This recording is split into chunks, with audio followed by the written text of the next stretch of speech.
da onde tirar para recomeçar. Então, por isso que tem que fazer um financiamento.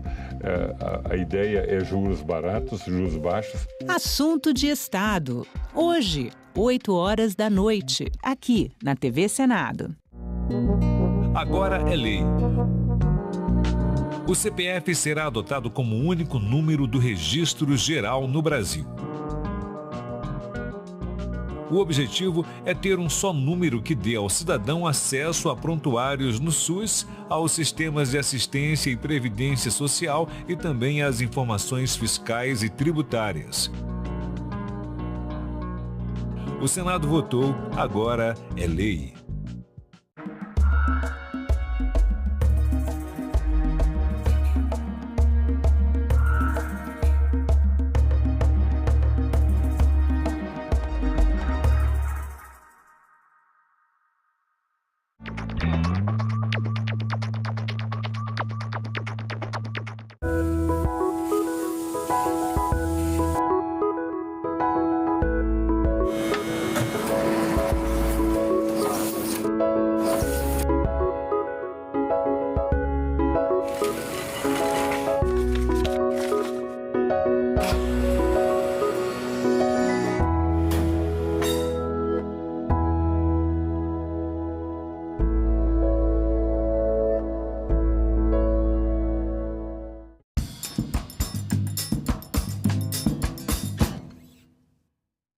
O programa a seguir é livre para todos os públicos.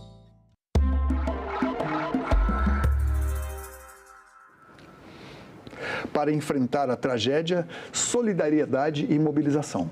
Porto Alegre e centenas de municípios gaúchos sofrem as consequências de uma inundação sem precedentes. Diante desse desafio humanitário, o Sindicato Médico do Rio Grande do Sul organizou grupos de voluntários e estabeleceu prioridades. Conosco aqui no Cidadania, o presidente Dr. Marcos Rovinski. Muito obrigado por estar aqui conosco.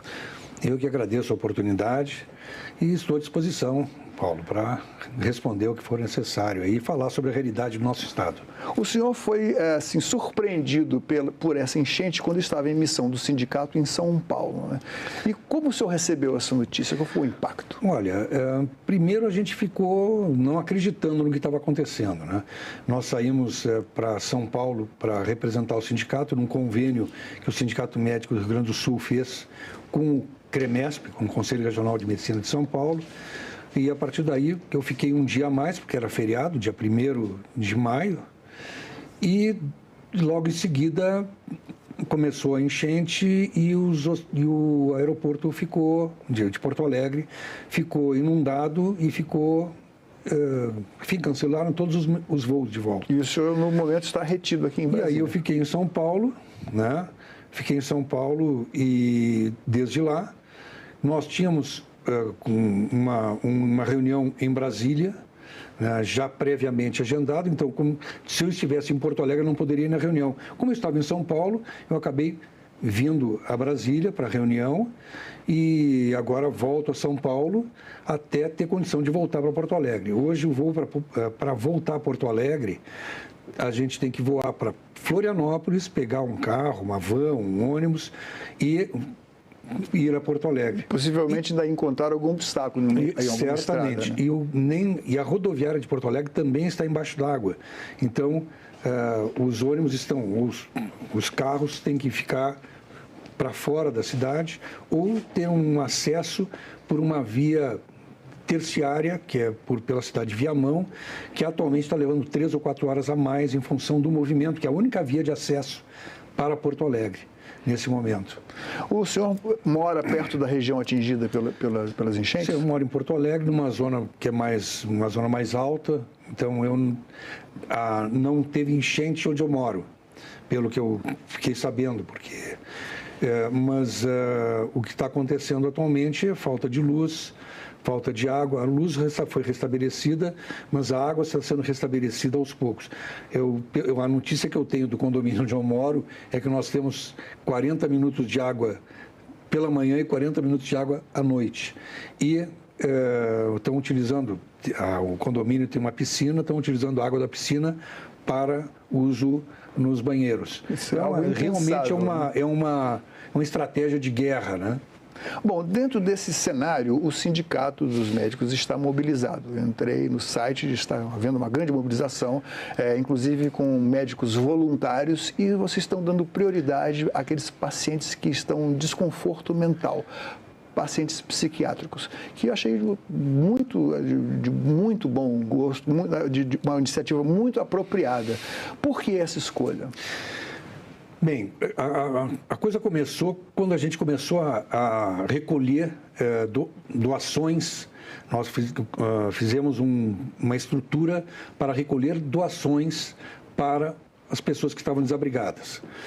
A partir daí, logo em seguida, a Prefeitura de Porto Alegre solicitou que a gente colocasse um posto de 24 horas para doações, porque nós temos um estacionamento que vai de uma rua a outra, em frente ao nosso prédio, e ali ficou sendo um local para doação 24 horas por dia.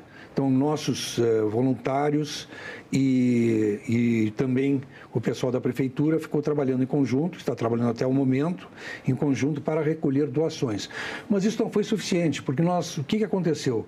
Começaram a acontecer de criarem vários abrigos, porque tem muito desabrigado. Imagina que grande parte da população de Canoas, da região metropolitana e de Porto Alegre, por exemplo, bairros que são bairros mais baixos, mais perto do rio, estão completamente alagados. Então as pessoas saíram das suas casas, estão em abrigos. E o que precisava para esses abrigos? Atendimento médico, né? Então nós abrimos uma lista para voluntários. No primeiro dia, Paulo, 700 médicos se inscreveram na lista. Nós temos hoje 1.000 médicos voluntários à disposição do Sindicato Médico para atendimento. E aí, a partir daí... Isso em todo o estado? Não, na verdade, na região metropolitana. Né? Em cada cidade também, onde que foi atingida... resolveu com coisas locais. Certo. Né? As cidades têm médicos lá? Tem médicos. Residentes? Sim. Residentes no sentido não da formação médica, que moram lá. Sim. Então, nós estamos orientando que esses médicos das regiões façam o seu trabalho voluntário nas regiões. E em Porto Alegre e região metropolitana, nós então temos 1.000 médicos que estão como voluntários inscritos na nossa lista de voluntários. A partir daí, e aí eu estou sabendo, porque eu estou à distância, né? Mas o doutor Fernando Uberti, né? Que é o vice-presidente atual, o doutor Fernando Uberti, que é psiquiatra. Ele está lá. Está lá coordenando as ações de maneira extremamente competente, junto com nossos colaboradores, junto com o doutor Gross, que é o diretor do interior, o doutor Vinícius de Souza, que é o diretor de políticas estratégicas, o Vinícius Melo, que é o diretor de Porto Alegre, e tem a doutora Gabriela Schuster, que é diretora do Metropolitano. Então, esse pessoal está de maneira absolutamente integrada e muito competente, muito dedicada e comprometida, começaram a fazer um trabalho de organizar grupos de médicos para atenderem esses abrigos. O que esse grupo que apoia os psiquiatras está realizando? Bem, nós temos um núcleo de psiquiatria, que também é o doutor Fernando Berti que coordena, que tem um grupo de psiquiatras também voluntários, que estão fazendo o atendimento, muitos por teleatendimento, mas muitos presenciais, porque o que acontece nessas pandemias é que, primeiro, é o salvar a vida, mas logo em seguida começa crise de pânico. Né? Imagino que uma situação de uma família que tem um membro da família com problemas mentais, com problemas psiquiátricos, vendo toda aquela mudança de cenário, a água entrando e tendo, às vezes, que se refugiar no outro piso da casa, isso causa um estresse do paciente. Pois é, Paulo. E a realidade é que nós temos gente que perdeu tudo. Nós temos colaboradores nossos, nós temos 151 colaboradores no sindicato, pessoas que trabalham no sindicato. 16 perderam tudo, Paulo. perderam tudo, porque a água entrou muito rapidamente, né, nas casas. Tem pessoas que tiveram que sair só com a roupa do corpo, perderam tudo que tem dentro, ainda está com água nas suas casas, não conseguem nem voltar para as casas, estão morando em casas de amigos, de parentes. Essas pessoas, por mais que tenham saúde mental, em algum momento vão ter um estresse pós-traumático, porque isso é impactante. Tu ter tudo e daqui a pouco perder tudo, né? Então, esse tipo de trabalho está sendo coordenado pelo Núcleo de Psiquiatria, né, do Sindicato Médico, e está sendo dado atendimento para esse pessoal para minimizar, para minorar o sofrimento deles, né? Esse atendimento pode, inclusive, ser através da internet, caso o médico lá do interior não seja um generalista, por exemplo, um clínico geral, e precise de alguma orientação quanto à medicação, ele pode entrar em contato com o sindicato, que um psiquiatra poderá orientá-lo. Exatamente. Isso aí é outra coisa. Uma coisa que eu acho que é importante salientar. O que a gente viu neste episódio lamentável, essa calamidade que está acontecendo, se a gente pode tirar alguma coisa positiva disso, é a solidariedade. É impressionante o que o povo gaúcho e o povo brasileiro está sendo solidário nesse momento de sofrimento da população gaúcha. Então, assim, coisas materiais, sim, é impressionante o que está se recebendo de roupas, de material de limpeza, água, que é muito necessário, porque estamos com um problema de abastecimento de água em Porto Alegre. Então, está se recebendo muita doação do pessoal que tem condição ainda no Rio Grande do Sul, mas muito de fora também, né? É difícil o acesso lá, porque tem muitos bloqueios de estradas, mas tem muitos caminhões indo e conseguindo caminhos alternativos para chegar nas regiões para fazer essas doações. Doutor Marcos, mais uma vez a rede hospitalar de saúde no Rio Grande do Sul é colocada sob estresse, dessa vez com aspectos assim, com especificidades que ninguém poderia prever, né? Como é que funciona normalmente, que tipo de estresse está, como é que está a situação da estrutura hospitalar para receber os pacientes agora? Bom, acho que só é importante pintar o cenário, né, do atendimento hospitalar no Rio Grande do Sul.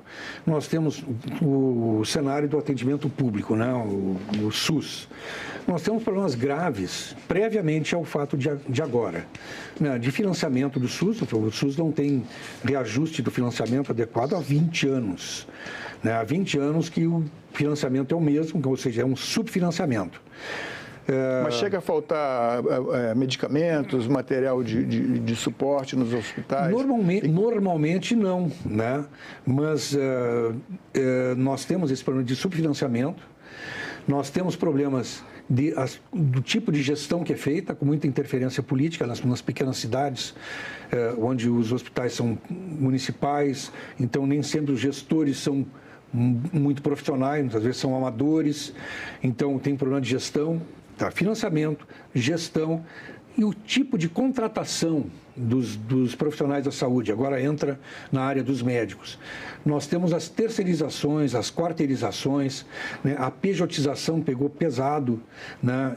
Ou seja, médicos que são contratados por uma pessoa jurídica. Então, eles não têm nenhuma estabilidade, né? E tem 3 coisas básicas que seguram o médico no trabalho e nos locais de trabalho, que é a segurança, remuneração adequada e condições de trabalho. Muitas vezes não há condição de trabalho adequada, a remuneração não é adequada, enfim, aí o médico não fica lá. E aí começaram as terceirizações, quer dizer, as organizações sociais, desde 98, começaram a trabalhar e podem terceirizar a mão de obra médica, e esses contratos são muito precários. Então, muitas vezes nós temos, que prestam serviço aos hospitais públicos, né? Nós temos médicos recém-formados que ainda não têm uma habilidade que é conferida pela experiência, pela residência, e acabam trabalhando nesses locais, né? E acabam precarizando o atendimento. Mas a exigência de uma experiência maior nesse momento de emergência... Nesse momento tem que... Na verdade, nós temos que atender a população, né? Então, neste momento que está acontecendo é o seguinte, é um agravamento dessa situação. por exemplo, com situações gravíssimas, como, por exemplo, em Canoas, o Hospital de Pronto-Socorro de Canoas, que fica perto do rio, ficou inundado. Perto do Rio Guaíba, né? Não é um outro complexo hidrológico. Fica perto do rio. Eu acho que ali pode ser o rio Gravataí, o rio Taquari, o rio dos Sinos. Eu acho que Canoas é o Rio Guaíba mesmo, né? Então, o rio invadiu e inundou. Às 3 da manhã, tiveram que tirar o pessoal da UTI entubado para colocar em outros locais, em outros hospitais, porque inundou. Mas não só o hospital público. Nós temos o Hospital Mãe de Deus, que é um hospital de elite em Porto Alegre, que fica perto do Rio Guaíba, fica no Menino Deus, que é uma zona normalmente sem problema, mas que fica perto do rio e é perto de um aterro, né? Uma parte que a cidade ganhou do rio. Bom, evidentemente que num cataclisma desses aí, o rio voltou para o seu leito normal. E invadiu o Hospital Mãe de Deus, tiveram que tirar... Primeiro, acabou a luz, né? Tiveram que tirar a gente do 10º andar por maca nas escadas, né? O pessoal tiveram que evacuar todo o hospital. Graças a Deus foi tudo muito bem, alocaram em outras cidades, em outros hospitais, mas esta é a situação atual em Porto Alegre, né? Aí independe dessa questão do cenário que eu estava falando previamente, porque aí foi no desespero mesmo, né? Bom, e o abastecimento de água, que parece ser o maior problema do momento. Como é que fica isso? Os hospitais têm prioridade nesse abastecimento? Sim. Parece que das 23... o fornecimento de água, nesse momento, está racionado. Sim. Em 85% do corte. Há uma prioridade para caminhões-pipa, né? Com água potável para os hospitais. Bom, e esses 700 médicos que se voluntariaram? Nesse momento são 1.700 no primeiro dia. Sim, já são 1.000. Eles são empregados já em algum lugar e estão apenas sendo desmobilizados para outra localização? Ou como é que é isso? Não, eles são voluntários, são médicos que se voluntarizaram. Como é que fica a remuneração deles? Não tem remuneração, são voluntários.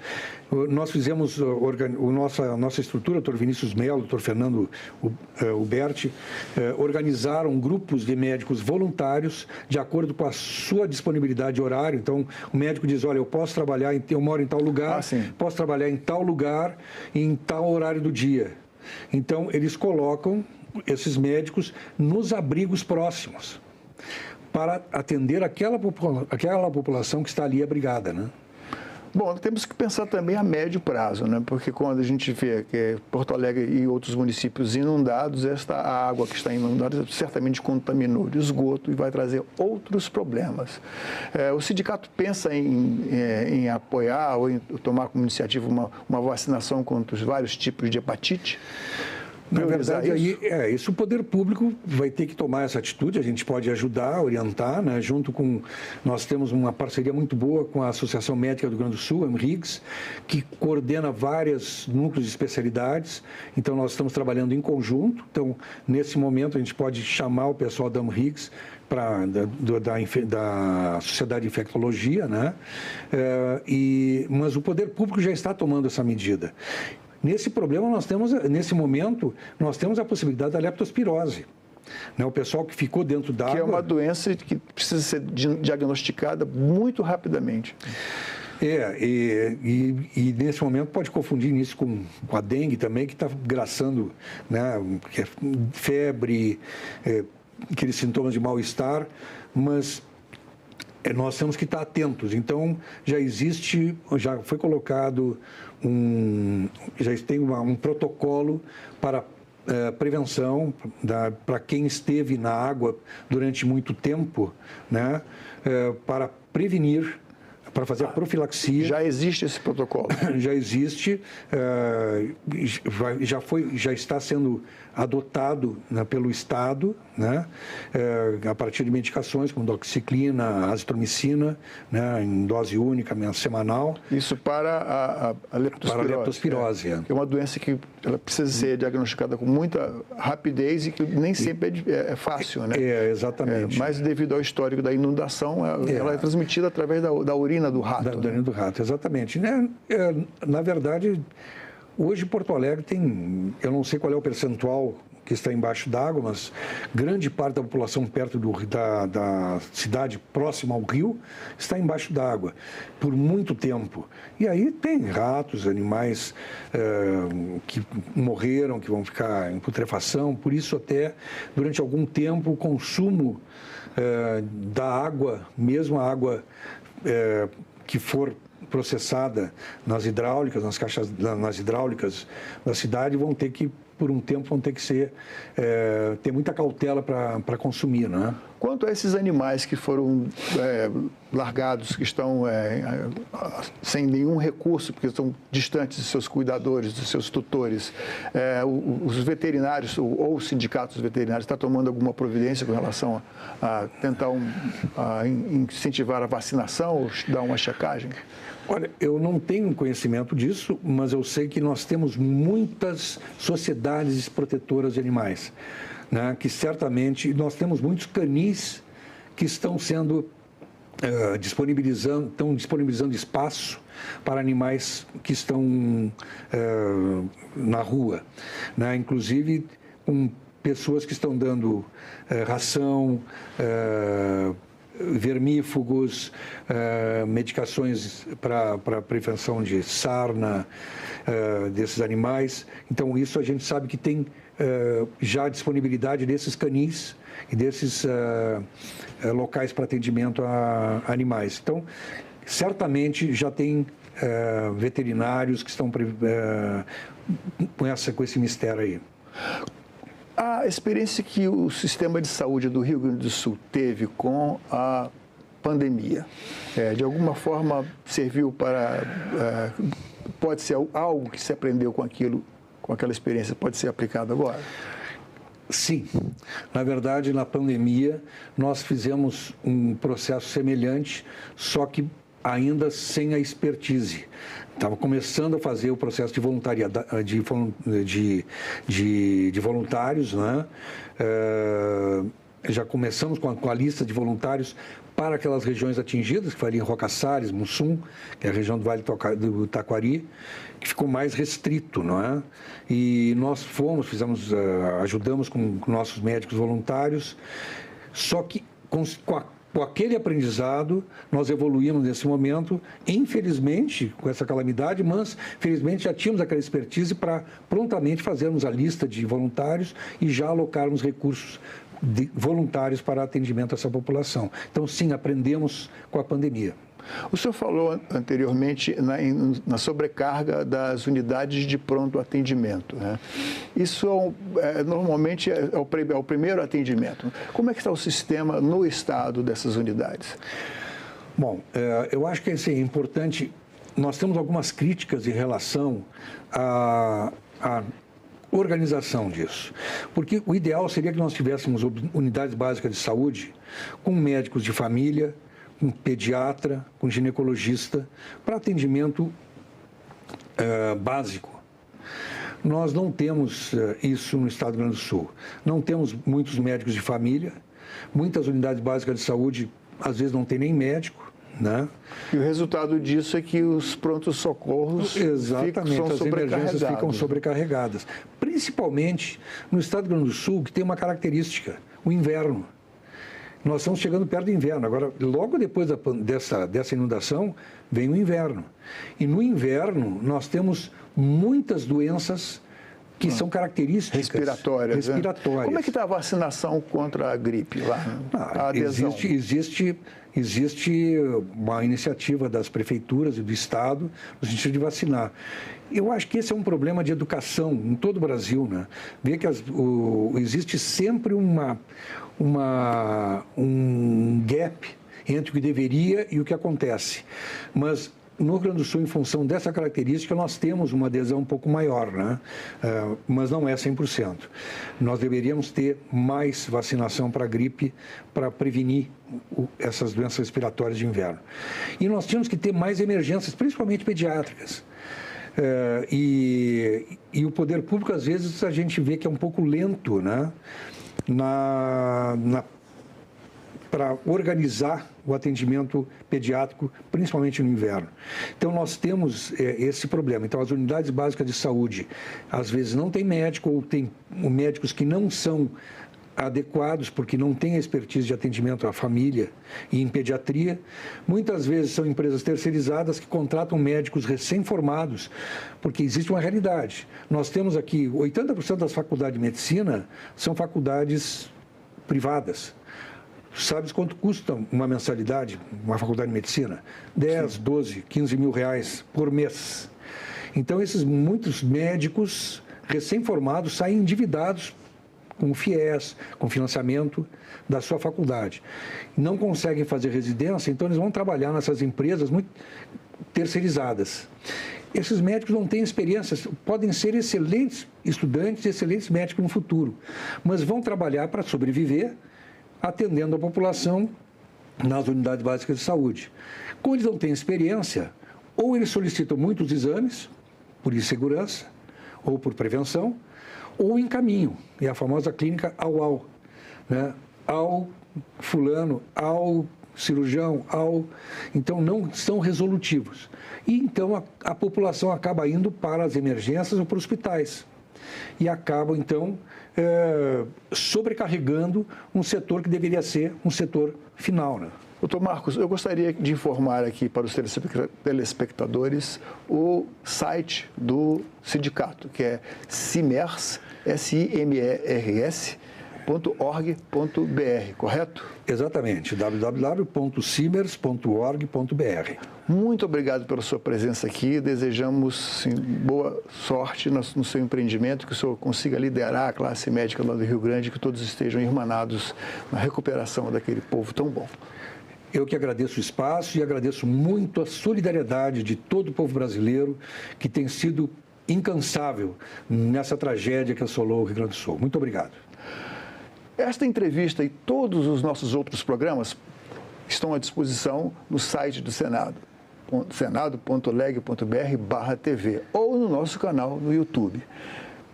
Inscreva-se no nosso canal do YouTube e aperte o sininho, não esqueça, por favor. Até a próxima e muito obrigado.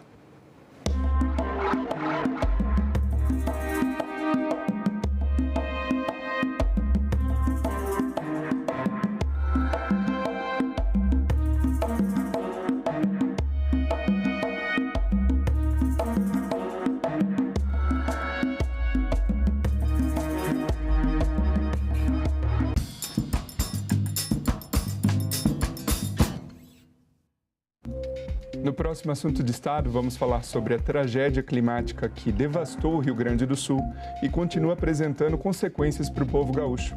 E o nosso convidado é o senador Irineu Orti, do PP do Rio Grande do Sul. Perder a produção e não tem de onde tirar para recomeçar. Então, por isso que tem que fazer um financiamento. A ideia é juros baratos, juros baixos. Assunto de Estado. Hoje, 8 horas da noite, aqui na TV Senado. Ao longo da história da escravidão no Brasil, muito mais escravos foram alforriados através de negociações com seus senhores do que os 700 e tantos mil que foram os chamados libertos do 13 de maio. Houve um movimento em todo o Brasil de senhores alforriando seus escravos porque já sabiam que a abolição iria acontecer. Então, alforriavam em troca desses escravos permanecerem nas fazendas, nos engenhos, sobretudo nas fazendas do sul, de café, para pelo menos garantirem o trabalho, a mão de obra da próxima safra. Os senhores viram que o movimento dos próprios escravos estava crescendo. Fugas, por exemplo, em massa aconteceram às vésperas da abolição. Agora é lei. Mulheres com implante mamário colocado em razão de tratamento de câncer têm direito à troca em hospitais privados ou pelo SUS sempre que houver complicações ou efeitos adversos. A mulher que sofre mutilação total ou parcial de mama em razão do tratamento de câncer também tem direito a acompanhamento psicológico e multidisciplinar. O Senado votou, agora é lei. Professor Fernando Ferrari, qual deve ser a prioridade do governo para evitar novas tragédias como essa no Rio Grande do Sul? Eu diria que os recursos que serão aportados devem recuperar a infraestrutura logística do Estado, mas, fundamentalmente, devem ser aportados recursos para a prevenção de futuras intempéries climáticas que não estamos livres delas. Agenda Econômica, nesta terça, 8 horas da noite, aqui na TV Senado.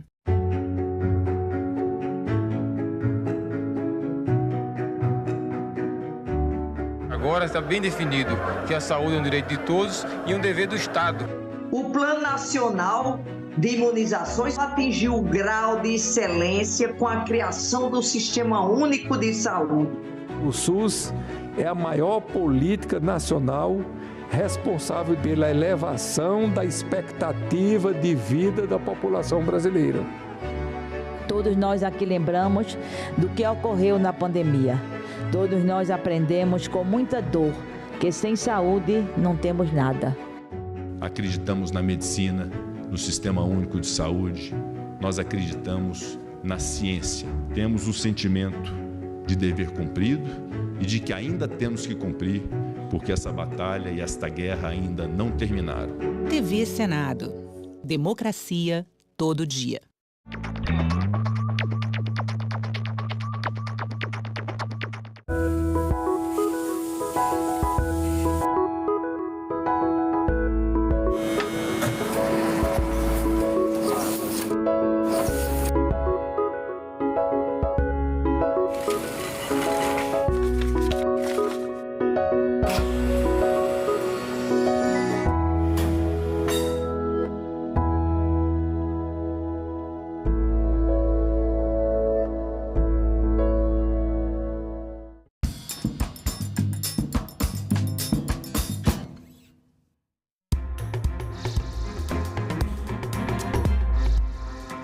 Bom dia, segunda-feira, 13 de maio, o Senado Notícias está no ar. O Senado faz sessão temática hoje sobre a situação financeira dos municípios. O foco será nos debates sobre a desoneração sobre a folha de pagamentos. O repórter Tiago Tibúrcio tem mais informações. Bom dia, Tiago.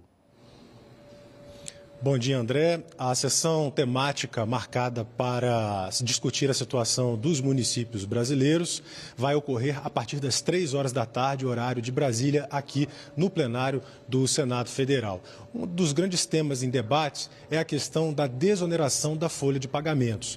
Atualmente, por conta da desoneração vigente, os municípios de até 156 mil habitantes pagam apenas 8% de impostos sobre a folha salarial dos seus empregados. Mas, com uma recente decisão no Supremo Tribunal Federal de acabar com essa desoneração, agora, já a partir do dia 20 de maio, os municípios teriam que aumentar essa alíquota e recolher mais. Em vez de 8%, 20% sobre a folha de salários que tem. O presidente Rodrigo Pacheco pediu, então, uma reunião, uma sessão de debates temáticos para ver se há alguma possibilidade de negociação para também ajudar os municípios brasileiros. Na semana passada, a questão do setor produtivo em relação à desoneração foi resolvida com um acordo entre o Ministério da Fazenda, o Congresso Nacional e também empresários. Este ano, em 2024, os empresários vão continuar recolhendo pela desoneração.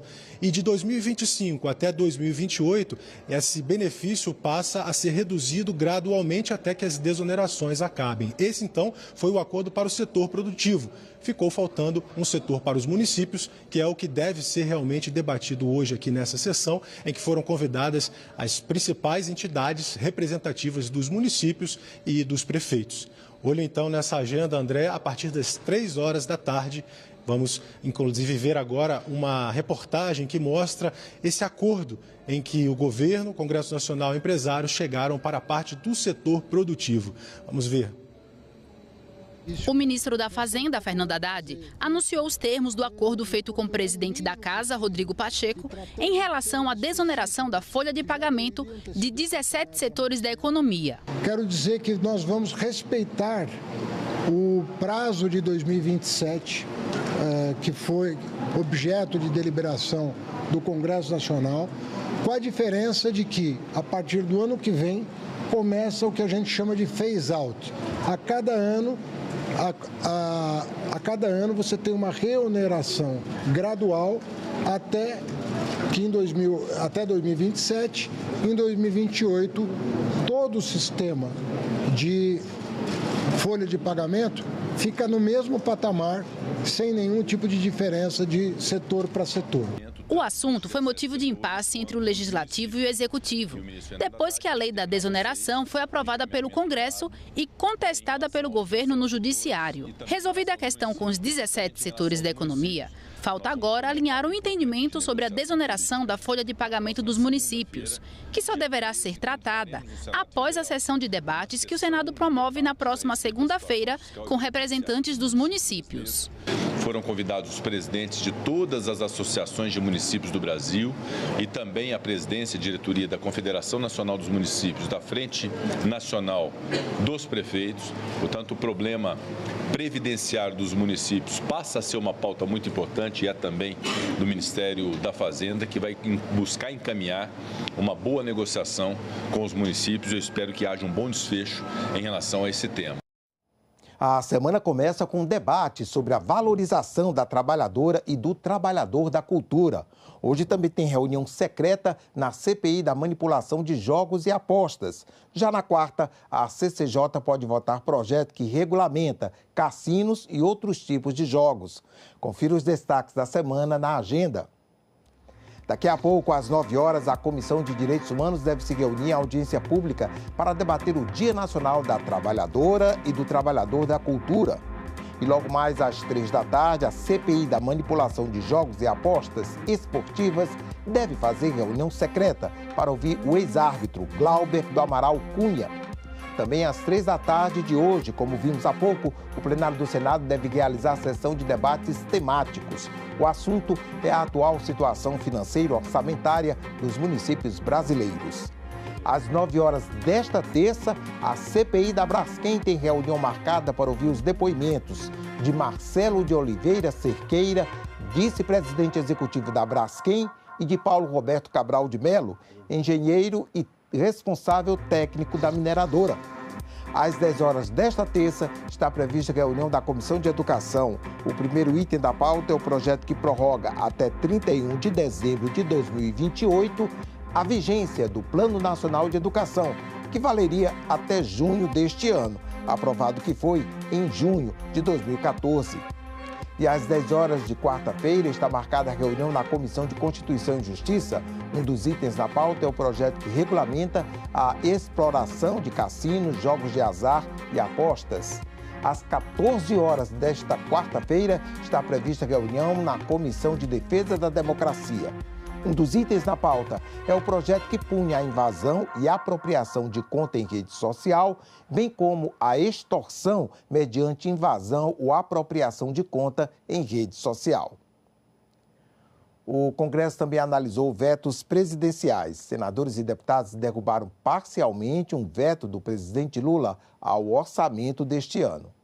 Um dos pontos mais importantes para o governo era manter o veto à redução de 5,6 bilhões de reais em emendas de comissão na lei orçamentária anual. Por acordo, foi derrubado o veto a 3,6 bilhões, ficando então o valor total das emendas de comissão em 14,8 bilhões. Nós aprovamos o veto relativo à lei orçamentária anual conforme o acordo que o governo havia pedido, ou seja, derrubamos 3,6 bilhões dentro das emendas de comissão de 5,6 bilhões e fica remanescendo o restante. E adiamos a votação dos vetos da LDO com um compromisso, a partir do que foi conversado com líderes da Câmara e líderes do Senado, de manutenção do veto. Isso ajuda um pouco aos parlamentares levarem para suas bases as demandas que nós recebemos todos os anos, com investimentos em várias áreas para amenizar atender os anseios das comunidades locais nas nossas bases.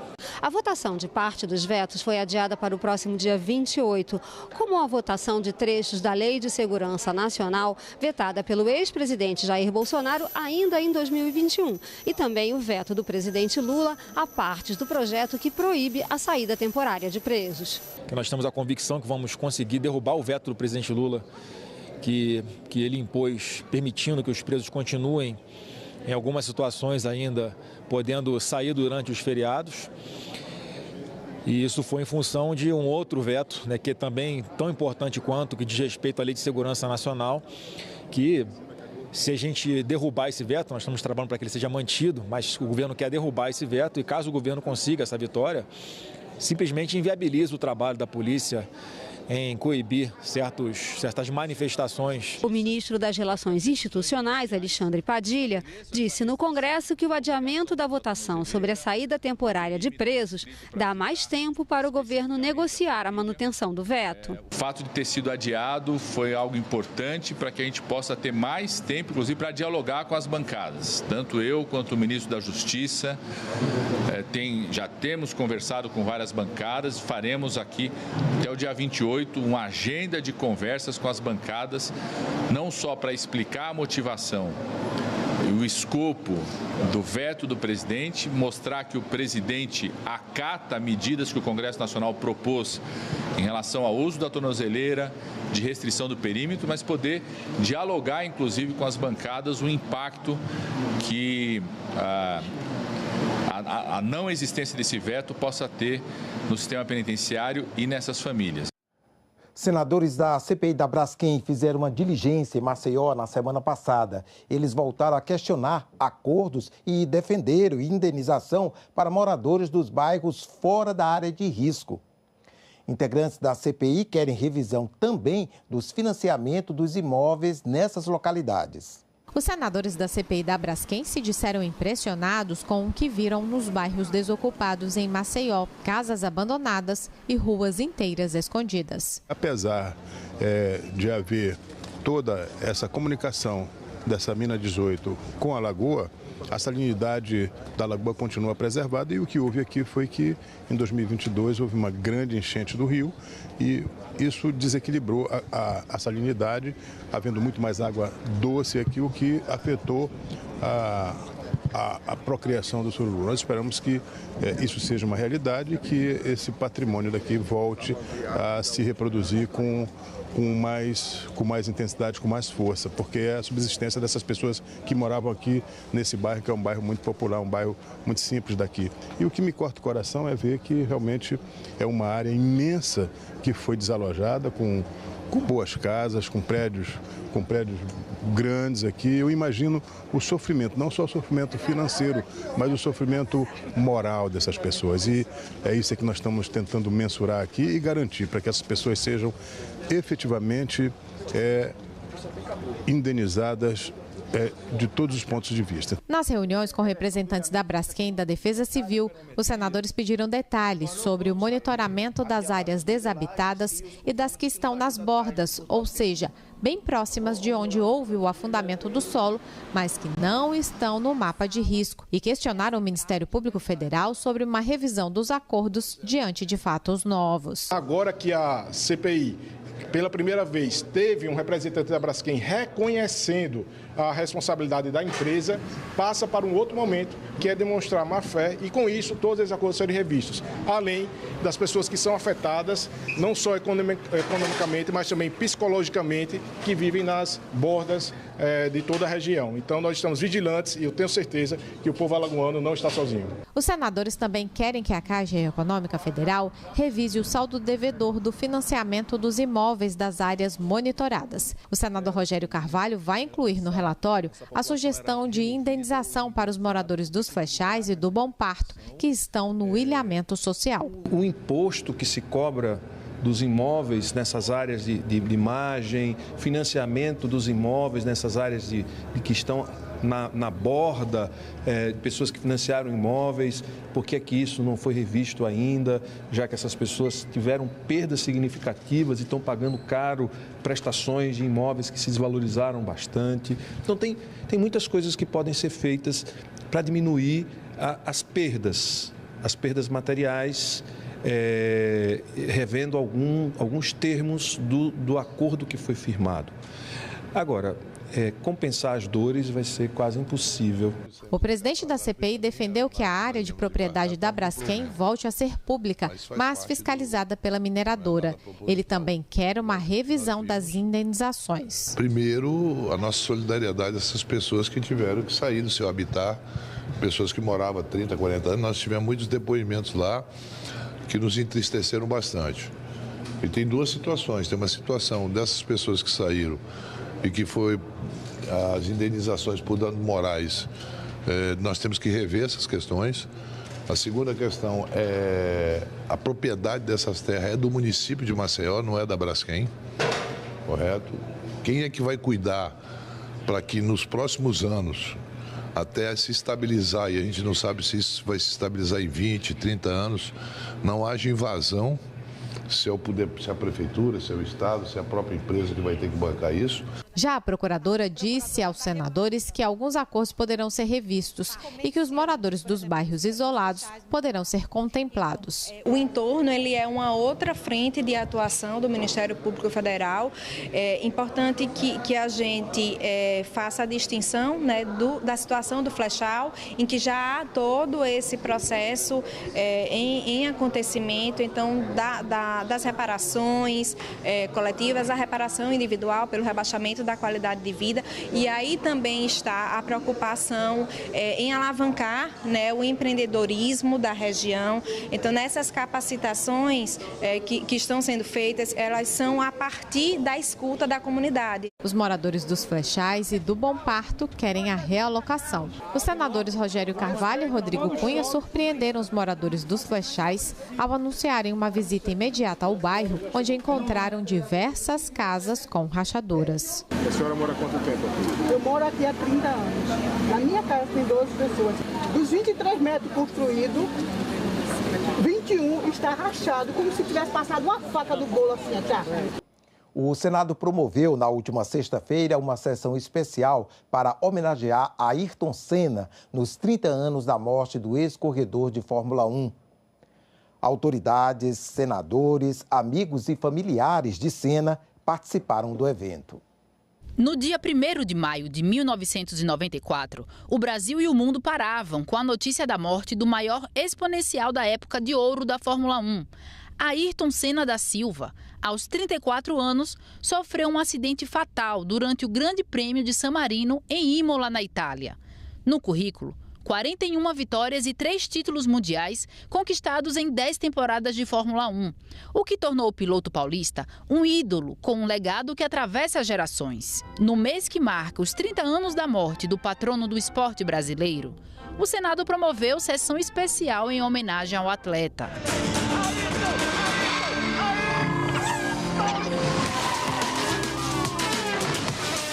Eu acho que é uma homenagem justa e muito merecida, feita pela Casa da População Brasileira aqui no Senado Federal. Representamos, cada um de nós aqui, senadores, a nossa população, e eu acho que isso é uma maneira muito singela, porém bastante representativa de dizer que o Brasil inteiro está homenageando o nosso Ayrton Senna. Autoridades, senadores, amigos e familiares de Senna estiveram presentes no evento. Todos destacaram as virtudes do campeão, que é uma referência dentro e fora das pistas. Quando eu nasci, o Ayrton já estava pilotando um kart. Não tanto pela diferença de idade, mas porque ele começou com apenas 4 anos. Juntos, eu e minha esposa temos 2 filhos, sendo nosso primogênito Ayrton Senna Cadiz, em homenagem ao piloto que tanto admiramos. Ele nos ensina que nós somos um milagre já por estarmos vivos, de sermos o que a gente é e estarmos aqui por um presente de Deus, mas que a gente precisa ter dedicação com persistência, ética com responsabilidade e fé com letra maiúscula. Durante a sessão, foi exibido um vídeo com imagens marcantes da trajetória de sucesso do piloto. Quem você for, tenha sempre como meta muita força, muita determinação e sempre faça tudo com muito amor e com muita fé em Deus. Que um dia você chega lá. De alguma maneira você chega lá.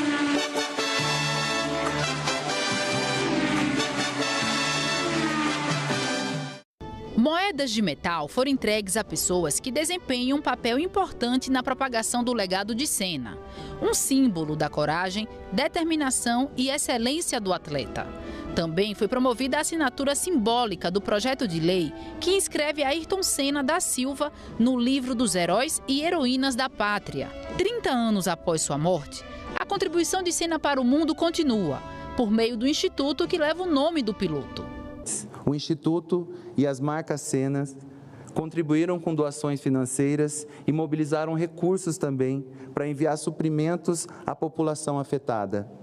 Sabemos que em momentos como esse, a solidariedade é o nosso maior recurso e sabemos que, sem dúvida nenhuma, também seria um desejo do Ayrton, sempre solidário com as causas humanitárias. A tragédia que abalou o Rio Grande do Sul e sensibilizou o Brasil mobiliza o Senado.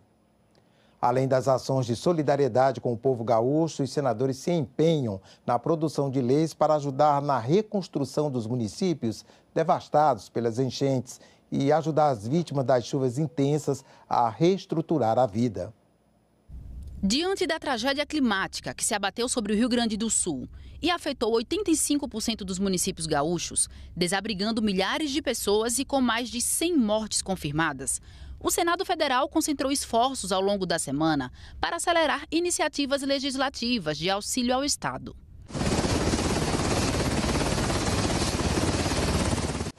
Já no domingo, o presidente do Senado, Rodrigo Pacheco, foi pessoalmente ao local da tragédia e sobrevoou áreas afetadas em companhia do presidente Lula e outras autoridades. De volta a Brasília, Rodrigo Pacheco se reuniu com os senadores da bancada gaúcha para definir as linhas de atuação do Senado em favor do Rio Grande do Sul. O momento, de fato, é de centralidade de iniciativas, de buscar haver uma concertação entre legislativo, executivo federal e executivo estadual, para tomarmos as melhores medidas possíveis. Entre as ações tomadas pelo Congresso está a promulgação do decreto legislativo que reconhece o estado de calamidade no Rio Grande do Sul. Na prática, a ação permite que o governo federal aumente os gastos sem ferir metas fiscais, repassando verbas para os municípios gaúchos. O sistema viário do estado colapsou. A capital Porto Alegre, nesse momento, está com 83% de sua cidade comprometido o abastecimento de água. Então, a colheita, a agricultura, todo está comprometido. Então, por todas essas razões, será necessário um aporte bilionário para a salvação e a recuperação, para a reconstrução e a salvação do Rio Grande. No Senado, uma comissão temporária externa foi instalada para acompanhar as demandas do Estado, fiscalizar as iniciativas governamentais e concentrar os encaminhamentos de projetos legislativos. O plano de trabalho já foi apresentado e uma diligência será feita no local da tragédia na próxima semana. Nós temos uma tarefa inicial que é colocar os instrumentos na mão do governo, ou seja, são as mudanças na legislação ou a flexibilização de determinadas leis já existentes, e uma segunda fase que eu acho que nós devemos nos debruçar, que é a questão da resiliência climática, a gente traçar linhas para que dar uma orientação ao governo federal no sentido dele trabalhar nessa linha. Também foram aprovadas alterações nas leis do orçamento de 2024. Uma que prioriza o pagamento de emendas parlamentares da bancada do Rio Grande do Sul. Outra que trata das emendas individuais de transferência especial, destinadas às prefeituras sem a necessidade de convênio. Com a alteração, essas emendas podem ser priorizadas para os municípios reconhecidos em situação de calamidade, como os municípios gaúchos. A dramática situação impõe essas alterações. A ministra Simone virá à comissão fazer uma apresentação da proposta dela em audiência aberta para todos, responderá às perguntas dos senadores e deputados, não é? Logicamente ela dará um rumo que o governo pretende fazer. As As emendas individuais de senadores, de bancada e de comissão estão sendo destinadas ao Rio Grande do Sul. Na Comissão de Educação, recursos foram destinados especificamente para a recuperação de instituições de educação e de cultura afetados pela tragédia. Precisamos direcionar esses recursos especificamente para o estado do Rio Grande do Sul, de forma a auxiliar na recuperação e reconstrução das instituições educacionais e culturais afetadas pela tragédia. As comissões de Assuntos Econômicos e de Constituição e Justiça aprovaram esta semana um projeto de lei que cria o cartão Reconstruir. O objetivo é ajudar pessoas que sofrem danos na residência em caso de desastres naturais. O projeto seguiu para a Câmara dos Deputados. O cartão Reconstruir, ele não vai para as prefeituras, ele vai direto para o cidadão. É um instrumento que o governo federal vai poder aportar o recurso lá no cartão. Aqui no Senado, não apenas os parlamentares se mobilizaram, os servidores da casa também.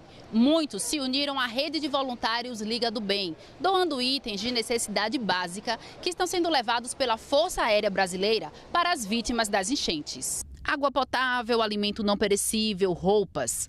Muitos itens estão chegando ao longo da semana. Só de cobertores, foram mais de 5.500 arrecadados. Eu não estou lá para ter braços e pernas para ajudar minha família, os meus amigos. Estão aqui ajudando aqui em Brasília, da forma que a gente pode, aqui hoje organizando as doações. É o momento onde o sorriso é pálido, porque eles sabem o esforço que eles estão fazendo para isso chegar lá, o que está acontecendo lá. 70% do estado debaixo d'água, milhares de pessoas perderam as casas, perderam tudo, mais de uma centena de mortos. Enfim, nunca tinha visto algo semelhante, mas ao mesmo tempo eu ver toda essa solidariedade organizada aqui no Senado da República, por esse movimento lindo aqui, é a Liga do Bem, da verdade, do sentimento, da solidariedade, do amor, do carinho.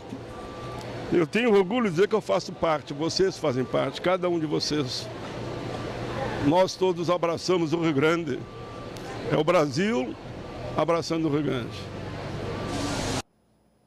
As primeiras doações da campanha em socorro ao Rio Grande do Sul, organizada pelo Senado, chegaram nesse domingo a Canoas, município da região metropolitana de Porto Alegre. A carreta bitrem de 36 toneladas com as doações da campanha organizada pelo Senado chegou na madrugada deste domingo a Canoas, região metropolitana de Porto Alegre. No centro de recolhimento da ajuda que vem de todo o Brasil, muitos agradecimentos. A importância desses kits que vocês nos trouxeram, o kit já veio pronto, separado com a roupa, esse caso é o feminino número 40, roupa, toalha, papel higiênico, sabonete, absorvente, tudo certinho. Nós estamos em muitas pessoas trabalhando, mas nós não temos RH suficiente para fazer toda a triagem. Então, os kits prontos, eles são essenciais para que a gente consiga dar agilidade e entregar quanto antes para quem mais precisa. Muito obrigada. Daqui a gente recebe as mercadorias e já saímos com os caminhões também tudo carregado para entregar para as pessoas que estão nos alojamentos, as pessoas que estão em suas casas. Tem pessoas que estão com 20, 30 pessoas nas casas e precisam de doações. Então a gente vem aqui para separar e já carrega um caminhãozinho, carrega um carro e sai entregando para o pessoal. O Senado, com a ajuda de instituições parceiras, continua a arrecadar itens. E nesta segunda-feira, mais 2 carretas serão enviadas para o Rio Grande do Sul. Ficamos por aqui. Você pode rever as reportagens desta edição na nossa página na internet, senado.leg.br/tv. Obrigado pela companhia. Dentro de mais alguns instantes, nós voltamos com mais informações. Enquanto isso, continue sintonizado aqui na TV Senado.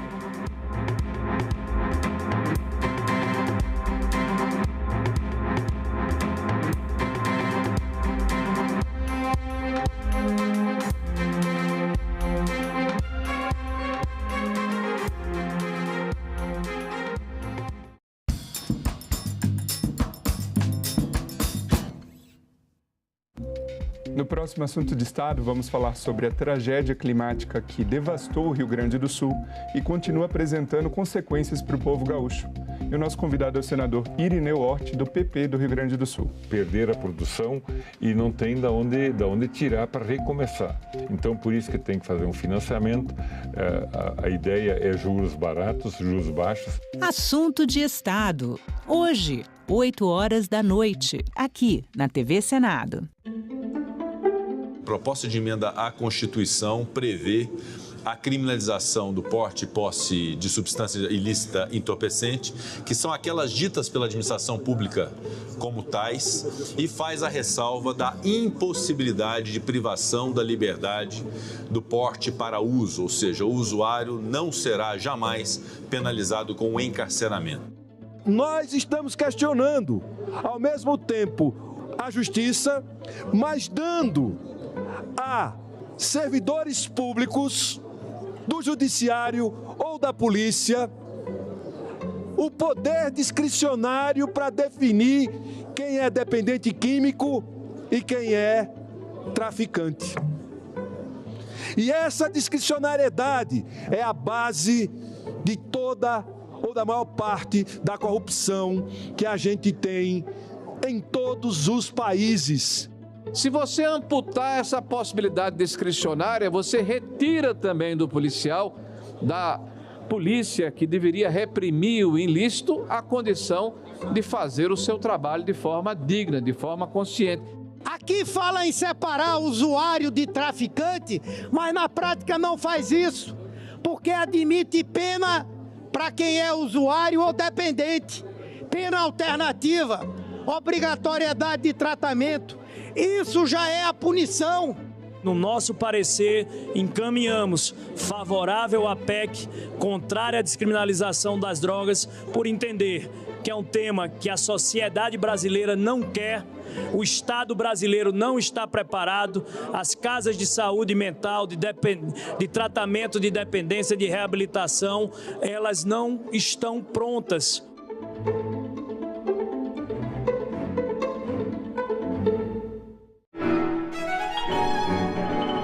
A primeira peça é do compositor paulista Luiz Amato. Escreveu essa obra chamada Amor à Faca e, como o próprio título diz, presta homenagem aos amoladores de faca, que em São Paulo passeiam pela cidade amolando as facas.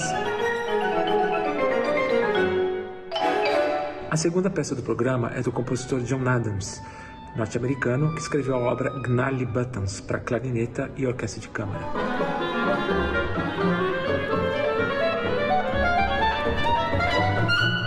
A próxima obra do programa é do compositor norte-americano de origem vietnamita, chamado Viet Cong. Viet Cong escreveu essa obra chamada Renewal, que faz referência às chamadas energias renováveis.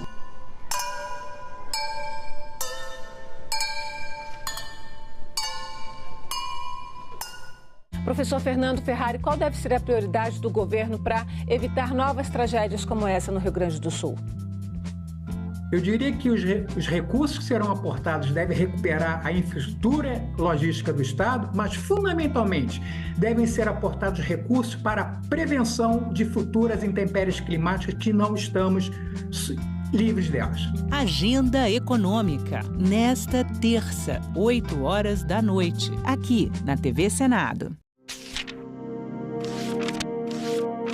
Há 200 anos, o Brasil dava seu primeiro passo na criação do Senado.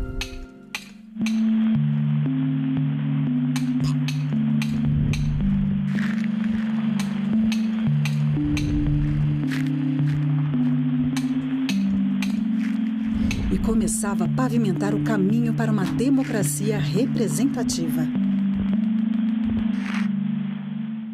O Senado teve um papel decisivo para a manutenção da estabilidade política da maior parte do período monárquico do Império Brasileiro. O maior desafio do Brasil era a manutenção da integridade territorial do país. Ao longo de 2 séculos, em 3 endereços diferentes, o Senado foi palco de discussões que definiram os rumos do país. O Senado está presente em todas as decisões que culminam com a aprovação de leis que vão ser decisivas para o andamento da vida brasileira ao longo do século XIX. O Senado participou dos debates e da votação das chamadas leis abolicionistas. E o Senado teve muita importância na resolução de conflitos. Ao longo de toda a República, todas as grandes crises políticas que aconteceram no Brasil foram resolvidas no parlamento. E quando o parlamento não conseguiu resolvê-las, houve a ruptura. Fundamental para a estabilidade política do Brasil, o Senado promoveu o debate, aprovou leis transformadoras, aboliu injustiças, conquistou direitos, atravessou crises, foi calado, fiscalizou, investigou, julgou, reformou, inovou. O conceito de democracia que nós temos hoje não existia no século XIX. Nas últimas décadas, o Senado começa a se transformar, porque ele passa a contar com pessoas que estão mais diretamente ligadas às condições gerais da população brasileira. Ela não deixa de ser representativa, mas vai tentando ser cada vez mais participativa. Quanto mais o tempo avança e se amplia a participação política da sociedade brasileira, mais o Senado se aproxima da real fisionomia da sociedade brasileira. Casa da Pluralidade Política. Espaço de diálogo. Berço de leis que expandiram os horizontes do Brasil. Guardião da democracia.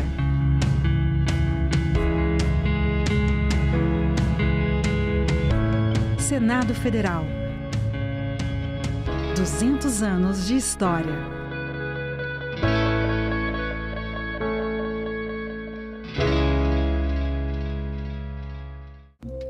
No próximo Assunto de Estado, vamos falar sobre a tragédia climática que devastou o Rio Grande do Sul e continua apresentando consequências para o povo gaúcho. E o nosso convidado é o senador Irineu Hort, do PP do Rio Grande do Sul. Perder a produção e não tem de onde tirar para recomeçar. Então, por isso que tem que fazer um financiamento. A ideia é juros baratos, juros baixos. Assunto de Estado.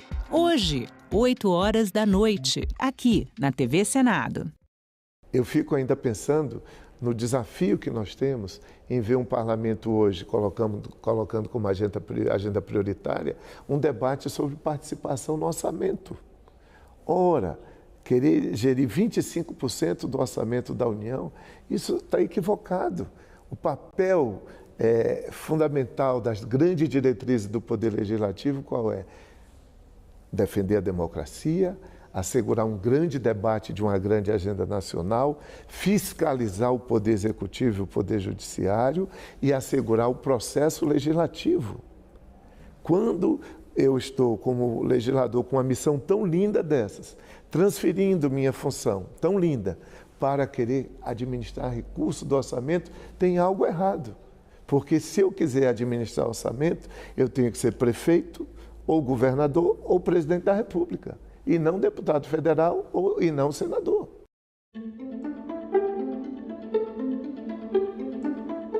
Precisamos reafirmar nossa união diante desse flagelo, repito, sem precedentes, que atinge o povo e o estado do Rio Grande do Sul. É hora de mostrarmos que a adversidade nos une ainda mais. Esse decreto é extremamente necessário para que o governo possa agilizar a liberação dos recursos, saindo dessas algumas amarras fiscais. É uma situação completamente inusitada que o Rio Grande do Sul está vivendo. Os impostos que o Rio Grande do Sul paga para a União, eles são infinitamente maiores do que os valores que retornam. Então chega o momento de daqui a pouco o Brasil ajudar a fazer o Rio Grande reerguer. pode contar com a nossa bancada da oposição ao governo Lula para aprovar com toda a celeridade possível o que tiver ao nosso alcance, medidas que amenizem o sofrimento, a dor do povo gaúcho. Esse é um momento de solidariedade. É um momento em que o povo brasileiro tem que estar irmanado no mesmo sentimento, de socorrer as vítimas, de levar alimentos, água potável, medicamentos, socorrer aqueles que porventura estejam ilhados, incomunicáveis. A vida e a dignidade humana são urgentes e devem preceder as restrições impostas pelo orçamento. Não tem um Estado que não mandou PIX, que não mandou cobertor, que não mandou colchão.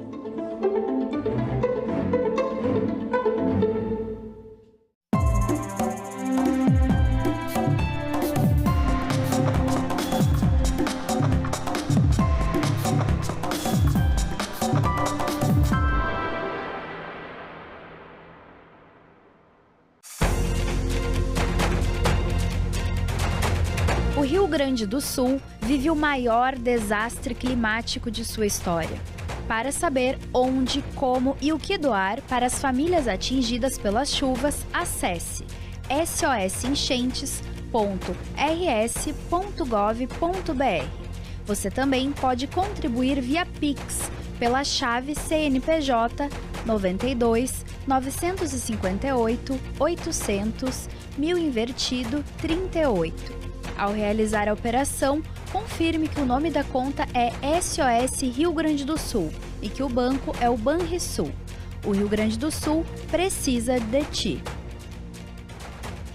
Professor Fernando Ferrari, qual deve ser a prioridade do governo para evitar novas tragédias como essa no Rio Grande do Sul? Eu diria que os recursos que serão aportados devem recuperar a infraestrutura logística do Estado, mas, fundamentalmente, devem ser aportados recursos para a prevenção de futuras intempéries climáticas que não estamos livres delas. Agenda Econômica, nesta terça, 8 horas da noite, aqui na TV Senado. A Lei Áurea acabou com a escravidão no Brasil? Legalmente, sim, mas na prática, a história é outra. O tráfico negreiro inicia-se em pleno período colonial, quando os portugueses precisam de mão de obra para a produção de açúcar e só é proibido mais de 300 anos.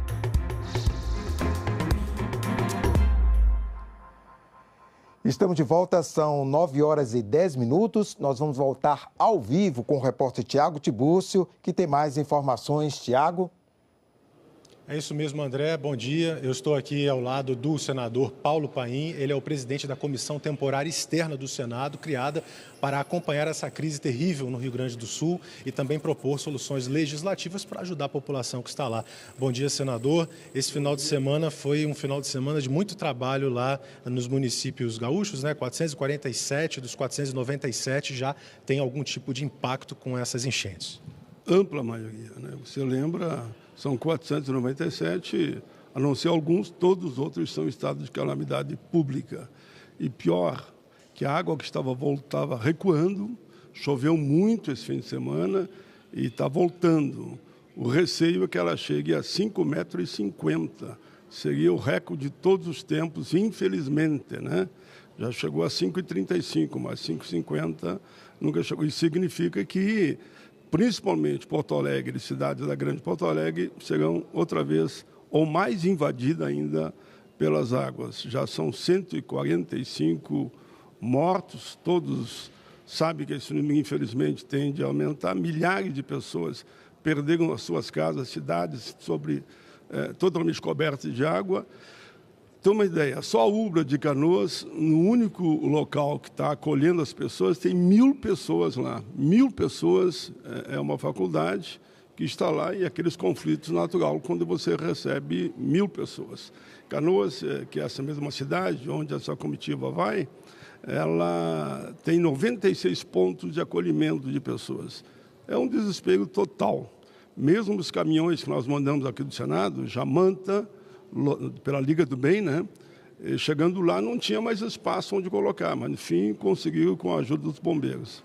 Pois é, a gente até mostrou no nosso jornal mais cedo, senador, essa chegada dessa carreta bitrem de 36 toneladas, com muitas doações que foram recolhidas aqui, e hoje partem mais 3 caminhões aqui do Senado para o Rio Grande do Sul. E na quinta-feira, o senhor, que é o líder da Comissão Temporária Externa do Senado para acompanhar o Rio Grande do Sul nesse momento difícil, também faz uma diligência lá. Eu queria que o senhor falasse um pouquinho sobre como é que vai ser essa logística. Os senhores vão chegar pela base por Canoas, é isso? E chegamos pela base de Canoas, vão 6 dos 8 senadores, o senador Irineu, o senador Mourão, que é o relator, e eu que sou o presidente, mais 3 outros senadores.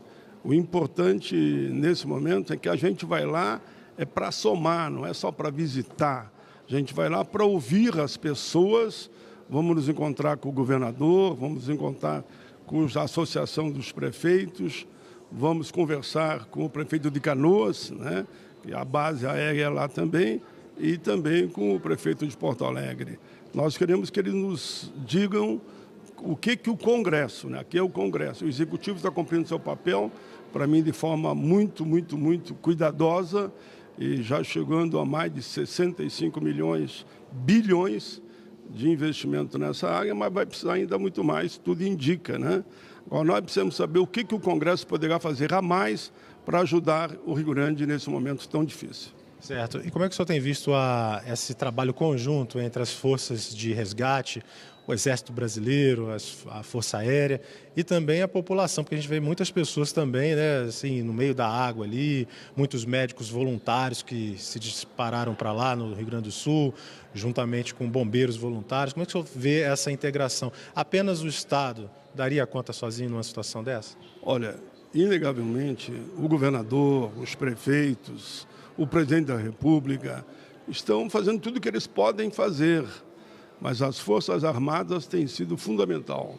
Marinha, Aeronáutica, o Exército, Polícia Militar, Polícia Civil, bombeiros, até profissionais da segurança dos presídios estão lá. E é surpreendente, de forma positiva, o apoio dos voluntários. São milhares de pessoas voluntárias, você olhar o estado todo, que se arriscam as suas vidas para salvar vidas. Desde o pescador, com o seu barquinho, entrando, salvando animais, salvando vida de pessoas, como também lancha, jet ski, mostrando que ali é um encontro de pobre com rico, cada um fazendo a sua parte para ajudar. Essa solidariedade e a solidariedade de todos os estados do país é impressionante, isso é triste porque está acontecendo, mas positivo por esse lado. Os voluntários são impressionantes, a força deles, o carinho deles. Tem voluntário que fica lá 24 horas sem dormir para ajudar a salvar vidas. É muito emocionante realmente ver esse trabalho. Bom, senador, então o senhor agora aqui hoje se dirige à Comissão de Direitos Humanos, vai haver uma audiência pública sobre o Dia Nacional do Trabalhador na Cultura, não é isso? Isso, mas que naturalmente vai falar também da situação do Rio Grande, né? Nós que aqui no Congresso ajudamos tanto a cultura naquela época da pandemia, né? Nesse momento, esse espaço que os trabalhadores da cultura pediram para mim, estava marcado há tempo, nós vamos também ali poder falar e fazer chamamento cada vez mais pela solidariedade, não a fake news, por amor de Deus, eu digo, num momento como esse, é um momento de trégua, de paz, cada um tem as suas divergências, mas nesse momento fazer ataques pessoais às pessoas que estão trabalhando, ou as entidades, ou o governo federal, ou o governo estadual, ou o município, a hora de somar depois o debate da visão de cada um, da vida pública, da política, partidária, ideológica, continua. Mas, nesse momento, a palavra tem que ser solidariedade, solidariedade e solidariedade. Tá certo, senador. Muito obrigado pela sua participação. Se o senhor quiser acrescentar algo aí para a gente, aí, para os nossos telespectadores, eu sei que o senhor se dirige à Comissão de Direitos Humanos. Eu só diria que, nesse momento, é um momento inédito na história do país. Nunca houve uma situação como essa. Houve situações localizadas, num outro ponto do Estado, mas aqui é todo o Estado. Então é muito mais difícil.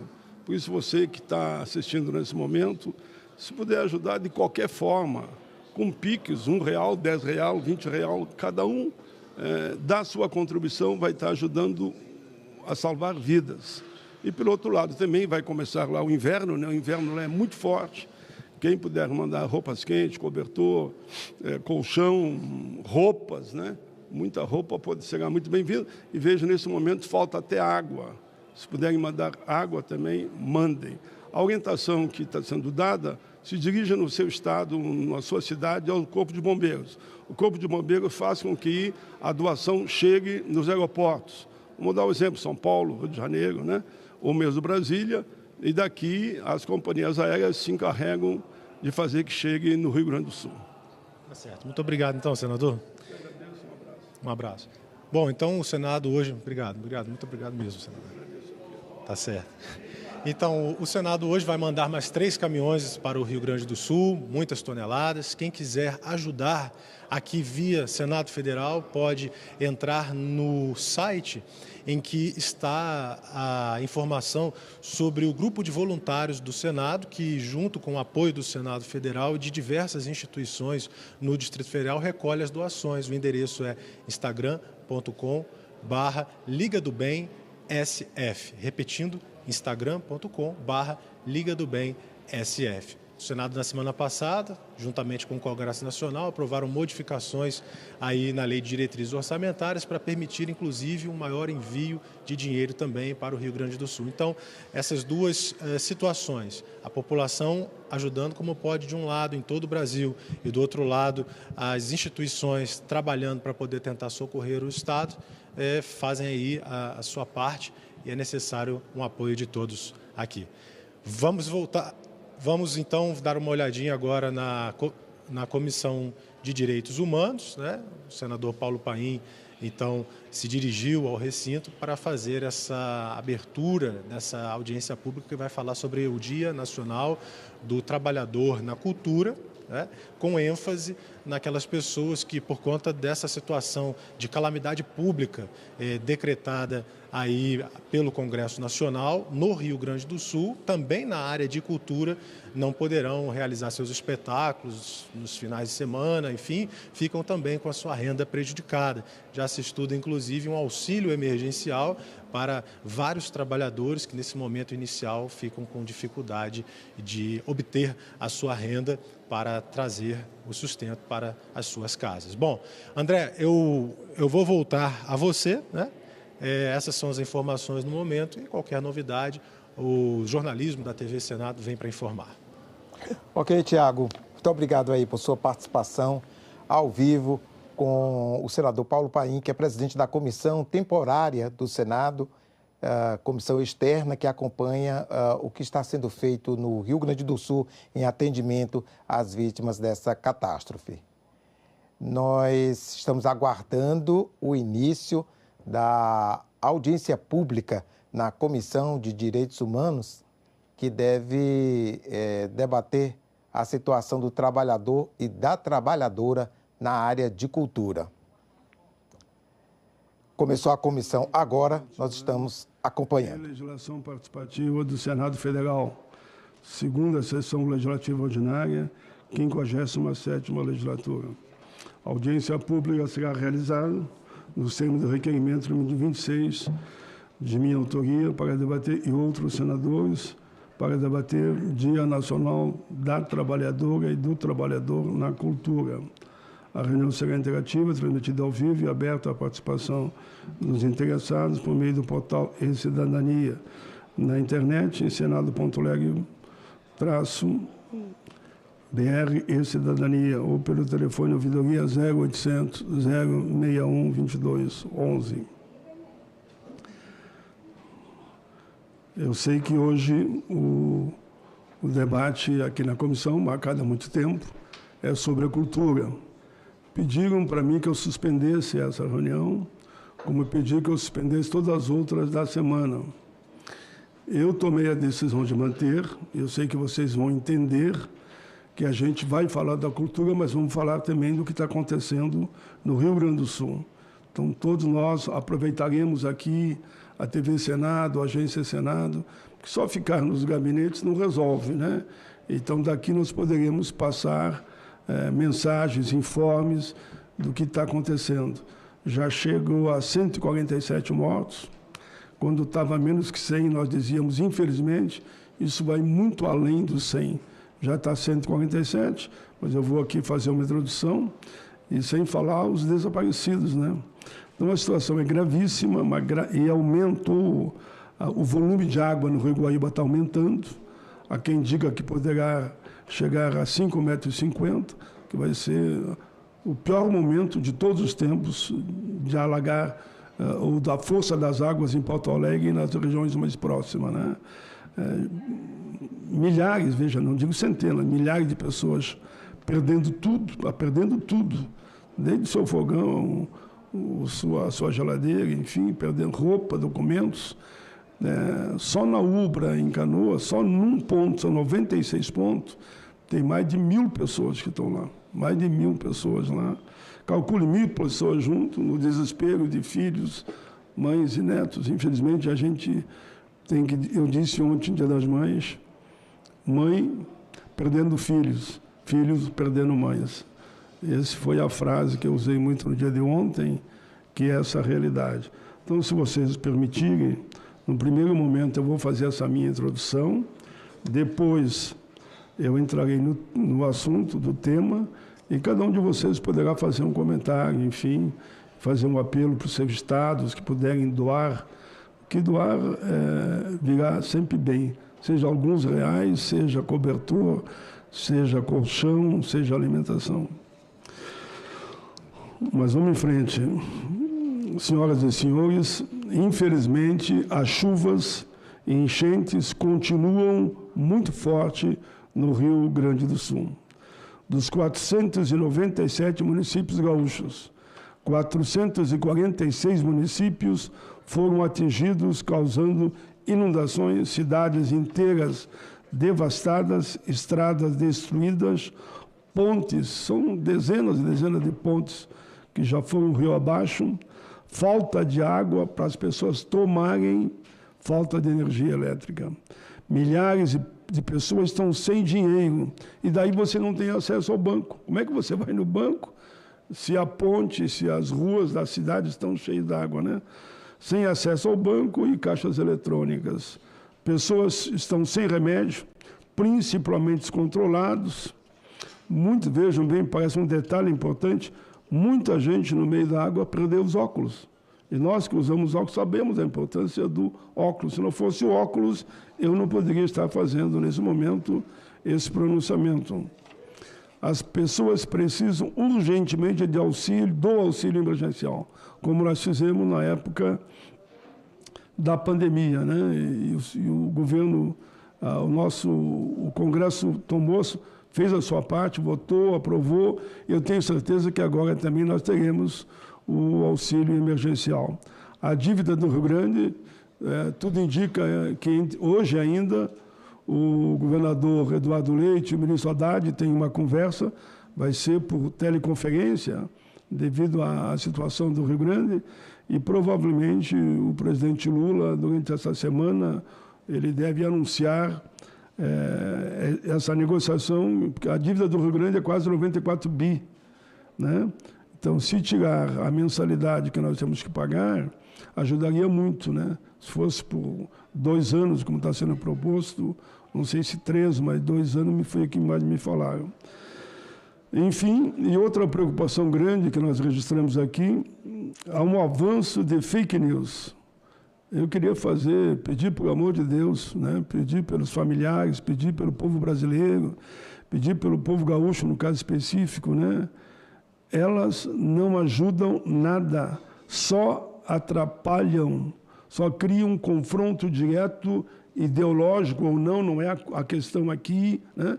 É uma disputa, parece que estão numa disputa eleitoral. Não é disputa eleitoral. Nós estamos, nesse momento, nos somando para salvar vidas. Então, nós pedimos aqui, parem com as fake news, parem.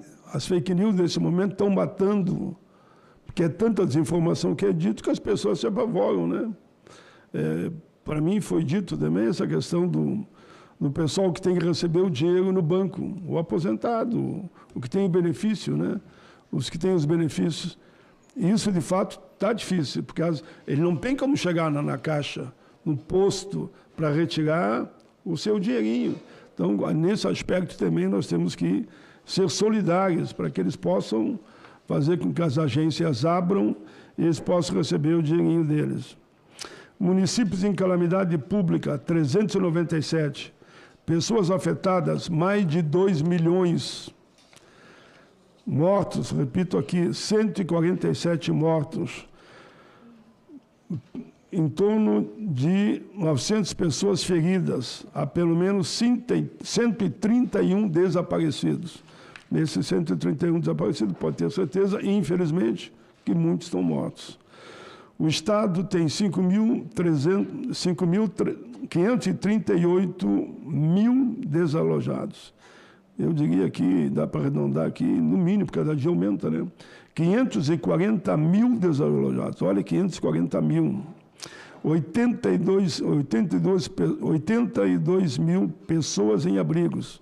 82 mil pessoas em abrigo. Quando eu falei que a UBRA tem 1.000, mas são 96 lugares, né? Calcule isso no Rio Grande todo.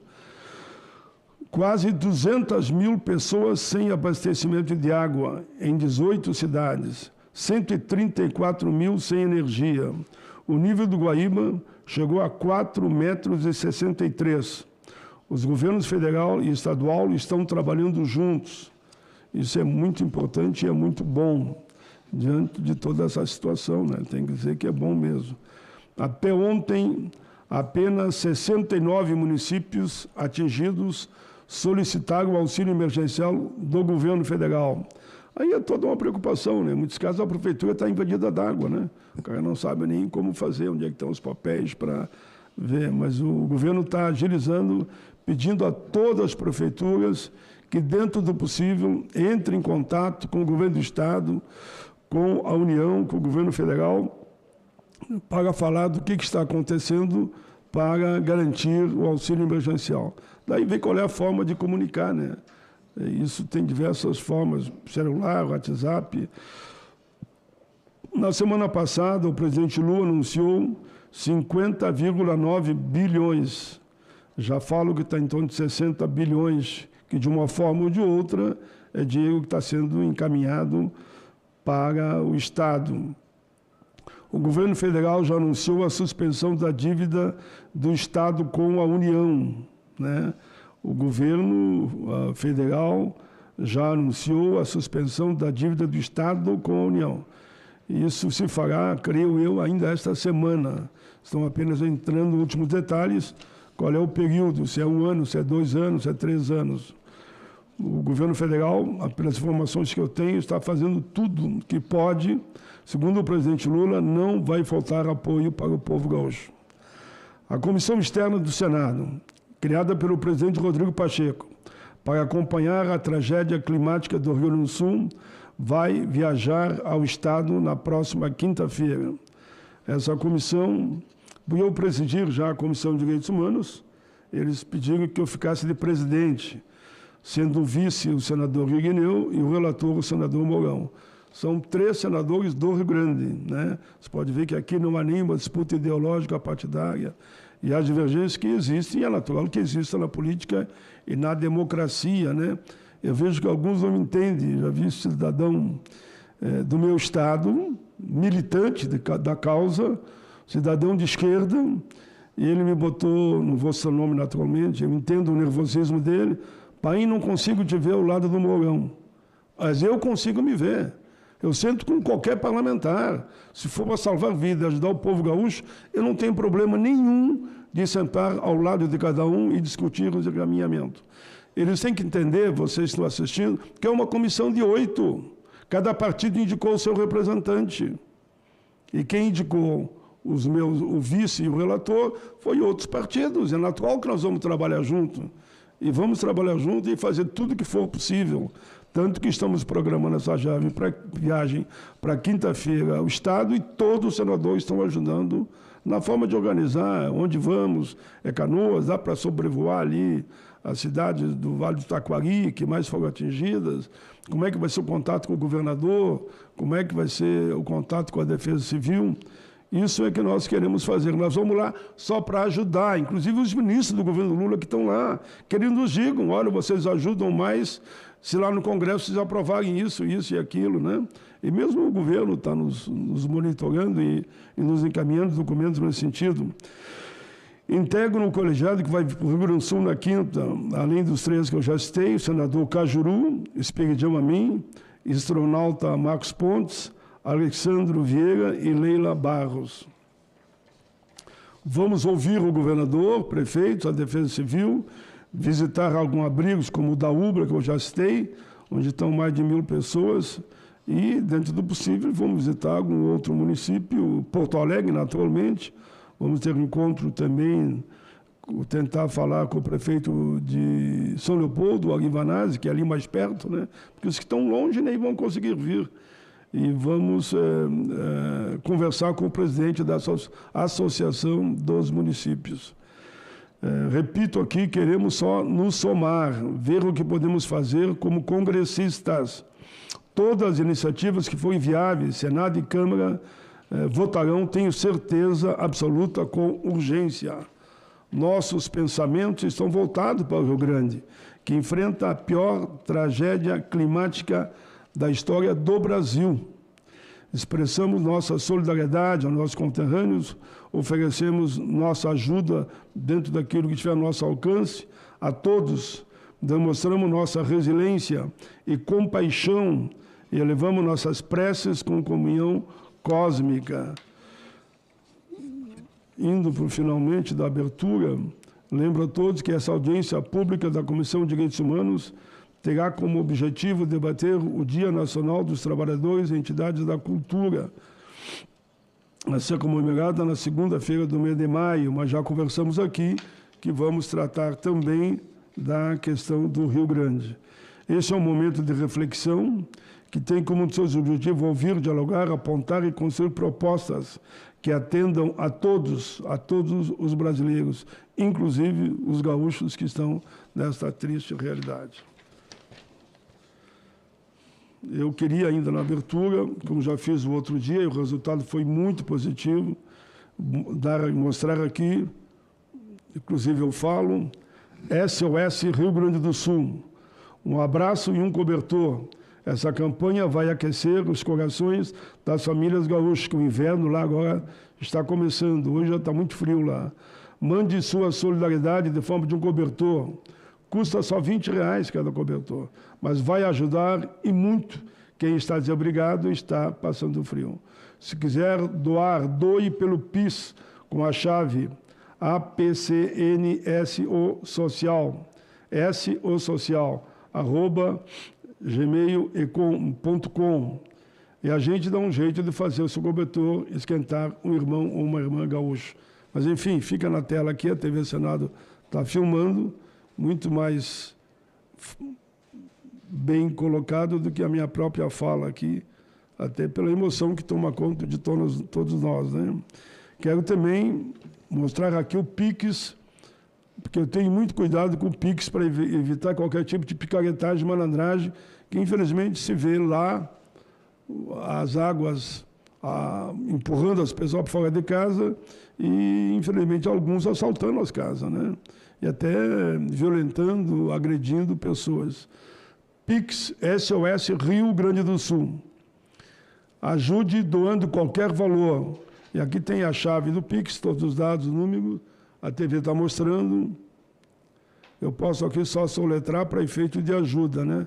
Chave Pix CNPJ 2.92.958.800.0001-38.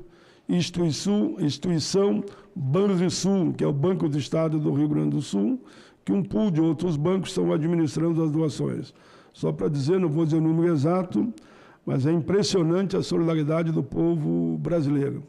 Milhões e milhões de reais já estão chegando em dinheiro e outros milhões em produtos para ajudar a população. Muito bem, com essas informações primeiras, eu vou convidar para nós formatar a primeira mesa. Derek Vieira Santana, diretor de Política para os Trabalhadores da Cultura do Ministério da Cultura. Por favor. Que essas palmas sejam um som no ar de muita luta para ajudar o povo do Rio Grande nesse momento e, naturalmente, claro, os trabalhadores e trabalhadoras da cultura. Frederico Augusto Barbosa, consultor do Instituto de Pesquisa e Economia Aplicada, IPEA. Alexandre Ferreira Gonçalves, coordenadora da Articulação Nacional de Trabalhadores em Eventos, ANTE. Sônia Tereza Santana, presidente do Sindicato dos Trabalhadores nas Lutas, presidente do Sindicato dos Trabalhadores na Indústria Cinematográfica, Sindicine. Teremos ainda por videoconferência Carlos Eduardo Fábio, secretário de Cultura da Central Única dos Trabalhadores, CUT. Adriano Malvar, representante do Sindevento do Estado da Bahia, Força Sindical. Pediram para mim, eu vou aqui citar, porque ele deu um exemplo, viu? Nós aqui no Senado já doamos todas as nossas emendas, né? As minhas emendas, por exemplo, que deve ser a média de todos, dá quase 90 milhões. Eu pedi que mande tudo para ajudar os que estão sofrendo lá com a enchente, né? Então, vai tudo para o Estado. E, inclusive, emendas dessa comissão, nós também fizemos a mesma coisa. O senador Flávio Arnes fez a mesma coisa, nas emendas de comissão dele. Mas esse senhor aqui, esse deputado, é deputado federal do MDB. Veja que não é nada partidário. Se fosse do meu partido, eu citaria também. Mas eu sei que outros fizeram, mas ele chegou aqui agora de manhã, essa informação. Alexandre Guimarães, ele destinou 1 milhão das suas emendas para o Rio Grande do Sul. Indicação do deputado Alexandre Guimarães, em Bento Tocantins, abertura da janela extraordinária que foi feita na votação do Congresso para indicar recursos às causas do Rio Grande do Sul. Eu leio porque dezenas estão fazendo, né? Mas são exemplos que todos podem fazer, todos os senadores e todos os deputados podem doar parte das suas emendas. Eu doei totalmente, que foi uma forma, claro, eu sendo do Estado, de eu ajudar diretamente para que todas as minhas emendas sejam destinadas para ajudar o povo gaúcho nessa situação. Então, rapidamente foi isso. E agora nós vamos começar. Agora, na abertura, antes de chamar os nossos convidados, tem um vídeo que deve ser de 1 minuto. Teve numa outra audiência que nós passamos até uma série de vídeos a pedido dos telespectadores pelo E-Cidadania. Mas hoje, é uma segunda-feira, esse vídeo de 1 minuto, creio eu, mostra um pouco da realidade do meu estado, ou do nosso estado.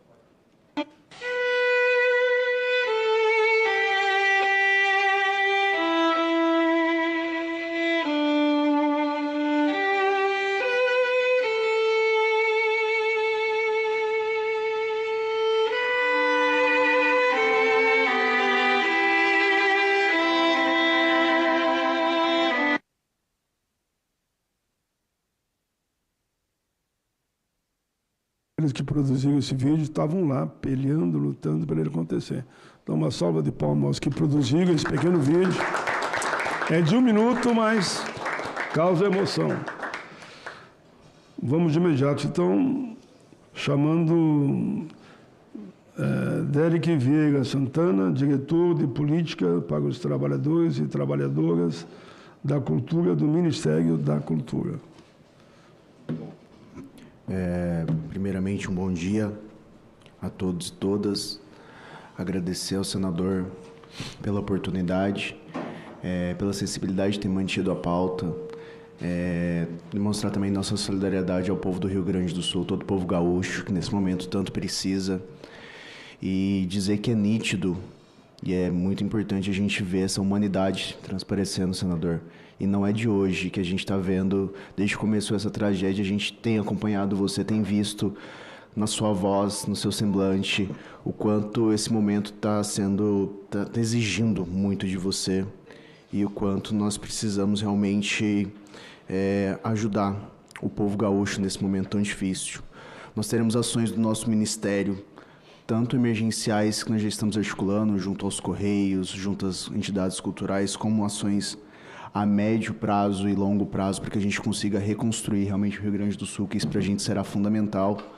Mas outra coisa que para a gente é fundamental a gente falar nesse momento, que é a necessidade da regulamentação das redes sociais, que é uma das pautas também dos trabalhadores da cultura.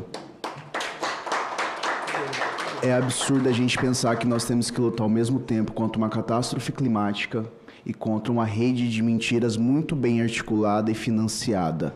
Então, é um absurdo a gente pensar que num momento como esse, em que o país se une para uma grande corrente de solidariedade para ajudar os nossos companheiros que estão precisando tanto, e a gente vê pessoas que estão desinformando a população, gerando ódio, gerando desinformação e dificultando cada vez mais o trabalho das autoridades, inclusive da sociedade civil também. Então, para a gente, isso, tanto nesse momento, agora urgente, de catástrofe climática, e a gente viveu isso durante a pandemia também, uma onda de desinformação muito grande, então é fundamental que a gente pense que a regulamentação, que esse Congresso tem que se debruçar, tanto sobre o tema da regulamentação das redes sociais, quanto das inteligências artificiais também, para que a gente consiga evitar a questão de deepfake e tal. E isso para a gente do setor cultural é fundamental, porque as plataformas, as ditas redes sociais, são plataformas vazias, que quem está lá que produz o seu conteúdo. Então, os trabalhadores e trabalhadoras da cultura que expõem os seus trabalhos lá merecem ser remunerados pelo aquilo que fazem. Nós temos um caso muito simbólico para a gente, por exemplo, o pessoal da dublagem, que hoje o pessoal da dublagem, senador, já recebe o contrato falando, olha, vocês vão dublar este agora, mas a sua voz poderá ser utilizada com inteligência artificial em outras obras. Ou seja, fez uma vez, não faz nunca mais, né?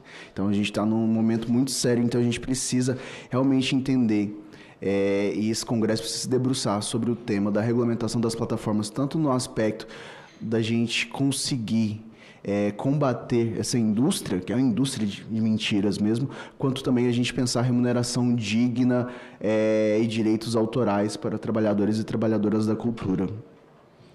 Bom, dito isso, acho que é muito importante a gente dizer que Eu só não avisei, informo agora, que é 10 minutos para cada convidado.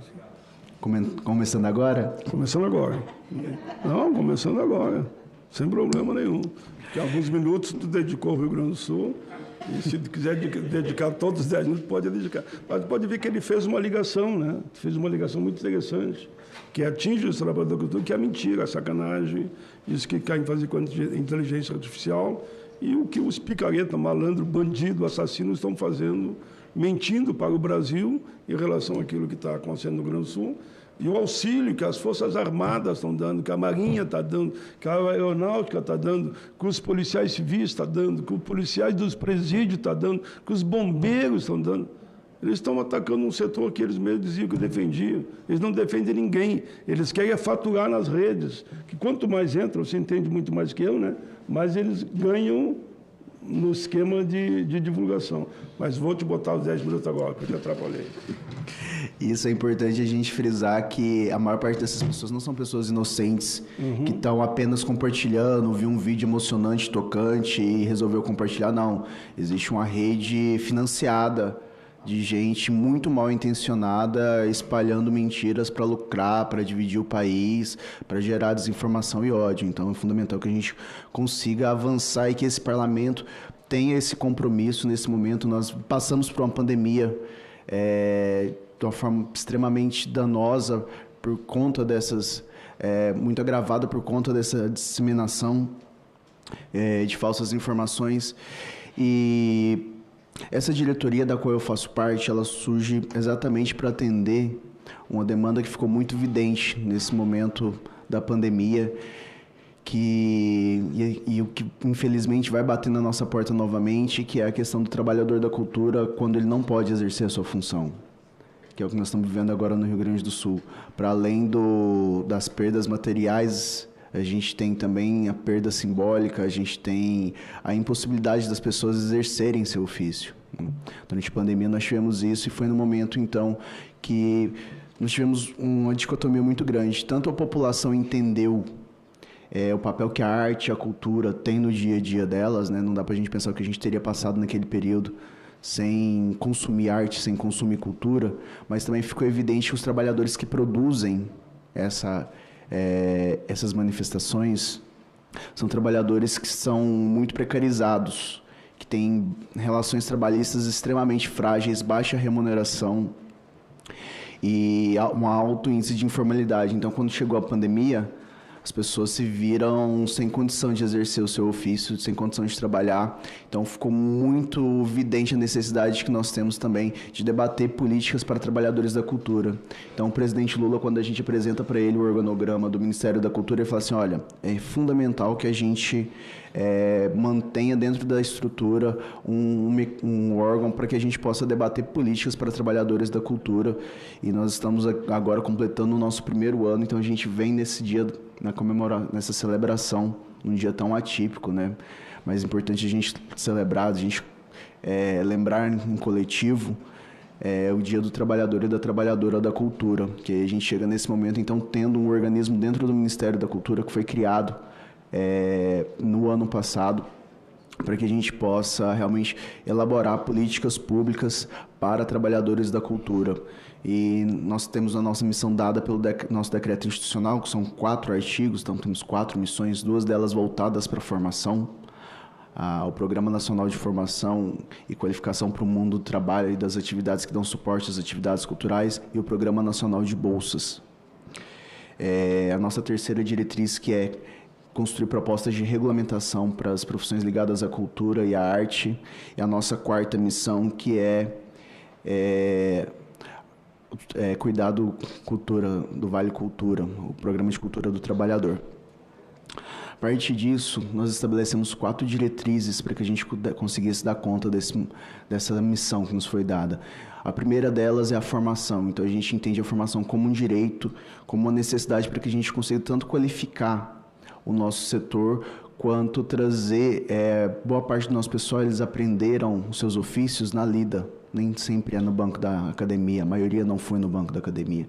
Então, a gente pensar em formação como um direito, como necessidade de qualificação desse setor. Nossa segunda diretriz é a regulamentação e a formalização.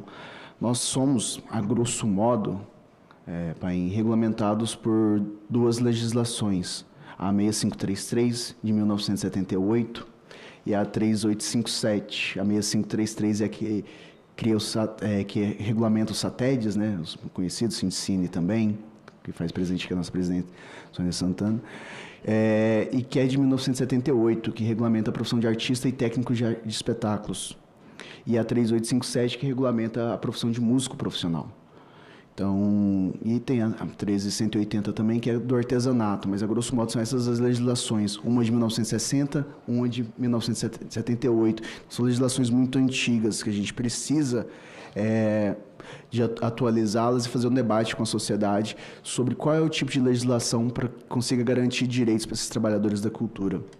Então, pensar nessa regulamentação e na formalização. Nós somos um setor que tem alto índice de informalidade, aí o Fred pode falar disso melhor do que eu, mas a gente tem pesquisa que nos trazem entre 36% a 42% de informalidade no setor cultural. Então, nós temos uma alta informalidade que nós precisamos combater.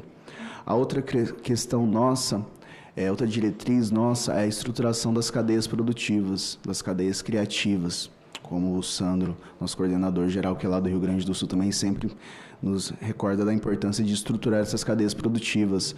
Por exemplo, nós temos um carnaval muito ativo lá no Rio Grande do Sul, né? Principalmente em Porto Alegre e na região metropolitana. Então, a gente pensar que as fantasias são produzidas lá, os carros são produzidos lá, mas e esse material vem de onde? via de regra, os tecidos, as pedrarias, as plumagens, vem tudo da China. Então, se a gente consegue trazer, e aí nesse momento vai ser fundamental para a gente pensar a reconstrução do Estado, se a gente consegue estruturar essas cadeias criativas próximas do local, a gente consegue tanto diminuir a pegada de carbono, quanto a influência de indústrias estrangeiras no nosso mercado e gerar emprego, renda e qualidade de vida para essas pessoas próximas aonde elas moram, próximo da onde essas atividades culturais são consumidas. E a nossa quarta e última diretriz, que é a garantia de direitos. Isso a gente entende que é entender os trabalhadores e trabalhadoras da cultura enquanto sujeitos de direitos sociais, trabalhistas e previdenciários, mas também enquanto agentes fundamentais na garantia de direitos culturais para toda a população. Se a gente não tem quem escreve um livro, não tem livro para ser lido. Se a gente não tem quem faz um filme, não tem filme para ser visto. Então, esses trabalhadores são fundamentais para que a gente consiga garantir direitos culturais para a população no geral. A partir disso, gente, nós realizamos neste ano agora, em janeiro, a primeira conferência temática de trabalhadores da cultura e realizamos agora, em março, a Conferência Nacional de Cultura. E nesse momento ficou muito marcado o quanto a sociedade civil, isso nas conferências estaduais, na conferência temática e na conferência nacional, pautaram a questão da necessidade de políticas públicas específicas para trabalhadores e trabalhadoras da cultura. As pessoas entenderam que não basta apenas pensar no fomento, pensar no edital do quando você vai fazer. Porque quando tem edital, beleza, todo mundo trabalha, todo mundo ganha. Quando tem temporada, todo mundo gira. E quando não tem? Quando essas pessoas envelhecem e precisam se aposentar? Quando essas mulheres precisam dar à luz? Como é que elas têm direito a auxílio maternidade? Então, isso para a gente ficou muito evidente, foi muito colocado nesse último período dentro das conferências de cultura. Então, dentre as propostas mais votadas, nós tivemos propostas que tanto tratam da necessidade de atualização dessas legislações, quanto também propostas que falam da necessidade de formação cada vez maior desse mundo do trabalho em cultura.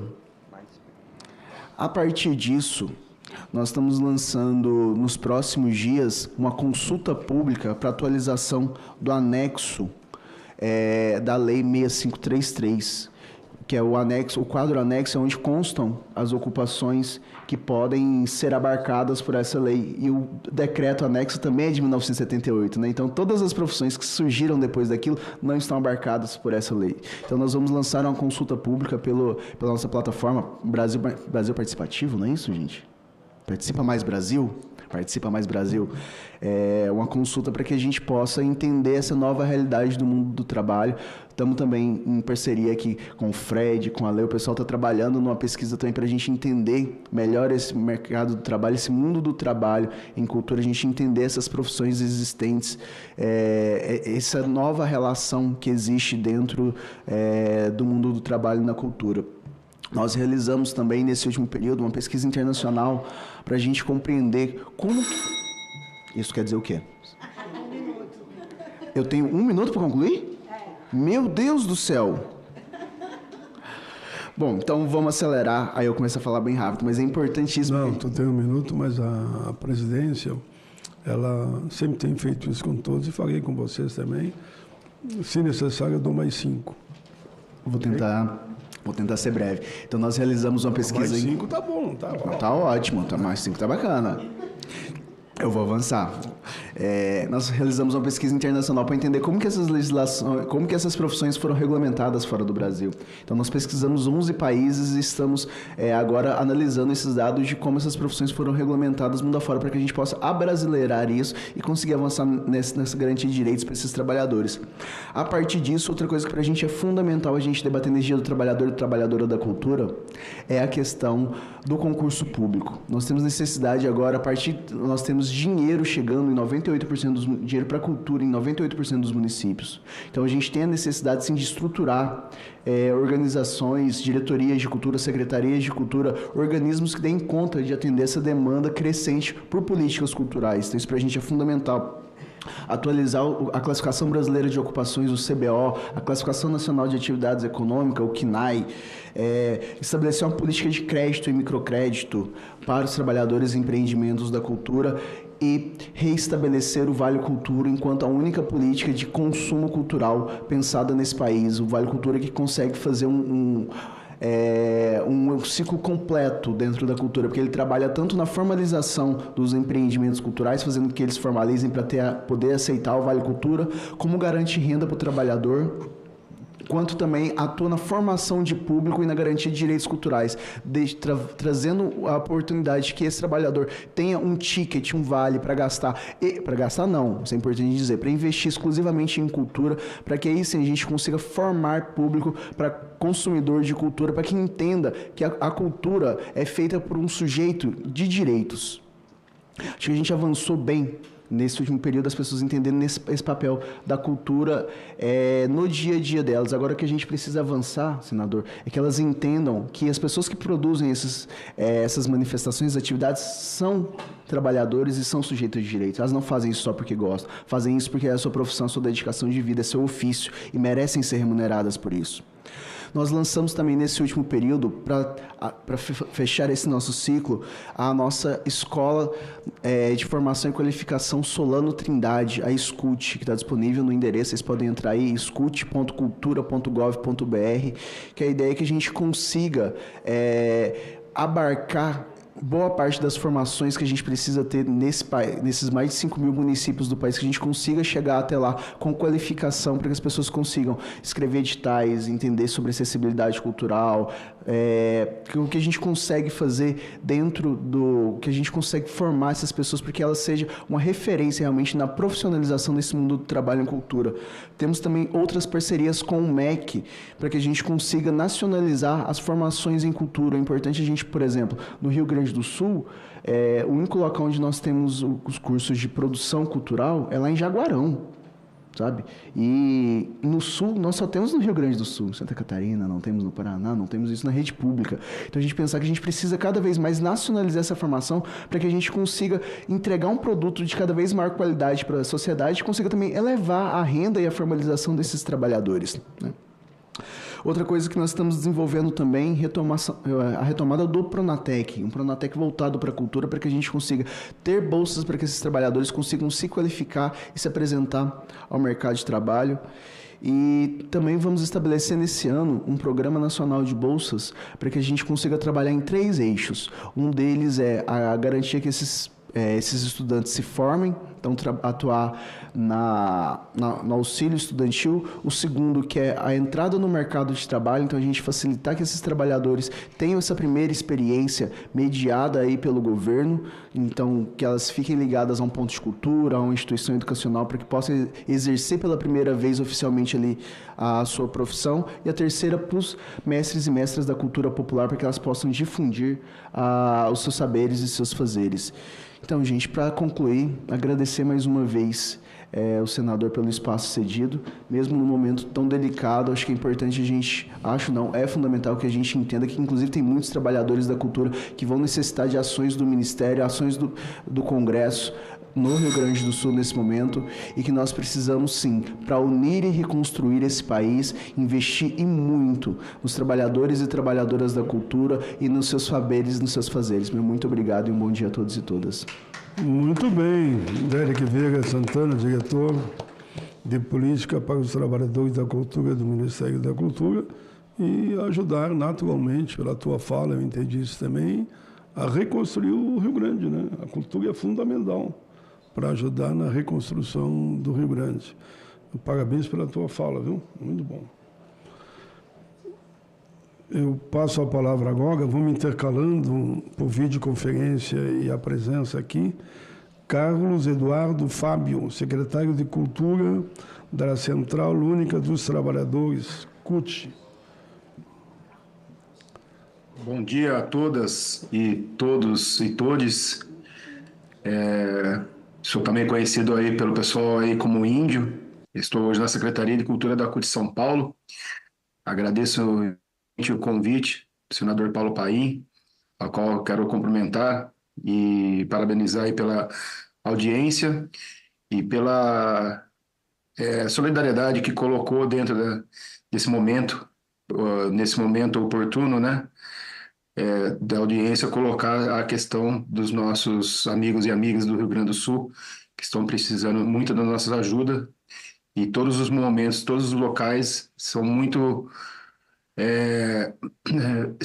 oportunos para poder a gente pedir ajuda, pedir que contribuam, que ajudem a reerguer o Rio Grande do Sul. Nós, a Central Única dos Trabalhadores, estamos também nessa campanha. Temos aí os companheiros e companheiras do Rio Grande do Sul, da CUT Rio Grande do Sul, que já estão em campanha, já estão fazendo, já junto com o MST, fazendo as cozinhas solidárias, a arrecadação, né, de alimentos e roupas e materiais necessários aí para as pessoas. Tanto a CUT Nacional como todas as CUTs estaduais estão fazendo suas arrecadações e levando até o Rio Grande do Sul aí suas doações.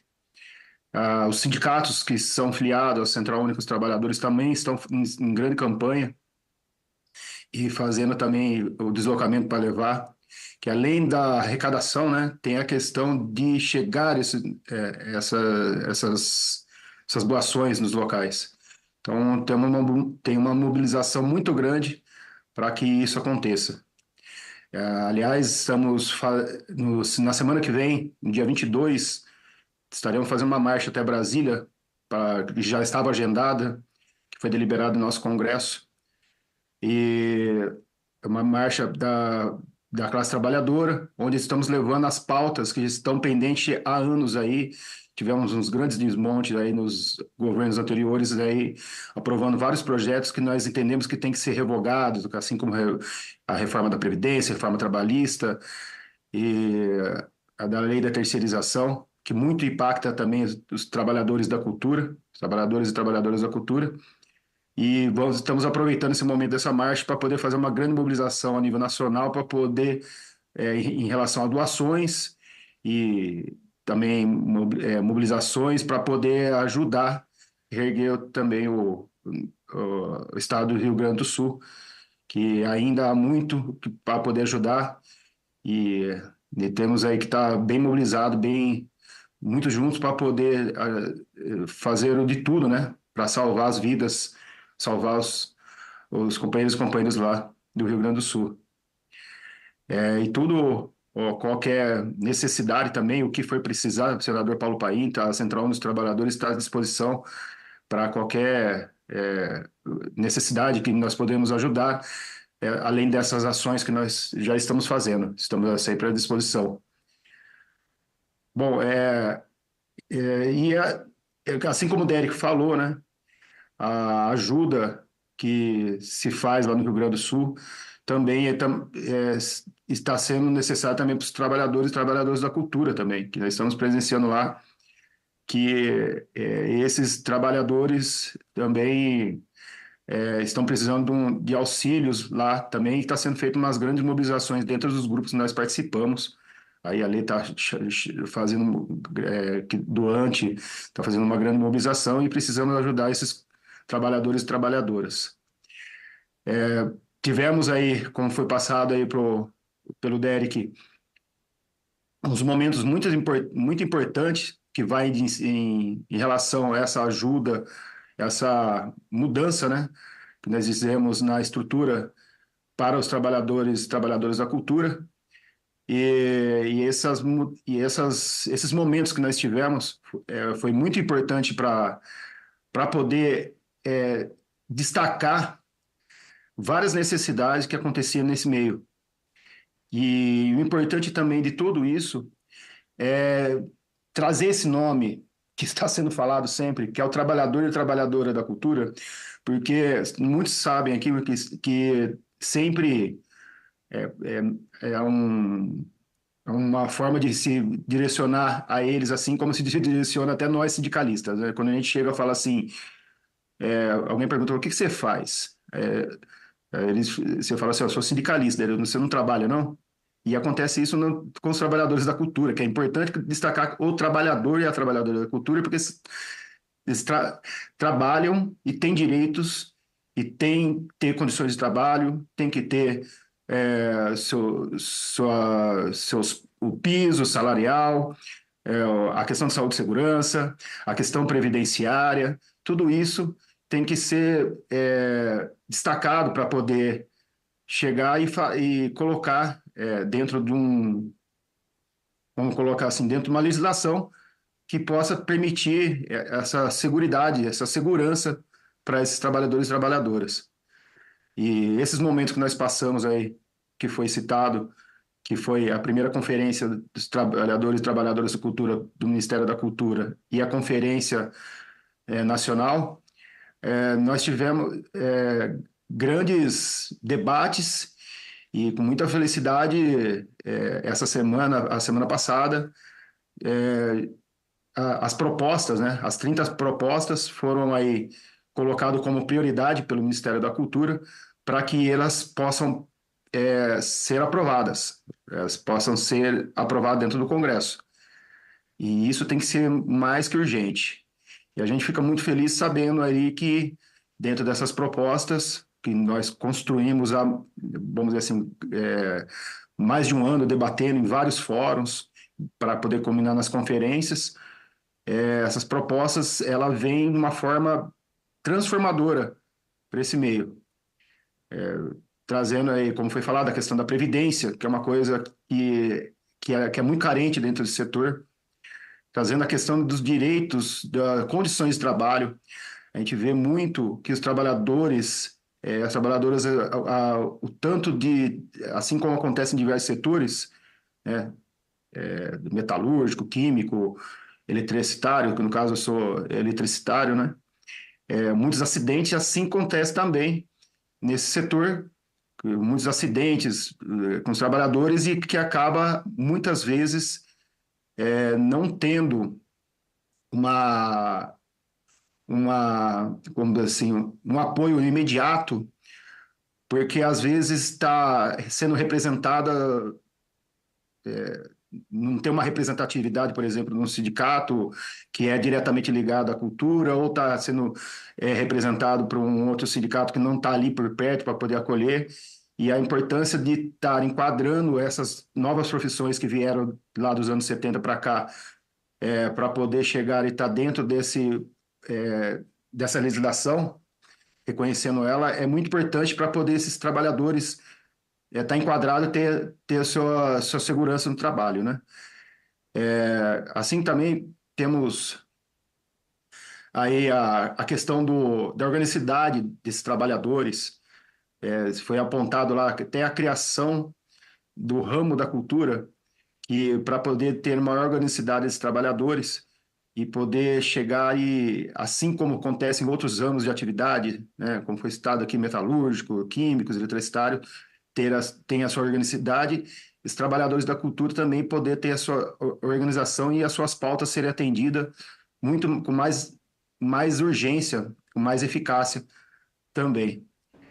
Então, essas 30 propostas que foram colocadas como prioridade ali pelo Ministério da Cultura para poder ser aprovadas, elas são muito importantes e a gente fica muito feliz aí que tem uma prioridade para que elas sejam aprovadas, né? E nós, a Central Única dos Trabalhadores, tivemos aí participando tanto da organização como construção aí da primeira conferência, participando da Conferência Nacional também. Nós estamos com a Secretaria de Cultura dentro da CUT há 8 anos, 12 anos, desculpa. 12 anos, ela é recente, e nós já entramos já com a Secretaria já preocupado e tivemos aí o olhar para esse setor. 15 segundos. Que sempre foi necessário, né? Como sem uma Central Única dos Trabalhadores, não ter em grande parte aí, muitos trabalhadores e trabalhadoras que poderiam estar dentro da Central. E agora está com esse trabalho, com essa unidade que foi construída, já nós temos aí uma grande mobilização junto com a CUT para poder que todas essas pautas que tem desse setor sejam atendidas. Então, a Central Única dos Trabalhadores, a CUT, está empenhada aí para poder chegar e ajudar esses trabalhadores. E, mais uma vez, também dizer que nós estamos empenhados e vamos estar ainda com muita luta aí para poder ajudar os nossos companheiros e companheiras do Rio Grande do Sul, e faço esse apelo, e quem tiver mais proximidade, às vezes alguém tem mais proximidade com o sindicato ou com a própria CUT, pode chegar e procurar esses sindicatos para poder fazer sua doação, e nós estamos aí fazendo nossa mobilização para poder que chegue esses itens, todas as doações para lá para os companheiros e companheiras do Rio Grande do Sul. É muito importante. Nós também, o senador Paulo Paim, tivemos aí cancelando algumas atividades nossas para poder direcionar todos os nossos esforços para isso, e que é a prioridade imediata, né, que nós estamos vendo agora. Então, nós estamos mudando até a nossa agenda para poder chegar e continuar ajudando lá a população do Rio Grande do Sul. Agradeço novamente o convite e estamos à disposição qualquer necessidade. Gratidão, Carlos Eduardo Fábio, secretário de Cultura da Central Única dos Trabalhadores CUT, que demonstrou que o movimento sindical, além de estar defendendo as pautas da cultura, nesse momento está se somando a todo o povo brasileiro na solidariedade ao Rio Grande do Sul. Passo a palavra agora para Frederico Augusto Barbosa, consultor do Instituto de Pesquisa Economia Aplicada, IPEA. Obrigado, senador. Bom dia a todos. O público presente, quem está assistindo no online, né? E cumprimento a mesa. Bom, eu vou fazer eu não sei muito sair do script, tá, senador? Então, eu vou um pouco seguir aqui o meu roteirinho, tá? Eu preparei algumas informações, tá? Para a gente contextualizar a questão da proteção e da dinâmica, né? Da área da cultura, o que justifica uma série de ações, né? Iniciativas legislativas, né? Executivas de proteção e de regulamentação da atividade e do trabalho da cultura. Chamei minha apresentação de tendências, proteção e desafios do trabalho cultural. Eu acho que o Derek já colocou isso, já está mais do que claro, tá? Então, talvez o ponto mais importante seja o dimensionamento, alguns dados que eu construí para a gente ter uma visão panorâmica, né, dos problemas e desafios da regulamentação da área, né? A estrutura é uma estrutura simples, tá, da apresentação. Ela passa por 4 pontos: tendências e desproteção, instabilidades, transições. A tendência do aumento, né, da participação da cultura na totalidade, né, das ocupações culturais. E a desproteção é também uma característica da área, que é a presença muito grande da informalidade e da ausência de dispositivos, tanto de proteção de direitos trabalhistas quanto de direitos sociais. Instabilidade, eu vou falar de 2 pontos, tá? Transições, criação e destruição. A transição a gente vai ver um pouco, a primeira vez que eu falo desses dados, então vocês fiquem à vontade para perguntar, eu também tenho várias dúvidas do ponto de vista da construção, mas, enfim, das tendências do desemprego e da saída para o desemprego, ou da cultura do trabalhador de ficar na cultura ou sair para outras áreas, então a gente chama isso de transições, depois a gente vai voltar a isso, e criação e destruição, né? Que é a grande mobilidade, ou o fluxo de criação e destruição de empregos na área. Tá? Então, são esses 2 pontos de instabilidade, depois eu faço algumas considerações gerais. Bom, eu vou ler para ficar bem rápido, que em geral eu flutuo, né, nas falas. Então, a questão do trabalho central nos dinamismos sociais e para proteções institucionais. O trabalho tem sido o núcleo da questão social. Quase todo o sistema de proteção social tem na questão do trabalho o seu núcleo, não é? Então, é uma categoria, o trabalho, ordenadora para explicar tanto processos históricos de integração, de lutas e proteções sociais, tá? normatização e a dinâmica do trabalho são dois aspectos, não é, que estão sempre conectados, são interdependentes. Então, para proteger trabalho e para gerar proteção, a gente também tem que pensar nos dinamismos do mercado de trabalho. Tá? Então, são duas dimensões importantes aí quando a gente pensa em tentar regulamentar o trabalho e, sobretudo, como é foco hoje nosso, o trabalho da cultura. O trabalho é cerne da produção normativa, envolvido na construção de direitos sociais, é um clássico, né? O núcleo da proteção social é, de fato, o trabalho. Não é? Todos os outros custos de saúde, desemprego, enfim, educação, todos esses movimentos institucionais estão relacionados à capacidade de geração de ocupações. Não é? Mudança dos arranjos produtivos, avanços tecnológicos, crescente financiarização, reestruturação internacional das relações econômicas tem impactado muito na estrutura do mercado de trabalho. Não é? Esse é um ponto que é super importante. Em geral, a gente não tem governabilidade direta por conta dos arranjos institucionais que a gente vive, né? Com financiarização, a gente fragiliza as economias nacionais, não é? A gente reduz a capacidade, em muitas situações, de investimento. Então, a gente reduz a capacidade de intervenção do Estado na organização da dinâmica da acumulação capitalista e, por consequência, na dinâmica também da produção e proteção das ocupações de trabalho. Bom, a dinâmica do trabalho sofre transformações significativas, marcadas por desproteção e precarização. Esses vão ser os pontos centrais que eu vou enfatizar daqui a pouco com os dados. O trabalho cultural tem passado por grandes transformações, com o advento das tecnologias da informação, fenômenos similares ao que ocorre com mídias tradicionais e com os formatos culturais advindos da industrialização. Isso aqui vou passar rápido por isso, depois a gente pode voltar. Eu vou passar isso também, vou direto para o mercado de trabalho. Aí. O mercado de trabalho na área cultural é caracterizado por particularidades que refletem a natureza dinâmica e multifacetada do setor. A gente fala de trabalho cultural, gente, mas a gente tem vários mercados de trabalho cultural, audiovisual, teatro, não é?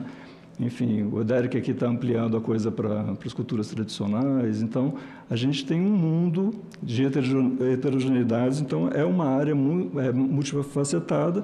Mesmo que a gente pense numa regulação geral, a gente tem que pensar também nas especificidades de cada uma dessas áreas, né, que são pontos que são fundamentais, né?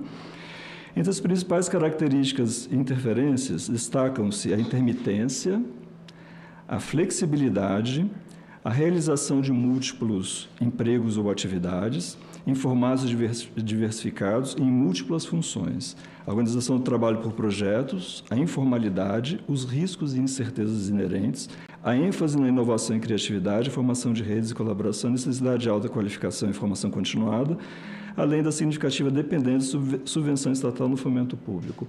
Aqui ficou muita informação num parágrafo só, mas eu resumiria isso em dois pontos. A primeira, a heterogeneidade interna do mercado cultural, que é um ponto central. A segunda, a questão da fragmentação dessas áreas, não é? A gente tem muitas áreas com características muito diferentes, e aí a dificuldade de regulamentação e de proteção é muito grande. Então, eu assinaria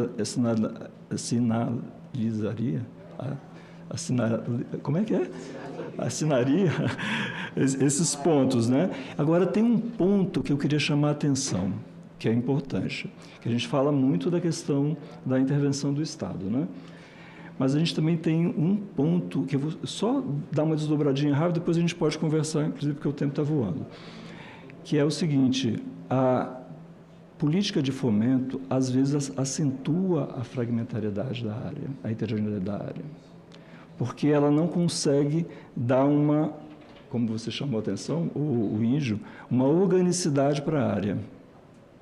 Então, essa fragmentação, o trabalho de apoio do Estado, às vezes gera consequência exatamente inversa do que a gente espera, que é a fragmentação, a dificuldade de organização sindical, a dificuldade de organização associativa, né, de associação para proteção de direitos e assim por diante. Então, a gente tem que ter um cuidado muito grande com o tipo de política que a gente faz, porque ela pode, embora de um lado ela proteja, ela garanta oportunidades de trabalho, ela fragiliza também. não é? Ao acentuar essa dificuldade, essa dificuldade da proteção e da organização política das áreas dos mercados de trabalho. Grande parte dos profissionais do setor cultural não possuem emprego formal, seja por meio do registro de carteira ou outro tipo de contratação. Isso resulta em uma condição marcada pela falta de proteção social no ambiente de trabalho. Um exemplo recente ilustra essa vulnerabilidade. Durante a pandemia Covid-19, o setor cultural foi um dos mais afetados pelas medidas de isolamento social, resultando em uma significativa redução de renda para milhares de profissionais. Uma das iniciativas para atenuar esse impacto foi a implementação do auxílio emergencial, por meio da lei Aldir Blanc. Todos conhecem a lei e a importância, mas todos conhecem também a dificuldade de implementação da lei. Não é? Em parte pelo desenho e em parte pela estrutura do mercado de trabalho. Não é? Em parte pela maneira como ela foi construída e com as ambiguidades internas, que uma hora é uma boa conversa, né? Mas também em parte pela dificuldade de lidar com essa desproteção e com a falta de informação sobre a dinâmica desses mercados, né? Então, eu vou agora... Eu vou destacar alguns pontos e tendências da desproteção. É que essa campainha é automática, viu? Não depende de mim, não é? Ele aperta. Não foi um toque, não, né? Tá bom. Destacaremos a seguir algumas das características do mercado de trabalho. O gráfico 1 apresenta a participação da cultura na ocupação. É um setor que teve participação sempre maior do que 5% no período, sendo que sua massa salarial correspondeu, em 2022, a 6,1% do total da massa salarial. Então, é uma área muito dinâmica e ela ocupa uma parte importante do dinamismo do mercado de trabalho. O número de trabalhadores no âmbito da cultura variou em 15 segundos. 7,2 milhões em 2014 a 6,7 milhões em 2017, sendo que 34% eram informais. Isso vai depender, tá, gente? Como eu falei que tem muitas heterogeneidades, se a gente faz um corte, por exemplo, no teatro, nos espetáculos feitos ao vivo e audiovisual, a gente vai ter comportamentos da informalidade muito também diferenciadas, tá? Mas, enfim, 1 milhão de ocupações não tinha carteira, das ocupações não tinha carteira e mais de 1 milhão era conta própria sem inscrição de CNPJ. Então, a gente vê o nível de fragilidade organizacional na área, não é? Então, aí a gente vê o gráfico 1 de ocupados, aí vocês veem lá as tendências, né? Na primeira quadrante ali, à esquerda, né? Na minha esquerda, 2014 a 2022, a gente vê que começa lá em 2014 5,7% da participação dos ocupados da cultura, na totalidade. Aí a gente vê um movimento que é reflexo de vários processos políticos e econômicos, de crises sucessivas, não é? A gente vê ali em 2021 uma queda para 5,5% e ainda assim com um número bastante elevado, né? Mesmo com todo o processo de crise, etc. E depois a gente começa a retomar, não é, em 2022, os postos de trabalho. A massa salarial segue mais ou menos a mesma trajetória, com uma intensidade maior, por conta das remunerações, dos salários médios, que flutuam de uma maneira mais sensível às crises econômicas e às crises políticas, etc. O próximo gráfico é da informalidade. Então, a gente vê ali, a maior parte da cultura, a gente enfatiza bastante a informalidade, né, que é 30%, 40%, dependendo do ano e da medida. Mas existe um núcleo bastante bem estruturado com carteira, não é? Bastante bem estruturado é forte, tá, gente? Mas com carteira, tá? E a gente pega sem carteira, conta própria, empregador sem inscrição, vejam lá o comportamento de aumento. Então, a gente também tem uma desproteção na estrutura ali contratual, não é? E o que reflete também, né, na informalidade, na flexibilidade e na desproteção mais ampla. Agora, eu vou passar rapidamente para a transição, que são as instabilidades. Entre aqueles que trabalhavam na área cultural, 4,2% ficaram desempregados, mais ou menos 470 milhões, 5,5% passaram para a inatividade, 28% foram trabalhar em outras áreas e 61,7% permaneceu nas atividades culturais. Já vai ficar mais claro quando chegar a uma pequena tabela que eu fiz. Analisando os dados de transição de primeira para quinta entrevista, que foi na PNAD, né, que é a base, a pesquisa que o IBGE faz, né, a gente construiu a partir dessa base, constatou-se que 31,3% deixaram de trabalhar na área cultural. Olha que interessante. Olha a instabilidade. Trabalhavam na cultura e saem da cultura 31% no período que a gente analisou. Daqui a pouco vocês vão ver que período é esse. Em outra abordagem, durante a transição da primeira para a quinta entrevista, é feita uma entrevista, a gente registra a posição do trabalhador, depois na quinta entrevista, onde ele está, não é? Observou-se que houve uma mudança de trabalhadores por conta própria para empregados, representando 9,8% das transições, e para empregadores, representando 6,7%. Além disso, a grande maioria, ou seja, 94%, permaneceu como empregado. Adicionalmente, é possível assinalar que 44,5% dos entrevistados continuaram a ter 2 trabalhos, enquanto 53% passaram a ter apenas um trabalho, ou seja, de 2 ou mais trabalhos, passaram a ter um trabalho só, perderam um, ou seja, perda de renda. Não é? Tudo isso tem que ser afinado, né, gente? Mas isso me dá uma dimensão, um panorama da dinâmica macro, sem considerar as heterogeneidades internas, embora isso já tenha feito, não trouxe, né? Mas a gente vê essa dinâmica de instabilidade na área. Então, vejam lá. Senador, mais um pouquinho? Só para concluir? Tá. Ok. Então, vejam lá. Na primeira para a segunda entrevista, trabalhavam na cultura, eram desempregados e permanecem desempregados para a segunda entrevista, 46,6%. Da primeira para a terceira, eram desempregados, trabalhavam na cultura e eram desempregados. Gente, parece um paradoxo, né? Mas porque eles eram da cultura, eles se dizem da cultura, eles são classificados na cultura, mas estão desempregados. Estão desempregados e continuam desempregados da primeira para a quinta, 35%. Os outros não vou falar, não, acho que já deu para entender, né? É saída do desemprego e continua do desemprego, ou saída do desemprego para inatividade, desistiu de procurar emprego, ou saiu para uma outra área que não da cultura, ali 36% da primeira para a quinta entrevista. Deu para entender a lógica, né? Então, existe uma instabilidade aqui na história da cultura. E eu vou falar, a última, eu vou deixar as considerações de lado, o último, uma tabelinha? Essa aí. Olha, aqui é criação e destruição de emprego, gente. Aqui no macro também a gente fez também por área, audiovisual, teatro e tal, essa coisa toda. Depois eu posso passar o texto para vocês, tá? Está mais completo. Então, olha lá. JC, trabalho criado. Pensando, eu tenho um estoque, então desse estoque, eu tenho estoque, 32% relativo a estoque foi trabalho criado na cultura em 2009 e 28% em 2018. 15 segundos. E na destruição, é o JD, né? Eu criei 32% e destruí 38% do estoque de trabalho. E lá embaixo, 2018, eu criei 28,5% e destruí 33% do trabalho. Então, vocês vejam a instabilidade, não é? Que é esse mundo da cultura. Então, isso demonstra a necessidade premente, não é? De uma regulamentação e de um sistema de proteção que leve em consideração tanto a proteção trabalhista quanto as proteções relacionadas aos direitos sociais. Gente, já estourei meu tempo, então eu não vou me alongar mais. Tá? Não, mas foi muito bem. Muito bem. Senhor Frederico Augusto Barbosa, consultor do Estudo de Pesquisa Econômica Aplicada IPEA, que mostrou... Pode. É funcionário, tá? O pesquisador do IPEA, tá bom? Aqui está consultor. Eu diria que é mestre, doutor. Fez uma brilhante exposição aí.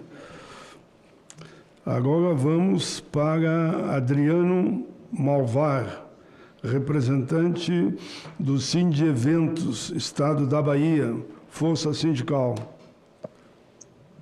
Bom dia, senador. Bom dia a todos. Bom dia. Queria saudar a mesa aí. Em nome... Estou de longe aqui, mas estou vendo Derek, estou vendo a nossa companheira Lê. Um abraço para a Ângela também. E a todos os fazedores de cultura, tá? Vossa Excelência, me solidarizo ao Rio Grande do Sul, o estado do senhor. Eu já acompanho o senhor há muito tempo, o trabalho do senhor. E assim, na pandemia, o setor cultural foi o que mais sofreu. E nós recebemos doações de diversos setores, né? Tanto do privado quanto dos institucionais. Mas, nesse momento agora, o setor de cultura devolve essa solidariedade. E aqui na Bahia, a gente está imbuído nessa campanha. A classe artística aqui, estamos fazendo também essa campanha para poder entregar à Prefeitura e a Prefeitura levar até o Rio Grande do Sul. Então, nossa solidariedade ao povo do Rio Grande do Sul. Tá? E agora, fazendo a minha fala aqui sobre o setor de cultura, eu queria lembrar que o nosso setor, o nosso companheiro anterior falou aí sobre a informalidade e a formalidade. Assim, na Bahia, a redundância ela é mais do que grandiosa. Em sua grande maioria, os trabalhadores de cultura, eles são informais. E eu sempre venho debatendo, no qual a gente tem e precisamos convidar o Ministério do Trabalho, o Ministério da Previdência, pois, como o nosso companheiro Derek citou, fizemos a conferência de São Paulo, a temática, sobre os trabalhadores de cultura, e na minha fala, nós chegamos a apresentar mais de 70 profissões, diretamente e indiretamente ligadas ao setor de cultura. E nessas profissões, a gente trabalha vendendo almoço para poder pagar a janta. A gente roda, bate na mesma tecla o tempo todo sobre essa questão da formalidade. Mas, em muitos dos eventos, quem leva o microfone para a gente, senador, aquele profissional, ele é informal. Nós temos, quando eu falo aqui do Ministério do Trabalho, quando eu falo do Ministério da Previdência, eu levei 3 casos nossos daqui da Bahia, no qual um técnico de iluminação, ele voltando, depois de um trabalho exaustivo, durante todo o dia, muitas das vezes não tem carga horária, tem um início, tem um horário para chegar, mas não tem horário para terminar. E aí, nessa volta para casa, sofreu um acidente automobilístico, né? Ele voltando de moto, e aí, infelizmente, veio a perder a perna. Nós temos um caso também de um holding, no qual ele já trabalha há mais de 44 anos, já rodou diversos países, e até hoje ele não tem uma carteira assinada. E aí a pergunta, hoje ele já está com mais de 60 anos, não tem uma formalidade, não tem como se aposentar, enfim, são esses casos. Também temos um técnico de sonorização que, além de ter perdas auditivas, o físico já não é mais o mesmo, esse técnico de sonorização, ele já está com o princípio de Alzheimer. Então, ele não vai poder mais exercer a profissão dele. Então, são esses casos que a gente vem trazendo com vídeos, com comprovações, e que aí a pergunta é como é que a gente consegue dar tranquilidade, dar uma segurança jurídica, uma previdência para esses profissionais. A gente não consegue. A gente tem que pensar nas leis, temos que pensar nesses profissionais, mas, ao mesmo tempo, a gente tem que ter a fiscalização. Frequentemente, nós vamos aqui à Superintendência do Trabalho, levamos esses pleitos, mas, infelizmente, a Superintendência do Trabalho não tem contingente. A gente está indo ao Ministério Público do Trabalho, inclusive essa semana teremos reuniões para passar essas dificuldades. Aqui na Bahia, em Salvador especificadamente, nós temos a nossa maior manifestação popular do mundo, que é o Carnaval de Salvador. E aí eu desafio a pegar aqueles profissionais que fazem aquela festa acontecer e perguntar se eles são formalizados. Eu vou dar um exemplo de mim. Trabalho no Carnaval de Salvador desde 2000 e nunca assinei um papel. Então, assim, não tem a fiscalização, não tem exigência. Se você se torna exigente com sua contratação e tal, você é retirado dessa fila de trabalho. Se você começa a lutar pela regulamentação, por essa organização, você é retaliado. E aí a pergunta é, o nosso setor cultural, ele move a nossa economia do país. Quem foi que fez parte da salvação no período de pandemia foi o setor cultural, com as lives, os streams de séries e filmes, com o setor musical. Os artistas, eles faziam as lives, mas, como a gente chama, né, a graxa, os bastidores, muitas das vezes não ganhavam, esses benefícios não chegavam na ponta. Então, assim, a gente hoje, assim, agradeço por estar participando dessa comissão dos trabalhadores de cultura, dentro da Comissão de Direitos Humanos. É sub-humano o que nós trabalhamos no nível Brasil, no setor cultural. Vai vir aqui agora no Nordeste as festas juninas, a nossa cultura vai estar mais uma vez sendo apresentada, mas eu desafio aqueles trabalhadores, do dançarino de quadrilha ao artista a se apresentar. Eles não têm formalidade. Então eu deixo aqui esse registro para que a gente crie comissões de fiscalização nesses setores de cultura. Não adianta a gente criar leis e leis e leis se a fiscalização não acontece. Nós, como sindicatos, nós, como centrais sindicais, infelizmente, nós não temos hoje poder de atuação. Nós estamos desidratados. Nós não temos condições para atuar. A gente atua aqui na medida do possível. A gente sabe também que os órgãos têm essas dificuldades por contingente, mas é uma gama gigantesca de trabalhadores e que ficam ao seu bel prazer, ao léu. Temos aqui diversos eventos na cidade de Salvador, onde o trabalhador chega às 3 horas da tarde, o evento começa às 22, só encerra às 6 horas da manhã e ele não tem nem como ir para casa, senador. Sabe? Transporte público já é dificultoso. E aí ter que pagar um transporte por aplicativo, às vezes a diária não compensa. Tem que juntar 2, 3, 4 para poder pegar um transporte de... Então é sub-humano. Às vezes é uma alimentação para 12 horas. Quando essa alimentação ela é bem apresentável. Porque muitas das vezes a alimentação já não condiz. É alimentação azeda. Não pergunta se as pessoas têm algum problema de saúde em relação àquela alimentação. É dessa forma que o setor de cultura é tratado. Então, eu deixo aqui esse registro. Não vou me alongar, porque também os outros companheiros estão participando. Sei que outras pessoas podem exercer. Então, assim, eu deixo só esse registro, porque a nossa bandeira, o tempo todo, é sobre isso. Esse trabalho desumano e que a gente precisa dessa fiscalização. Que a gente precisa que os sindicatos se unam. O nosso companheiro Índio falou, o nosso companheiro da CUT, a nossa força sindical também nos ajuda, mas que o nível Brasil, o nosso setor está precário. É sub-humano. Deixo aqui esse registro e muito obrigado a todos. Muito bem, Adriano Malvar, representante do Sindevento, Estado da Bahia, Força Sindical, falou da importância do trabalho digno, né? E que haja devida fiscalização. Eu vou agora para Alexandra Ferreira Gonçalves, coordenadora da Articulação Nacional de Trabalhadores em Eventos. Obrigada, senador. Obrigada a todos que me antecederam. Queria cumprimentar a mesa, Fred, Sônia, Derek, Adriano e Índio, que estavam online. Muito obrigada pelo convite. O momento é triste para a gente, mas a luta é perene, né? Em primeiro lugar, queria me solidarizar com os nossos irmãos do Rio Grande do Sul, irmãos e irmãs.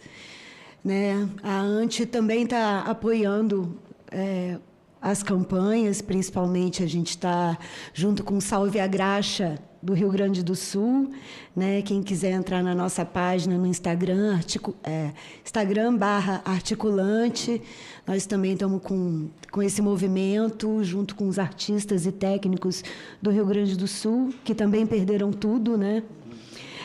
A gente sabe que a gente fala muito dos artistas, né? Mas os trabalhadores dos bastidores, muita gente são aqueles que têm um sistema simplesinho de som, que leva o seu sistema para tocar no bar, né? Os sonzinho para a igreja e etc.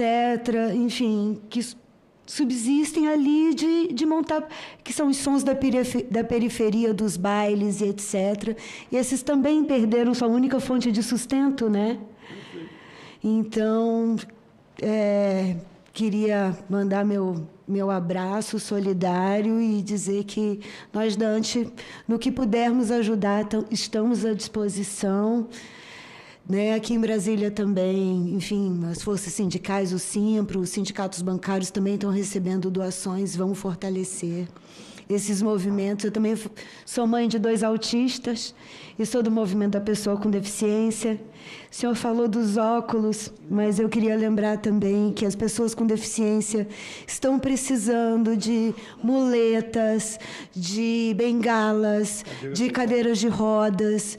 Então, quem tiver, por favor, doem para o Rio Grande do Sul, porque, enfim, são pessoas que acabaram indo sem nada, né? Muitas vezes carregadas no colo, e que se encontram, às vezes, no chão dos seus abrigos, sem ter como exercer a menor autonomia, sem essas extensões do seu próprio corpo, né?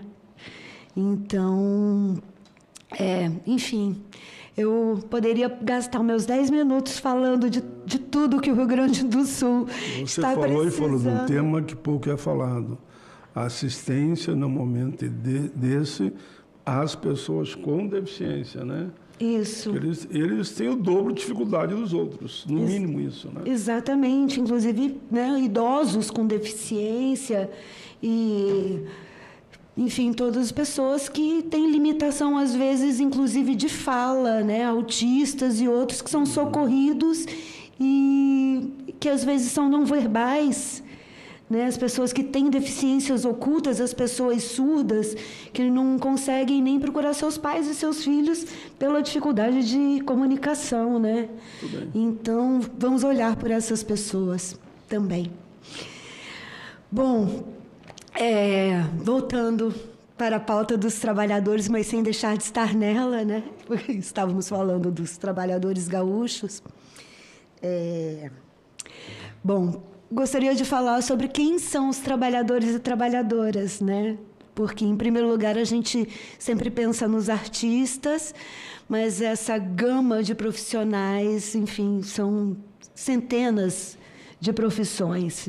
Como diz o Fred, algumas estão na CBO, na Classificação Brasileira de Ocupações, outras não.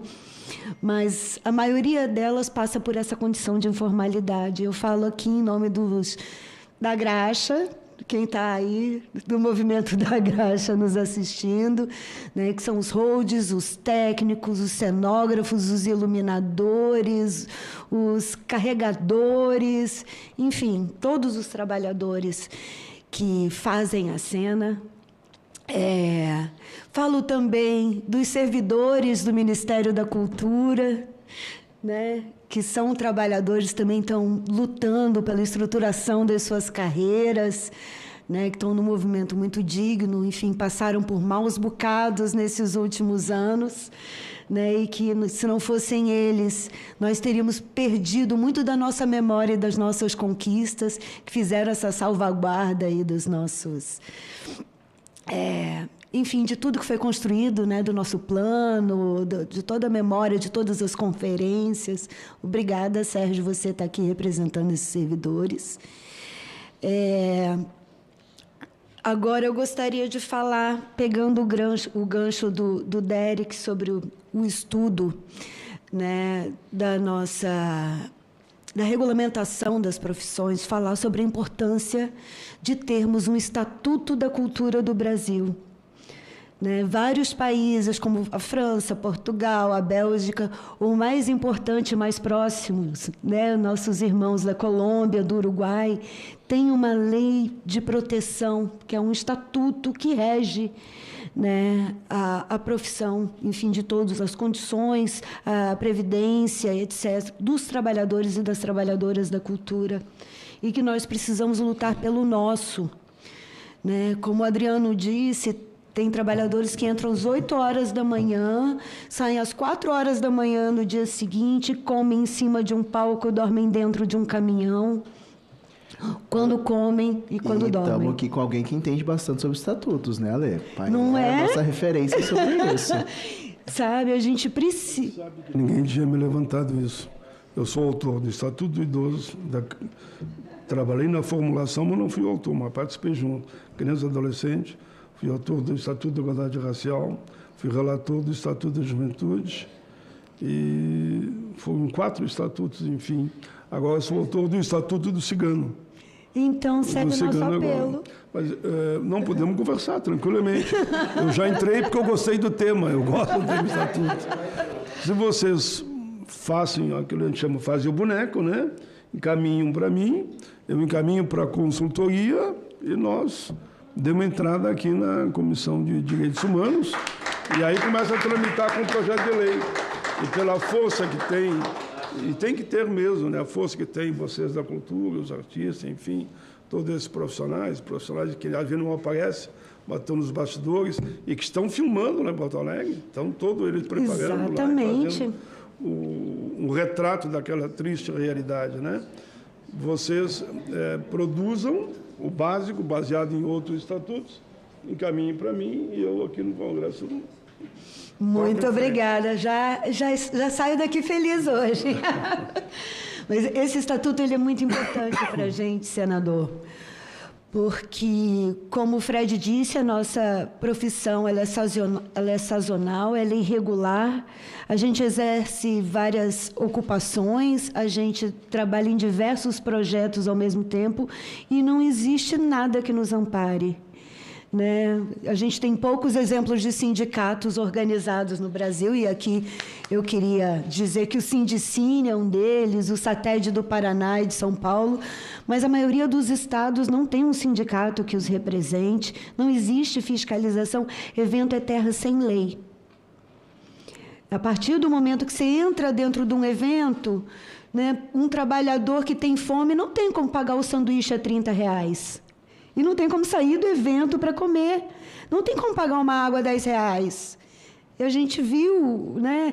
Então, sabe, que seja obrigado o fornecimento do mínimo, sabe? Uma ambulância desde os processos de montagem até a desmontagem, né?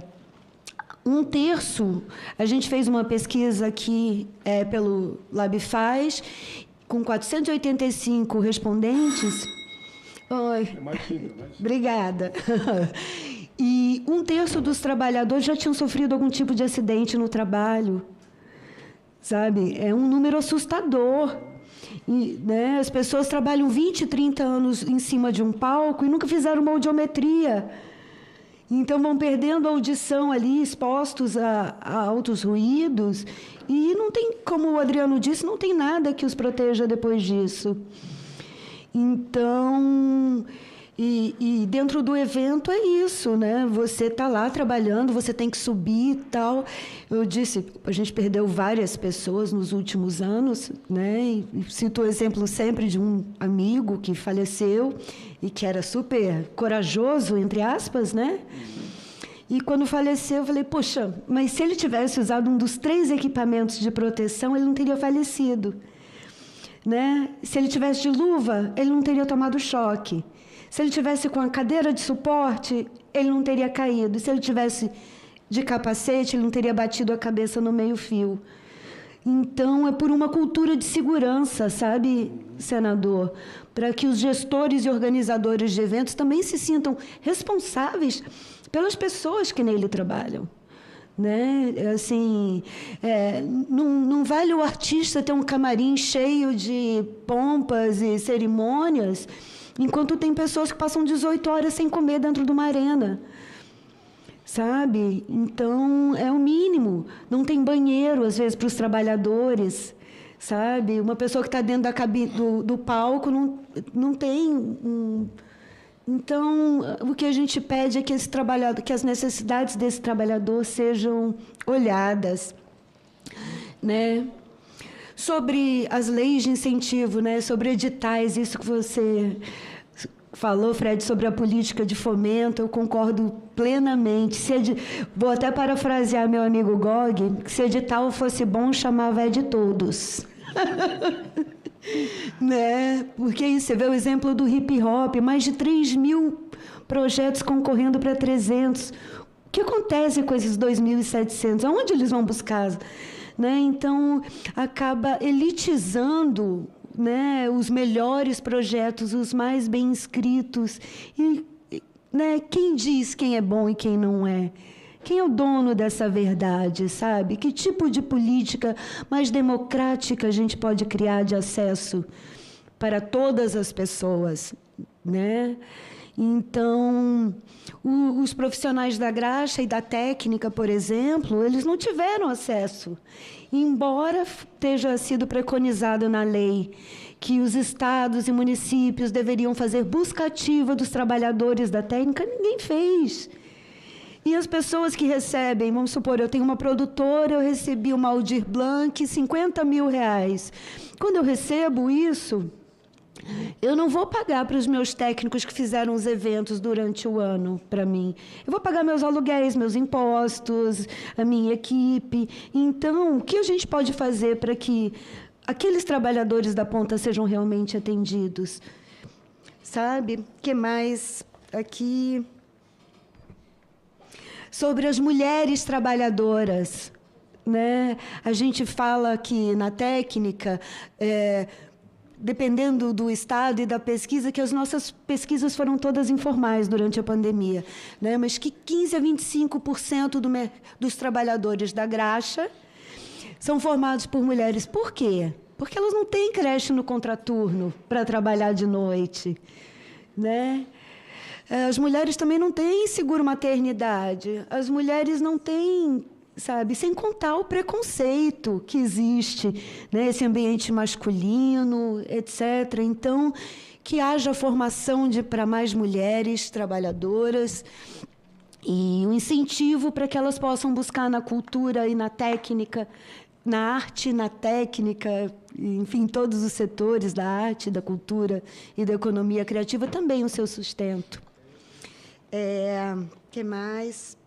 Sobre a lei Dona Naná, não posso deixar de falar, já ela vai vir para essa casa, né, que é o PL 3022 de 2021, de autoria do deputado Alexandre Padilha, né, que ela prevê políticas de memória e preservação para os trabalhadores da graxa. A Dona Naná era uma camareira do Estado Municipal de Belo Horizonte, que ela tinha um caderninho que ela anotava, pedia autógrafo de todo mundo. Então, ela tinha os cadernos da Dona Naná, são a história do Teatro Municipal de Belo Horizonte, né? E, através dessa lei, tem um parágrafo também que diz que o governo federal deverá, né, enfim, incluir os trabalhadores... O governo federal, não, enfim... O governo, enfim, as políticas devem abranger os trabalhadores, os técnicos em eventos. Então, espero que quando receber nessa casa, o senhor puder, né, nos apoiar. Bom, eu poderia falar muito mais, mas eu vou ficar por aqui, agradecer mais uma vez a todas as pessoas que estão nos assistindo, o senador e meus companheiros da mesa. Obrigada. Muito bem, Alexandra Ferreira Gonçalves, coordenadora da Articulação Nacional dos Trabalhadores em Evento. Então, já fica aqui essa indicação que você fez do Estatuto, que ele pode abranger tudo isso que você falou, viu? Porque vocês é que vão escrever, nós queremos isso aqui no Estatuto. Tudo aquilo que for para a lei, a consultoria do Senado elabora, não voto em hipótese nenhuma sem que vocês recebam de volta ele pronto. Depois a gente faz aqui a audiência pública. Se tiver novas ideias que podem surgir, eu incorporo para daí, então, mandar para frente o projeto. Muito Ok? Parabéns pela exposição. De imediato, Sônia Tereza Santana, presidente do Sindicato dos Trabalhadores na Indústria Cinematográfica. Muito bom dia, muito obrigada, senador. Estou aqui, primeiro, em solidariedade ao seu Estado. Nós temos representação no Rio Grande do Sul e realmente é uma situação extremamente delicada, extremamente complicada para as artes e a cultura no estado que estão vivendo e no estado que não saberemos como sairemos. Nós somos em 3 sindicatos, né, do audiovisual. Para você ter uma ideia de como sairemos dessa, porque dezenas e dezenas de cidades totalmente cobertas e não poderão ser reconstruídas ali. Então, lá temos que pensar em investimento em bilhões e bilhões de reais. E a cultura poderá nos ajudar nessa reconstrução, pela sensibilidade, pela poesia, né? Pelo encanto que a cultura nos passa. Contamos Perfeito. com vocês. Contamos com o senhor também nessa força-tarefa. Nós somos 3 sindicatos de trabalhadores técnicos em todo o Brasil. É o Sindicine, o STIC e o Sintracine. E constituímos um fórum dos sindicatos, que nós chamamos de usuários da 6.533 e também do decreto 82.385/78. Nós fizemos isso de um modo de ampliar a proteção, de buscar uma congregação dos sindicatos, né, em lutas comuns, como qualificação, atualização de função, que o Sindicine já fez, esse fórum já fez essa parte da atualização, apesar de que atualizamos, mas brevemente teremos que atualizar novamente, porque todo dia são novas funções com as inovações tecnológicas. Também nos reunimos para buscar, entre outras coisas, reduções de jornada e outros problemas do setor. Prestamos a nossa solidariedade aqui ao sofrimento do povo gaúcho que está ocorrendo no Rio Grande do Sul. Nós temos trabalhado intensamente para socorrer os trabalhadores do audiovisual, suas famílias e amigos. O audiovisual se uniu aos companheiros de atividade e aos abrigos. Há uma comovente tarefa em curso. A solidariedade tem sido admirável. Lamentável as fake news, que realmente precisam ser criminalizadas. É um crime. Nós somos os representantes também dos trabalhadores técnicos do audiovisual gaúcho e estávamos em processo muito perto de ter a primeira convenção coletiva do audiovisual gaúcho. Não sabemos quando isso poderá acontecer. E não sabemos como será o futuro do audiovisual. As águas precisam baixar. O nosso setor foi devastado, a produção cultural foi paralisada. Mais uma vez, não sabemos quando poderemos voltar a trabalhar e como sustentaremos nossas famílias. Ainda estávamos no rescaldo da pandemia e agora um duro golpe com muita destruição. A informalidade do setor dificulta o uso de alguns mecanismos de apoio e proteção colocados pelo governo federal, que tem feito um trabalho espetacular de apoio ao povo do Rio Grande do Sul e ao governo gaúcho. Também aproveitamos aqui agradecendo todo o trabalho do MINC, que vem renascendo das cinzas de uma forma gloriosa. Esse ministério, com uma equipe incrível, impecável, parabéns a todos que estão aqui, que precisa ter o seu valor reconhecido, vem recuperando o tempo perdido com ações em todo o Brasil. Temos tido escuta e vemos reconstrução. Não é fácil reconstruir. Saberemos disso no estado gaúcho. Foram conferências, reuniões, audiências e aconteceu a reestruturação do sistema MINC. A retomada das políticas públicas, a Lei Paulo Gustavo, Aldir Blanc e o Plano Nacional da Cultura, que precisa ser regulamentado. No audiovisual, nós tivemos a recriação do Conselho Superior do Cinema e Audiovisual, com representação descentralizada e equidade de gênero. Também a ampliação do Comitê Gestor da Ancine. Podemos aproveitar esse momento aqui e solicitar ao MINC, Ancine, que pensem em editais para a produção no Sul, que é sempre um processo demorado, mas que logo traria uma perspectiva de ativação do setor a médio prazo. Que as plataformas de streaming joguem o seu olhar para os produtores do Sul, as produções publicitárias usem os técnicos, usem os trabalhadores do audiovisual e da cultura gaúcha. O Rio Grande do Sul sempre foi grande potência na literatura, tem um cinema forte, pungente e um importante festival de cinema. Não podemos perder isso. A cultura é um baluarte da democracia, da civilidade e da sociedade. É preservadora da memória e dos costumes do povo brasileiro. A nossa cultura é muito rica, muitos saberes, muitas movimentações artísticas, muita beleza e muita música.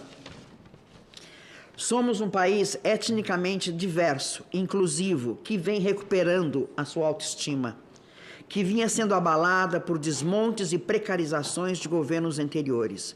Aproveitamos, senador, na reforma trabalhista, vários pontos que buscamos proteção usando o acordado valendo sobre o legislado.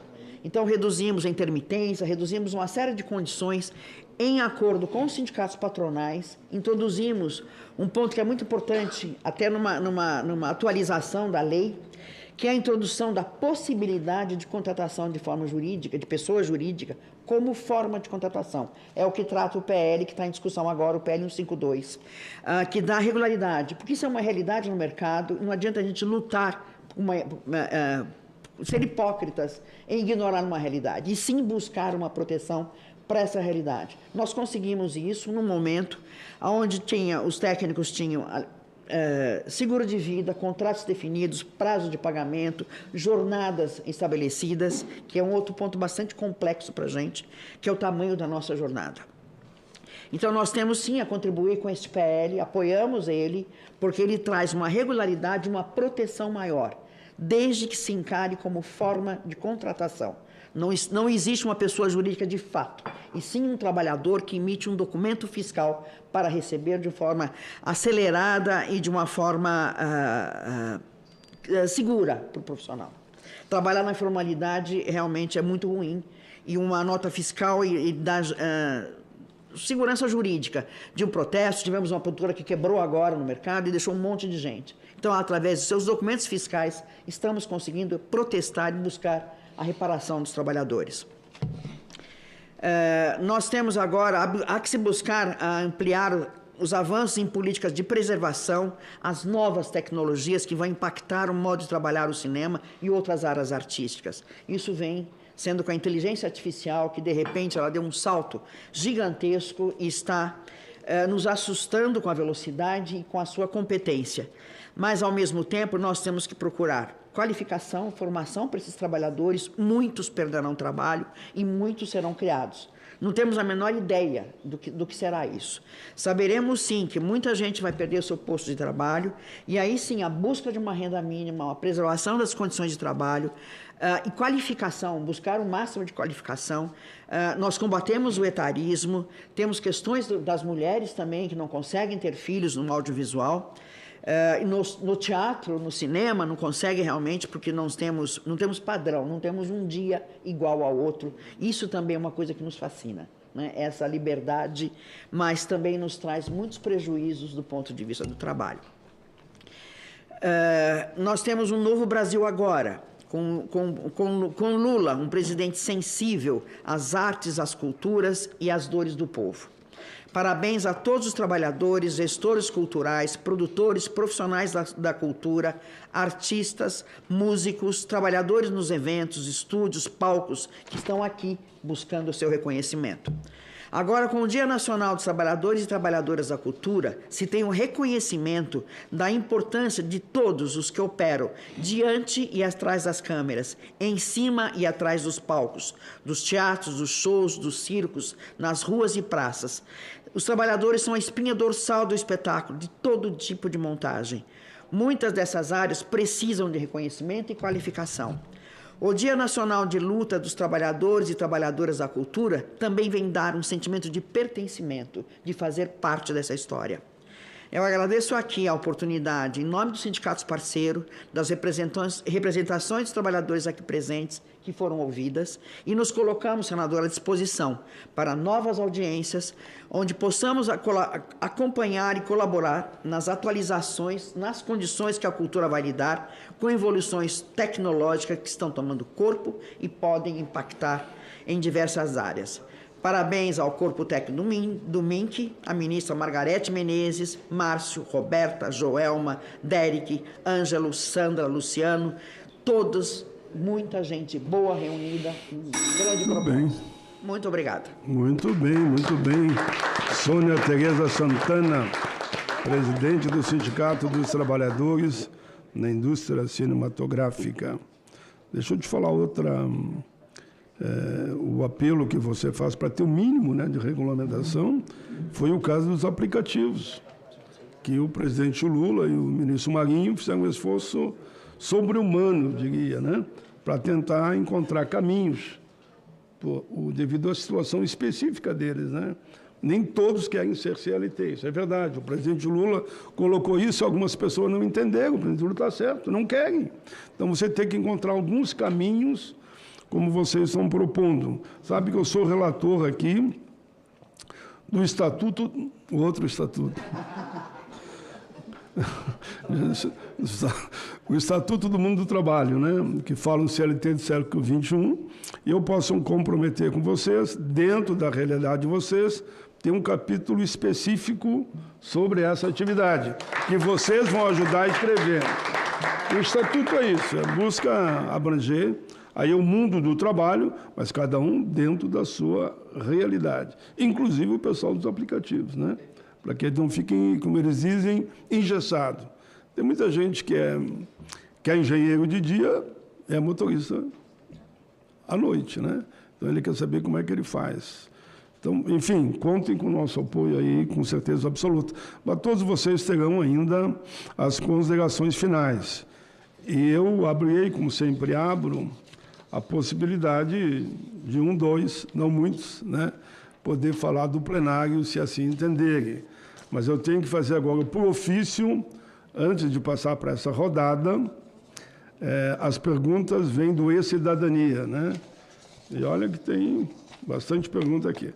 Mas vocês receberão uma cópia, cada um que está na mesa, das perguntas. Viu, Ingrid? A cópia aí veio com o Cristiano, ele está aí? Está aqui o Cristiano. Uma cópia do E-Cidadania para eles. E eu vou fazer a leitura aqui. Então, não precisa tomar nota, que vocês vão receber uma cópia desses documentos. E-Cidadania é perguntas do pessoal que está assistindo e mandou para nós aqui ao vivo. Chegou tudo nessa questão de minutos aqui. Daniel, do Rio Grande do Sul. Aqui já estamos agradecendo pelo apoio que todos vocês deram ao Rio Grande do Sul. Ele pergunta: quando teremos, de fato, uma previdência social para os trabalhadores da cultura?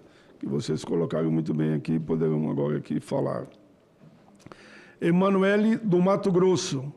Quais os principais desafios enfrentados pelos trabalhadores da cultura em termos de condições de trabalho, remuneração e reconhecimento? Ele já deixa aqui a pergunta. André, de Pernambuco. Como a digitalização está impactando a produção cultural e quais estratégias estão sendo adotadas para enfrentar essas mudanças? Gabriela, do Mato Grosso. Quais são as principais demandas dos trabalhadores desses setores em termos de direitos trabalhistas e condição de trabalho? Amanda, de Santa Catarina. Algum planejamento para a certificação dos trabalhadores da cultura que não são amparados por classes organizativas? Vamos em frente. Carla, de São Paulo. Quando haverá uma regularização do uso da inteligência artificial no campo do desenvolvimento das atividades culturais? Larisa, do Mato Grosso. Qual é a importância do reconhecimento dessa data para a valorização e proteção dos profissionais da área?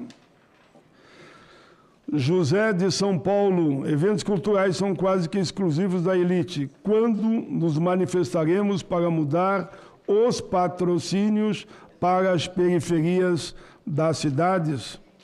Ana, do Rio de Janeiro. Como formalizar e regulamentar as atividades dos pareceristas culturais? Ormissa, do Ceará. Como as demandas dos trabalhadores em atividades, em entidades culturais, recreativas e afins estão sendo ouvidas e atendidas? Larissa, do Mato Grosso. Quais são os principais desafios enfrentados pelos trabalhadores em entidades culturais, recreativas e afins atualmente? Amanda de Santa Catarina, existe alguma programação de publicação normativa para que os conselheiros culturais participem como proponentes de editais de fomento? E, por fim, Jová de Goiás, como podemos garantir a inclusão e a representatividade de todas as áreas culturais e grupos de trabalhos e grupo de trabalhadores nessa discussão? Luísa do Rio de Janeiro, como a digitalização está impactando a produção cultural e quais estratégias estão sendo adotadas para enfrentar essa mudança? Olha, gente, não é todo dia que tem tanta pergunta sobre um setor. José de São Paulo, eventos culturais são quase que exclusivos da elite. Repetiu aqui, esse já foi. Tá, essa aqui já foi. Uma coisa que veio aqui para mim também da mesa, estamos falando em cultura. Não poderia deixar de mencionar o ator Paulo César Pereira, é mesmo? É isso mesmo? Pereira, gaúcho de Alegrete, que faleceu ontem, e compositor do hino da legalidade, decisivo para garantir a posse de João Goulart. Música Paulo César Pereira, letra Lala de Lemos. Acho que poderíamos fazer um minuto de silêncio aqui, seria a melhor forma de homenageá-lo aqui no Senado da República. Vamos todos levantar um minuto de silêncio em homenagem ao ator Paulo César Pereira. Pereira, né?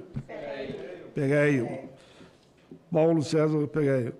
É que a letra da minha assessoria que está boa, eu que estou querendo adivinhar para onde vai. Bom, vamos lá, pessoal. Um minuto de silêncio ao ator Paulo César Pereira.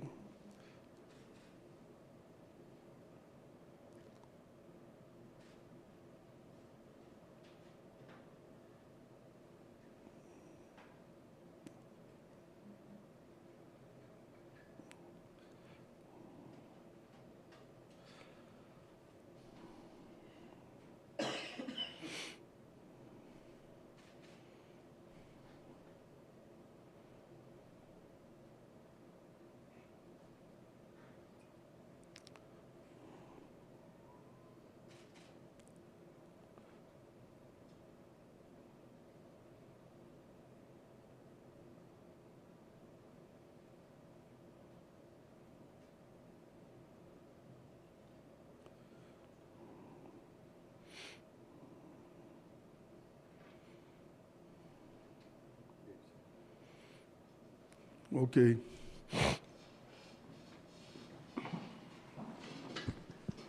Voltamos agora à nossa lista de convidados.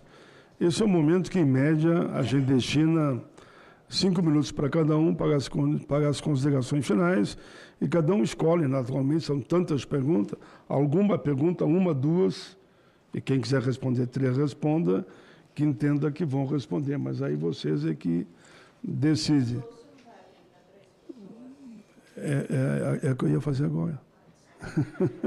Que eu anunciei antes, que sempre no plenário eu abro, e você lembrou, se não lembra, às vezes eu esqueço mesmo, viu? E começa eles a responder e vocês ficam esperando. E nós. Então, que lá os 3 do plenário, eu peço que encaminhem para a mesa o nome dos 3. Ok? Vocês terão o mesmo tempo que eles terão, 5 minutos. Ok? Cada um. Então, começamos. Pode ser por você?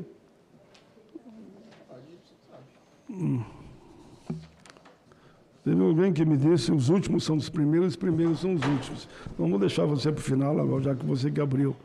Eu passo a palavra para a Sônia Tereza Santana, presidente do Sindicato dos Trabalhadores nas Indústrias Cinematográficas. Foi a última a falar, a primeira que abre agora essa rodada final. Muito obrigada. Senador, é um grande prazer estar aqui, estar com o senhor, que é uma referência no trabalhismo, é uma referência na proteção dos trabalhadores. E para a gente, a representante do Sindicato dos Trabalhadores Técnicos do Audiovisual, passamos por um momento muito delicado agora, que é a introdução da inteligência artificial, novos modos de atuar na produção de streaming. Estamos numa luta muito grande na regulação do VOD, principalmente na proteção do cinema independente, porque todos nós sabemos que a produção do streaming, ela gera trabalho, mas ela não deixa nada para o país, não deixa nada para as pessoas, as empresas produtoras, né? Não garante direitos patrimoniais, não garante direitos autorais, enfim, não garante nenhuma espécie de direito. Há diversas propostas dentro dessa regulação do VOD que estão em debate, tanto no Senado, já saiu do Senado e está no Congresso agora, com um processo que não está realmente agradando de toda forma o setor. Está se colocando uma baixa remuneração para essas plataformas de streaming que estão há 10 anos no país sem pagar imposto, geram trabalho, geram novos conhecimentos, novas formas de trabalho, que também vem impactando as produções independentes, porque a produção de streaming requer um grande número de profissionais, dada a extensa jornada, são 12 horas todos os dias dentro dos estúdios, e a gente vem lutando para essa redução de jornada de uma forma que eu sempre brinco, construindo pelo amor, porque nós temos possibilidade de mexer na jornada pela dor. Mas a gente acha que, como o audiovisual é um trabalho de congregação das pessoas em torno de uma ideia, em torno de um projeto. Então, reduzir a jornada vai nos permitir, primeiro, continuarmos no aprendizado, porque o profissional requer qualificação o tempo inteiro, principalmente novas tecnologias, com o advento do cinema digital. Então, nós precisamos ter tempo de estudar, não temos esse tempo. Não temos com quem deixar nossos filhos, não temos como ter condições de trabalho e, ao mesmo tempo, evoluir tecnicamente. Vimos lutando contra o etarismo, né? Profissionais que têm pleno conhecimento são considerados velhos para uma atividade altamente digital. Como buscar esse equilíbrio entre conhecimento e a transferência desse conhecimento para uma juventude? Então, esse é o papel dos sindicatos, é o papel que a gente vem buscando proteção para os trabalhadores, seja em qual local que eles estejam trabalhando, qualificação. Temos uma outra questão que vamos buscar como entender, que é o CAD, o Conselho de Defesa Econômica, atuando em cima dos trabalhadores. Nós queremos entender qual é o papel do CAD na regulação das relações de trabalho.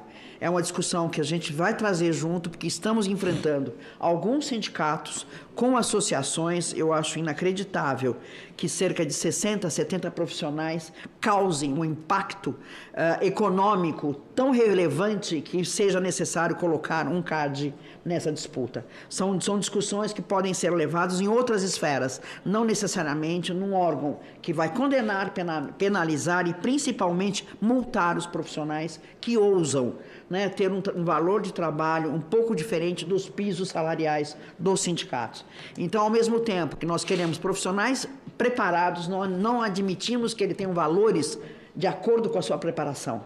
Então, esse é um trabalho que a gente está levando junto ao Ministério do Trabalho, Ministério da Cultura e todos os órgãos que se relacionam com o trabalho no audiovisual para buscar um equilíbrio nessas relações.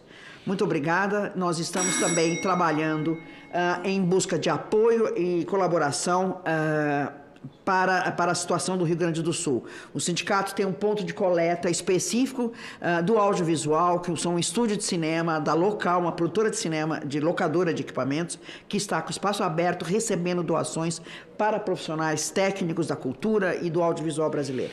Muito obrigada pela oportunidade. Um grande prazer, senador. Nós que agradecemos. Gratidão em nome do Rio Grande. Sônia Tereza Santana, presidente do Sindicato dos Trabalhadores da Indústria Cinematográfica. Dizer que aqui no Congresso, nós, não só eu, mas nós apresentamos 2 projetos sobre redução de jornada, né? Um, inclusive, é uma PEC, altera a própria Constituição com esse objetivo. A argumentação da senhora foi perfeita aí, quanto à importância da redução de jornada, e no Estatuto do Mundo do Trabalho, claro que temos debatendo lá a questão da jornada. Tem categorias e categorias diferenciadas, que uma merece mais jornada ou outra.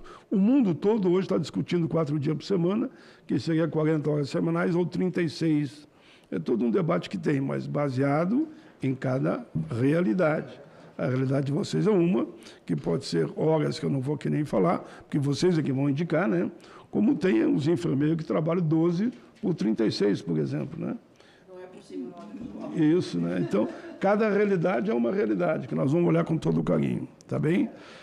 Então, agora, a Alexandra Ferreira Gonçalves. Alexandra Ferreira Gonçalves, coordenadora da Articulação Nacional dos Trabalhadores em Eventos. Também conhecida como Ale Capone. E ninguém conhece meu nome verdadeiro. Agora conhece, né?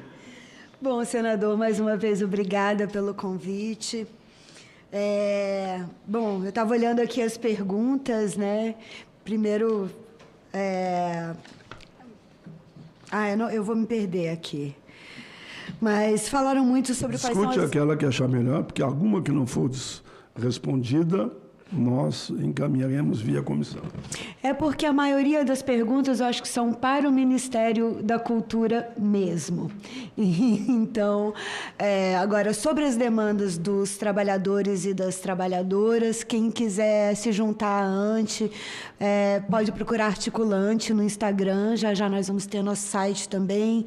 Nós somos uma entidade não formal, é uma articulação nacional criada a partir do primeiro Fórum Nacional dos Trabalhadores e Trabalhadoras. Tem mais de 50 entidades participantes e o nosso objetivo é justamente discutir, debater e articular direitos, propostas, projetos de lei que dizem respeito aos direitos dos trabalhadores e trabalhadoras, assim como o fortalecimento dos sindicatos nos seus estados, ou a tomada deles, ou, enfim, estamos lutando por eleições justas também nos sindicatos.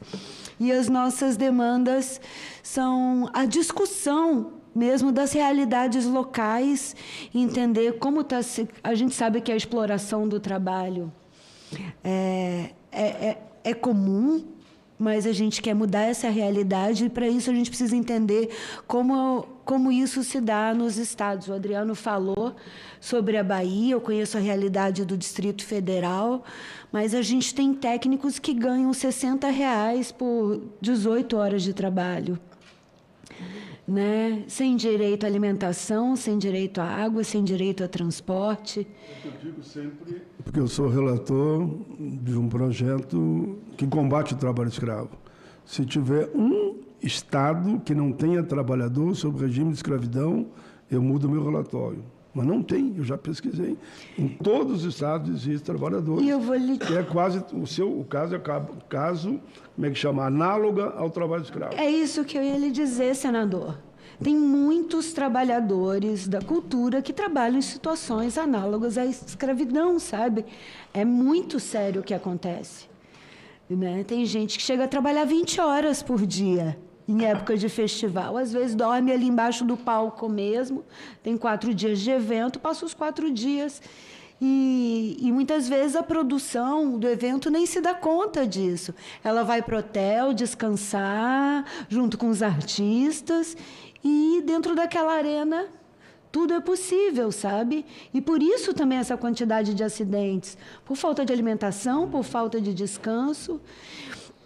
Então, eu digo, trabalhadores do Brasil, univos, vão em busca dos seus direitos, procurem as entidades dos seus estados, e vamos começar a discutir isso, vamos discutir boas práticas nos eventos.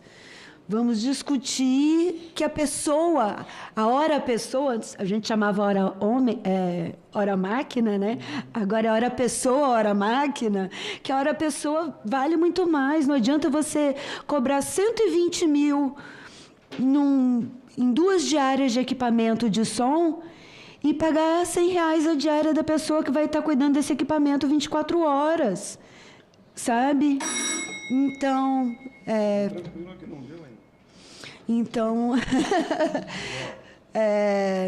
eu acho que está na hora da gente olhar para as pessoas que dividem o ambiente de trabalho com a gente e começar a falar sobre isso. Eu acho que essa é a importância do dia do trabalhador e da trabalhadora. É que as pessoas parem de se olhar apenas como artistas ou como técnicos e se vejam como um trabalhador que tem direitos. Tem direito à previdência, tem direito a um plano de carreira, que tem direito autoral. Né? Um iluminador que faz ali o seu plano de luz, ele tem direito autoral sobre aquela luz também, é um artista também.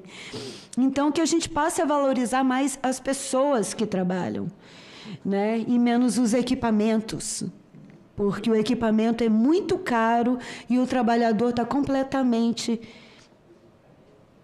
precarizado e, às vezes, escravizado. Obrigada. Muito bem. Parabéns. Parabéns, Alessandra Ferreira Gonçalves, coordenadora da Articulação Nacional dos Trabalhadores em Evento. Nós temos que, é uma frase que é muito usada no Brasil e em outros países também, emprego digno e salário digno, né? Então, emprego de qualidade e salário de qualidade. Estamos juntos nessa caminhada aí. Frederico Augusto Barbosa, consultor do Instituto de Pesquisa Economia Aplicada IPEA. Pesquisador. Mas está tranquilo. Não, mas tudo bem. Agora eu prometo que eu vou voltar aqui. Porque estava consultor ainda aqui. Pesquisador. Pronto, o tempo é seu. Minha fala vai ser curtinha. Aqui tem uma agenda, né, gente? Esse conjunto de perguntas contém um mundo, não é, de questões que são absolutamente complexas de resolução. Né? Então, eu vou falar no geral. Eu acho o seguinte, tem um ponto central aqui que foi chamar a atenção, né? Representatividade, né? Como é que a gente se representa nos órgãos. Eu acho que tem duas coisas que são importantes. A gente falou muito de regulamentação, né? Esse é o papel do legislativo. Então, o fórum legislativo é um fórum que tem que ser ocupado, não é? O senador está aqui se colocando à disposição, não é? E pediu a qualificação do debate a partir da organização da sociedade civil. Então, esse é um ponto central para a resolução de quase todas as questões estão aqui. Então, ocupar o legislativo através dos representantes que são sensíveis e ter uma discussão qualificada para trazer é um ponto fundamental, né, na resolução dessa agenda de questões de política. Né. Tem um outro ponto que eu acho que é fundamental, que é a qualificação do serviço público. Estamos aqui com o Ministério, né? Temos o Ministério da Cultura, o Ministério do Trabalho, o Ministério da Previdência. Enfim, a gente tem uma série de ministérios que fazem interface com essa agenda, né, de questões que foram levantadas. Então, democratizar esses ministérios, esse fórum executivo, é super importante. Então, ocupar os conselhos, né, setoriais é super importante para a área da cultura, né? A recuperação da capacidade administrativa de todos esses ministérios para lidar com essas questões é um ponto fundamental. O fortalecimento do serviço público é fundamental. O fortalecimento dos conselhos setoriais é algo que é fundamental, não é? A gente tem aqui os conselhos de cultura, não é? Que têm que ser qualificados. Não é? Não só o Ministério tem que ser qualificado, mas a própria capacidade dos conselhos de lidarem com temas tão complicados. Esse ponto tem que ser qualificado, não é? Não é só a pesquisa que dá compreensão, mas a ocupação dos espaços, o debate franco, não é? Eu sei que sempre tem interesse, sempre a gente tem um tensionamento e conflito sobre pontos, né, que são pontos problemáticos, né? Mas qualificar, verticalizar com informação, juntando compreensão e vontade, né, num espaço democratizado, eu acho fundamental. Então, a recuperação dos conselhos é um ponto fundamental, não é? Agora, não só de serviço público e legislativo se faz a construção de alternativas de política, né? É fundamental também a reorganização, né, dos espaços de participação dos trabalhadores, sindicatos, associações, redes, enfim. E tudo isso pode ser, inclusive, de alguma forma, induzido pelo serviço público, não é trazer a sociedade para discutir de forma qualificada dentro do executivo, trazer a sociedade para discutir de forma qualificada dentro do conselho, que é executivo, mas tem uma dinâmica um pouco diferenciada, não é? Então, eu acho que o ponto central é esse, é unir compreensão e vontade. Não é fácil, porque a gente já falou da fragmentariedade, né, do setor, né, mas não vejo muita alternativa, não. É ocupar os espaços, articular. Não é que o exemplo, não é, que deram aqui para a gente, sindicato, de articulação, é o exemplo a ser seguido. Não é? Então, é sair da passividade e exercer o papel cidadão, que é debater, construir, articular, criar densidade institucional, né, para qualificar a solução dos problemas nos espaços que nos são dados e que a gente tem de alguma forma, retomar e ocupar. Obrigado.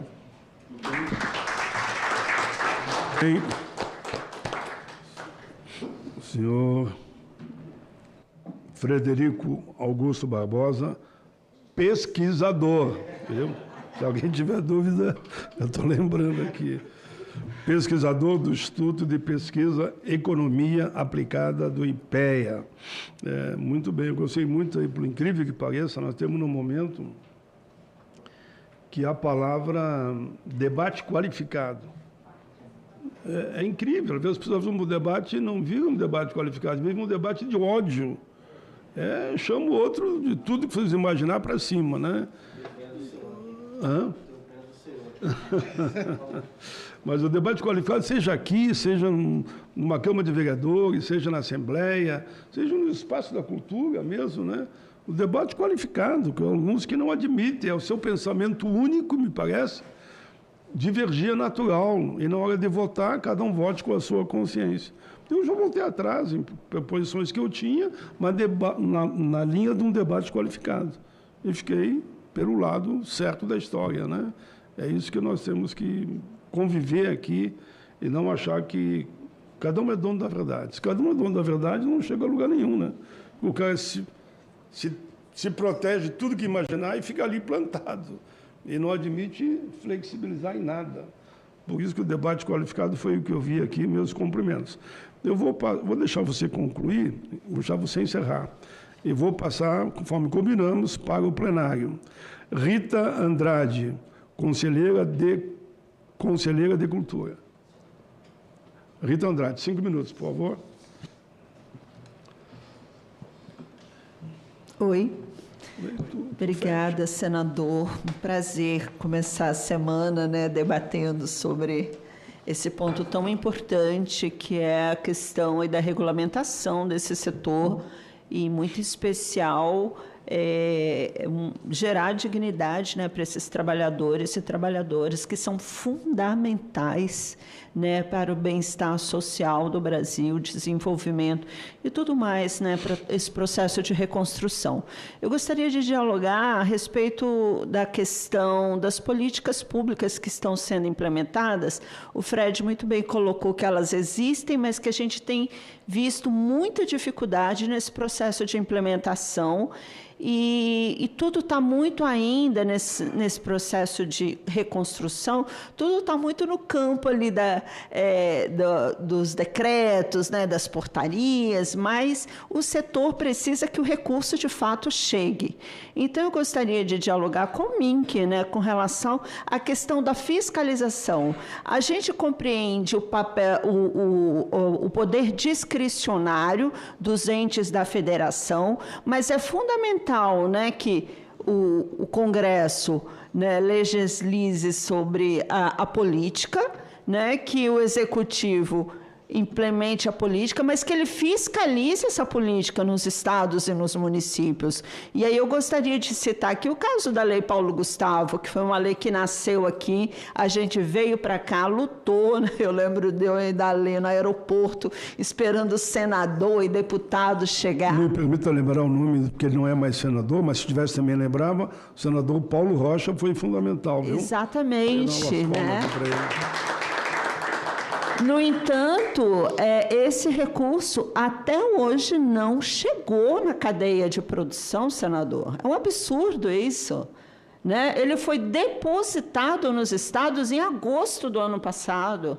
E até hoje não chegou. Portanto, as políticas, elas nascem, elas são implementadas, mas, no meu ponto de vista, está faltando uma fiscalização efetiva. Você não pode permitir que o Estado declare suas dificuldades, né, com relação à gestão e implementação dessas políticas, e o setor cultural continue penalizando e pagando esse preço, né? Nós não voltamos ao normal, nós celebramos o MINC, nós lutamos para que ele voltasse, mas é fundamental que tanto o MINC como essa casa, e como essa casa num todo, né, o Congresso Nacional, fiscalize como essas políticas públicas estão sendo implementadas no território.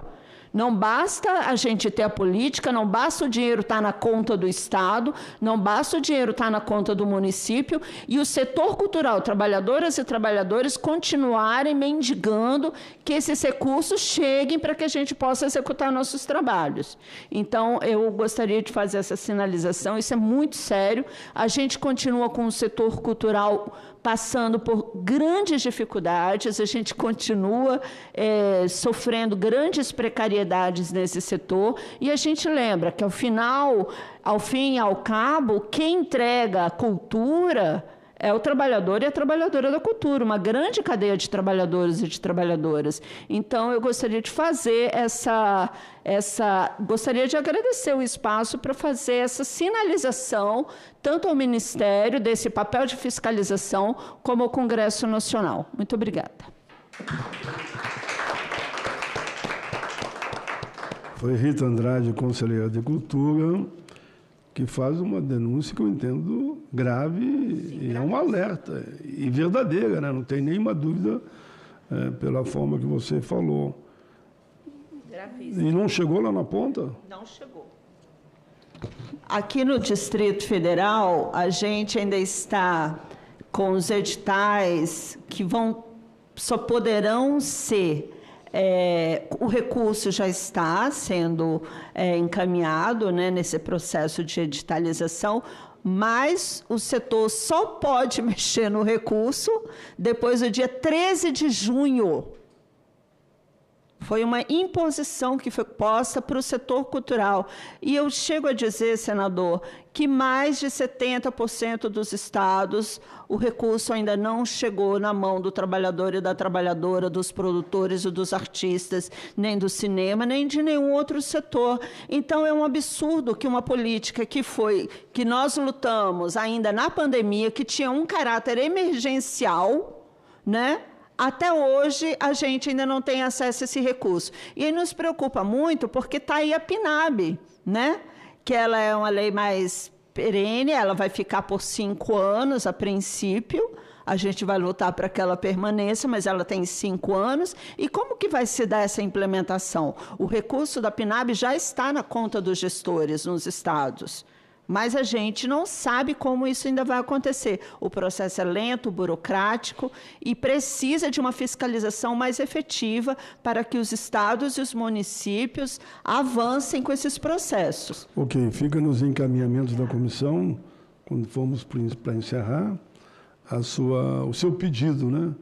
Que é uma fiscalização e que o dinheiro chegue efetivamente na ponta. Sérgio Pinto, servidor público do MINC.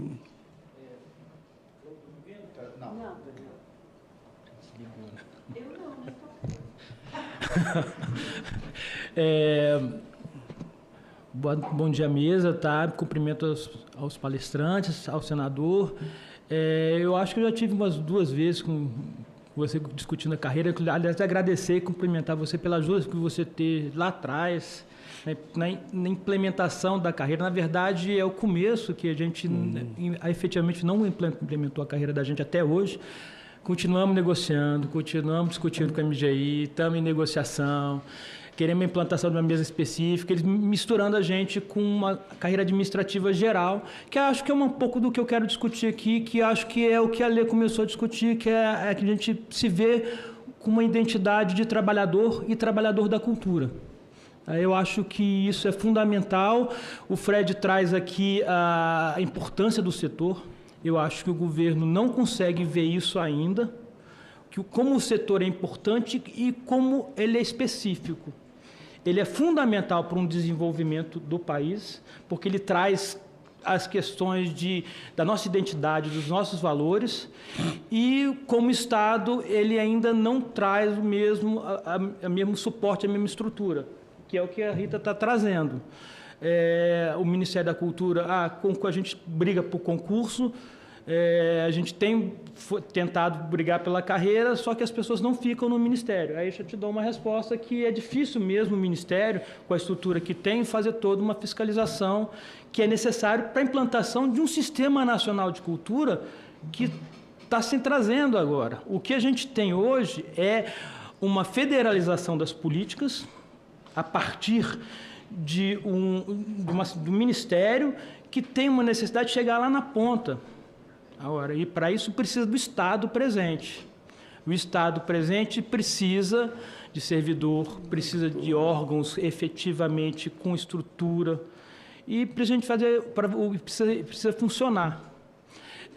Eu acho que o que eu queria trazer como provocação, acho que o Derek, ou quem puder falar, é discutir essa necessidade de trazer essa especificidade que nós temos do Ministério da Cultura como setor e trazer essa relevância, essa importância que em outros momentos foi tão destruída, e quem defendeu isso foi a sociedade, os servidores, os sindicatos, e as confederações, a federação, que hoje, inclusive, aí vou chegando para o Rio Grande do Sul também, fazemos o papel de também estar ajudando todo mundo, que campanhas, a CUT está junto, a Condicef, a Enadicef, está todo mundo tentando fazer isso.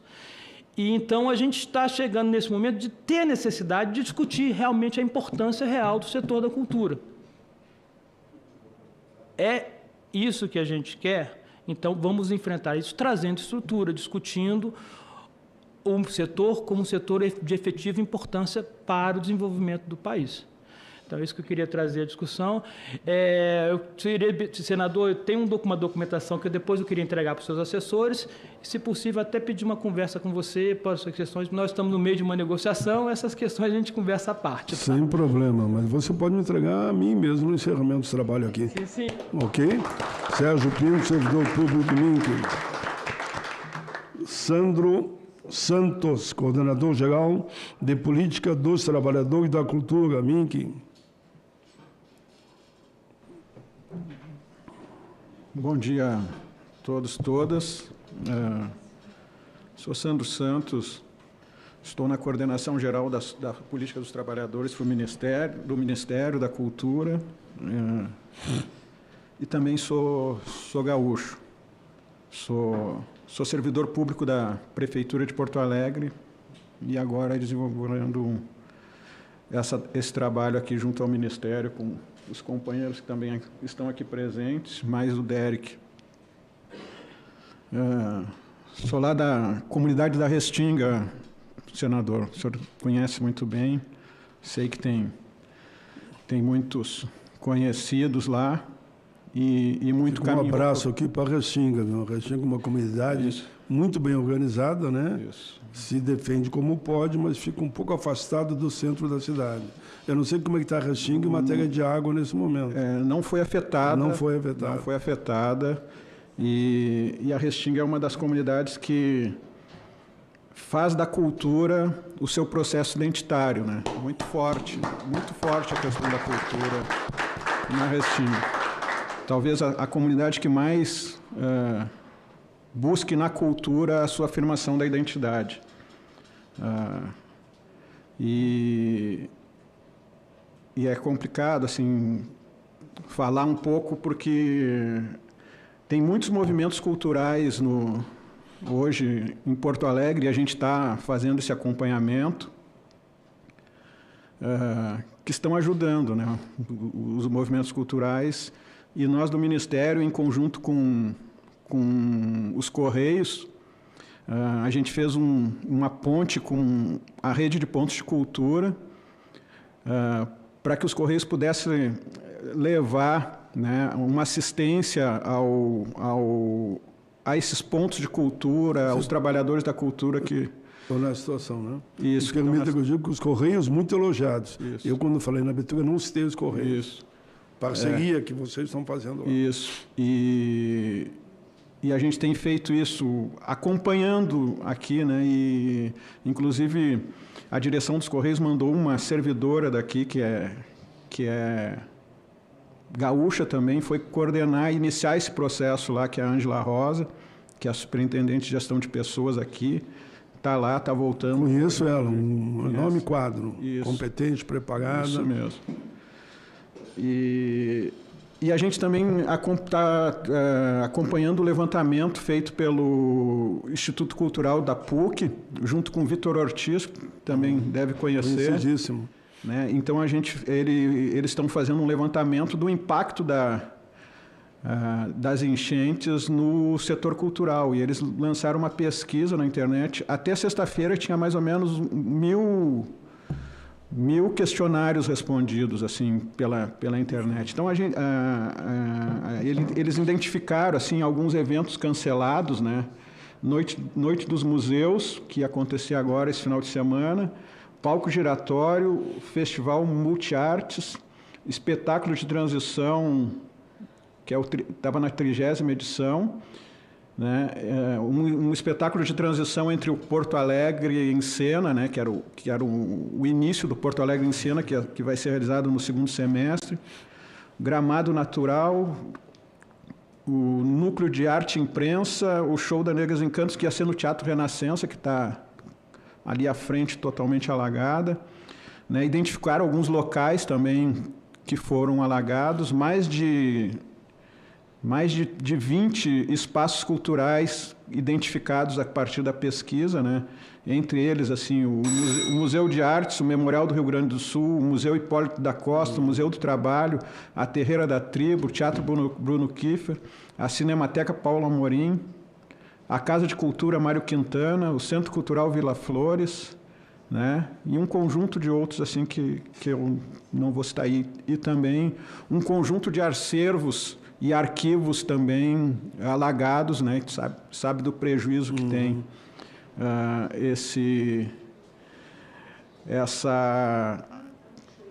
para a cultura. Mas, assim, falando um pouco do nosso trabalho aqui, a gente tem já conversado com a sua assessoria, né? E essa ideia de construir um parágrafo, um capítulo no Estatuto dos Trabalhadores, a gente já está em conversa com a sua assessoria, né? Inclusive depois da audiência a gente ia já pleitear essa reunião, inclusive se não falasse aqui eu teria a missão de falar, né, Ângelo? E já que tocaram, então a gente já podemos avançar nesse sentido, né? Uma outra coisa que eu gostaria muito de que a gente pudesse construir aqui no Senado, né, é essa audiência pública de ligação entre o Ministério da Cultura, e não só o Ministério da Cultura, o Ministério do Trabalho, o Ministério da Previdência, essa mesa e com a sociedade civil, né? Eu vou pedir para já colocar nos encaminhamentos. Que esse encaminhamento seja colocado o ponto 4. Que para nós isso é tranquilo, não há por que não fazer. A gente entende essa audiência pública nos moldes a gente está construindo também com o Ministério do Trabalho um conjunto de ações que vai muito ao encontro do que o Malgar falou, do que a Sônia falou, do que a Lê falou, da construção de um documento orientador para os grandes eventos. A gente sabe de um conjunto de dificuldades que tem para os grandes eventos, né? E hoje os grandes eventos, eles são, dentro da economia do município, de qualquer município, ele é fundamental. Só que a gente não pode utilizar dessa prerrogativa de ser uma grande contribuição para a economia, não garantir os direitos, entendeu? Então, acho que a ideia dessa cartilha orientadora, junto com o Ministério, e a gente vai chamar também as grandes produtoras, que são as que fazem, as médias e as pequenas também, né, para apontar alguns caminhos e que também facilite, do ponto de vista da fiscalização do Ministério do Trabalho, quando ela for realizar um grande evento, né? Ou pequeno e médio evento. Eu até estava falando, o Derek perguntou no Ministério, na reunião, para vocês o que é um grande evento? Eles falaram assim, não, para nós grandes eventos, de repente, depende da dimensão, mas 5 mil pessoas já é um grande evento. Né? Daí eu disse, pô, a gente faz eventos na quadra da Restinga, que o senhor conhece, com 5 mil pessoas, eu disse, pô, já vou estar enquadrado nesses grandes eventos, então a gente vai estar enrolado com essa cartilha aí. Mas, assim, para finalizar, senador, eu acho que a nossa pauta é gigante, né, com o Congresso, né? Eu acho que a gente vai ter que selecionar essas mais emergenciais para discutir, né? Mas eu queria deixar uma mensagem. Eu não sei se o senhor sabe, quando o Estado-Maior da Restinga entra na avenida, o senhor se lembra do grito de guerra? Não me lembro. Não se lembra? Eu fui até homenageado um ano lá. Eu me lembro. Fiquei como vice. Cheguei em segundo lugar, né? Alguém viu o primeiro e em segundo. Perdeu pra gente. Foi para você? Mas perdi para um bom time. Viu? Você lembra? O senhor foi homenageado pelo Imperadores do Samba. Ó, viu? Eu não lembrava o nome da escola que eu fui homenageado. E você me ajudou, peguei Imperadores do Samba. Quando a Restinga entra na avenida, ela grita, Tinga, teu povo te ama. Né? Que é uma questão muito de afirmação mesmo, quando eu falei lá no início da nossa identidade. E nesse momento que a gente está vendo tanta solidariedade com o nosso povo gaúcho, né? Eu acho que a frase que tem que ficar assim, marcada para nós gaúchos é Rio Grande, o Brasil te ama. Né? Beleza. Dentro dessa Vamos encerrar com essa frase aqui, viu? Dentro dessa conjuntura e dessa emanação de solidariedade que a gente vem recebendo, eu acho que essa frase simboliza um pouco, vindo, né, bastante esperança e inspirado também na minha comunidade lá de Porto Alegre. Obrigado. Muito bem, parabéns, viu, Sandro? Sandro Santos, coordenador-geral das políticas do Celebrante da Cultura. Rio Grande, o Brasil te ama, né? Bela frase, eu tenho que fazer uma fala de encerramento e vou anexar, se você me liberar, no meu pronunciamento a tua frase. Agora, quando isso da Restinga ter me ganhado aquele dia, eu fiquei muito triste, viu? Eu tinha certeza que eu ia ganhar o primeiro lugar. Foi um belo evento, né? O evento no conjunto. Inúmeras escolas. Como é que era o nome da... Respeite um Leão na Avenida, que era eu, no caso, né? E, no fim, eles me ganharam. Mas tu vê que eu bate palma, né? Eu sei ganhar e sei perder, né? Nem todas eu ganho. Mas vamos lá. Eu queria agora, já que aproveitar o momento que tu entrou muito bem, o pessoal me passou aqui agora os últimos dados só do que está acontecendo lá, né? Maior catástrofe climática, aqui está do Rio Grande do Sul, mas eu arrisco dizer do Brasil. 447 municípios afetados, 147 óbitos, 80.826 pessoas em abrigos, 538.241 desalojados, 2.115.703 afetados, 806 feridos e 127 desaparecidos. Essa aqui ele pegou, né? Eu vou agora ainda mostrar a outra. Você pegou essa? O outro, boletim oficial, que chegou aqui agora, e graças a vocês da cultura, eu estou podendo mostrar isso para todo o Brasil. Boletim oficial, enchentes em Canoas. Canoas é a cidade que eu resido. 19.448 pessoas desabrigadas, praticamente 20 mil pessoas desabrigadas, 83 abrigos institucionais, 71.300 pessoas desalojadas que informaram estar em casas de parentes, amigos ou outros locais.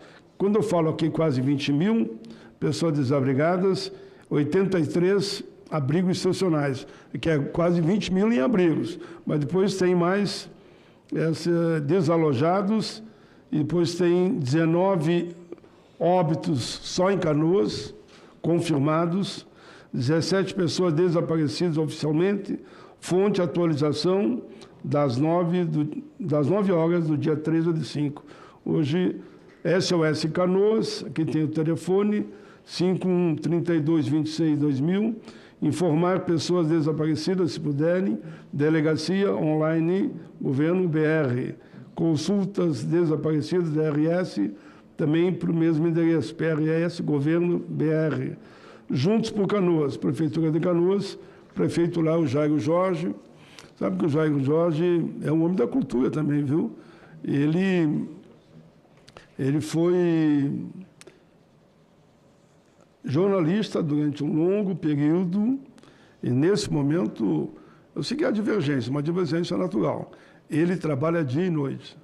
É um camarada que ele bota a prefeitura na rua no Transurb, quando estava funcionando, durante todo o mandato dele. E ele tem demonstrado lá muita garra, muita coragem, muita fibra, que no momento como esse, a nossa cidade está tomada pelas águas, é fundamental que o prefeito, os vereadores, como está sendo lá o governador também está fazendo o seu papel muito bem, como está fazendo também o presidente Lula, que está com 4 ministros lá em Porto Alegre de forma permanente. Então, agora eu passo a palavra para os dois que estão por videoconferência, o senhor Carlos Eduardo Fábio, secretário de Cultura da Central Única do Brasil, né, pela CUT.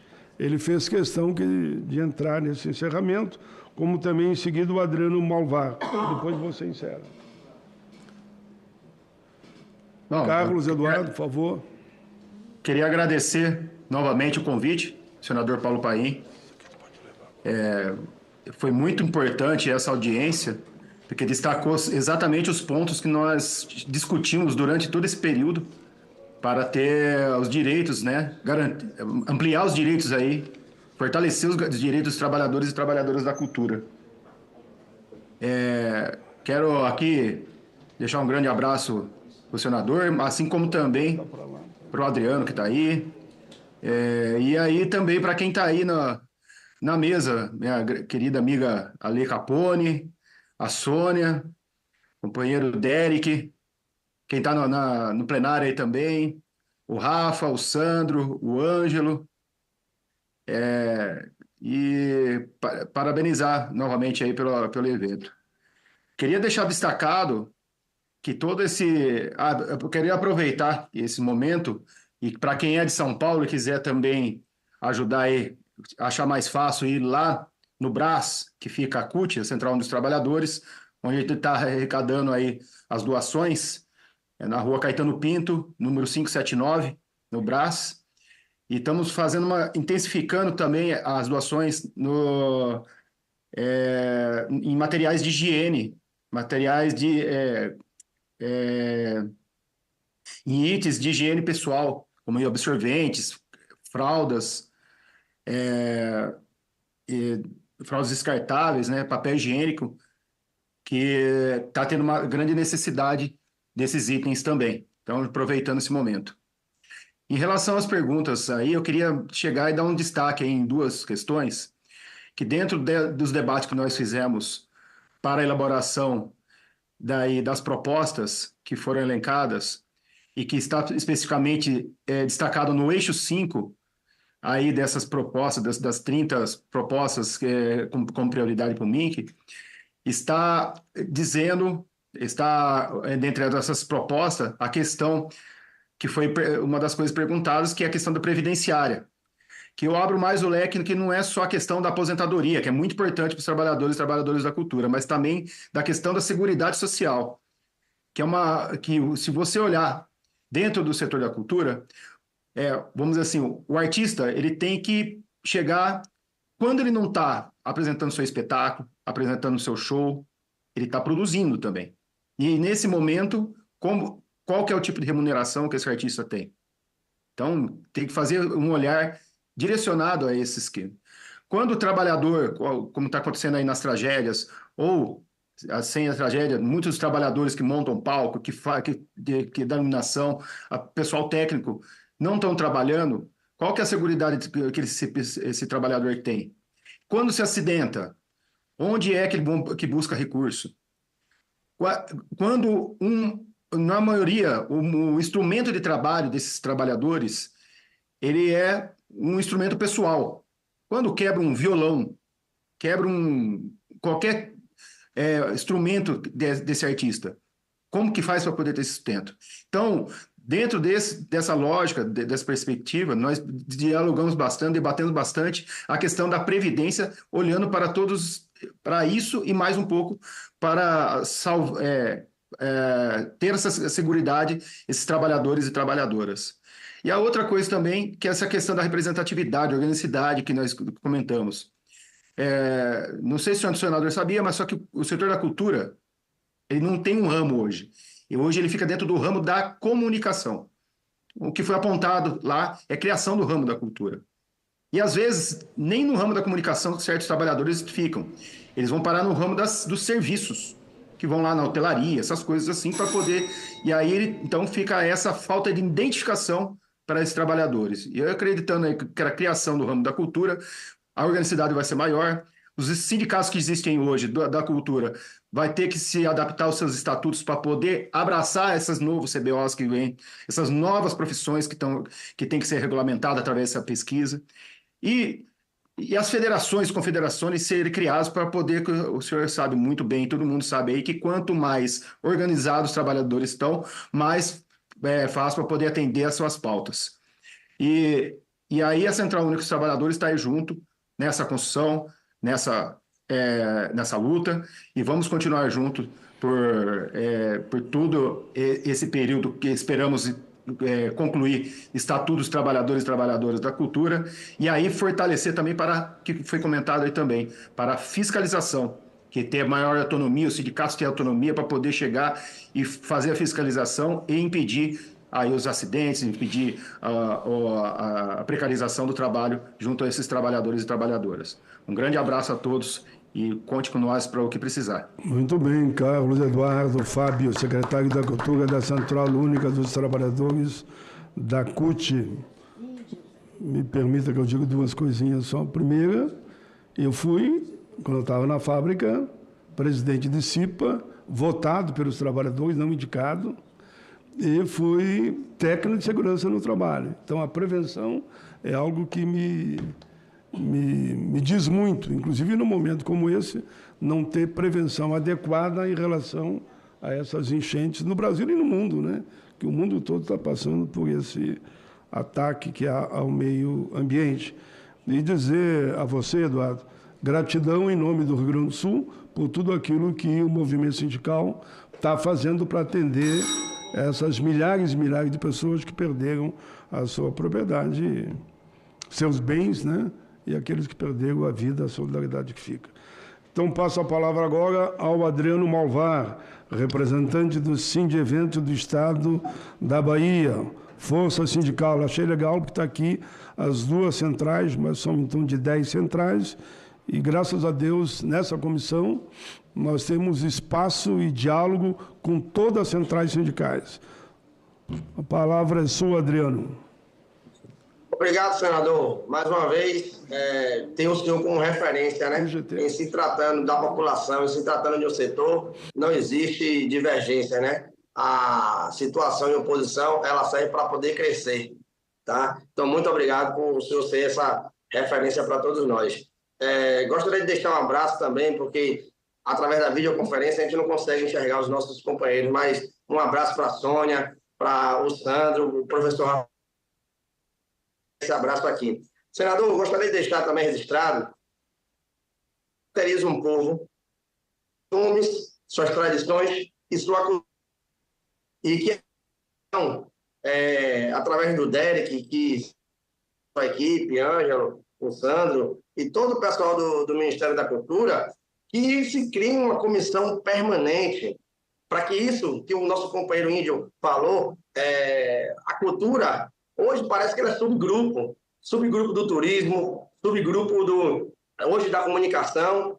Até hoje, o MEC é chamado de MEC, que é Ministério da Educação e Cultura.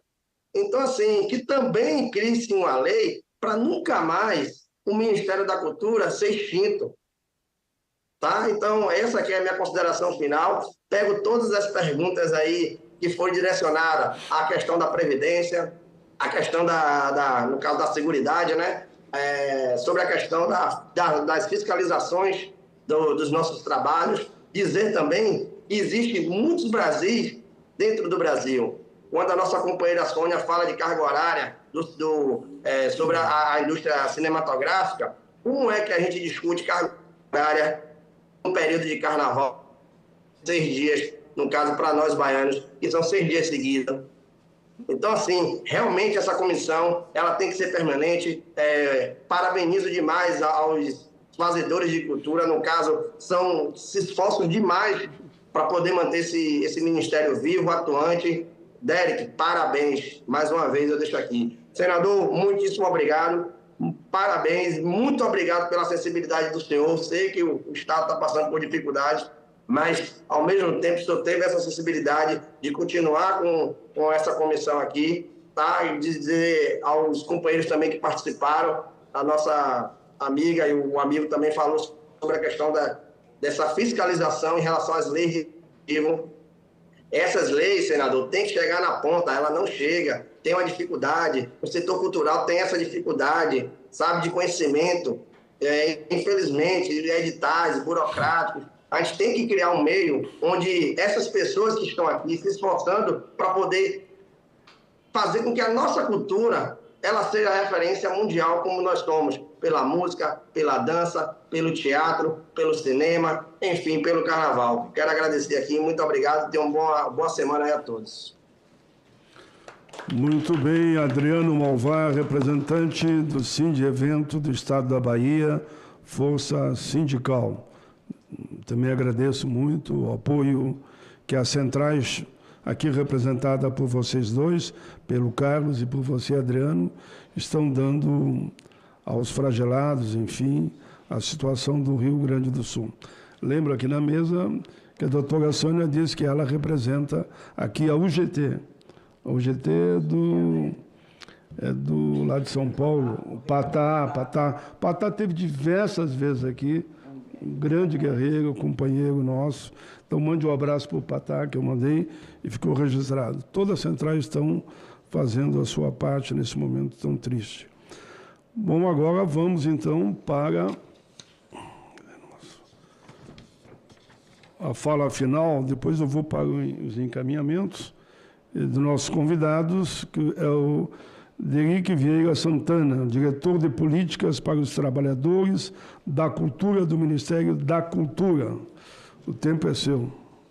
Bom, primeiramente, queria agradecer, senador, parabenizar por esse espaço de escuta ativa. Momentos como esse são fundamentais e esse é o primeiro ano que a gente celebra 2 datas que foram instituídas ano passado no nosso calendário. Uma que é o dia de luta dos trabalhadores e trabalhadoras da cultura, a ser comemorado no dia 4 de maio, ou seja, no último domingo, e o dia do trabalhador e da trabalhadora da cultura, nossa segunda-feira de maio, instituída por você, senador, que é esse momento da gente realmente comemorar, da gente celebrar, da gente debater, da gente apresentar não só o debate das políticas públicas, mas isso foi muito bem falado aqui, a importância das pessoas se entenderem enquanto trabalhadores e trabalhadoras da cultura e que a gente possa ter unidade para a gente fazer esse debate com a sociedade e falar assim, olha, somos trabalhadores e trabalhadoras, o que a gente faz é importante, é relevante, é socialmente é fundamental, é o que constitui as pessoas, o que nos faz nos entendermos enquanto brasileiros tem a ver com a nossa cultura, o que faz vocês se entenderem enquanto gaúchos tem a ver com a arte, com a cultura, com a forma de vestir, o que se come, como se fala. Então a gente entende que esses trabalhadores são fundamentais nesse processo de construção da identidade nacional, das identidades locais, disso que a gente entende por ser o que a gente é. Então, isso é fundamental. Para responder as perguntas, chegaram várias aqui, vou muito na linha do Fred, né? O Fred, além de gerar quase todos os dados que a gente usa para defender as políticas públicas de cultura, ele ainda é a pessoa que organiza a nossa forma de fazer essas defesas, né? E assim, sem dúvida, quando eu cheguei, eu falei assim, não, que tem você começa a falar dados, né? Ele, não, fui eu que fiz, não, essa pesquisa aqui do IBGE, não, também. Então, assim, pessoa fundamental, assim, com todos os dados que a gente aprende para defender a política pública, é uma pessoa fundamental. Isso é outra coisa que é importante a gente lembrar, que é importantíssimo termos pesquisa para que a gente mostrar que isso é importante. Para além de simbolicamente importante, é importante por si só, né? É importante a gente pensar na cultura nas suas 3 dimensões, na formação de identidade, na formação de símbolos, mas também na formação de trabalho e renda, né? E precisa, é importante a gente ter dados para fazer essa defesa desses índices, né? E aí, falando sobre isso, acho que nós temos um acúmulo assim, que é fundamental, que não existe caminho para que a gente construa e que as políticas culturais não se desmontem, que não passe pelo controle social. Acho que o que nós conseguimos avançar durante a pandemia de construção da Lei Paulo Gustavo, da Lei Aldir Blanc, depois virou a Política Nacional Aldir Blanc, tem a ver com as conferências de cultura, com os conselhos de cultura, com o controle social. Então é importante a gente avançar cada vez mais no controle social. Então a gente entender que esses espaços que hoje, e aí daqui a pouco eu vou falar um pouco sobre o que a Rita falou, mas que esses espaços, todos esses municípios que têm recursos chegando na cultura, que a sociedade civil fique atenta para cobrar, para fiscalizar, para entender como isso é investido, porque isso tem que chegar na ponta, não tem outra forma. Então, porque é isso, o nosso poder de fiscalização e a nossa estrutura é pequena para dar conta desses mais de 5 mil municípios, desses 27 estados. Então a gente precisa que a sociedade civil nos ajude nessa fiscalização. E na cultura as pessoas são muito engajadas, muito politizadas e entendem desse processo de participação social. Então a gente precisa avançar cada vez mais com esses processos de controle social. Outra coisa que é importante, que aí nosso companheiro Dasmin que falou, o Fred também trouxe, que é a questão da gente ter concurso público. Quando o pessoal veio, no ano passado, quando começou aquela peregrinação de secretários estaduais de cultura falando, gente, vocês precisam prorrogar a Paulo Gustavo porque nós não vamos conseguir executar, eu falo assim, vocês não vão conseguir executar porque vocês não têm quadro técnico. Tem que fazer concurso. Tem que ter gente para executar. E agora que nós temos a possibilidade de dinheiro chegando, que vai chegar por pelo menos os próximos mais 4 anos, mas isso tem que ser perene, a gente tem que fazer depois desse debate aqui. Inclusive, se 3 bilhões é o suficiente, eu diria que não.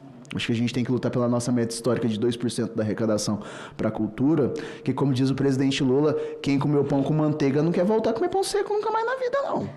Sabe? Então, se nós investimos no ano passado mais de 6 bilhões na cultura, não temos que investir, é daqui para frente, não pode ser daqui para trás.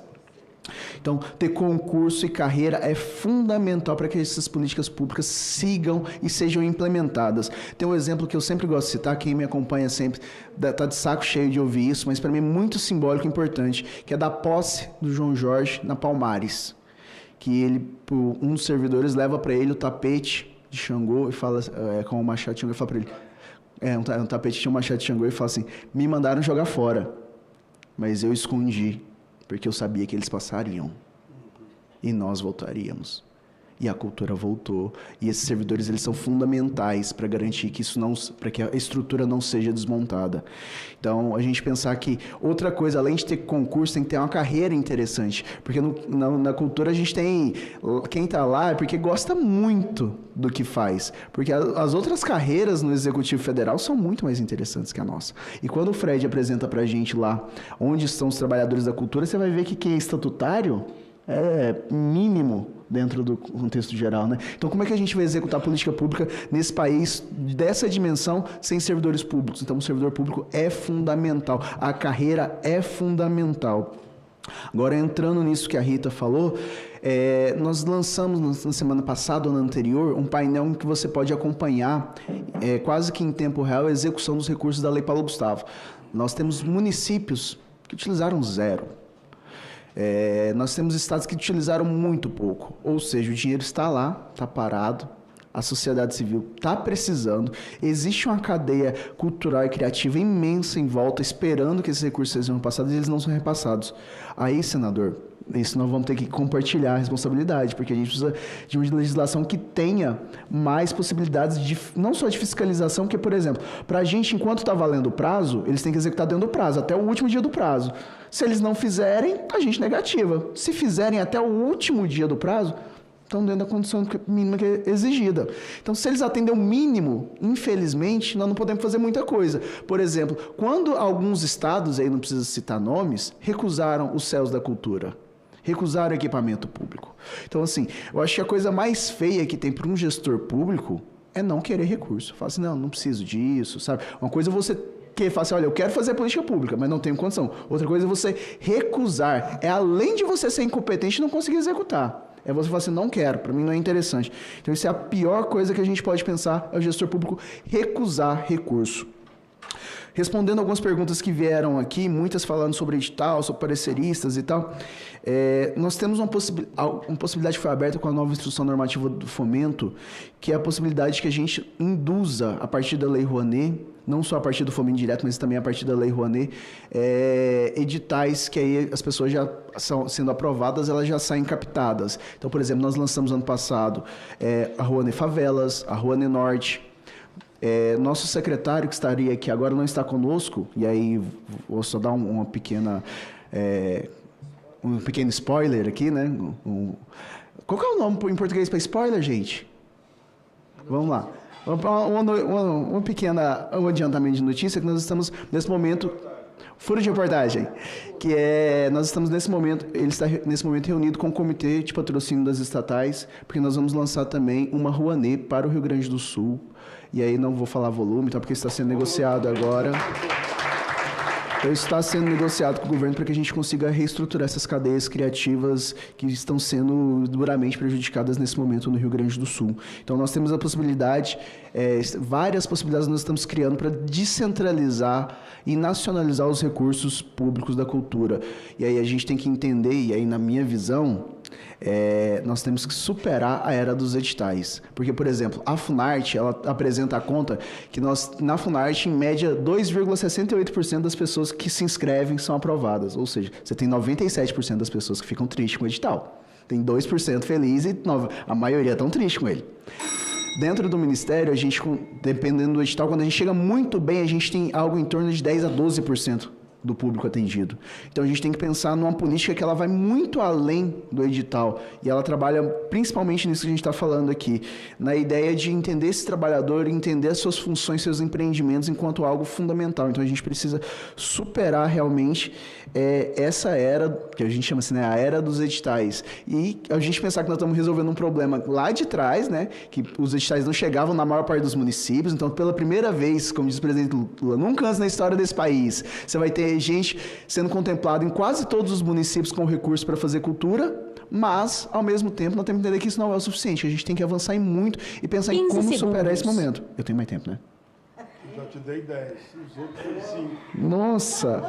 Para os outros foi 5, mas vou te dar mais 3. Não, em um minuto eu termino. Só para concluir, é fundamental que a gente entenda também que o trabalho decente é uma meta a ser atingida também na cultura, que a gente tem que pensar carga horária, condições de trabalho.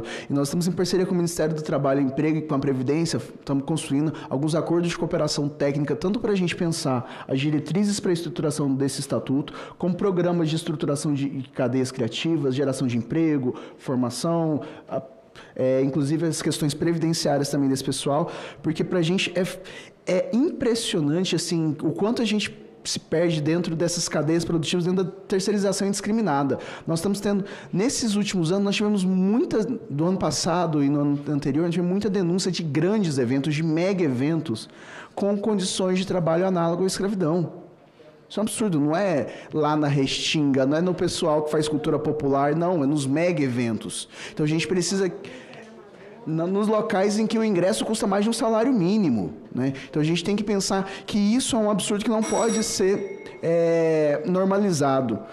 E para concluir, gente, quero dizer que nós não temos a resposta para todas as perguntas, mas a gente tem boa vontade e compreensão da política que a gente faz em conjunto, em diálogo, e que esse momento aqui é um passo fundamental para o parlamento para que a gente consiga realmente, a cada ano e a cada dia, debater a importância dos trabalhadores e das trabalhadoras, seus desafios e como que a gente vai conseguir dar conta desse processo, nessa nova realidade, nesse novo Ministério da Cultura, nesse país que cada vez mais respira cultura e arte. Gente, meu bom dia e muito obrigado, senador. Muito bem. Derek Vieira Santana, diretor de Política para os Trabalhadores da Cultura do Ministério da Cultura. Como nós temos aqui, correndo atrás do tempo, vejo se vocês concordam com os encaminhamentos. Sugestão: receber minuta da sociedade civil a ser enviada à CDH, Estatuto da Cultura. Entendi que foi uma visão unânime. Fazer estudos sobre a possibilidade de criar, dentro do Estatuto do Trabalho, que seria uma SUG, um capítulo específico para o trabalhador da cultura, que é possível, que provavelmente eu serei o relator, né? E o relator, os autores vão ser vocês, não você ou não. Os autores vão ser vocês, não você ou não. Eles vão lhe explicar, vocês documentam, vocês vão registrar com uma SUG, aí eu avoco a relatoria e vamos trabalhar juntos. Mas vocês serão os autores desse estatuto. Muitos foram feitos assim. Não é eu que sou autor são vocês. E a redação final só com vocês concordando. Sugestão: monitorar os recursos da Lei Paulo Gustavo para que cheguem efetivamente na ponta. Ainda sugestão: realizar audiência pública específica sobre o capítulo dos trabalhadores e trabalhadoras da cultura dentro do Estatuto do Trabalho, ok? E foi também sugerido, se não me engano, foi uma das centrais, que tenhamos uma comissão específica da cultura no Congresso. É isso? Foi isso que ele propôs. No Senado. No Senado. Que o Congresso é Câmara e Senado junto, né? E nós aqui falamos só pelo Senado, não falamos pela Câmara. Por fim, pessoal, agora eu vou encerrar e vou pedir uns minutos de paciência de vocês, que o pronunciamento não é longo. Era o pronunciamento que eu ia fazer no plenário do Senado, agora, quando terminasse esta sessão. Almoçaria 2 horas eu faria. E fui informado que, por uma série de motivos, que a mim não chegou, não vai ter a sessão hoje à tarde.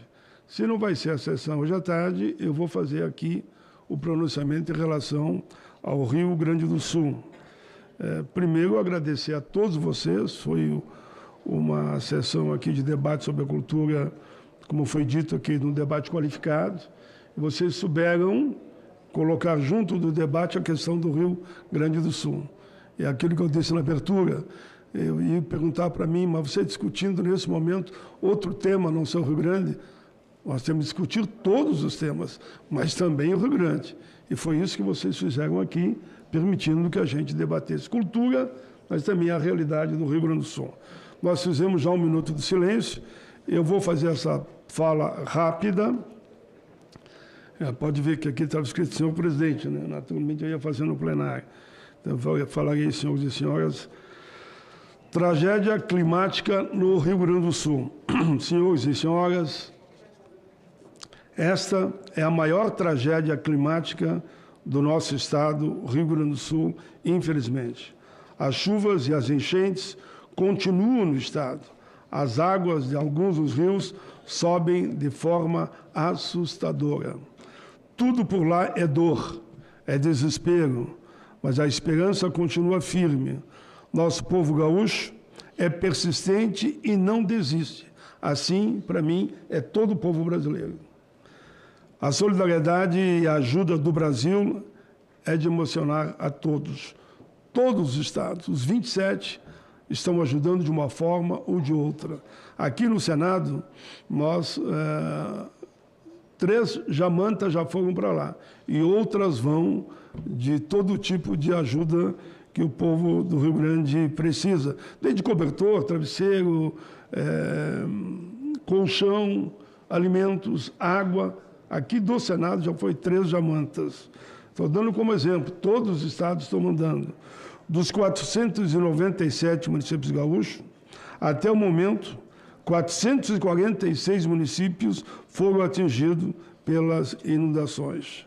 Cidades devastadas, estradas e pontes destruídas, falta de água, falta de energia elétrica, falta de água tratada, né, para as pessoas possam tomar. Tem edifício que a água está 1,5 metro embaixo, elevador não funciona, edifício de 20 andares, 30 andares, não chega nada lá em cima, nem luz e nem água, e não tem elevador. Tiveram que evacuar. Aí os bombeiros foram retirando as pessoas. Grande parte dos gaúchos e gaúchas está no litoral. No litoral norte, principalmente, que é mais fácil chegar. Eu, particularmente, tenho uma casa no litoral norte. E eu cedi minha casa. Minha casa está toda ela ocupada. E onde eu moro aqui em Canoas, é uma parte um pouco mais alta. Eu aproveitei uma parte que eu tenho lá para o pessoal colocar os móveis lá. O pessoal que foi para a praia, como é que ia? Levou o pouco que eles tinham, né? Então, estão depositados lá. Mas isso muitos gaúchos estão fazendo. Não pense que é só eu, não. Eu estou falando que é o momento de sermos solidários um ao outro. E é assim que está pedindo o presidente Lula, assim que está pedindo o governador e assim que estão pedindo os prefeitos. O governador do estado, Eduardo Leite. Mas vamos em frente. Milhares de pessoas estão sem dinheiro, porque não tem como acessar o banco. Essas ruas estão com 1,5 metro, meio metro de água, como é que tu vai chegar no banco? Há bancos e caixas eletrônicas não sabem como fazer, inclusive aposentado e pensionista, para retirar seu dinheiro da Previdência. Pessoas estão sem remédios, principalmente os controlados. Muitos idosos e pessoas de meia idade, o que eu falei aqui é a questão dos óculos. Mas não é só óculos, né? Podemos lembrar aqui, complementando com o informe de vocês, pessoas com deficiência, como é que faz? São pessoas com problema de visão e pessoas com deficiência. As pessoas precisam, urgentemente, de auxílio emergencial. Quer dizer que o senador Alexandro, que foi relator no governo anterior do projeto de auxílio emergencial, ele me ligou aqui, foi o único telefone que eu atendi, porque eu vi que era ele. Eu digo, é algo importante. Paim, fale muito do auxílio emergencial.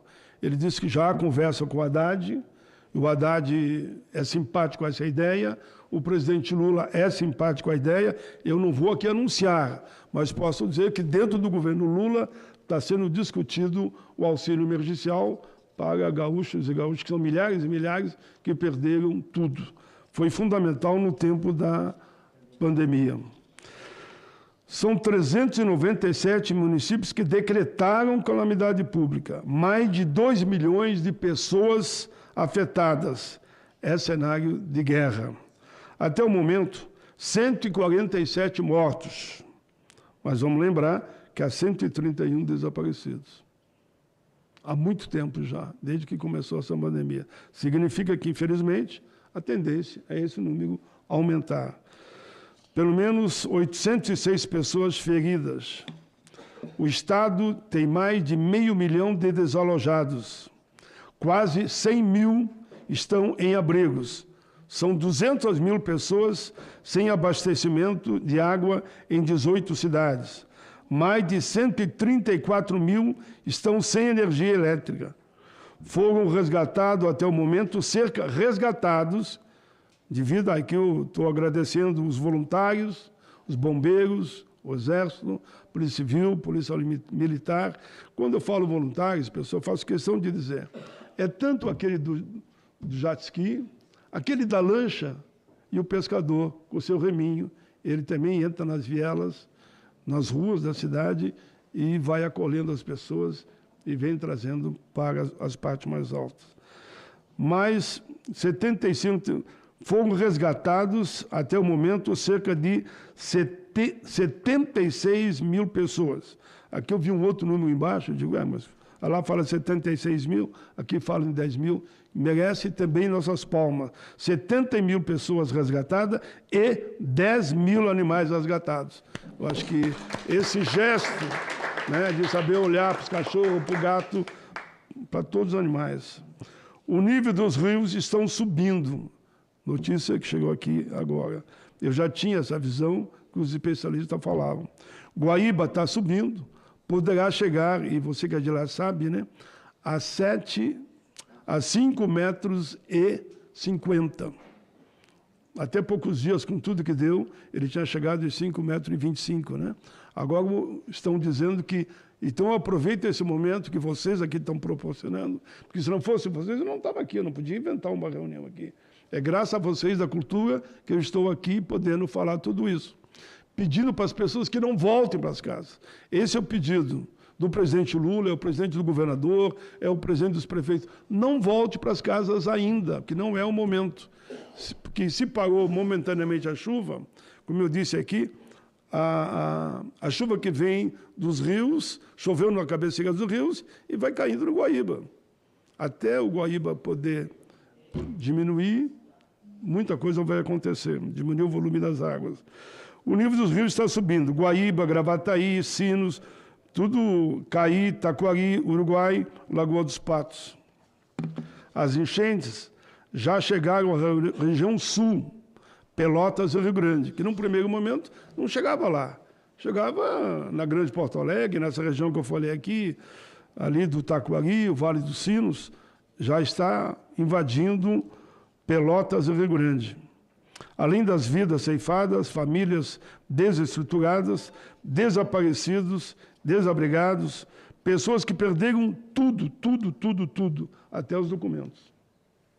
Calcule a roupa. A tragédia do Rio Grande do Sul também afetou mais de 80% da atividade econômica. Inúmeras empresas debaixo d'água, perderam tudo, maquinário, micro, pequenas empresas, que as grandes empresas não estão nas partes mais vulneráveis, mas as médias e pequenas estão. Ali que eles tocavam a vida e geravam milhares de empregos.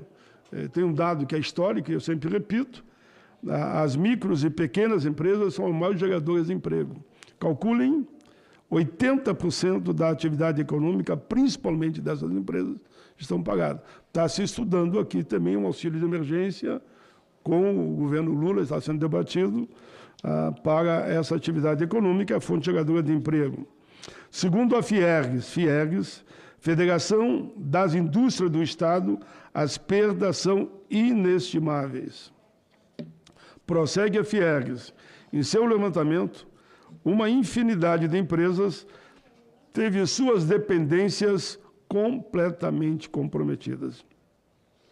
Além dos danos gigantescos de capital, os problemas logísticos devem afetar de forma significativa todas as cadeias econômicas do Estado. Calculem isso. Ainda segundo o levantamento, os municípios afetados representam, eu tinha dito antes, mas vamos repetir aqui, 80,3% do valor adicionado bruto, 78,2% do VAB industrial, 86,4% dos estabelecimentos industriais, 87,2% dos empregos do setor, 89,1%, praticamente 90% das exportações da indústria de transformação e 83,3% da arrecadação do ICMS com atividades industriais. Os principais polos industriais do Estado foram atingidos. Na Serra, eu nasci lá em Caxias do Sul, conheço bem a Serra Gaúcha, e quando você me falou ali que ganharam, vocês ganharam numa homenagem à minha região de Caxias. Por isso que eu fiquei 2 vezes comprometido, né? Não, vai ver como eu lembrei, vocês fizeram uma homenagem aos vinhos do Brasil, o foco Caxias do Sul, né? Na Serra, inclusive lá na Serra Gaúcha, em Caxias do Sul, o prefeito hoje de manhã anunciou que está tendo pequenos terremotos, calcula o pavor das pessoas. Com lá que tem muito, eu chamo morro, né? É montanhas, né? Muitas montanhas, as montanhas estão desmanchando. Pense numa montanha de neve, está desmanchando e vem cobrindo as estradas. Calcule como é que vai ser a recuperação. Na Serra, que emprega 115 mil pessoas na indústria, destaca-se a produção de segmentos metal mecânico, veículos, máquinas, produtos de metal e móveis. Já na região metropolitana, com 127 mil empregados no setor, estão os segmentos metal mecânico, veículo, autopeça, máquinas, derivados de petróleo e alimentos, porque ali tem, inclusive, as refinarias. No Vale dos Sinos, que ocupa 160 mil industriários, encontra-se a produção de calçados, No Vale do Rio Pardo, sobre água, né? No Vale do Rio Pardo, a força está em alimentos, carnes, massas, tabaco, enquanto que no Vale do Taquari, alimentos, carne, calçados e produtos outros. É necessário, estou terminando já, é necessário o esforço de todos, ações emergenciais urgentes e a destinação de muitos recursos públicos e privados para o Rio Grande do Sul. Salvar vidas, reerguer a economia, garantir os empregos e reconstruir o Rio Grande são prioridades. Até ontem, apenas 69 municípios atingidos solicitaram auxílio emergencial do governo federal. Isso que você também falou aqui. Nós fazemos um apelo aqui para todos os municípios que façam ofício, que documentem, qualquer forma de comunicação, porque eu sei que muita prefeitura está tomada, né? Então, pega o telefone, liga aqui para nós, no Congresso, todo mundo tem também o nosso telefone aqui. Qual é o telefone direto do gabinete, vocês que estão aí? 3303-5238. Repita. 3303-5238. Deu para ouvir? Pega o microfone aí, por favor. Não, tem que ser bem devagar para as pessoas tomar nota. O telefone é 61, DDD de Brasília, 3303-5232. Ok? E tem um outro telefone da Defesa Civil, vocês não têm também aí? Se tiver, a gente passa aqui em seguida, porque eles estão pedindo para que ligar muito para a Defesa Civil, porque eles centralizam. Quem quiser fazer doação nos estados, a orientação é ir para o Corpo de Bombeiros, em cada município, em cada estado, e o Corpo de Bombeiros se encarrega de levar para o aeroporto. O aeroporto leva para o aeroporto de Caxias, Canoas ou Santa Maria. Essa é a orientação. Os Correios também, muito bem lembrado você. O Correio está fazendo um belíssimo trabalho, viu? O governo federal e o estadual estão trabalhando junto, porque às vezes algum procura criar uma disputa política. Não tem disputa política nenhuma. Eu cito aqui 10 vezes, se for preciso, Eduardo Leite e cito Luiz Inácio Lula da Silva. Estão trabalhando junto, tanto que teve uma reunião hoje à tarde, talvez por teleconferência, o governador com o Haddad para discutir a dívida do Rio Grande do Sul, que é uma dívida impagável, é quase 94 bilhões, para ver como é que nesses 2 anos, ou 13, enfim, estão discutindo. Eu já até havia anunciado outra vez, o governo Lula vai ajudar o Rio Grande do Sul para que não se pague a dívida durante um período, que eu não vou aqui dizer, porque o número exato eu não tenho. Na semana passada, o presidente Lula, eu estava lá no Palácio, anunciou 50,9 bilhões destinado ao Rio Grande do Sul. O governo federal já anunciou a suspensão da dívida do Estado com a União. Estou repetindo aqui o que eu improvisei. Isso será feito o mais rápido possível, provavelmente esta semana ainda. Uns dizem que será amanhã. A Comissão Externa do Senado, criada para acompanhar a tragédia climática no Rio Grande do Sul, vai viajar no estado na próxima quinta-feira. Eu saí no último voo que teve lá, na sexta-feira da semana retrasada, né? Fiquei toda a semana aqui e não tinha como voltar. Vocês viram o aeroporto de Porto Alegre, né? Está tomado. Ali não vai mais um mês para retornar ainda à normalidade. Mas agora, no avião da FAB, providenciado aqui pelo Congresso, nós vamos na quinta-feira, e é aí que eu vou poder chegar em casa. Dia das Mães, eu fiz por teleconferência. Eu falei com a minha moçada lá e todos entenderam, até porque eles estão trabalhando lá, né? Eles têm mais que ser mesmo, e estão sendo voluntários lá em Canoas para ajudar o abrigo das pessoas. Comissão vai ao Estado na próxima quinta. Inclusive, tem uma reunião hoje à tarde com o presidente e o vice da comissão. Eu fiquei com o presidente, por indicação unânime. Deve ter sido porque eu sou o mais velho de todos, né? O mais idoso, vamos dizer, né? Aí indicaram como presidente, sendo vice outro gaúcho, o senador Guigneu, e o relator ficou o senador Mourão. É isso que eu expliquei, que muitos não entendem, são indicações partidárias. Eu fui indicado pelo PT e, naturalmente, a presidência é fundamental. Os outros aqui, que estão aqui, são indicações dos partidos. É que nem eu chegasse aqui nessa comissão nova. Vamos eleger hoje o presidente, o vice e o relator. Quem indica é o plenário. O plenário indica e eu dou posse e vamos tocar o trabalho. Independente, como é que diz o outro, da greve partidária de cada um. Nós temos que, nesse momento, esquecer a divergência que temos, e temos divergência, todo mundo sabe, olha, isso não é nenhuma novidade, e trabalharmos junto para o bem do povo gaúcho. Também integram esse colegiado, indicado pelos partidos, Jorge Cajuru, ele é vice-líder do governo, Espiridião Amin, astronauta Marcos Pontes, Alessandro Vieira e Leila Barros. Vamos ao Rio Grande para ouvir o governador, prefeitos, a Defesa Civil, os 4 ministros que já estão lá, como é que eles estão vendo o quadro, né? Visitar alguns abrigos, como o da Ubra, que é o maior em Canoas, já que a base aérea de Canoas é que está operando. Então, nós saímos daqui, vamos à base aérea, depois vamos a Porto Alegre, pelo que eu sei, de helicóptero, e na volta eu vou propor que o helicóptero desça lá na Ubra, para a gente estar em contato direto com a população que está lá. A Ubra abriga, no momento, mais de 1.000 pessoas. Enfim, só queremos somar, ver o que os congressistas podem fazer, porque aqui tem limite, né? Não é nós que podemos liberar dinheiro, nós podemos votar, discutir, facilitar, aprovar medida provisória, que nem o decreto legislativo do presidente Lula. Eu fui o relator, e foi votado na Câmara, o Matéria, se não me engano, foi o relator, foi para cá, no outro dia nós votamos. O presidente Rodrigo Pacheco me indicou como relator e foi aprovado. Que ninguém entenda que essa comissão que está indo para o Rio Grande do Sul vai interferir, ela não pode interferir, ela pode ouvir, ela pode receber, trazer proposta e apresentar aqui para o presidente do Congresso para ver o que é possível votar o mais rapidamente, em sintonia com o Executivo, né? Porque eu sempre digo, quem libera o dinheiro é o Executivo. Nós temos que abrir todas as possibilidades possíveis via o setor legislativo para que o Executivo possa encaminhar, como já fez junto à lei do orçamento, como fizemos em medida provisória, como fizemos com o decreto legislativo. Enfim, terminando, eu diria, nossos pensamentos estão voltados para o Rio Grande do Sul, que enfrenta a maior tragédia, como iniciei falando, climática de sua história.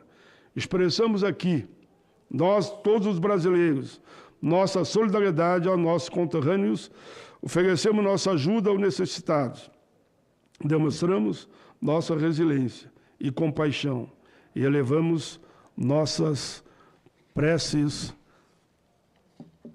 em comunhão cósmica nesse momento tão importante. E vou terminar como havia dito, e aí vamos dar uma salva de palmas ao Brasil, que o Brasil está sendo super solidário, super solidário. E eu aceitarei a tua sugestão. Rio Grande, o Brasil te ama. Está encerrado o nosso trabalho no dia de hoje. Rio Grande, o Brasil te ama, e se vocês me permitirem ainda, são quase 150 mortos. Aqui, na reunião do dia de hoje, nós homenageamos o ator, Paulo César Pereira, que faleceu, e nesse momento faremos um minuto de silêncio, saudando o Rio Grande e lamentando a morte de 147 pessoas até o momento e mais de 130, quase 140 desaparecidos. Um minuto de silêncio.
a todos.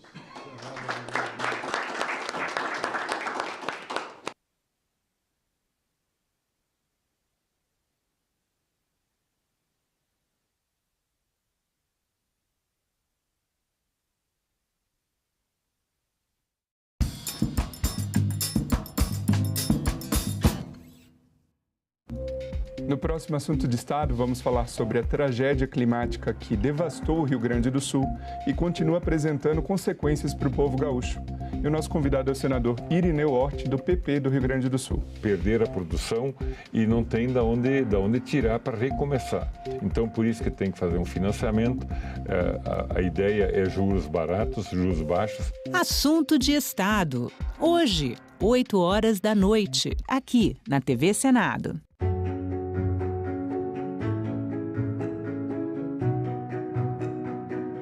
O trabalhador brasileiro possui hoje o seu Código de Direitos, a sua Carta de Emancipação Econômica. Os direitos trabalhistas serão, a partir de agora, de todos. É o enterro de mais um preconceito, de mais uma intolerável discriminação. Foram necessários muitos anos para que o direito à previdência, o direito básico ao descanso na velhice, após uma vida inteira de trabalho, se estabelecesse de forma ampla no nosso país. Colegas profissionais da enfermagem, esse é o tempo de vocês, esse é o tempo da valorização da enfermagem do Brasil. Prevalece a sensação de que ainda nos resta muito chão a marchar em nome dos trabalhadores brasileiros. TV Senado. Democracia todo dia.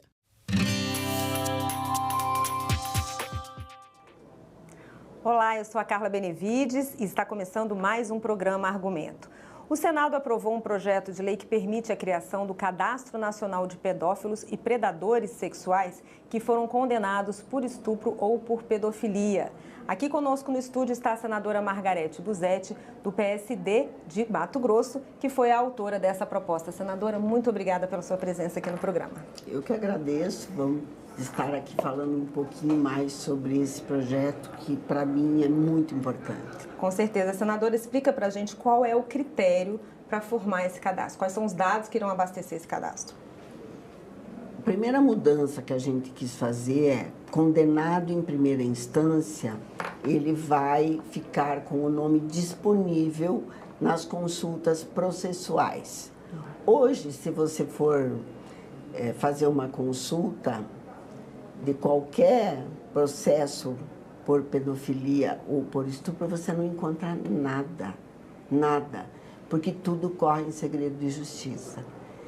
Então, esse projeto acaba com esse absurdo de proteger o nome de um estuprador ou de um pedófilo. E, senadora, essa permissão, essa publicidade, ela acontece só, então, no caso de condenados mesmo, quando já transitou em julgado? Não, em primeira instância ele já vai ficar com o nome disponível, nome e CPF disponível para consulta nos antecedentes criminais dele. Se você for fazer uma consulta, você vai achar, tá? Aí, para subir para um cadastro nacional, aí sim, transitado em julgado, ele vai para o Cadastro Nacional de Pedófilos e Predadores Sexuais. E o que abastece? É um outro cadastro que vai abastecer? É esse cadastro de primeira instância, porque daí, quando ele não tiver mais recursos, né?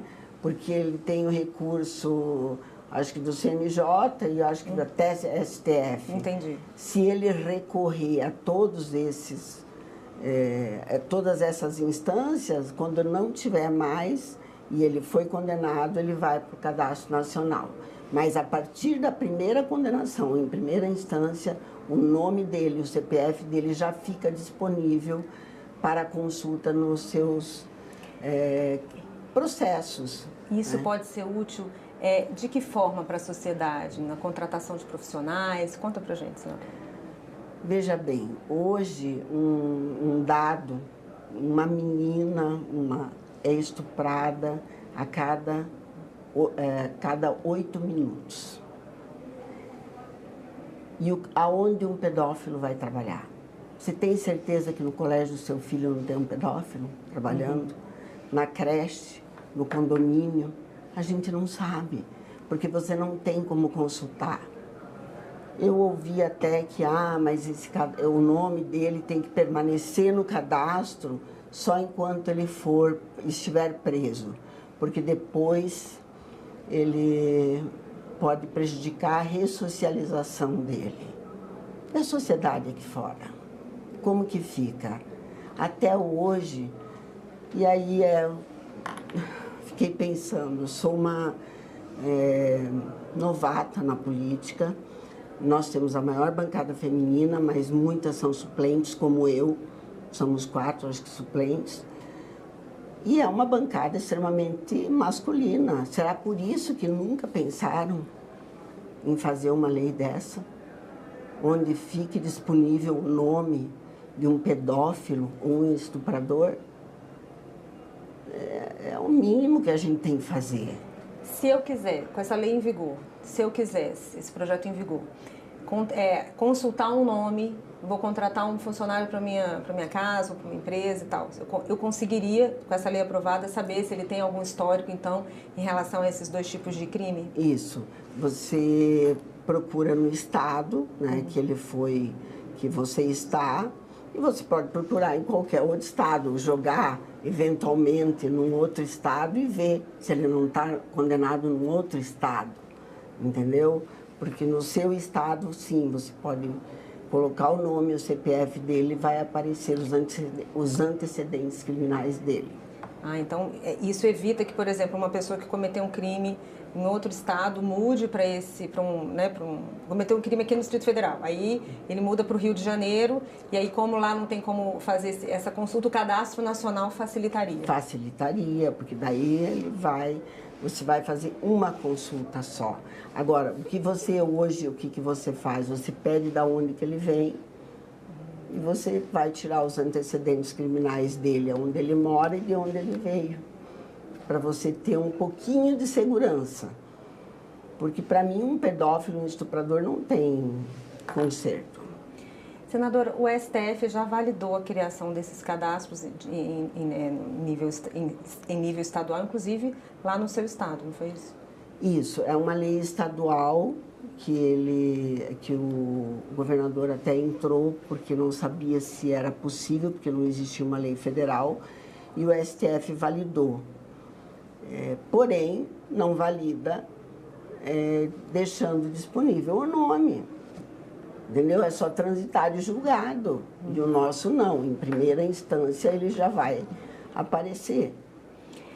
Há aqueles argumentos de que, mesmo em primeira instância, ele não está condenado no trânsito em julgado, aquela coisa. Há quem reclame ou tenha questionado o fato dele ainda ter a possibilidade dele ser considerado inocente, o nome dele já constar lá nesse cadastro?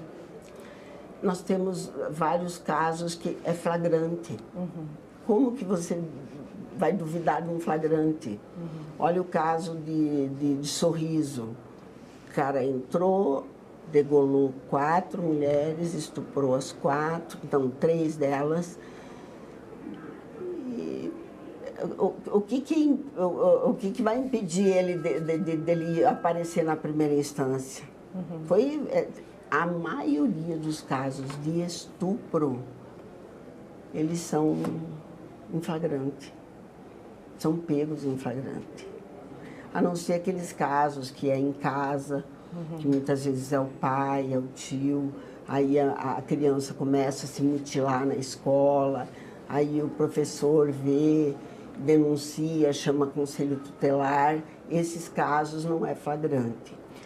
Senadora, quando houver essa consulta, o nome da vítima vai ser visto? Não, preservado. O nome da vítima sempre preservado. Uhum. Apesar de que quando acontece um caso de estupro, que a mídia fica sabendo, o nome da vítima fica lá estampado, né? Todo mundo sabe quem é a vítima. E o nome do predador, não, do estuprador, corre em segredo de justiça.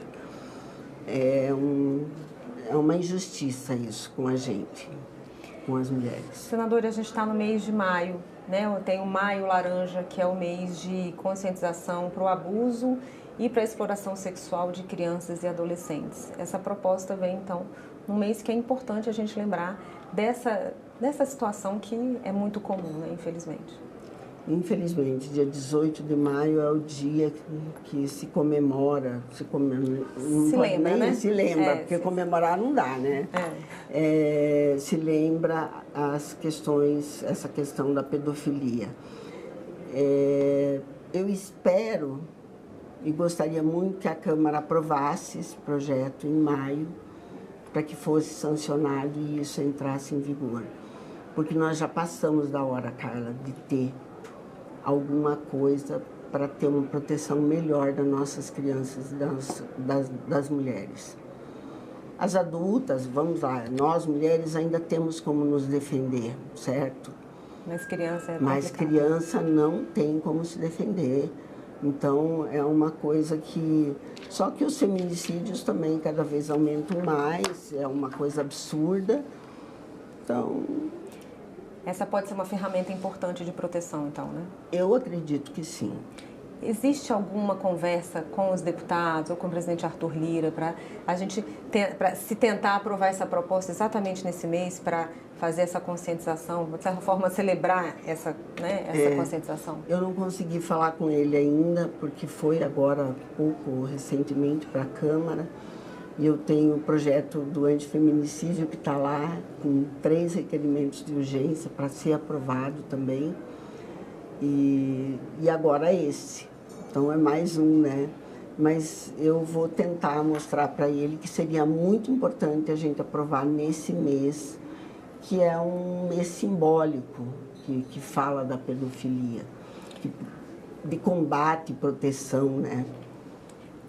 Talvez uma conversa via presidentes, né, das duas casas. Das duas casas, exatamente. Conversar com o presidente Rodrigo Pacheco para ver se ele consegue conversar com o Arthur Lira. 8 minutos a senhora falou, 8 minutos acontece um Uma estupro. menina estuprada, eu até trouxe o dado aqui, uma menina estuprada a cada 8 minutos.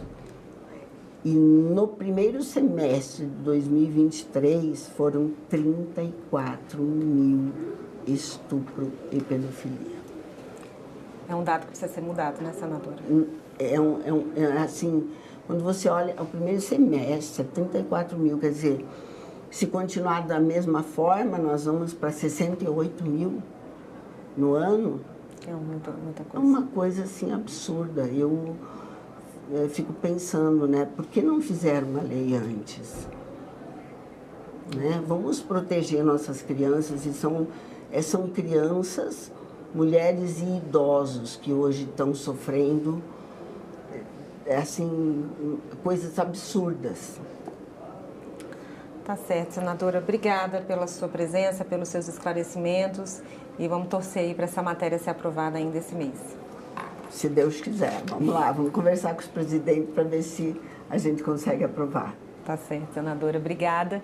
E eu agradeço a você também que nos assistiu. Se você quiser rever esse programa, é só acessar o nosso site, senado.leg.br/TV, ou acessar o nosso canal no YouTube. Obrigada pela sua companhia e até o próximo argumento.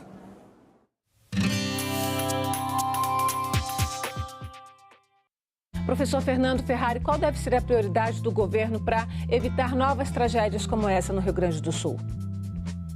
Eu diria que os recursos que serão aportados devem recuperar a infraestrutura logística do Estado, mas, fundamentalmente, devem ser aportados recursos para a prevenção de futuras intempéries climáticas que não estamos livres delas.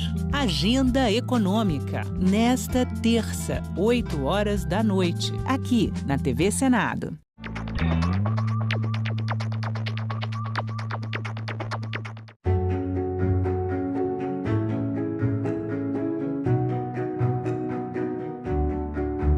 A lei de diretrizes e base, ela devolve aos secretários de Educação dos Estados e aos professores o direito de fazer experiências.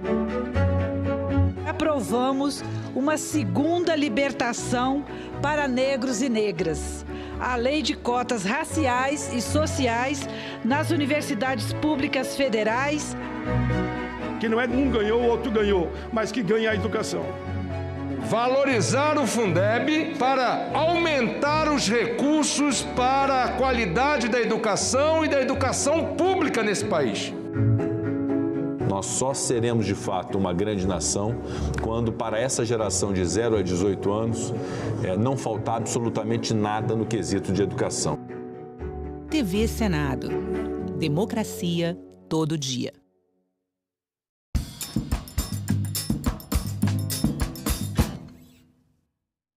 O programa a seguir é livre para todos os públicos.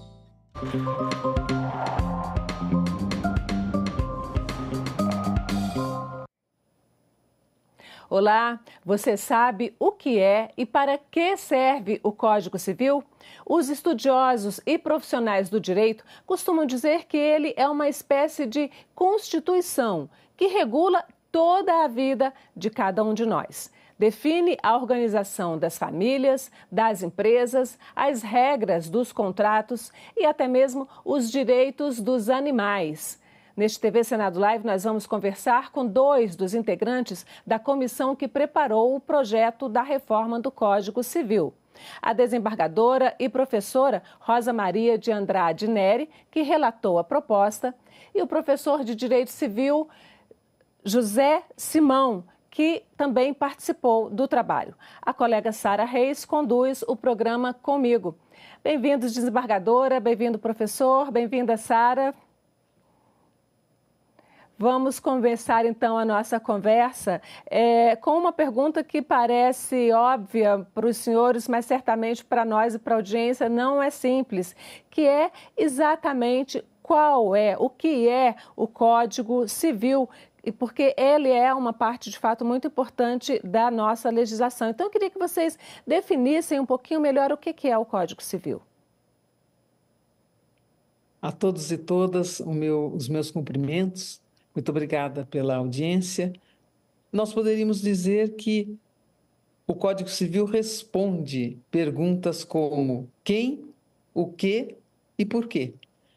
Quem quer, quem tem direito, por que tem direito e sobre o que tem direito, não é? São essas as questões que o Código Civil responde imediatamente. Então, a pessoa tem o protagonismo, as coisas são os objetos sobre os quais nós temos interesse. E por que temos interesse? Porque somos proprietários, porque temos uma relação de pai e filho. Tudo isso interessa ao povo porque está resolvido, está tratado pelo Código Civil. E essas considerações todas são divididas em vários livros, não é? Livros de direito de família, direito de sucessões, contratos, obrigações, responsabilidade civil, empresa. E tudo isso nos interessa porque somos e porque queremos ter, não é? Então, essas coisas todas são do interesse de todos. Se me permite, professora, do nascimento à morte, nós começamos com o nascimento com vida e terminamos com as sucessões e agora com o direito digital. Portanto, é isso, é o ser e o ter. Temos as nossas relações pessoais e patrimoniais estabelecidas do começo da vida ao fim da vida, sendo nós pessoas físicas ou mesmo as pessoas jurídicas, como as empresas, as associações, o Código Civil realmente é a chamada Constituição do Direito Privado, pela sua abrangência e importância. Sara, você está aí coordenando a internet, a participação da nossa audiência, né? Você já tem coisas para a gente aí, né? Tenho sim, tem participação aqui de vários estados do país. E lembrando, né, Antônia, que o nosso código atual, como você falou, ele foi aí aprovado lá em 2002, ele começou a valer em 2013, então a gente já tem aí 21 anos de Código Civil.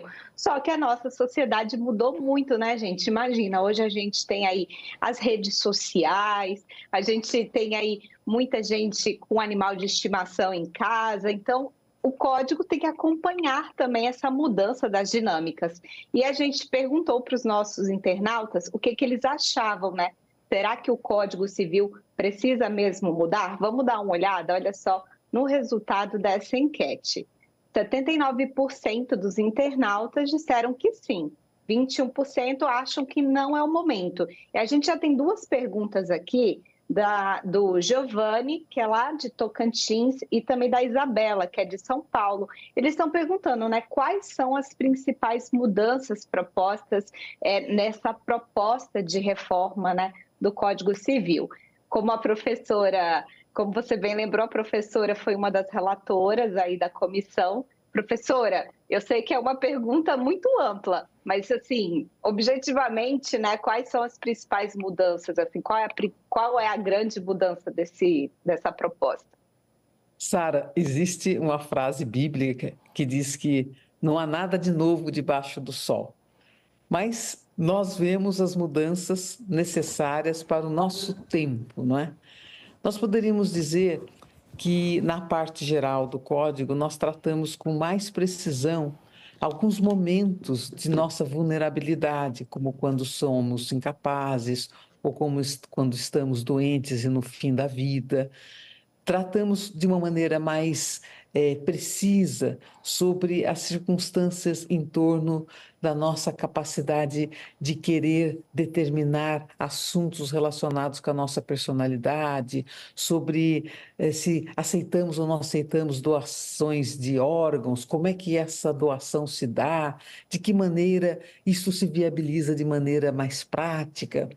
Cuidamos de dar uma atenção para as pessoas que têm animais de estimação, não para dar direitos para os animais, não é disso que se trata, mas para considerá-los como seres que sofrem dor e, portanto, merecem um tratamento digno, com ética nossa, pessoas que cuidam dos animais também. E também essa interação que existe entre o afeto que alguma pessoa possa ter com seu animal de estimação. Isso é uma realidade. Muitos idosos, muitas pessoas deficientes precisam dos seus cães de estimação, de seus animais de estimação para bem-estar.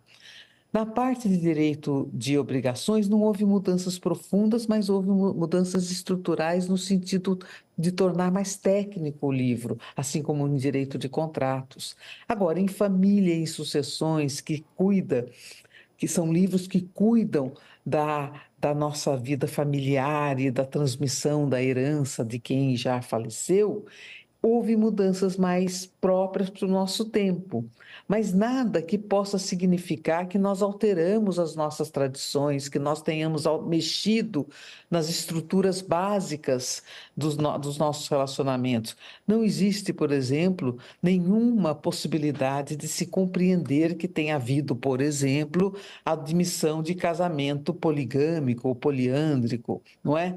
Não, o casamento continua a se dar entre duas pessoas, mas a comissão entendeu razoável, de acordo com o avanço e a mudança dos critérios sociais, considerar possível o casamento entre pessoas do mesmo sexo, por exemplo. Então, essa é uma mudança forte, mas que não é totalmente chocante, porque ela perpassa a uma situação já existente na sociedade. Então, houve adaptação de coisas muito relacionadas com a nossa prática familiar, social, mas sem ferir. Esse foi um cuidado que a comissão teve, sem ferir as nossas tradições culturais e sem escandalizar a sociedade. Não há nada nesse sentido. Ninguém vai se casar com um animal, ninguém vai formar um outro sistema de direito de casamentos, porque nós temos um casamento monogâmico, porque isso é próprio do casamento civil, pode não ser do casamento religioso,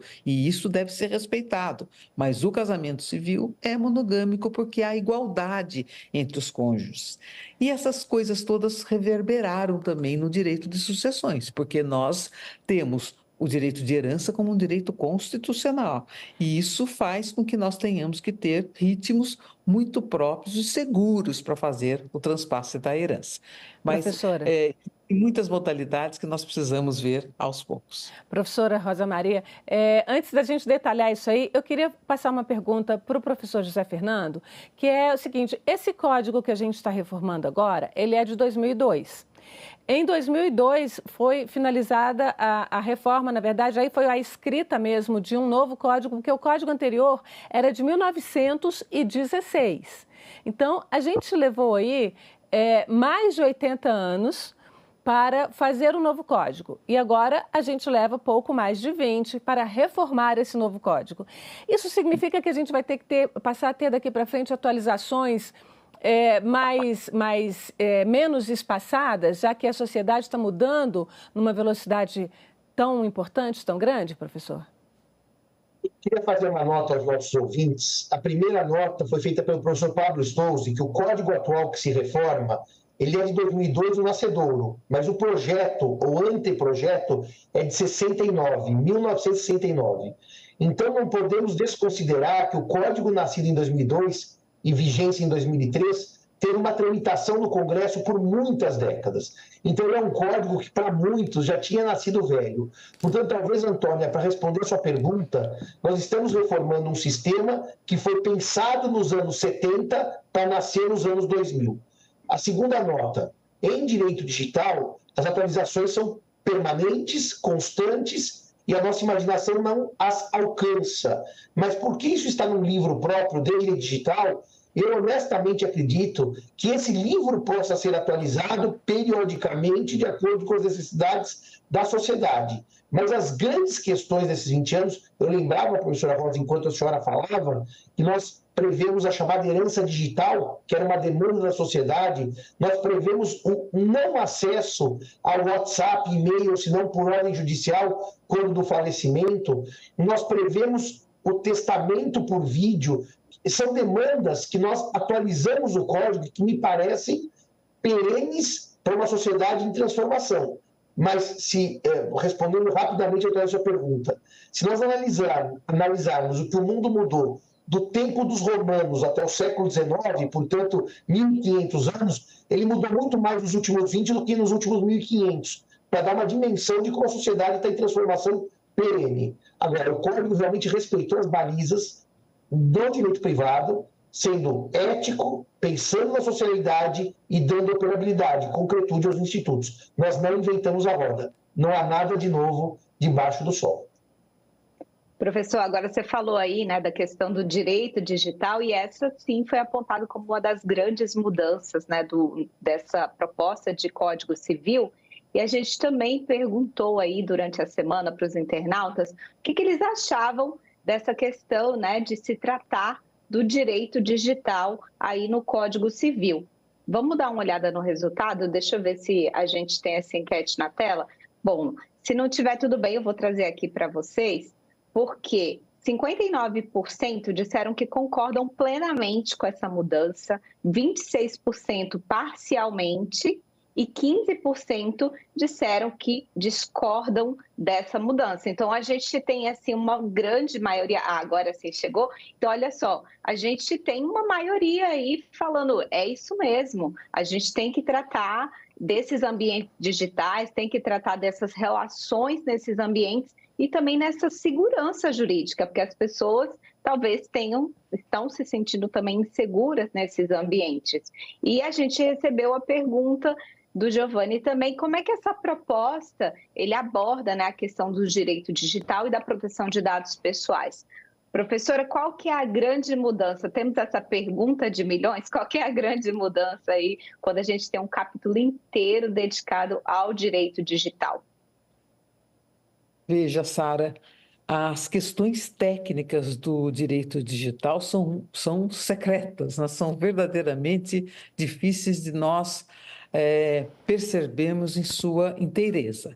O que nós pudemos fazer no código foi fixar balizas de caráter civil, fixando exatamente uma figura que participa do mundo virtual, que é o internauta, e as plataformas que se põem como prestadoras de serviço nesse ambiente digital. E nós procuramos fazer com que houvesse premissas básicas para fixar a responsabilidade civil de todos quanto participam desse ambiente. É como se nós transportássemos para o ambiente digital as nossas experiências civis dentro da vida comum. Então, quem é que responde pelos atos atentatórios contra a boa-fé, contra a imagem dos outros, contra a expressão das pessoas, e tudo isso cria um ambiente que permite que se possa pretender indenizações por danos causados dentro do ambiente digital.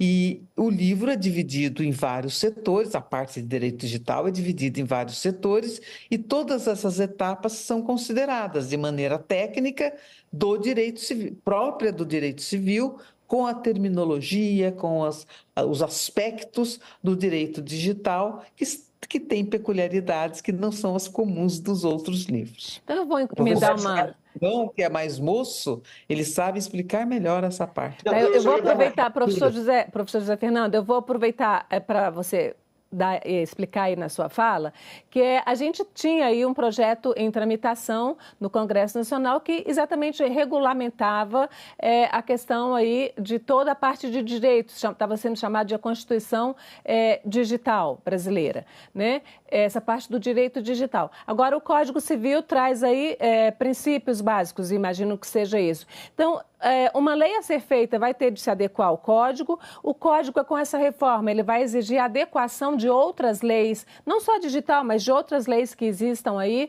tanto na área de família, na área de empresas, de negócios. Como é que fica essa parte de adequação da legislação, que a gente chama de legislação ordinária, ao Código Civil?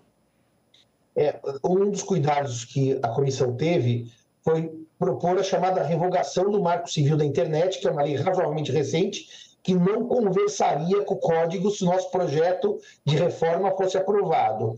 Agora, eu não tenho notícia se essa Constituição, como você chamou, da vida digital, dos direitos digitais, dialoga ou não com o Código, com esse projeto de reforma. O ideal, é claro, que agora nas casas do Parlamento haja uma interlocução entre os seus deputados e senadores para que não haja contradição, como houve, por exemplo, recentemente digo há 10 anos, entre o Código de Processo Civil e o Estatuto da Pessoa com Deficiência, que eles brotaram juntos e acabaram nascendo com um diálogo ruim. Então, isso seria o ideal. Mas eu queria lembrar aos ouvintes, professora Rosa, uma coisa que me encantou. Para bens de pequeno valor, nós podemos deixar por um instrumento post-mortem, após a morte, chamado codicilo, que é uma coisa simplificada. Hoje, até agora, é um papel com uma assinatura e uma data. Deixa um livro, um objeto de estimação. O nosso projeto permite o codicilo virtual, ou seja, por WhatsApp. Dizer, deixo para meu sobrinho o meu livro do Monteiro Lobato.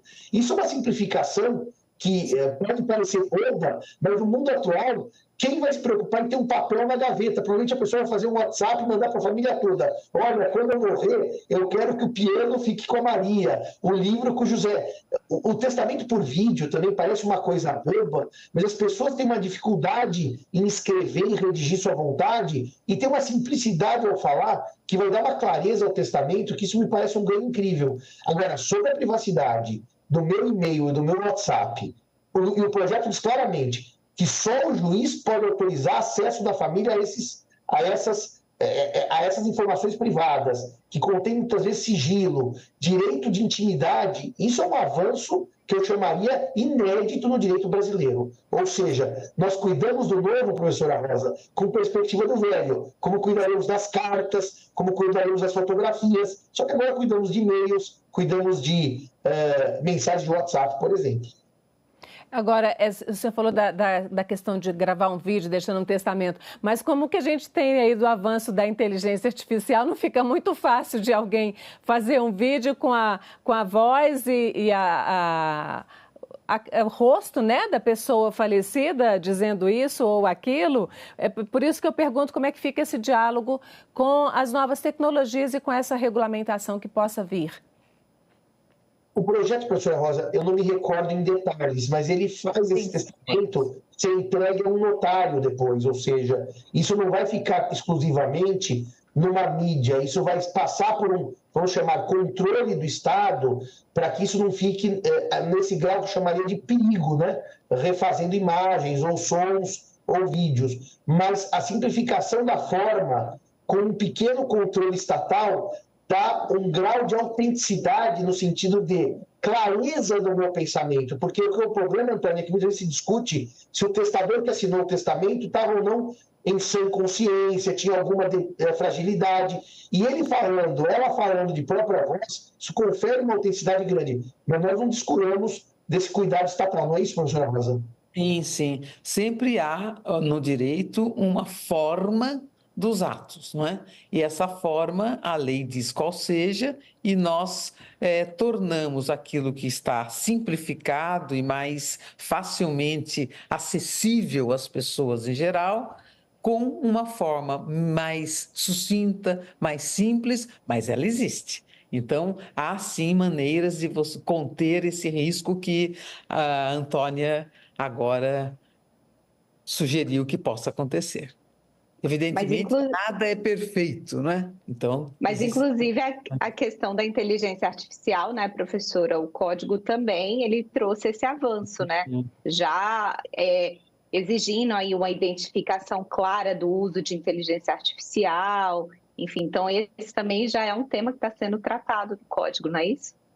Sara, o livro de direito digital foi feito por especialistas na matéria, relacionados todos eles à técnica da apresentação das coisas no mundo virtual. Ela é algo distinta daquela com que nós estávamos habituados a lidar, sempre documentado em papel, em livros e tudo mais. Hoje, nós saímos desse panorama e ingressamos no mundo novo. Esse mundo novo tem novidades também que afetam o direito civil, e essa interlocução entre a linguagem do direito digital e a linguagem tradicional do direito civil, nós tentamos fazer. Evidentemente, ainda há algo para ser complementado, e o será, mas há hoje uma segurança jurídica que não havia, ou melhor, há uma proposta de que haja uma segurança jurídica muito melhor da que está hoje vigente no Brasil. Não é? Eu acho que há um avanço extraordinário. Sim, antes de a gente já vai entrar em outro assunto aqui, porque são muitos, mas antes disso eu queria só ressaltar aqui, gente, que as plataformas digitais passam a responder, né, civilmente pelo vazamento de dados. Você tem a possibilidade de indenização por danos sofridos em ambiente virtual, tem uma garantia de remoção de links, né, caso tem uma imagem íntima da pessoa, pornografia falsa, criança, adolescente. Então, o código, né, essa proposta traz aí algumas seguranças que hoje a gente fica aí nesse limbo, né, sem ter aí uma segurança jurídica sobre isso.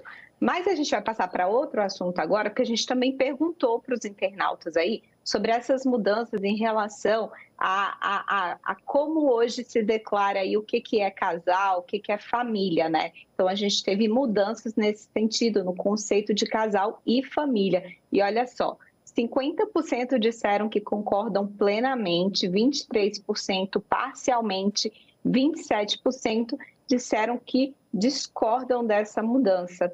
Então, professor Simão, você pode explicar aí o que muda, o que a gente está mudando no Código Civil em relação a esse conceito? Interessante que o concordo parcialmente depende ou não de entrar na pauta que a professora Rosa já desmistificou, porque não está no projeto e não está na proposta, que seria a tal da poligamia. Então, se me perguntassem, a mim ou a professora Rosa, vocês concordam com a mudança para casamento poligâmico? Não concordo. Você concorda para reconhecer as famílias do mesmo sexo, as famílias homoafetivas? Sim, concordo, por decisão do Supremo, por decisão do STJ, por decisão do CNJ. Então, veja, a resposta do ouvinte que eu aderiria à sua pergunta seria: concordo parcialmente, porque eu não sei o que exatamente o projeto propôs. Mas eu queria dizer... Não, mas a gente explicou que era a questão da mudança ali do que é o casal, que não é mais homem e mulher, né? E então, essa é uma mudança, né? Isso, então, a nossa resposta firme. Não abolimos o dever de fidelidade. Não permitimos a poligamia. Não permitimos, como alguns detratores andaram falando, que até, para nós da área jurídica, seria risível o casamento entre homens e animais. Quer dizer, algumas coisas que surgiram numa boataria que eu chamaria até mesmo de bomba, porque não tem base jurídica. O que nós fizemos? Straight to the point. Admitimos o casamento de pessoas do mesmo sexo, como o Brasil já admite desde 2013. O casamento passou a ser entre pessoas. A união estável e o casamento continuam protegidas. É verdade que houve uma assimilação entre casamento e união estável em termos de proteção. Aqueles que casam chamado no papel que é o casamento pelo Estado, e aqueles que vivem maritalmente como se casados fossem. Mas eu só queria dizer, acho que a professora Rosa concorda comigo, que nesse ponto nós não revolucionamos nada, nós não inventamos nada de novo. É uma proteção, Sara e espectadores, que já era dada pelos tribunais. Nós só trouxemos para a lei civil o que já está ocorrendo na prática. Eu não me lembro, professora Rosa, e acho que a senhora pode me contribuir para a minha memória, de nada que tenha ferido essa lógica do consolidado. Olha, socioafetividade, relação entre pais e filhos que não têm o mesmo sangue. Professor, eu, assim, infelizmente tenho de cortá-lo, porque a gente está chegando aí no momento do limiar do programa. Eu queria fazer uma última pergunta para que vocês respondam bastante sucintamente. Esse código começou o debate agora. Qual a expectativa de vocês de aprovação? Quanto tempo ele pode tramitar? Ele deve tramitar aqui no Congresso? Ou a gente corre o risco de ter um código que vá ser aprovado daqui a 5, 10 ou 15 anos e, de novo, vai estar envelhecido como o que foi aprovado em 2002? Professora Rosa Maria, depois o professor Fernando, e a gente já se despede do programa. Olha, esta é uma decisão política, não podemos interferir nisso. Isso compete ao Parlamento, ao Senado e à Câmara dos Deputados. Evidentemente, é deles a última palavra. O que é importante considerar, Antônia, faço isso muito rapidamente, é que o Código Civil, ele atualiza a nossa experiência jurídica atual, vivencial. Nós estamos vivendo experiências que precisam ser reguladas até para evitar situações de perigo para a sociedade. Então, obrigada, professora... uma experiência que precisa ser considerada. Obrigada, professora Rosa Maria. Professor José Fernando. Em um minuto, eu diria que a professora Rosa foi precisa. A Comissão de Juristas prepara um anteprojeto. A conveniência política e a rapidez é do povo brasileiro por meio de seus representantes na Câmara e no Senado. Nós fizemos o que nos foi honrosamente pedido pelo senador Pacheco e pelo ministro Salomão e pelo professor Tartucci e pela professora Rosa. Agora, o Parlamento, e só a ele, soberanamente cabe a decisão do ritmo e da aprovação ou não do que sugerimos.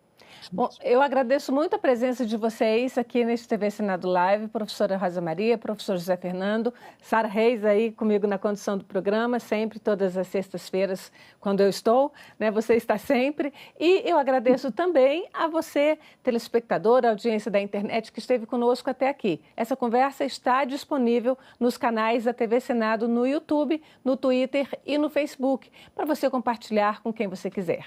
E se quiser, também sugira um tema para as nossas entrevistas. Entre em contato pelas redes sociais usando a hashtag TV Senado Live. Obrigada e até o próximo programa, sexta-feira, 9 horas da manhã, na TV Senado.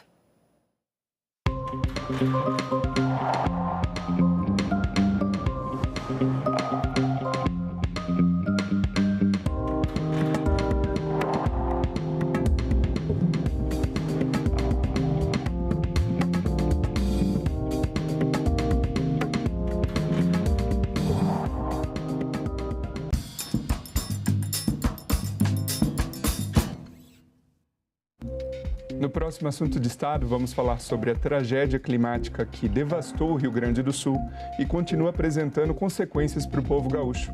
E o nosso convidado é o senador Irineu Hort, do PP do Rio Grande do Sul. Perder a produção e não tem da onde tirar para recomeçar. Então, por isso que tem que fazer um financiamento. A ideia é juros baratos, juros baixos. Assunto de Estado. Hoje, 8 horas da noite, aqui na TV Senado.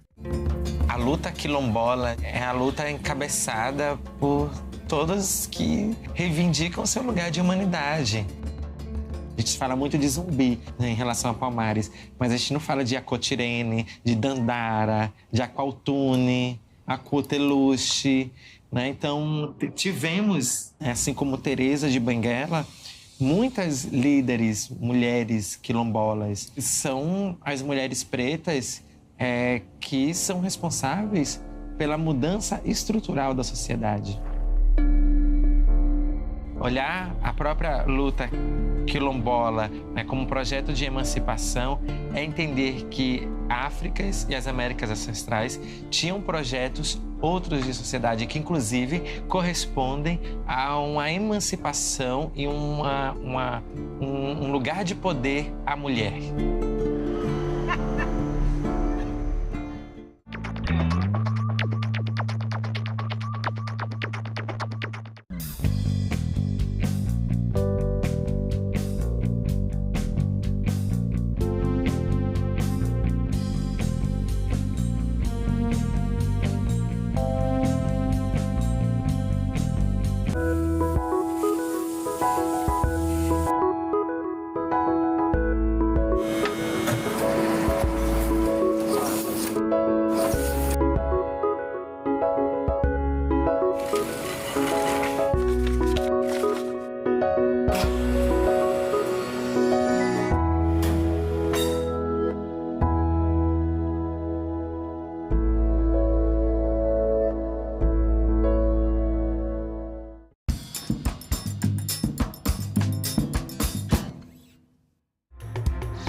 Olá, boa tarde. Em Brasília, 13 horas e 30 minutos. O Senado Notícias está no ar.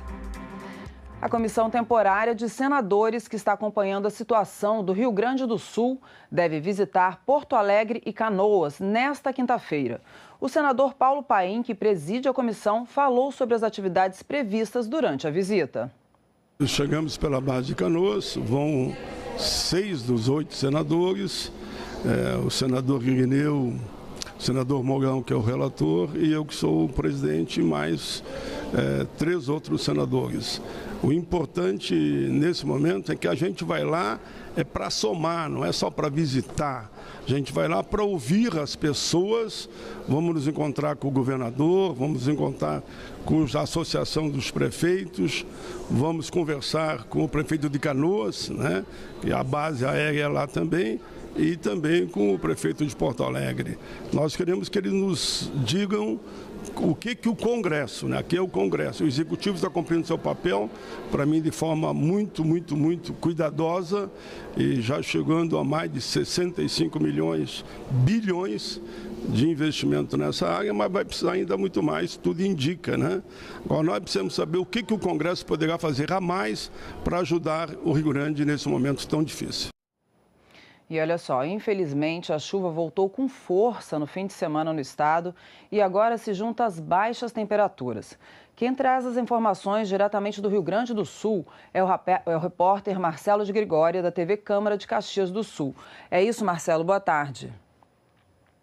Boa tarde, Isadora. Boa tarde para ti, para todos que nos acompanham aqui pela TV Senado. É isso mesmo. Desde sexta-feira, fortes chuvas atingiram o Rio Grande do Sul, principalmente as cidades que já vinham sendo castigadas pelas enchentes. O último boletim da Defesa Civil, divulgado há pouco, aponta 147 vítimas fatais e mais de 2 milhões de gaúchos atingidos. No domingo, em Caxias do Sul, um deslizamento de terra causou mais uma morte. O acidente aconteceu por volta das 6 horas da manhã no complexo Britador do município. Horas mais tarde, próximo das 11 horas, um segundo deslizamento atingiu a usina de asfalto. Os equipamentos foram completamente destruídos e não há previsão para a retomada do funcionamento e produção de brita e asfalto na cidade. Ainda neste domingo, no início da noite, a ponte sobre o rio Caí, que liga Caxias do Sul à Nova Petrópolis, cedeu. De acordo com o Odenit, o fluxo no quilômetro 174 já havia sido interrompido ainda durante a tarde. A ponte é uma das principais ligações da região das Hortênsias, onde ficam cidades como Canela e Gramado, com a Serra e com a capital. Isadora, já na madrugada desta segunda, tremores de terra foram sentidos em Caxias do Sul e em Bento Gonçalves, assustando os moradores. Diversos prédios foram evacuados e bombeiros atenderam às ocorrências. De acordo com a prefeitura, trata-se da acomodação de camadas rochosas causada em função das fortes chuvas. A acomodação do solo também vem preocupando moradores de Gramado. 5 bairros estão sendo evacuados em função do alto risco de infiltrações e deslizamentos de terra, que ameaçam as estruturas da região. Há relatos de casas que não suportaram e caíram, e o número de residências deve aumentar nos próximos dias. Além dos deslizamentos, os rios dos Sinos, Caí, Rio das Antas e Rio Taquari continuam subindo rapidamente e colocam novamente diversas cidades do estado em alerta. O nível do Rio Taquari, em Lajeado, que estava em 15 metros na sexta-feira, já passa dos 27,5 metros, sendo que a cota de inundação da cidade é 19 metros. Ou seja, toda essa água que vai chegar em breve na região metropolitana, e a Defesa Civil alerta que o nível do Guaíba deve voltar a subir nas próximas horas, atingindo um novo recorde. E uma última informação, como tu dissestes, o frio vem chegando no Rio Grande do Sul. Nas próximas horas, a chuva deve dar uma trégua, dando lugar a uma onda de frio polar, de ar polar que está chegando, baixando as temperaturas em regiões que podem chegar a 0 grau. Por isso fica aqui o nosso pedido e reforço para que as doações de cobertores e itens de frio se intensifiquem nesse momento tão delicado. Volto contigo. Obrigada, Marcelo. Muito difícil mesmo que as doações continuem chegando, né? Em audiência pública hoje na Comissão de Direitos Humanos, participantes denunciaram a precariedade do mercado de trabalho na área cultural e pediram uma legislação que proteja os trabalhadores do setor. Que alguns artistas faturam milhões de reais é uma coisa. Que a maioria dos que trabalham pela cultura rala muito para levar o pão para casa é algo sobre o que não se fala tanto. Muitas vezes, ingressos e o que se vende na área do evento tem os preços lá em cima.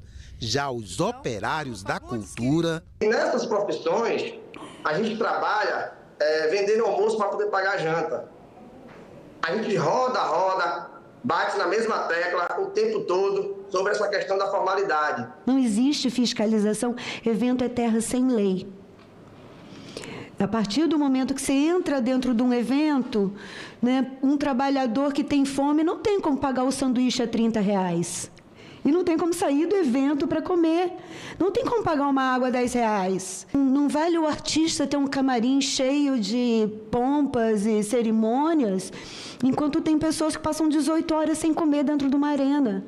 Trata-se de um mercado de trabalho muito dinâmico e diversificado, mas bastante precarizado quando se vê a ausência de direitos e garantias de quem ajuda a viabilizar a peça, a apresentação, a pôr em cena a magia da arte, a garantir o espetáculo. O mercado de trabalho na área cultural é caracterizado por particularidades que refletem a natureza dinâmica e multifacetada do setor.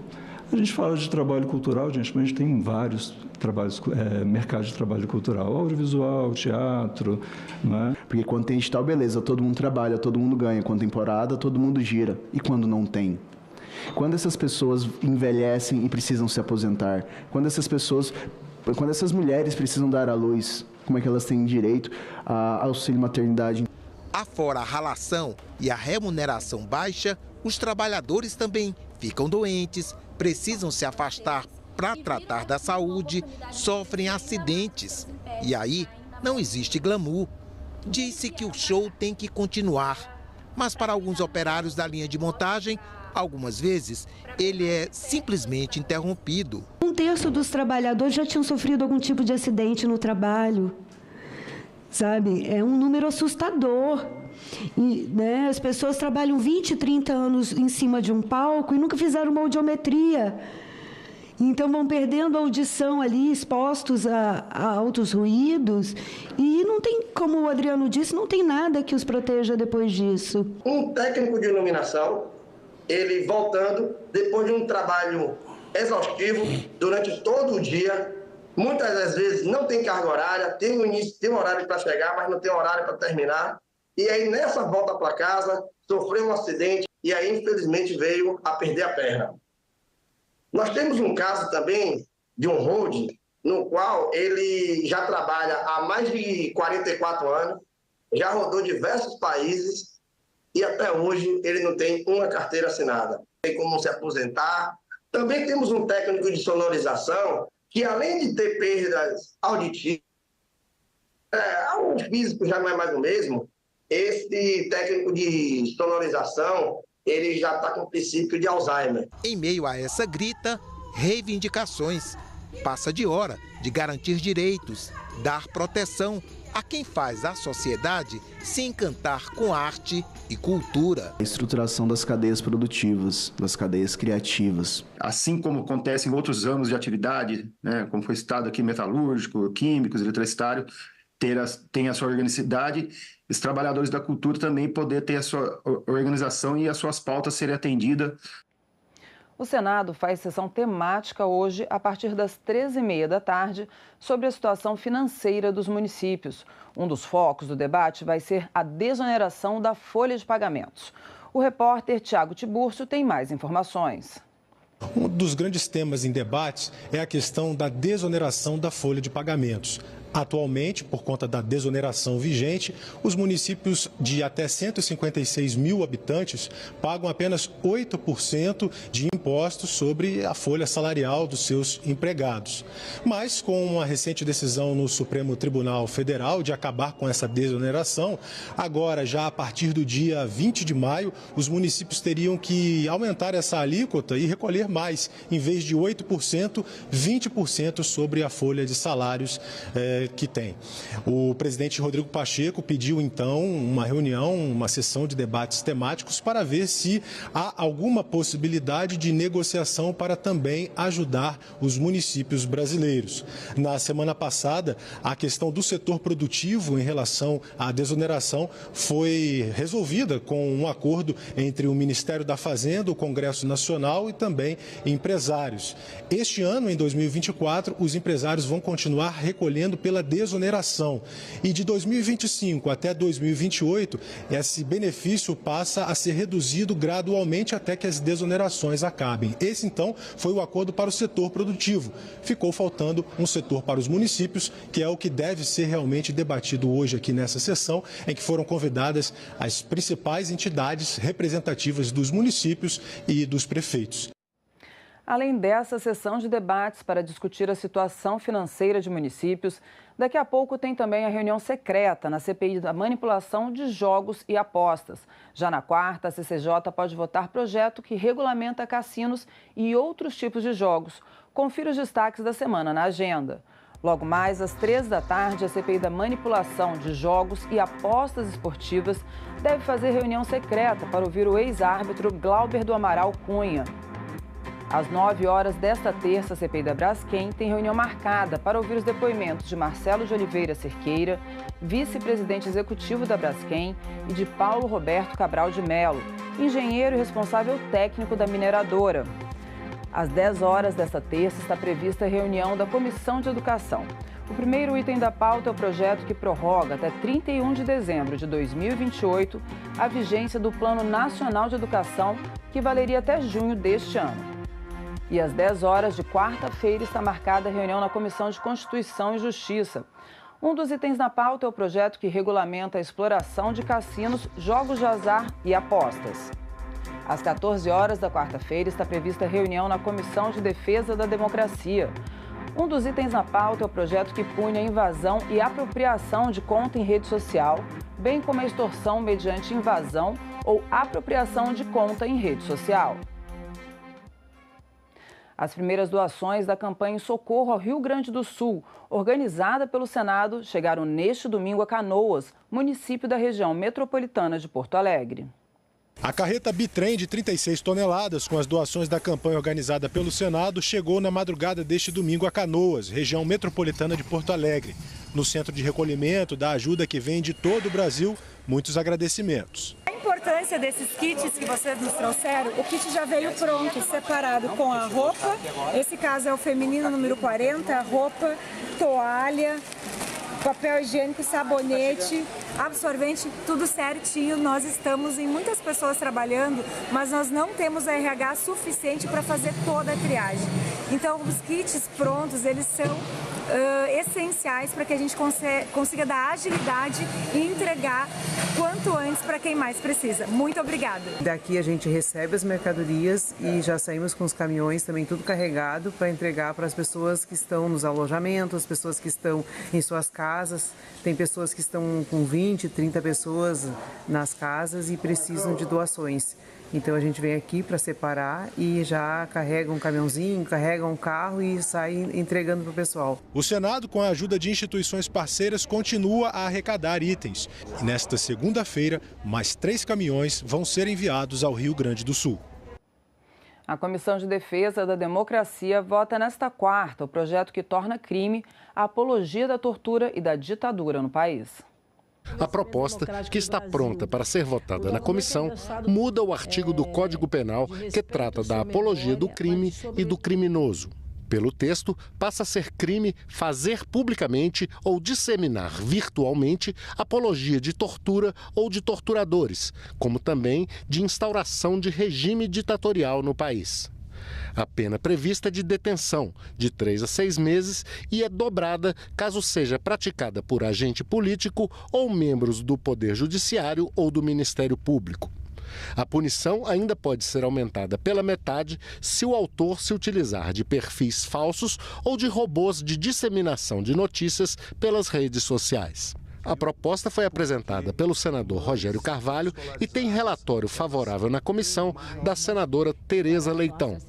Para ela, o projeto não compromete a liberdade de expressão, mas traça limites claros para a defesa de valores constitucionais. O projeto é oportuno porque traz como pano de fundo a defesa da democracia e seus valores, como a participação, o império da lei e as liberdades individuais.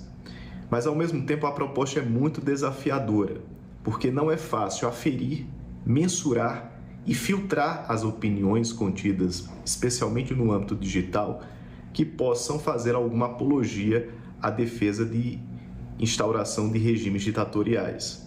É uma linha muito tênue que dialoga com a liberdade de expressão, que é uma cláusula pétrea estabelecida na Constituição Federal. Da mesma forma como a sociedade brasileira não deve tolerar o discurso racista, o Estado Democrático Brasileiro não deve tolerar aquele discurso que alimenta o veneno que irá matá-lo. Não é?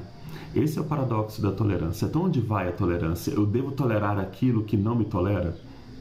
Eu devo tolerar aquilo que vai eliminar as instituições que permitem a convivência equilibrada entre indivíduos e diversos setores da sociedade? Essa é a discussão maior que está colocada nesse PL. A reunião da Comissão de Defesa da Democracia está marcada para as 14h desta quarta-feira. Senadores da CPI da Braskem fizeram uma diligência em Maceió na semana passada. Eles voltaram a questionar acordos e defenderam indenização para moradores dos bairros fora da área de risco. Integrantes da CPI querem revisão também dos financiamentos dos imóveis nessas localidades.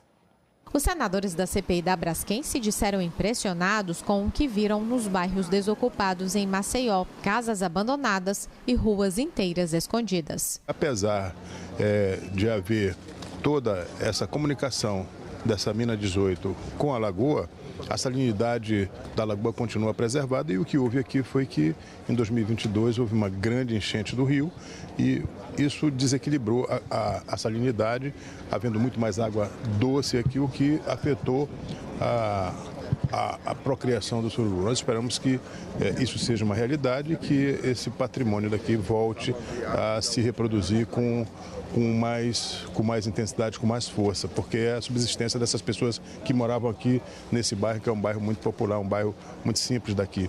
E o que me corta o coração é ver que realmente é uma área imensa que foi desalojada, com boas casas, com prédios grandes aqui. Eu imagino o sofrimento, não só o sofrimento financeiro, mas o sofrimento moral dessas pessoas. E é isso que nós estamos tentando mensurar aqui e garantir para que essas pessoas sejam efetivamente indenizadas de todos os pontos de vista. Nas reuniões com representantes da Braskem e da Defesa Civil, os senadores pediram detalhes sobre o monitoramento das áreas desabitadas e das que estão nas bordas, ou seja, bem próximas de onde houve o afundamento do solo, mas que não estão no mapa de risco, e questionaram o Ministério Público Federal sobre uma revisão dos acordos diante de fatos novos. Agora que a CPI, pela primeira vez, teve um representante da Braskem reconhecendo a responsabilidade da empresa, passa para um outro momento, que é demonstrar má-fé, e com isso todos os acordos serem revistos, além das pessoas que são afetadas, não só economicamente, mas também psicologicamente, que vivem nas bordas de toda a região. Então nós estamos vigilantes e eu tenho certeza que o povo alagoano não está sozinho. Os senadores também querem que a Caixa Econômica Federal revise o saldo devedor do financiamento dos imóveis das áreas monitoradas. O senador Rogério Carvalho vai incluir no relatório a sugestão de indenização para os moradores dos Flechais e do Bom Parto, que estão no ilhamento social. O imposto que se cobra dos imóveis nessas áreas de imagem, financiamento dos imóveis nessas áreas que estão na borda, pessoas que financiaram imóveis, por que é que isso não foi revisto ainda, já que essas pessoas tiveram perdas significativas e estão pagando caro prestações de imóveis que se desvalorizaram bastante. Então tem muitas coisas que podem ser feitas para diminuir as perdas materiais, revendo alguns termos do acordo que foi firmado.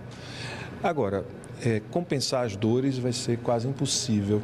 O presidente da CPI defendeu que a área de propriedade da Braskem volte a ser pública, mas fiscalizada pela mineradora.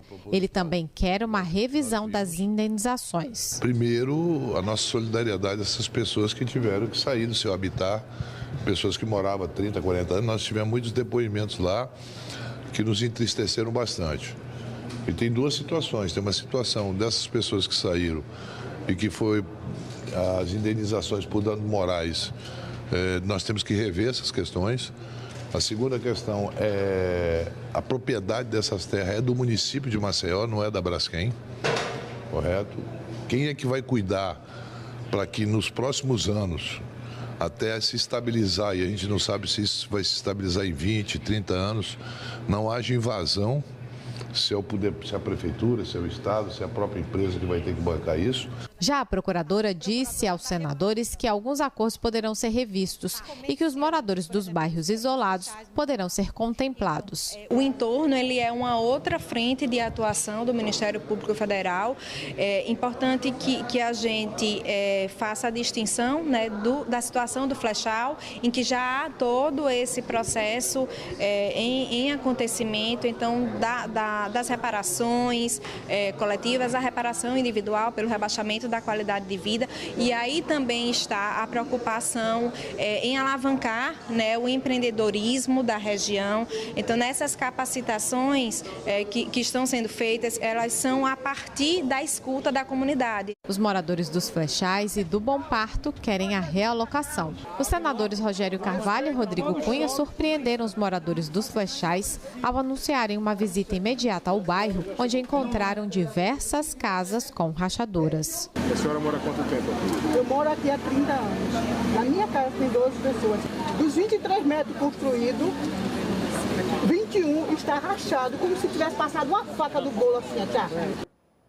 E o Senado promoveu na última sexta-feira uma sessão especial para homenagear Ayrton Senna nos 30 anos da morte do ex-corredor de Fórmula 1. Autoridades, senadores, amigos e familiares de Senna estiveram presentes no evento. No dia 1º de maio de 1994, o Brasil e o mundo paravam com a notícia da morte do maior exponencial da época de ouro da Fórmula 1. Ayrton Senna da Silva, aos 34 anos, sofreu um acidente fatal durante o Grande Prêmio de San Marino, em Imola, na Itália. No currículo, 41 vitórias e 3 títulos mundiais conquistados em 10 temporadas de Fórmula 1, o que tornou o piloto paulista um ídolo com um legado que atravessa gerações. No mês que marca os 30 anos da morte do patrono do esporte brasileiro, o Senado promoveu sessão especial em homenagem ao atleta.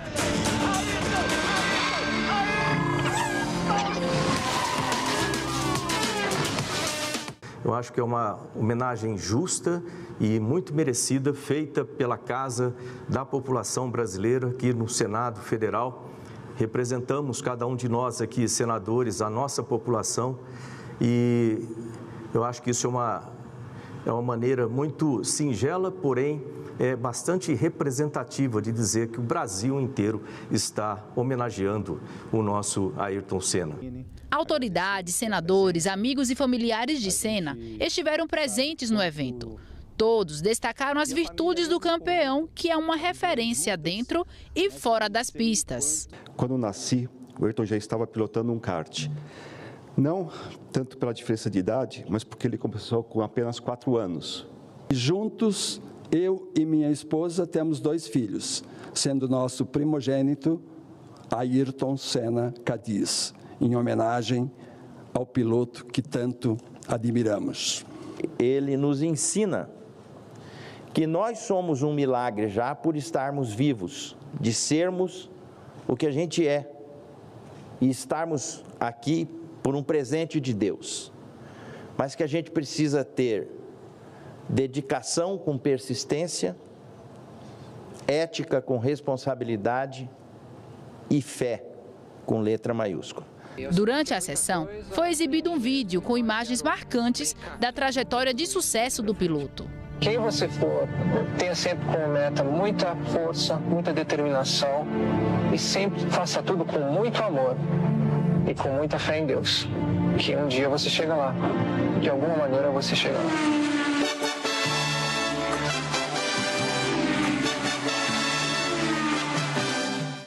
Moedas de metal foram entregues a pessoas que desempenham um papel importante na propagação do legado de Senna, um símbolo da coragem, determinação e excelência do atleta.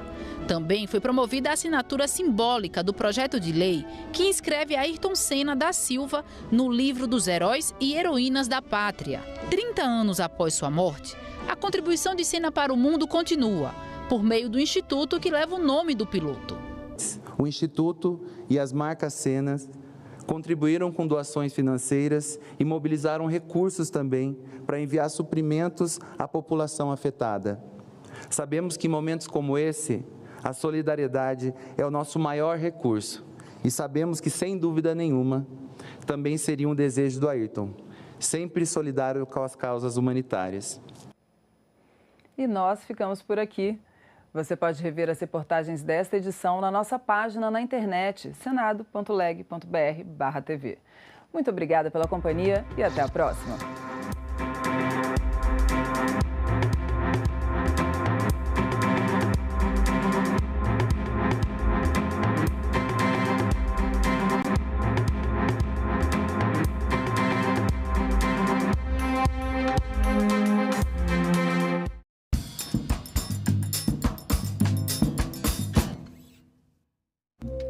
No próximo Assunto de Estado, vamos falar sobre a tragédia climática que devastou o Rio Grande do Sul e continua apresentando consequências para o povo gaúcho. E o nosso convidado é o senador Irineu Orti, do PP do Rio Grande do Sul. Perder a produção e não tem de onde tirar para recomeçar. Então, por isso que tem que fazer um financiamento.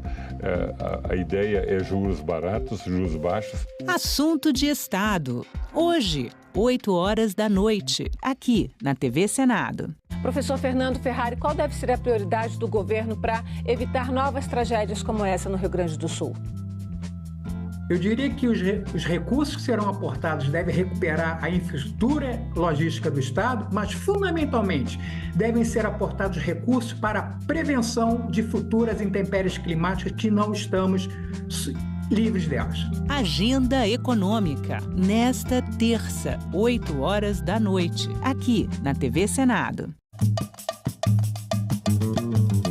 Em 2 séculos de história do Senado, a Lei Áurea é um capítulo muito especial. Tem a participação de uma princesa, filha do imperador, que também era senadora. Princesa Isabel, também conhecida como Dona Isabel, era senadora. Sim.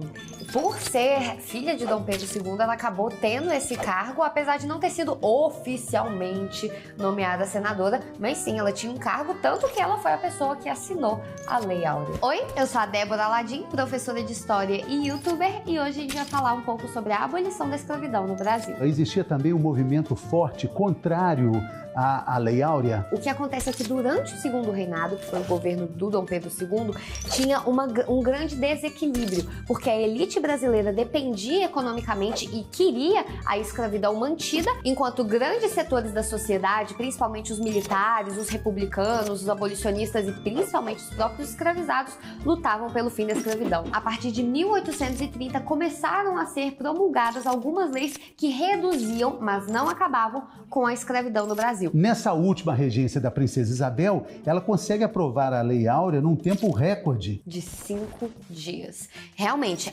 as discussões estavam tão acaloradas que a partir do momento que o projeto foi sugerido, 5 dias depois, num domingo, que nem um dia útil, foi assinada a Lei Áurea e foi oficializado o fim da escravidão. Inclusive, o documento está até hoje sob posse do Senado. A Lei Áurea é extremamente curta, ela só tem 2 parágrafos e ela teve que ser assinada não só pela princesa, mas também pelo ministro da Agricultura, já que as pessoas escravizadas eram consideradas propriedades dos senhores de terra. Pouco mais de um ano depois da Lei Áurea, a família real vai embora do Brasil. É a proclamação da República. Isso também passou pelo Senado, mas é assunto para um outro capítulo. Senado, 200 anos.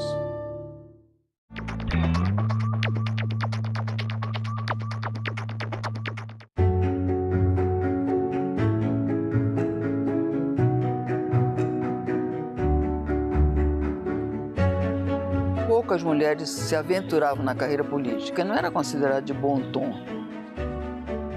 A luta da mulher não é apenas um princípio, é uma questão social. Temos os mesmos direitos, devemos também ocupar os mesmos espaços. Nós estamos chegando à conclusão que não basta reivindicar os nossos direitos, que é preciso gritar. Nós somos 52% da população e temos uma representatividade no Senado de 13%. Nós estamos falando abertamente que nós queremos sim espaços de poder. Liderança no Senado Federal, não há dúvida nenhuma, é uma grande conquista, nós conseguimos avançar. A gente não quer privilégio, a gente quer justiça, né? TV Senado. Democracia todo dia.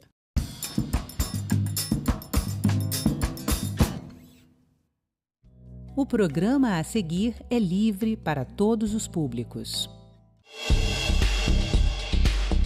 O pedestre tem responsabilidade, ciclista... Fiz uma cadeira na academia, me foi negado pela história e pelo meu país. Hoje nós podemos, com o nosso megafone, que é o diploma na mão, nós não podemos recuar nesse debate. Declaro aberta a 7ª reunião da Comissão do Senado.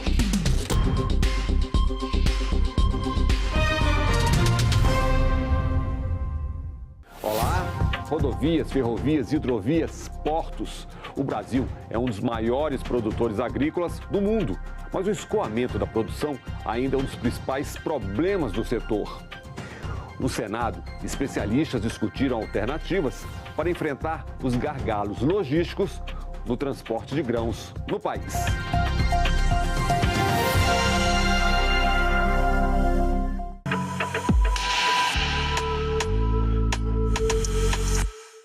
Da porteira para dentro, grande produção. Da porteira para fora, muitas dificuldades. O agro enfrenta problemas já conhecidos pelos produtores rurais em todo o país. A falta de infraestrutura adequada. O agro representa praticamente quase que 30% do PIB brasileiro e nós temos, como um país produtor, as maiores dificuldades que um país possa ter na questão de infraestrutura, desde rodovias, ferrovias, hidrovias, próprios gargalos nos portos marítimos e também nos portos onde chega por terminal rodoviário e é feito o transporte fluvial. O produtor ele fala sempre, tem que ser competente da porteira para dentro. Da porteira para fora é nós, é o Estado, é os representantes da população. Então o produtor hoje brasileiro, e principalmente do Centro-Oeste, da área norte, ele está tendo que fazer algo que não é o papel dele. Ter que manter a estrada, ter que conservar a estrada e ainda ter que participar de projetos. Se nada for feito nos próximos 10 anos, o Brasil já entrará em colapso já agora, no próximo ano, porque nós não temos condições. Apesar dos entraves, a produção agropecuária brasileira bateu recorde em 2023, com um crescimento de 15%, o maior desde 1995, com destaque para o aumento na produção da soja e do milho. E os principais destinos dos produtos são a China, União Europeia e Estados Unidos. Em 2023, o nosso país movimentou 1,3 bilhão de toneladas, tá? E aí foi um recorde. Se a gente olhar a variação, e aqui mais cedo a gente falou do crescimento do PIB, né, de 2,9%, e que o agro, obviamente, puxou isso em 1,6%. Nós sabemos que o Brasil é o maior exportador de soja do mundo. Nós temos o maior rebanho bovino do mundo. E nós temos as maiores dificuldades logísticas que um país, que não é só um país, é do tamanho de um continente. Deficiências nas estruturas de transportes impactam no chamado custo Brasil. E um dos mais prejudicados é o produtor. Para nós, o produtor aqui, né, brasileiro, e senador Jaime, Vossa Excelência, que é também um grande produtor, sabe, né, o que é concorrer no mercado internacional, onde eles têm uma logística extremamente eficiente, e o produtor aqui tem que suplantar tudo isso com um custo Brasil extremamente elevado. É tão dificultoso para nós, os produtores, que além de nós estarmos preocupados da porteira para dentro, nós temos que estar preocupados da porteira para fora. Se matar a galinha, não existirá ovos, seja ovo qualquer de natureza, né? E o produtor hoje, brasileiro, eu diria que é o ovo de diamante, porque nós estamos tendo a coragem, né, de produzir para fazer com que esse país seja um país superavitário, graças exatamente à produção rural desse país. Que nós precisamos ajudar essa logística, e isso, que nem falou o senador Wellington, é de competência, é de se abraçar essa causa aqui no Congresso Nacional e nós ajudarmos o nosso país, a nossa produção brasileira. Arco Norte, Paralelo 16, as novas fronteiras agrícolas do país. Como você vê aí na parte de cima do mapa, o Paralelo 16 engloba o Centro-Oeste, os estados do Norte e Nordeste do Brasil. E já o Arco Norte são os portos localizados do Amazonas à Bahia. Em 2023, a produção brasileira de soja e milho chegou a 286 milhões de toneladas. Desse número, a região acima do Paralelo 16 foi responsável por quase 69% de toda a produção brasileira. Mas apenas 34% dessa produção foram enviadas ao exterior a partir de seus portos. A importância do Arco Norte na logística do escoamento. Um número que é muito grande e que vem crescendo continuamente e está se destacando como principal fronteira e de escoamento dos produtos agrícolas. O Mato Grosso lidera como o maior produtor nacional de grãos, com a participação de 27,6%. Safra recorde de 100 milhões de toneladas de grãos. A indústria do agronegócio também é a que mais cresce no estado. Então, temos grande produção, mas dificuldade de escoamento. Os gargalos, o principal deles é a baixa integração entre os diferentes modais de transportes. A logística não significa simplesmente o porto, né? Mas eu tenho que chegar até o porto, então tem que ter os acessos. E não é só o rodoviário e o ferroviário, não. É o acesso aquaviário. Se você pegar os grandes países, os desenvolvidos, a matriz é basicamente 30, 30, 30. Então você tem 30% na rodovia, 30% na ferrovia e 30% nas hidrovias. Hoje aqui o Brasil, eu tenho hoje a parte hidroviária, ele não ultrapassa 10%. Eu acabo de chegar também lá dos Estados Unidos, onde eu estive em Miami, e lá fui visitar exatamente a questão da logística, os portos ali na cidade de Miami, e principalmente voltado para a questão de container. Mas a gente vê um porto ali que está interligado com a ferrovia e com rodovia, e que apenas em 4 dias eles conseguem fazer a distribuição em todo os Estados Unidos. E eu falo isso porque a gente conhece, né? Principalmente os Estados Unidos, que é o maior concorrente, o maior produtor, o maior comprador, o maior vendedor, né? Tudo no superlativo. E eles têm uma logística extremamente eficiente. O Brasil, da forma como ele é, ele precisa de todos os modais de transporte. Ele precisa da ferrogrão, ele precisa da FICO, ele precisa da rodovia, ele precisa da hidrovia, ele precisa de todos os tipos de transporte para dar conta da nossa safra. A gente precisa de acessos terrestres melhores, rodovias, ferrovias, acessos aquaviários, rios navegáveis, as hidrovias com segurança, com balizamento, com investimento, com dragagem. Então, com isso a gente consegue melhorar a produtividade e dar mais expressão ao produto nacional lá fora, dar mais competitividade. O DENIT ele vem, junto com o Ministério, investindo pesado nos corredores logísticos. Eu acho que essa tem que ser uma diretriz nossa. É importante que todos os modais juntos facilitem o escoamento da nossa produção. Corredores do Agro é a conexão das principais rodovias com os portos fluviais e marítimos para exportação dos produtos agrícolas. Senadores e representantes do governo discutiram os principais problemas de transportes na região. E apesar dos investimentos recentes, as condições das estradas ainda preocupam. A BR-364, senador Wellington, vai ser privatizada porque você sabe que não tem mais condição, vai ter que ser privatizada também. Do módulo que está o pedágio, que vai ser as praças de pedágio, você sabe disso, que do caminhoneiro não tem mais como tirar. Não tem mais como tirar de ninguém. E quem vai pagar esse custo final lá vai ser o produtor, vai ser a parte da produção, ou o consumidor final também, que está lá na ponta. Quero chamar a atenção da BR-163, que ainda é um principal corredor logístico rumo do Arco Norte, e por ele passam 20 milhões de toneladas por ano. Então, ele ainda é para a gente, embora tenha tido muitas melhorias nos últimos anos, mas ele ainda constitui um dos gargalos, principalmente nos quilômetros finais, que são os de acesso definitivo nos terminais portuários.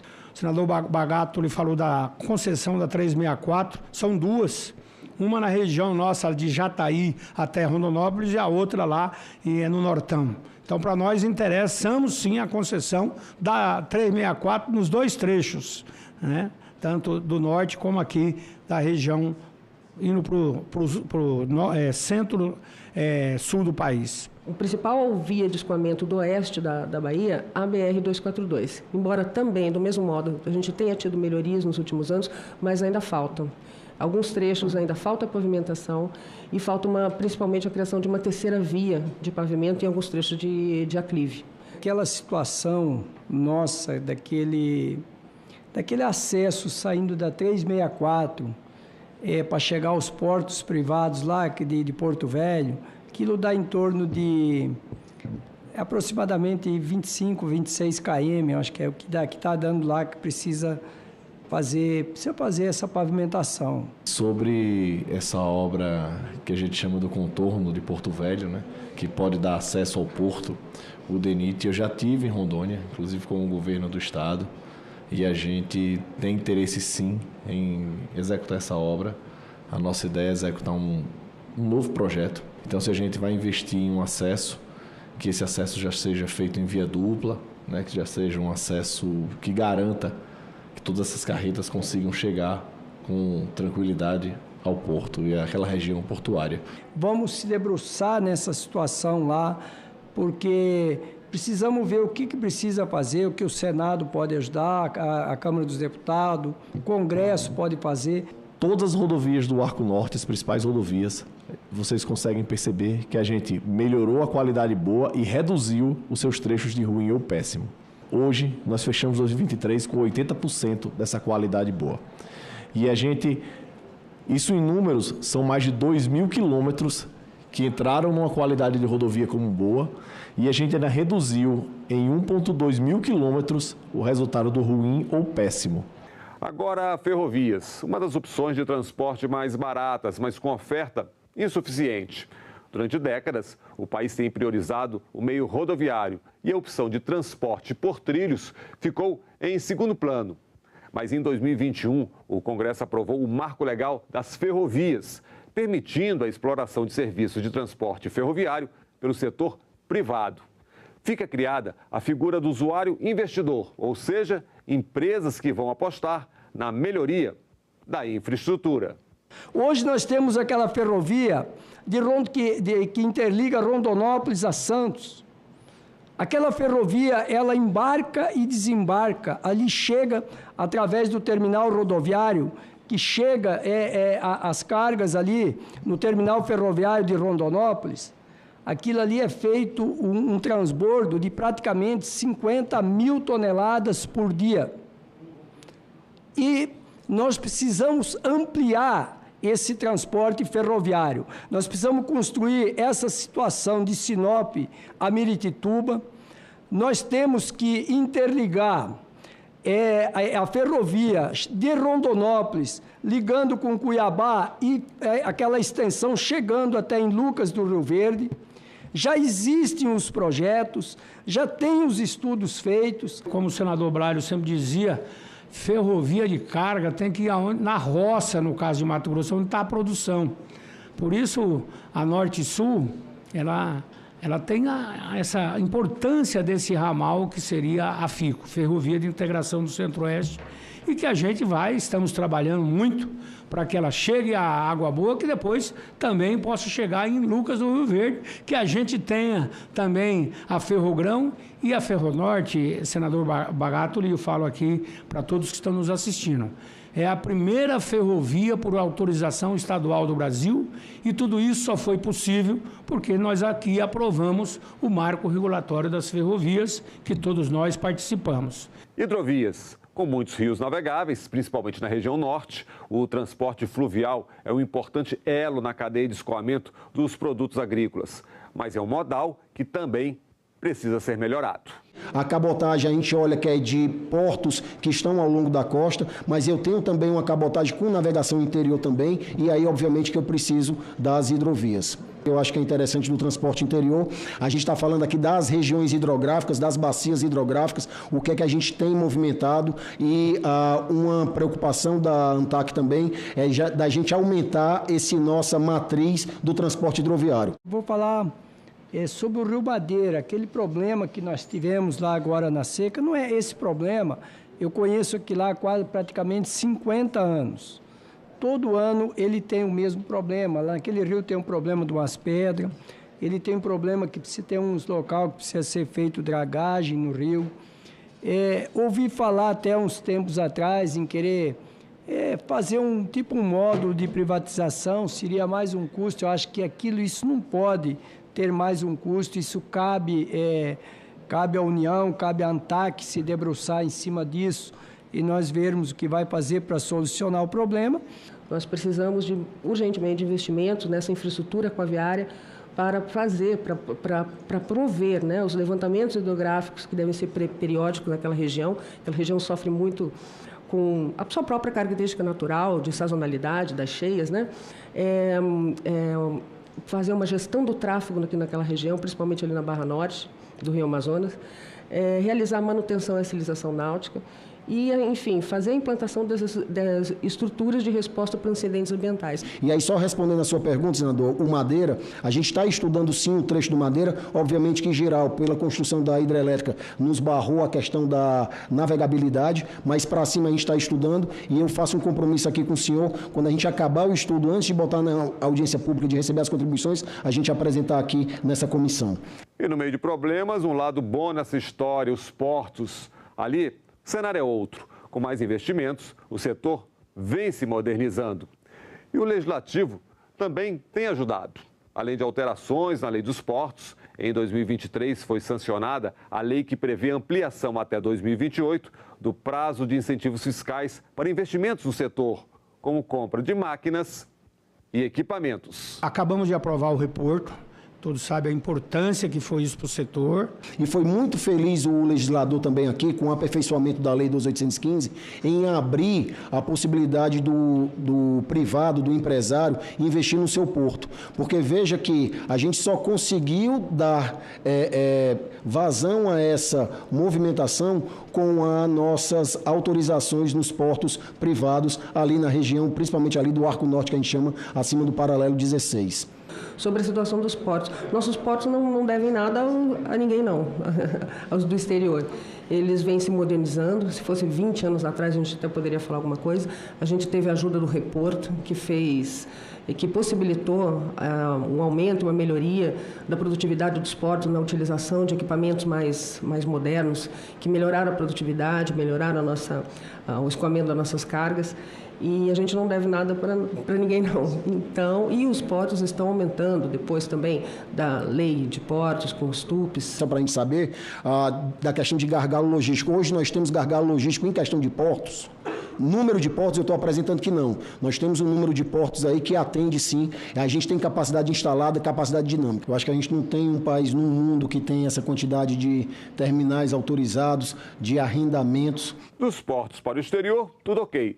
Mas no meio do caminho, os percalços. Então, o que mais precisa ser feito para melhorar a infraestrutura de transporte de grãos no país? E muitos brincam com a gente, mas vocês só falam de logística, Não, a gente precisa de tudo.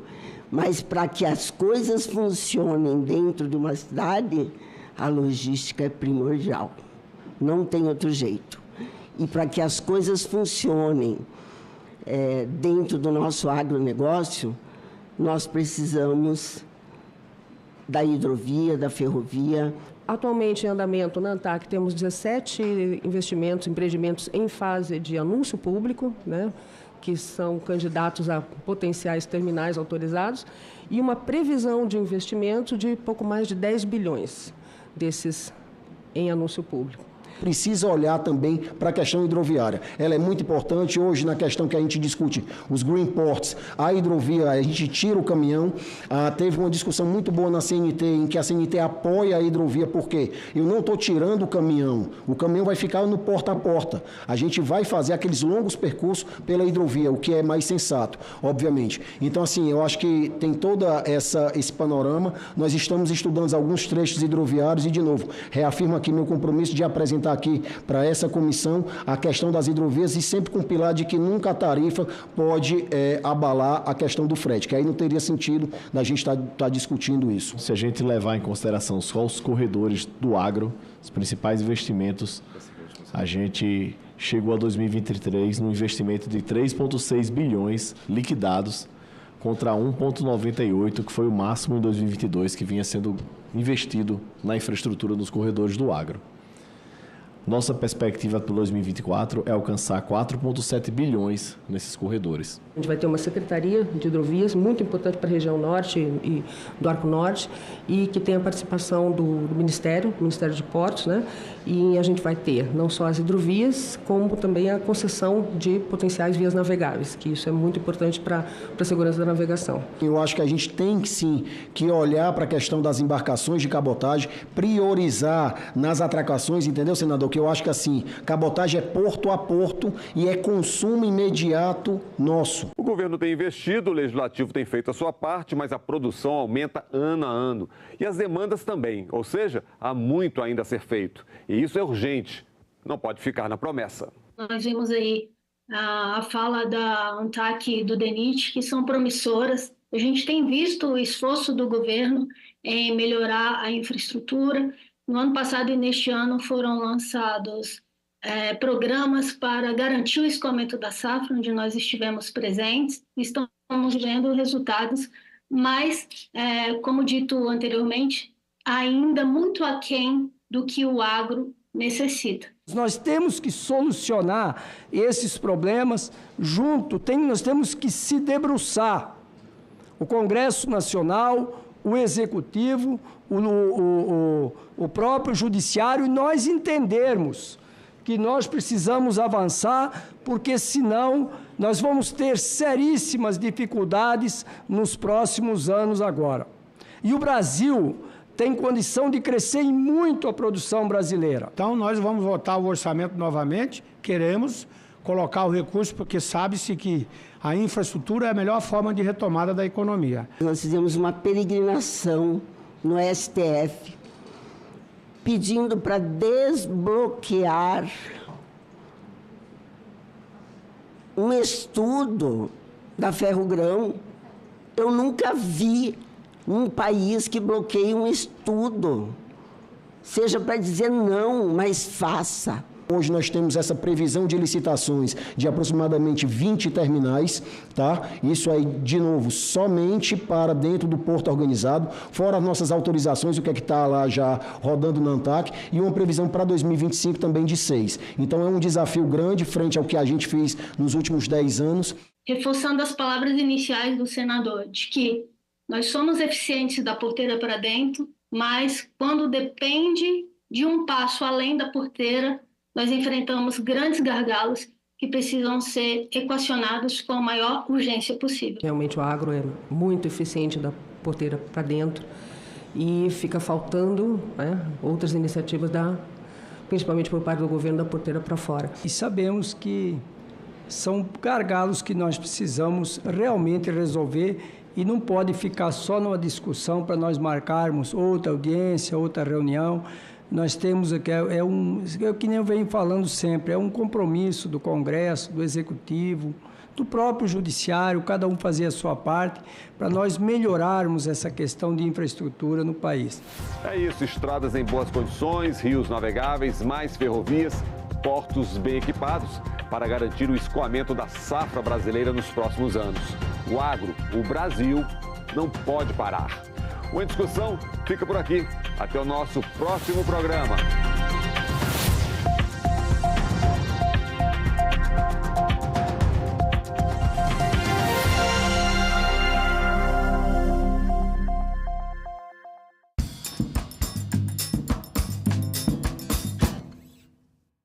Eu percebi que tem uma discussão sendo feita a nível global, mas que ela não chega nas comunidades, que ela não chega nas favelas. E mal chega no sul global. O mundo está discutindo o futuro do planeta, sendo que muitas pessoas estão ficando de fora dessa discussão. Eu via um monte de gente do norte global, majoritariamente homens brancos, héteros, cisgêneros, ricos, que não entendem os desafios climáticos do sul global, que não entende o que é ser uma mulher preta, uma mulher indígena, apresentando soluções de como resolver a crise climática. Aquilo me gerou uma revolta tão grande.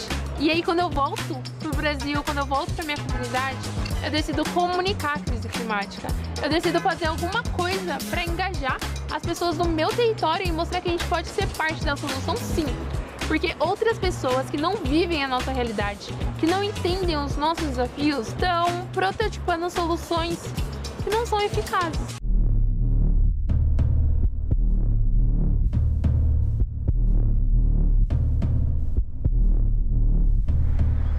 Em março de 2024, o Senado brasileiro faz 200 anos. Então vale perguntar, afinal, qual é a importância do Senado na história do Brasil e no dia a dia dos brasileiros? Para saber essa resposta, a gente precisa entender o que acontece aqui, dentro dessa famosa abóbora.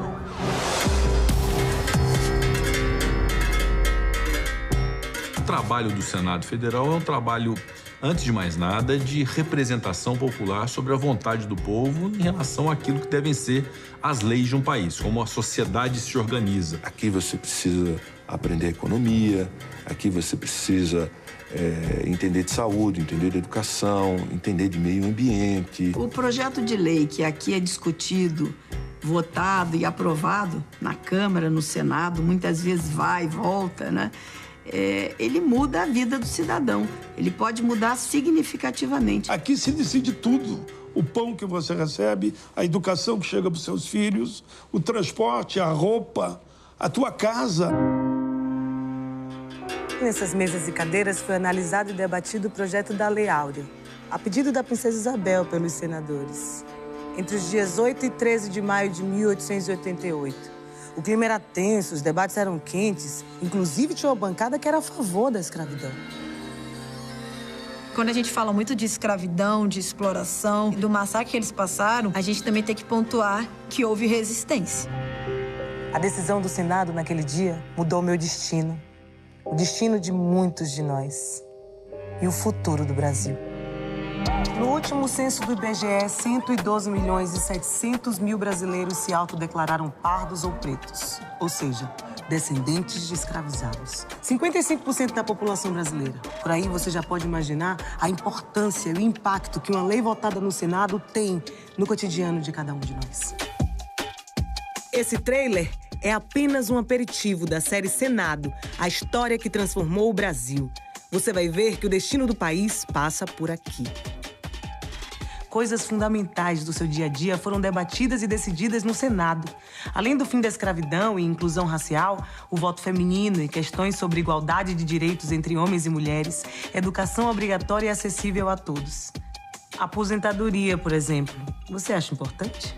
Pois é. O Código de Defesa do Consumidor. A saúde gratuita para todos os brasileiros, que atende hoje mais de 150 milhões de pessoas. A Lei Maria da Penha, que protege mulheres da violência. O Estatuto da Criança e do Adolescente. E o Bolsa Família. Aguardem. Vem aí a série Senado. A história que transformou o Brasil.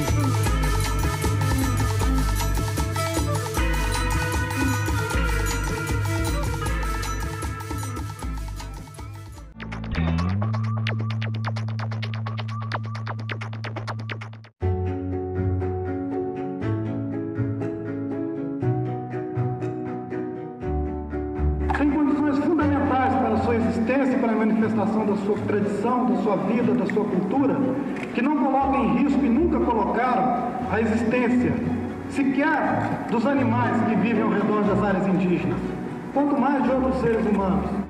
Mas que nós vamos lutar sempre para que nossos direitos e as nossas vozes sejam ouvidos. Marchamos ao som dos guerreiros para pedir paz e para pedir respeito aos povos indígenas. E a luta pela terra é a mãe de todas as lutas. E por isso nós afirmamos e reafirmamos que nunca mais um Brasil sem nós. Eu acho que a gente tem que entender que aquilo que afeta, os povos indígenas afetará todo mundo. TV Senado. Democracia todo dia.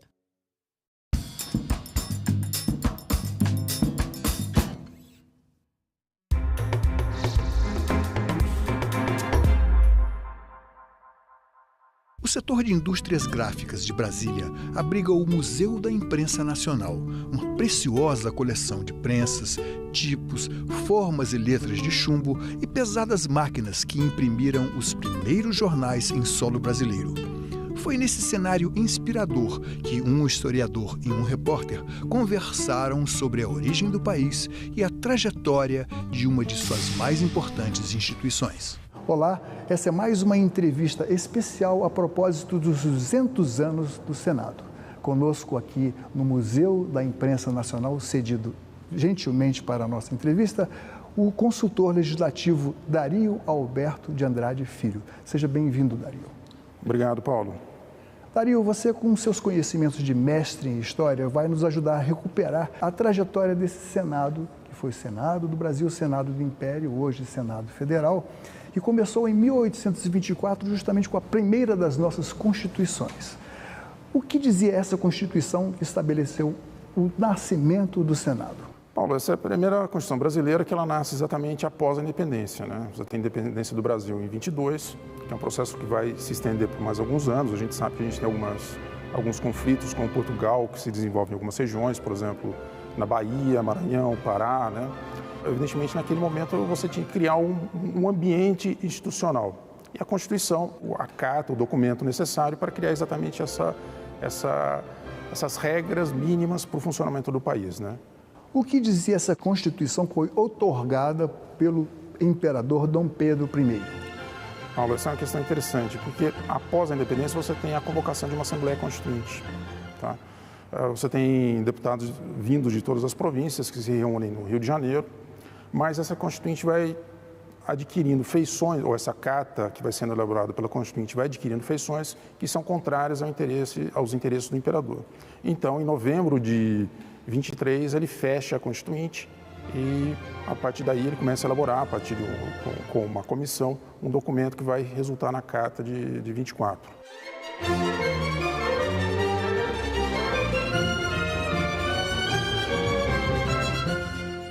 Dario, a gente sabe que essa Constituição de 1824 estabelecia os 4 poderes: o poder executivo, o imperador, o poder legislativo, o poder judiciário e o moderador, que era o próprio imperador, que resolvia, enfim, todas as questões mais importantes. Mas o poder legislativo, que era composto por Câmara e Senado, a gente não tem hoje ideia de quantos eram os representantes. Na Câmara parece que eram 100 representantes eleitos e os senadores eram 50.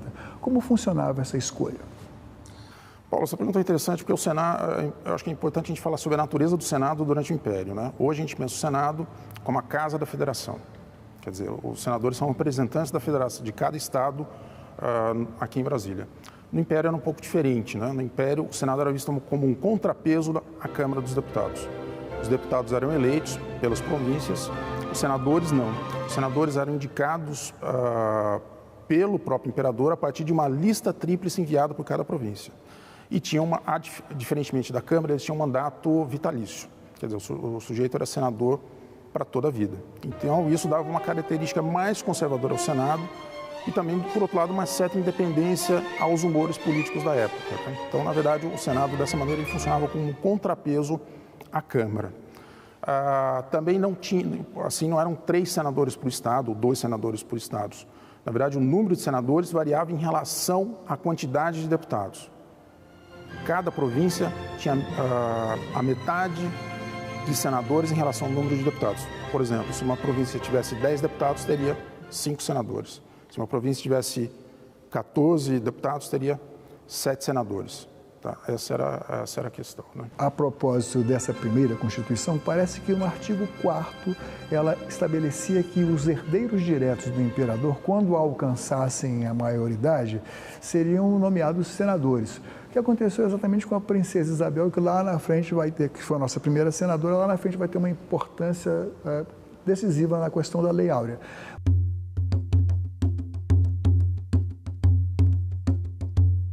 Mas, continuando aqui na nossa linha do tempo, o que era o Brasil nessa época? Quantos éramos em termos de população? Como é que era formado? Quantas pessoas eram alfabetizadas? Parece que muito poucas, né? A gente não tem muita informação estatística sobre essa época, né, Paulo? Isso é uma coisa importante. O primeiro censo brasileiro vai ser de 1872, quer dizer, 50 anos depois. A gente tem estimativas, né? Você tem demógrafos que fazem estimativas em relação à população. Se imagina alguma coisa como 4 milhões de brasileiros no momento da independência, sendo que uns 40% deveriam ser escravos. Também a maior parte da população era analfabeta. Pelo censo de 72, quer dizer, 50 anos depois, a gente teria mais ou menos 85% da população analfabeta. É interessante, só curiosidade, porque a reforma eleitoral de 1881 dá para a gente ter uma noção de como a população alfabetizada era pequena. Porque a legislação de 1881, a Lei Saraiva, ela exige que os eleitores sejam alfabetizados. Até então você tinha uns 10% da população que votavam. A partir do momento que a alfabetização foi tornada uma exigência para a votação, esse número caiu para mais ou menos 1% da população. Qual foi a importância do Senado em 2 questões fundamentais? Primeiro, a integridade territorial, que já vinha sendo contestado mesmo antes da independência do Brasil, a integridade de todo o território, um imenso território brasileiro, e na formação de uma identidade brasileira. Nos tempos coloniais, você não tinha uma ideia de Brasil muito clara. Você tinha a ideia, por exemplo, da Bahia, de ser baiano, de ser pernambucano, de ser paulista, de ser maranhense, quer dizer, de ter mais ligações com as suas províncias. Eu acho que isso é muito marcado pelas revoltas que a gente tem no tempo da colônia. Por exemplo, a Inconfidência Mineira foi um movimento em Minas Gerais, muito local. Da mesma maneira, a Inconfidência Baiana foi um movimento na Bahia, né? Essas pessoas não tinham uma ideia de Brasil, né? Eu acho que isso vai se formando durante o Império. Mas já depois da Constituição nós tivemos a Revolução Farroupilha, aquela a famosa Guerra dos Farrapos, que foi uma tentativa de secessão a partir dos estados do Sul. Como o Senado se comportou naquela época? Existem registros disso? Sim, na verdade, todos esses temas eles estavam muito na ordem do dia, né? Porque, na verdade, você tem dois movimentos muito importantes nesse momento. Você tem um movimento de união, que nasce a partir do Rio de Janeiro, a partir nessa ideia de um Estado nacional, e a monarquia é fundamental nessa ideia de você ter um único Brasil, e você tem esses movimentos locais que têm identidades locais. Por exemplo, você vai ter a farroupilha, você vai ter a sabinada, a cabanagem, os cabanos, você vai ter vários movimentos que têm interesses locais, como é também o caso, por exemplo, da Confederação do Equador, que é um movimento basicamente em Pernambuco e mais algumas províncias ali do Nordeste. É na regência que todos esses movimentos explodem. Foram várias regências, elas vieram em razão da minoridade do próprio Dom Pedro II. Ele tinha 5 anos quando Dom Pedro I vai para Portugal.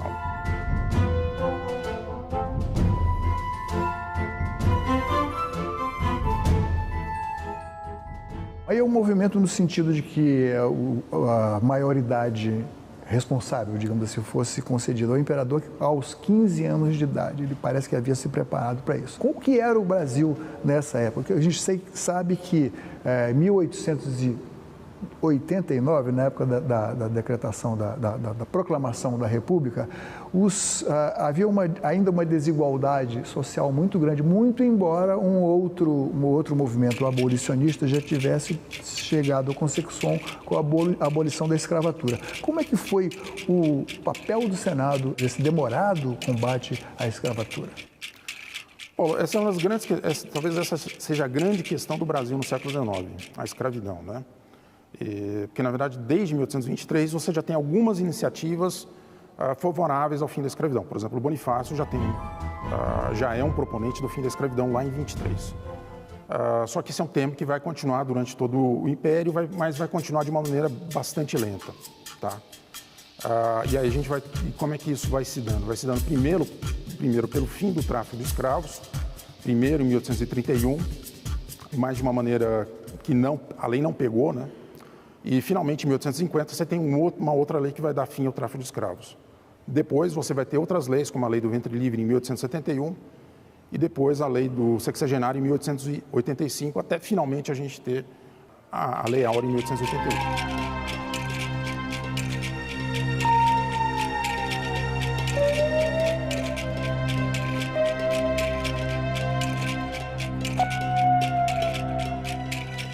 O importante, né, Paulo, é que o Dom Pedro ele sempre busca o envolvimento do parlamento no processo de abolição, né? Na verdade, como a gente sabia, ele tinha um poder moderador, mas ele usava esse poder com uma certa cautela, né? Não exageradamente, ele usava mais em alguns momentos. Mas em todo esse processo do fim da escravidão, mesmo que tenha sido um processo longo, mesmo que tenha sido um processo gradual, cheio de dificuldades e tropeços, é um processo em que o parlamento está sempre presente. Ele está presente lá na lei de 1850, que acaba o tráfico, ele está presente na lei do Ventre Livre, em 1871, está presente na lei dos sexagenários, em 1885, está presente nas discussões da Lei Áurea, quer dizer, o parlamento está sempre presente nessas discussões, né? Isso é uma coisa que eu acho que é importante a gente sempre ter em mente em relação ao papel do parlamento. Da proclamação da República, parece que houve uma grande influência da questão da Guerra do Paraguai, porque alguns militares insatisfeitos com terem que voltar para a caserna sem alguma compensação pelo fato de muitos morreram, muitos negros, inclusive, que foram combater, né? Como reagiu o Senado à questão da proclamação da República? Tem uma frase famosa de um político na época, Aristides Lobo, né, que ele fala que o povo assistiu tudo bestializado. De certa maneira, é um pouco o que aconteceu com a classe política, com a classe dirigente daquele momento também, né? Você não tem uma reação clara dos políticos à proclamação da República. Você não tem uma reação no sentido de uma defesa da monarquia, uma reação no sentido de defesa do imperador, né? As pessoas aceitam a situação, né? A Constituição de 1891, já a Constituição da República, como ela encarava o Senado? Mudou alguma coisa na questão da representatividade numérica? Que modificações aconteceram nessa época? Muda bastante, Paulo, porque se a gente falou que lá no Império a gente tinha uma influência da Constituição Francesa, né? A Constituição de 1891, ela teve uma influência muito grande da Constituição americana. Esse eu acho que é um elemento muito importante para a gente ter em mente. Rui Barbosa foi um dos maiores elaboradores da Constituição, ele teve um papel muito significativo na elaboração da Constituição de 91, e essa influência americana está muito presente no sentido que o Senado se transforma aí na Casa da Federação. Tá? No sentido que os senadores são representantes efetivamente dos seus estados. Aí não mais províncias, hein? Não mais províncias. Já é o estado. Essa é a primeira diferença. A segunda diferença é que eles passam a ter mandatos. No caso, naquele momento, mandatos de 9 anos. No caso, também, 3 senadores por estado. Como eles são representantes de cada estado na federação, você vai ter, então, a mesma quantidade de senadores por estado, enquanto a Câmara continua tendo deputados em relação à proporção da população. Pode-se dizer que ao longo dessa primeira república, a República Velha, o Senado procurou uma identidade maior com as características da nossa população? Em um certo sentido, sim, né? Porque, na verdade, o poder, nesse momento, você tem uma descentralização maior do poder, né? Na verdade, uma das grandes questões que levam ao final do Império é exatamente essa centralização excessiva do poder no Rio de Janeiro. Com a República, não. Com a República, o Senado se transforma no mais centralizado, o poder fica mais disperso, né? Aí tivemos a posse de Getúlio. Getúlio tomou o poder em 1930. Houve a Revolução de São Paulo, que se rebelou contra isso, mas depois foi o Getúlio que exerceu o poder ditatorialmente de 37 a 45, e o Senado tentou reagir de alguma forma a isso? Da mesma maneira, não. Nem o Senado, nem a Câmara, nem os demais poderes constituídos, né? Na verdade, o que acontece, você tem em 34 uma outra Constituição brasileira, né, feita democraticamente por uma Assembleia Constituinte, só que ela retira poderes do Getúlio. Getúlio toma o poder em 30, governa provisoriamente até 34, é eleito pelo Congresso em 34, após a aprovação da Constituição, e essa Constituição vai convivendo nesse cenário difícil com Getúlio até 37. Nesse meio tempo, a gente tem alguns eventos importantes, que é uma radicalização e uma polarização extremada da política brasileira. Você tem o surgimento de alguns partidos nacionais, como o Partido Comunista Brasileiro. Ele surgiu em 22, mas ele ganha importância a partir dos anos 30. E a direita, ou a extrema-direita, você tem a Associação Integralista Brasileira, que era um movimento de inspiração fascista, inspirado pelo fascismo italiano, né? Dario, então temos depois a Segunda Guerra Mundial, na qual o Brasil aderiu aos aliados já, um jogo já em andamento, digamos assim, de volta um movimento democrático. Foi feita uma outra Constituinte em 46, enfim, mas o Senado exerceu qual papel nessa retomada da democracia de então? O Congresso Nacional fica fechado entre 37, quer dizer, a partir do momento do golpe de Getúlio, até 45. Então você tem a convocação de uma Assembleia Constituinte que vai criar uma nova Constituição brasileira. Quer dizer, após a queda de Getúlio, você tem a convocação de uma nova Assembleia Constituinte que vai elaborar uma Constituição que vai vigorar até o regime militar, né? Então, o papel do Senado ele está mais evidente após essa Carta Constitucional, né? Após a Carta Constitucional de 46. Mas essa trajetória novamente foi interrompida com o movimento de 1964.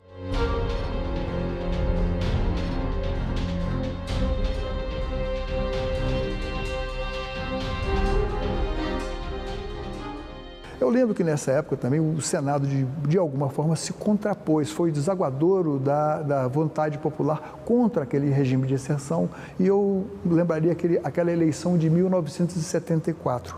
Não, com certeza, Paulo, com certeza. Eu acho que 74 é um divisor de águas no regime militar, né? O regime militar ele sempre tentou manter as aparências, pelo menos a aparência de um regime normal, né? Uma aparência de normalidade. As eleições ocorriam periodicamente, os generais presidentes se alternavam no poder, e você continuava a ter eleições, de alguma forma, regulares, né? Em 74 você tem uma virada, porque o então partido de oposição, o MDB, ele consegue eleger 16 dos 22 cargos em disputa, né? E é uma tremenda derrota para o governo militar.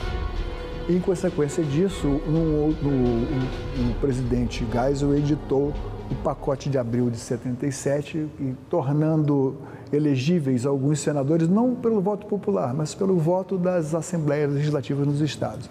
Isso aí marca talvez um período, o último período em que os senadores não foram exatamente eleitos diretamente pelo voto majoritário do povo. De lá para cá nós tivemos a nova República, tivemos a Constituição de 1988, onde o Senado teve um papel fundamental, porque a essa época o Prodazem já dava seus primeiros passos, e não podemos imaginar o que teria sido a Constituição de 1988 sem o primeiro, o grande processador de dados do Brasil, já o primeiro passo na informática, que foi o Prodazem.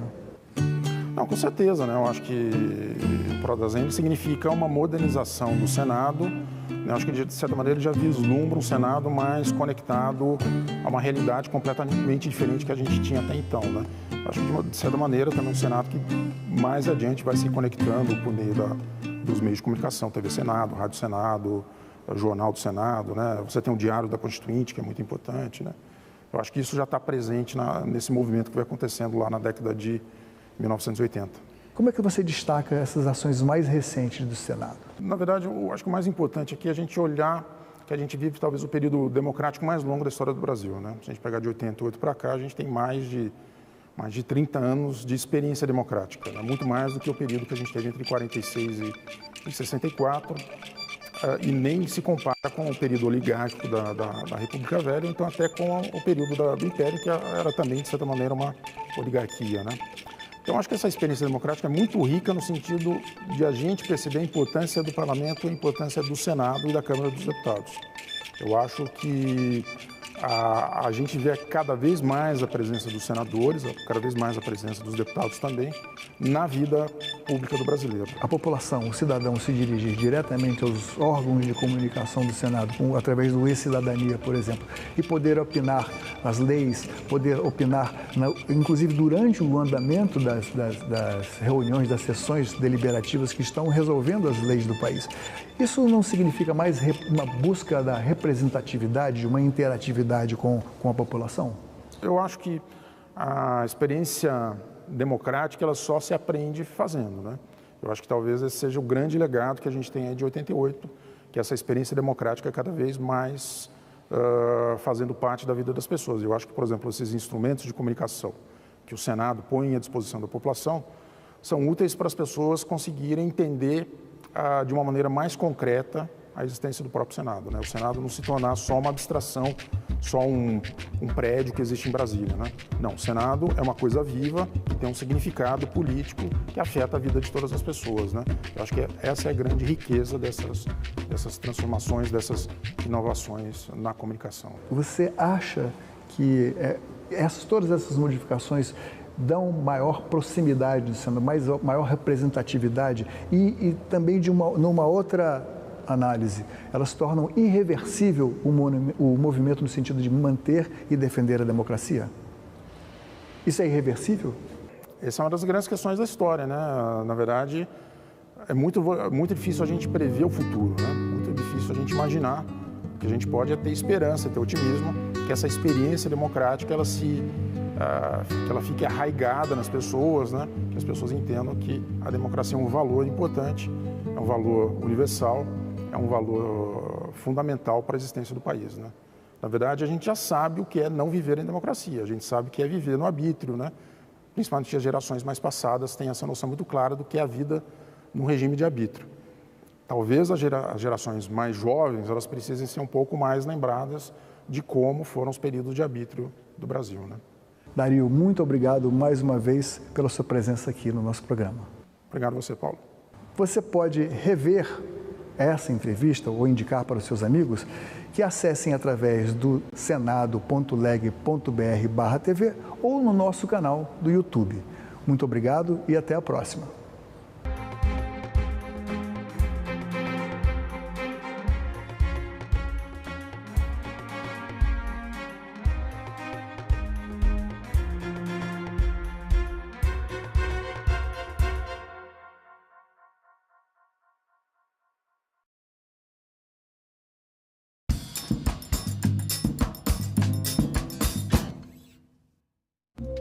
No próximo Assunto de Estado, vamos falar sobre a tragédia climática que devastou o Rio Grande do Sul e continua apresentando consequências para o povo gaúcho.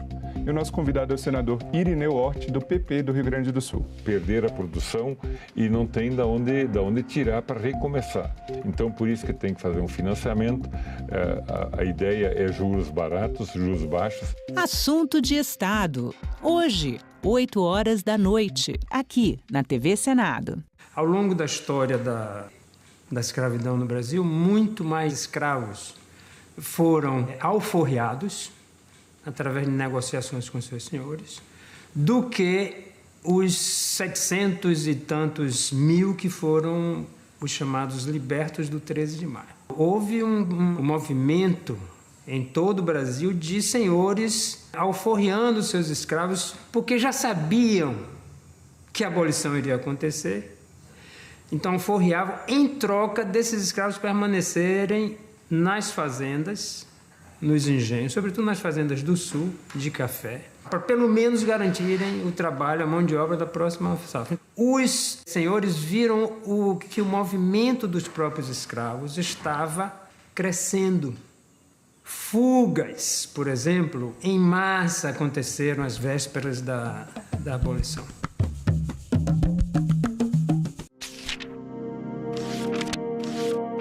Há 200 anos, o Brasil dava seu primeiro passo na criação do Senado.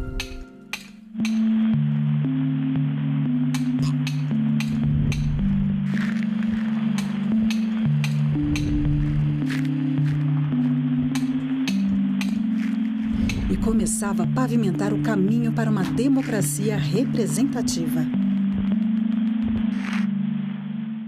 O Senado teve um papel decisivo para a manutenção da estabilidade política da maior parte do período monárquico do Império Brasileiro.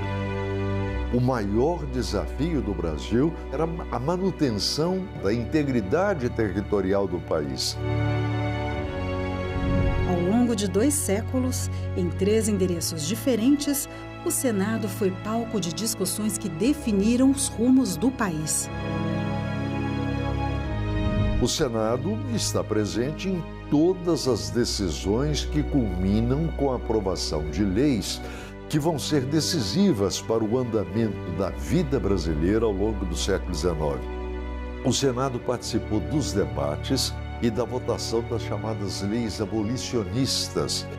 E o Senado teve muita importância na resolução de conflitos. Ao longo de toda a República, todas as grandes crises políticas que aconteceram no Brasil foram resolvidas no Parlamento. E quando o Parlamento não conseguiu resolvê-las, houve a ruptura. Fundamental para a estabilidade política do Brasil, o Senado promoveu o debate, aprovou leis transformadoras, aboliu injustiças, conquistou direitos, atravessou crises, foi calado, fiscalizou, investigou, julgou, reformou, inovou. O conceito de democracia que nós temos hoje não existia no século XIX. Nas últimas décadas, o Senado começa a se transformar, porque ele passa a contar com pessoas que estão mais diretamente ligadas às condições gerais da população brasileira. Ela não deixa de ser representativa, mas vai tentando ser cada vez mais participativa. Quanto mais o tempo avança e se amplia a participação política da sociedade brasileira, mais o Senado se aproxima da real fisionomia da sociedade brasileira. Casa da Pluralidade Política. Espaço de diálogo. Berço de leis que expandiram os horizontes do Brasil. Guardião da democracia.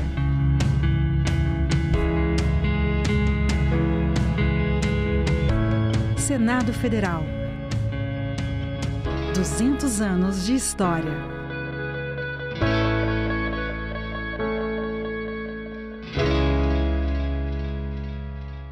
Professor Fernando Ferrari, qual deve ser a prioridade do governo para evitar novas tragédias como essa no Rio Grande do Sul?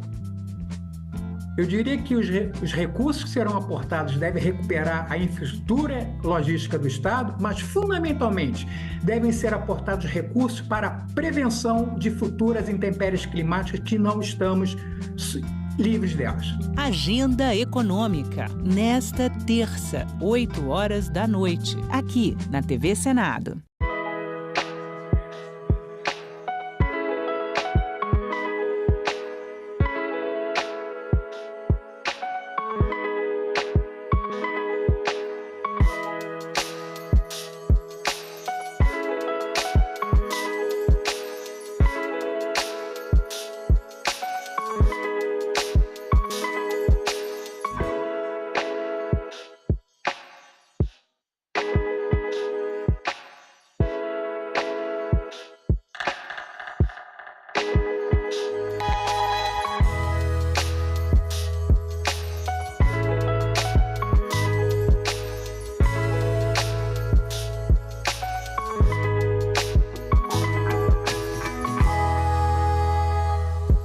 Senadoc, todo sábado, 21h, aqui na TV Senado.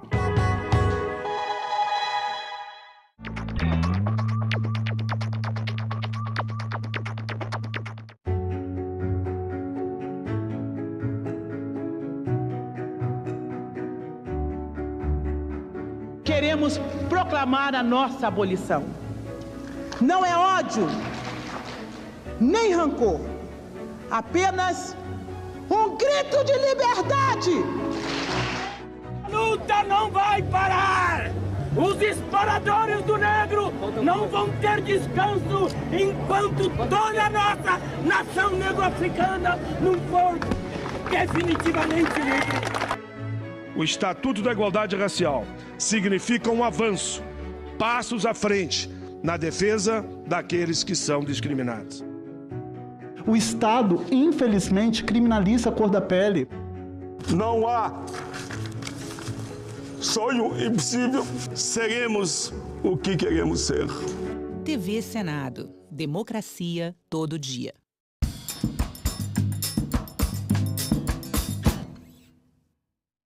O programa a seguir é livre para todos os públicos.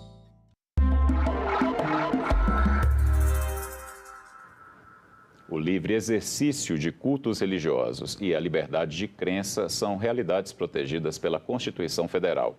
Mesmo assim, casos de desrespeito e ataques a praticantes de religiões de matriz africana têm sido cada vez mais frequentes no Brasil. O registro de ocorrências sobre intolerância religiosa feitas ao Disque 100 cresceu. Em 2018, foram registradas 615 denúncias. O número saltou para 1.418 em 2023, um aumento de 140,3%. Em Brasília, uma lei que entrou em vigor no mês de janeiro pune esse tipo de prática e cria o Programa Distrital de Combate ao Racismo Religioso. Sobre o assunto, eu converso agora com o autor dessa lei, o deputado distrital Fábio Félix. Deputado, primeiro agradeço por vir aqui aos estúdios da TV Senado participar do Cidadania e já começo lhe fazendo a pergunta que tem que abrir um programa como esse. Por que tem aumentado tanto a intolerância religiosa no Brasil? Na sua visão, pessoal? Primeiro, agradeço o convite para estar aqui com vocês, tratando de um tema de muita relevância, a importância, o aumento de 140% nas denúncias já mostra a necessidade do debate público sobre essa temática. Eu acho que tem dois elementos que a gente precisa analisar de cara em relação a esse aumento. Primeiro, porque, de fato, com um certo crescimento do extremismo no Brasil, várias intolerâncias, preconceitos e discriminações têm se aflorado e, muitas vezes, de forma mais violenta. A gente tem recebido na Câmara Legislativa do DF e a gente percebe no Brasil um aumento a ataques a terreiros de candomblé e umbanda, e as religiões de matriz africana são um alvo prioritário, porque elas têm sido também alvo de um discurso de demonização, desqualificação dos seus rituais, das suas práticas religiosas. Então, eu acho que elas são alvo prioritário desse tipo de discriminação e tem um vínculo com uma outra questão que é fundamental no Brasil, que é a questão do racismo. É uma questão estrutural, que estrutura todas as relações sociais. Nós estamos falando de religiões de matriz africana, das religiões dos povos negros que foram escravizados, torturados no Brasil, secundarizados, excluídos do mercado formal de trabalho, da educação, ao longo de séculos nesse país. Então, a gente está falando que isso ele qualifica ainda mais o tipo de intolerância que esse público, que esse segmento é alvo. Por isso, até, eles têm sido chamados hoje não de intolerância religiosa em si, também, mas também racismo religioso, porque eu acho que caracteriza mais o que tem acontecido. Eu acho que esse é um elemento. O segundo elemento é o aumento das denúncias, porque o aumento ocorre porque existem mais fluxos para que as denúncias aconteçam e me parece que tem um contexto de confiabilidade maior nas instituições como o Disque 100. A consequência que a denúncia vai ter por conta de gestores que hoje assumem essas posições em cargos do Poder Executivo. Então, aumenta pelo extremismo os casos de intolerância religiosa e racismo religioso e, por outro lado, também aumenta a confiabilidade de que a denúncia possa ter alguma consequência. Então, agora as pessoas denunciam. As pessoas, normalmente, as vítimas, elas, pelo que o senhor está falando, até para ficar mais claro, elas tinham até certo receio de não serem entendidas, não serem acolhidas pelo poder público, é isso? Exato. A demonização, a satanização das religiões de matriz africana é algo que está enraizado na cultura de algumas religiões cristãs. Então, para enaltecer as religiões cristãs ou outras religiosidades, o discurso proferido é que aquelas religiões praticadas, elas são do mal, elas nasceram da África, elas são bruxaria, elas são magia. É um discurso que é proferido desde a nossa infância dentro da igreja. Eu nasci em igreja evangélica, por exemplo, tenho amigos que nasceram em outras religiosidades e sempre ouviram esse discurso. Então, essa satanização, ela é como se, em alguns contextos, servisse como liberação para que se possa praticar o ódio, o ataque, a discriminação, o preconceito às religiões de matriz africana. E isso nos traz, inclusive, o desafio de como vamos fazer o enfrentamento. É isso que eu ia perguntar. Vamos começar primeiro pelo enfrentamento legal.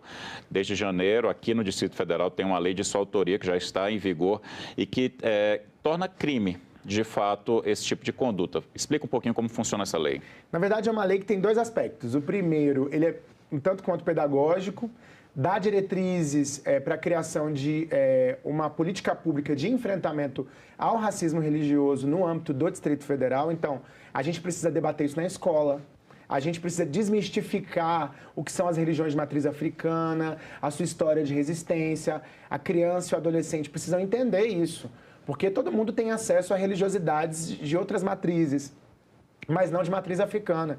Então, a gente precisa debater isso em todas as políticas públicas e criar uma cultura do respeito. E, por outro lado, é uma lei que pune administrativamente o racismo religioso. A gente não pode legislar sobre direito penal, porque é o âmbito distrital, mas a gente cria punições administrativas, seja para servidores públicos, seja para pessoas físicas, pessoas jurídicas, estabelecimentos comerciais.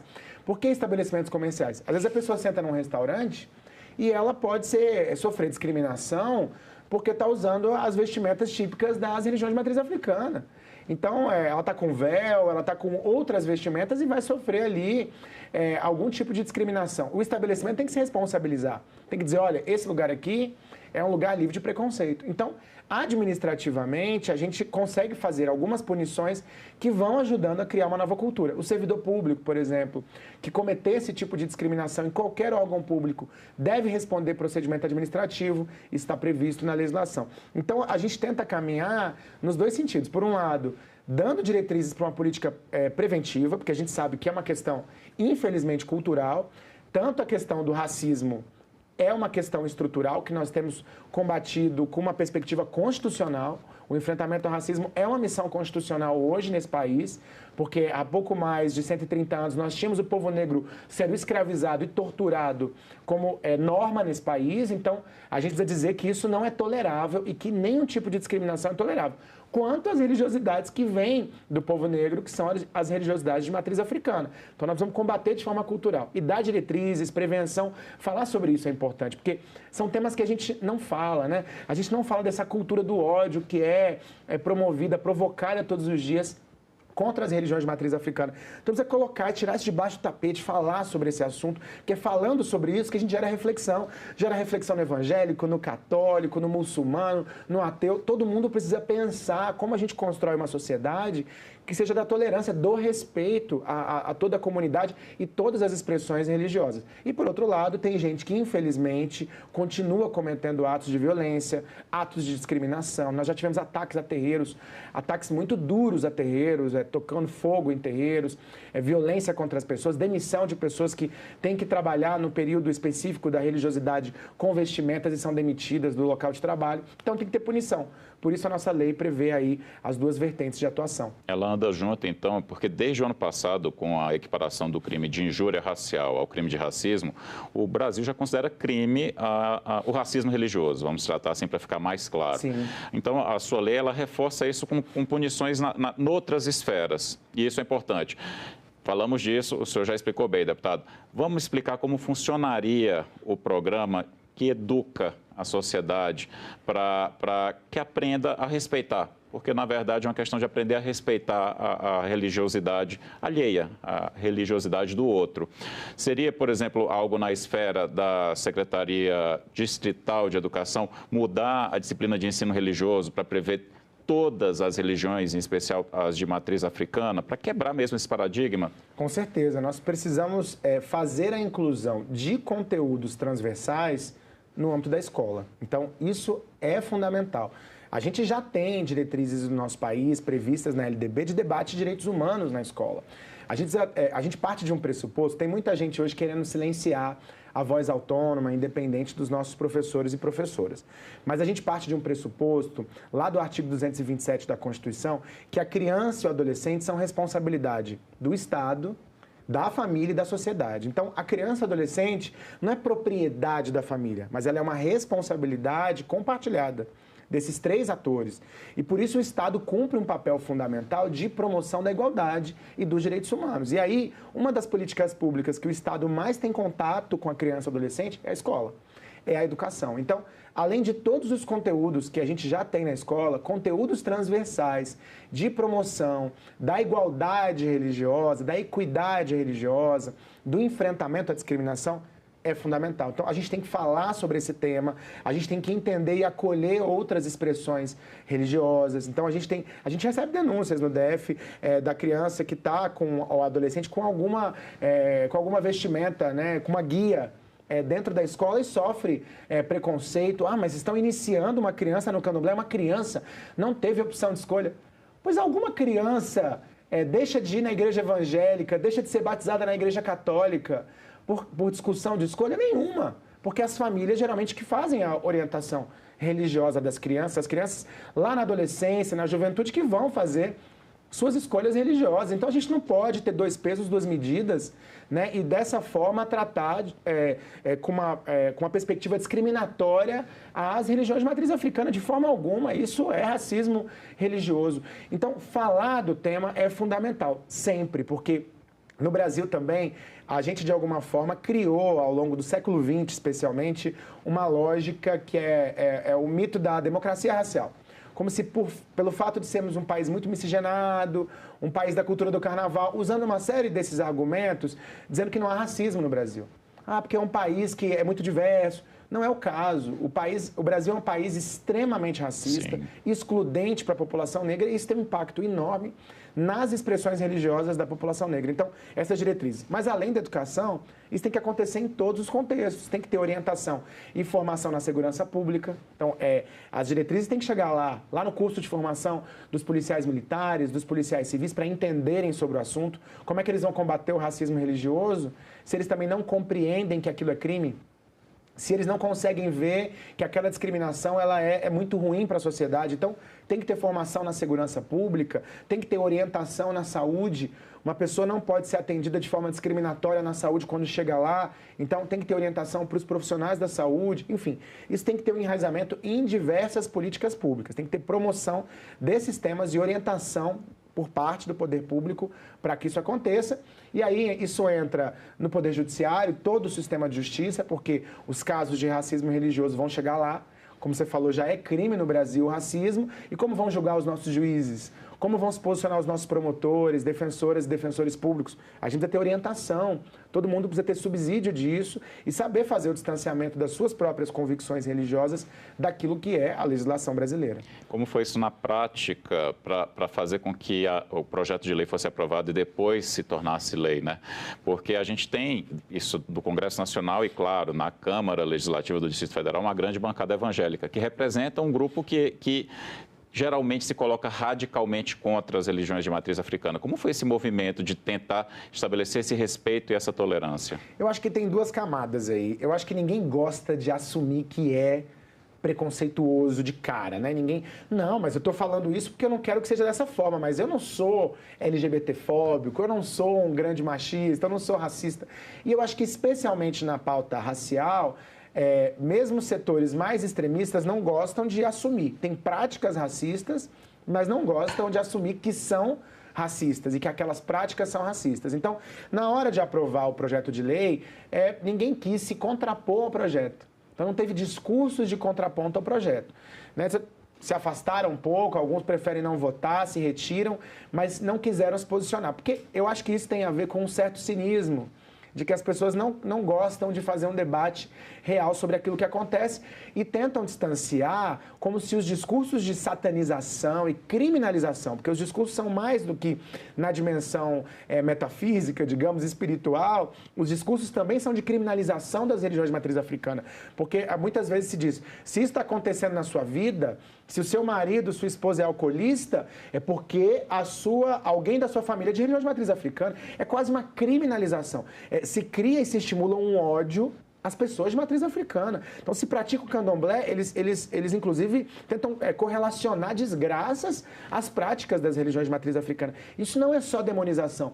Eles tentam dizer que isso é liberdade religiosa. Isso não é liberdade religiosa. Isso atravessa uma fronteira de desrespeito completo. Isso é crime, porque é a criminalização das religiões de matriz africana. Só que não assumem. Isso acontece, então, no contexto da votação, há um cinismo, que é o cinismo de que não se fala dos temas e daquilo que realmente acontece. Então, a aprovação foi feita e depois a luta para que a sanção fosse também feita. Foi feita a sanção porque ninguém quis assinar um veto. Assumir que esse tema não existe, enfrentar. Agora, a gente vai ter que passar para uma outra dimensão, que é discutir até onde a liberdade religiosa pode chegar. Se a liberdade religiosa pode assumir esse tipo de discurso. Se tudo cabe na liberdade religiosa, inclusive o estímulo ao ódio. Se dentro de outras religiosidades não pode haver uma discordância, mas uma discordância em relação a práticas religiosas de outros grupos, mas uma discordância que respeite a prática de outros cultos. Então, a gente precisa falar sobre esse tema também. A liberdade religiosa é princípio fundamental. Eu sou um defensor. O Brasil é um Estado laico, a gente não pode esquecer disso nunca. Exatamente. O Estado laico precisa ser mediador. Ele precisa ser capaz de entender vozes plurais e diferentes e não aceitar uma hegemonia religiosa e se tornar um Estado religioso. Recentemente, alguém disse que o grande erro da história foi a laicidade do Estado, o fato do Estado ser laico, né? Uma referência política de um grupo político disse isso num discurso.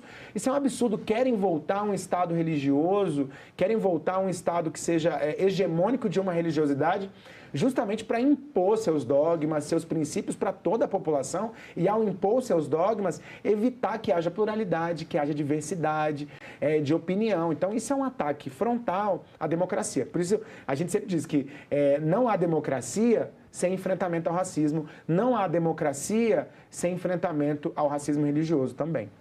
Vamos falar especificamente, a gente está falando muito das leis, da lei na questão das religiões de matriz africana. Ela contempla também outras religiões que são minoritárias no Brasil e que os seus adeptos sofrem preconceito? As pessoas adeptas do judaísmo, as pessoas adeptas do islamismo, a gente sabe que elas também, cada uma à sua maneira, são vítimas de preconceito religioso. Sim. A lei contempla esses grupos? Com certeza. Claro que a lei ela parte de um diagnóstico de que há alguns grupos no Brasil que sofrem racismo religioso prioritariamente. São grupos excluídos historicamente, são grupos que são alvos desses discursos de ódio. Então, ela é construída para dar resposta a isso, como várias legislações são feitas. Mas, obviamente, quando a gente fala de racismo religioso, a gente sabe que quando se trata de outras religiões como as citadas, o judaísmo, com as religiões, os muçulmanos, esse tipo de discriminação também é direcionado a grupos étnicos. Então também tem uma dimensão, uma camada do racismo religioso. Não é o racismo religioso abordado do ponto de vista teórico mais comum no Brasil, evidentemente, mas também se trata de racismo religioso. Até porque, só para ficar bem claro, até lhe ajudando aqui na resposta, deputado, porque as religiões de matriz africana, elas têm muito mais adeptos no Brasil do que o judaísmo, o islamismo. Se a gente for calcular, são as terceiras, né? Estão em terceiro lugar no número de adeptos, são mais de 1 milhão de praticantes que se dizem praticantes de religiões de matriz africana, é uma quantidade grande.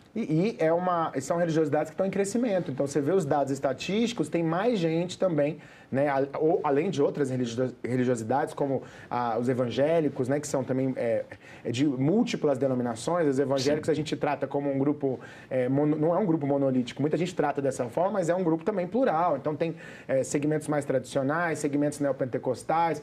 Há alguns anos atrás você tinha alguns segmentos que sofriam mais preconceito, e isso hoje mudou porque foi uma religião que cresceu muito no Brasil. Então, as religiões de matriz africana têm crescido também no país. Então, a lei foi desenhada, direcionada para enfrentar o ataque aos terreiros, para enfrentar o ataque às pessoas de matriz africana, as pessoas de candomblé, de umbanda e de outras tendências também de matriz africana. Mas, obviamente, que eu acho que ajuda e responde a outros tipos de discriminação direcionada a outras religiosidades. Durante a elaboração do projeto de lei, deputado, eu tenho certeza que o senhor deve ter ouvido muitos relatos. Quais mais lhe tocaram, assim, e o que é mais comum de acontecer? A gente tem relatos muito graves, né, como os ataques diretos aos terreiros. As pessoas vão tacar fogo nos terreiros. Tacar fogo nos símbolos das religiosidades, nas estátuas. É uma violência, aquilo agride as pessoas que frequentam aquele terreiro, aquilo agride as pessoas. Teve um terreiro muito simbólico da Mãe Baiana que sofreu um ataque, é um terreiro que fica no Paranoá, aqui no Distrito Federal, um terreiro muito grande. Mãe Baiana é uma figura que é uma referência para nós no DF nesse tema, uma lutadora em defesa dos povos de terreiro, que faz alguns anos. Então, o relato dela é um relato muito simbólico que ajudou e subsidiou a elaboração da legislação. A gente recebeu também alguns relatos. Eu presido a Comissão de Direitos Humanos na Câmara Legislativa, estou no 6º ano na presidência, e a gente recebeu alguns relatos assim também muito tristes de pessoas que estão num período no candomblé que eles chamam de preceito. Às vezes é um período de 20 dias, 30 dias que eles precisam, ou até mais, que eles precisam ir com as vestimentas, né, cobrir a cabeça e estarem no local de trabalho com essas vestimentas. E aí eles perguntam para a chefia diz que pode, que não tem problema, até pela legislação trabalhista, que em tese é preciso que haja respeito a todas as religiosidades, então ninguém é impedido de entrar com uma Bíblia, um terço, no seu local de trabalho, ou colocar um terço na sua mesa de trabalho, mas quando esse ambiente é um ambiente que respeita as religiosidades, obviamente, mas essas pessoas começam a sofrer constrangimentos. Então, se você puder não vir, ou então vem o aviso prévio. Rapidamente vem uma demissão. Então, são relatos muito tristes de pessoas que tinham uma vida profissional consolidada em alguns espaços e começam a sofrer preconceito. A gente encaminha para o Ministério Público do Trabalho, na comissão, a gente ajuda, mas todos esses relatos ajudaram a gente na compreensão de uma necessidade que era avançar para além do conceito de intolerância religiosa, que é um conceito mais generalista. Então, ele não entra, acho que no cerne da questão. Na camada que dimensiona a estrutura brasileira, que é o racismo. Para dizer, nós estamos falando aqui não só de intolerância religiosa, a gente está falando de racismo. São pessoas que sofrem preconceito pela questão religiosa porque essas são religiões negras, que foram trazidas para o Brasil dos países africanos. Então, eu acho que isso traz uma dimensão estrutural para o problema que nós vivemos em relação a essas religiosidades. Então, eu acho que esse relato nos ajudou nessa formulação, foi uma das primeiras legislações do país em assembleias legislativas que trata especificamente disso, e a gente espera que ela seja replicada no Brasil inteiro, porque é uma legislação muito importante. Só da gente falar sobre esse tema, eu acho que a gente tem uma tendência a gerar reflexão em quem está ouvindo a gente. Depois que se tornou lei, qual foi a repercussão que o senhor teve? Agora pegando dos dois lados, tanto dos praticantes de religiões de matriz africana, quanto de grupos que se demonstram contrários. Teve algum feedback, teve algum retorno? Tive, assim, é muito legal. A gente recebe algumas pessoas as pessoas de matriz africana que contam esses relatos tristes, tipo, eu tô com a minha roupa, tenho dificuldade de entrar num ônibus, porque eu tenho medo do que eu vou sofrer dentro do ônibus. Se alguém vai passar orando em cima de mim como se eu fosse endemoniada, como se eu fosse algo do mal, né? Então, as pessoas sentem que é um passo. Então, muita gente, olha, a gente sempre ficou invisibilizado, porque também tem o problema da gente não falar sobre os temas, essa é uma questão do racismo no Brasil. A invisibilidade não nos ajuda no enfrentamento. Isso é qualquer temática, né? Eu pauto muito a cidadania da população LGBT na Câmara Legislativa do DF, por ser um homem gay, por ser um ativista LGBT também. E eu falo, nós vamos falar sobre esse tema. Por isso que nós estamos ocupando espaços políticos, espaços institucionais, para trazer reflexão, não é para lutar por hegemonia, é para lutar por direitos. Os povos de terreiro não querem hegemonia, eles não querem dominar a Constituição, o Estado, eles não querem disputar a eleição e serem maioria. Não é esse o discurso deles, eles querem reconhecimento, eles querem falar sobre o assunto, eles querem sair da invisibilidade para não sofrerem mais violência. Então, e ter seus direitos respeitados. E terem seus direitos respeitados, o direito à sua expressão religiosa, à sua prática religiosa. Então, esse foi um pouco o sentimento. A gente teve logo depois o lançamento da frente parlamentar do tema na Câmara. Foi lotado, foi um evento lindo, porque também é um grupo plural, os povos de terreiro também não são um grupo homogêneo. É um grupo de várias tendências diferentes, então todos foram lá, cantaram, ocuparam o espaço da Câmara e foi muito bonito. A resposta foi positiva e a gente também tem recebido um feedback positivo da sociedade. Porque muita gente que não entendia, que não compreendia. Eu estou vendo lá, deputado, o que você está fazendo em relação àquele tema. É muito triste, né, que as pessoas não aceitam as religiões dos outros. A gente tem que tomar cuidado como fala, porque às vezes faz uma brincadeira sobre macumba. Aquela frase, né, que eu vou repetir aqui, o chuta que é macumba, né? Essa é uma brincadeira que é inaceitável. Inaceitável porque é como se a macumba sempre fosse na perspectiva negativa. Isso é uma coisa demoníaca e por isso merecesse ser desrespeitada. Exatamente, como se ela viesse para o mal, para a sua vida, como se ela viesse para te atrapalhar. Então, eu acho que desmistificar isso, falar sobre isso é um passo muito importante que a gente dá. Deputado, antes da gente encerrar, eu queria então que o senhor falasse com aquela pessoa que está em casa. A gente está falando de uma lei que reforça muito esse combate no âmbito do Distrito Federal. Ainda não existe uma lei nesses termos nacional. O que a gente tem é a criminalização nacional devido à equiparação da injúria racial com racismo. Sim. Mas a pessoa que está em casa, que está se sentindo prejudicada, perseguida pela religião dela, o que é que o senhor diria para essa pessoa agora, nesse momento? Eu acho que a gente precisa lutar, se organizar. Eu sempre falo que, infelizmente, para os grupos minoritários, os grupos historicamente atacados, a gente não tem caminho e solução fácil.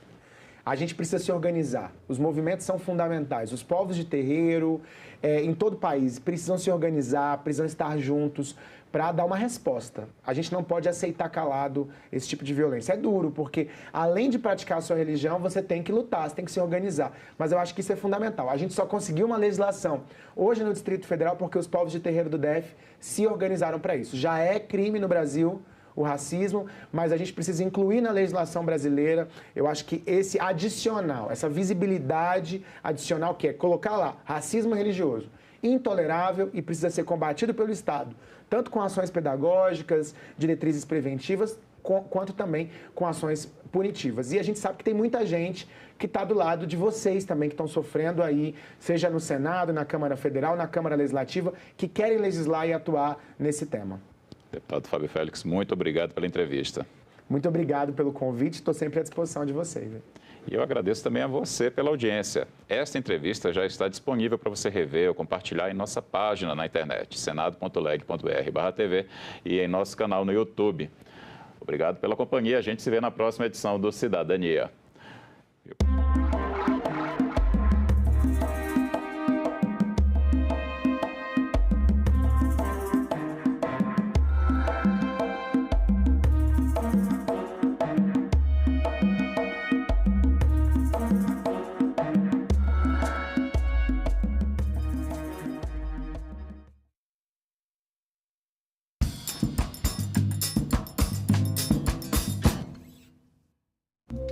No próximo Assunto de Estado, vamos falar sobre a tragédia climática que devastou o Rio Grande do Sul e continua apresentando consequências para o povo gaúcho. E o nosso convidado é o senador Irineu Hort, do PP do Rio Grande do Sul. Perder a produção e não tem da onde tirar para recomeçar. Então, por isso que tem que fazer um financiamento.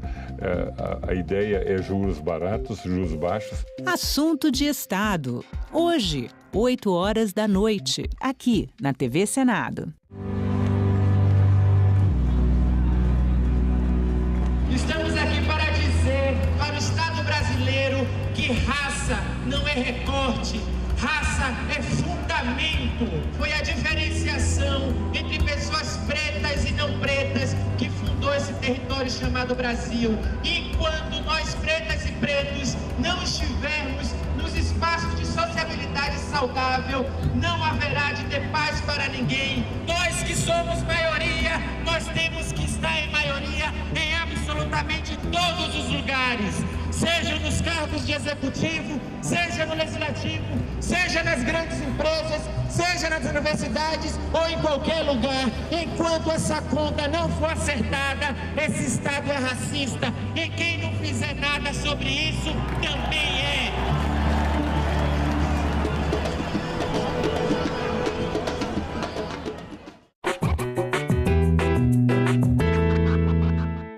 A Lei Áurea acabou com a escravidão no Brasil?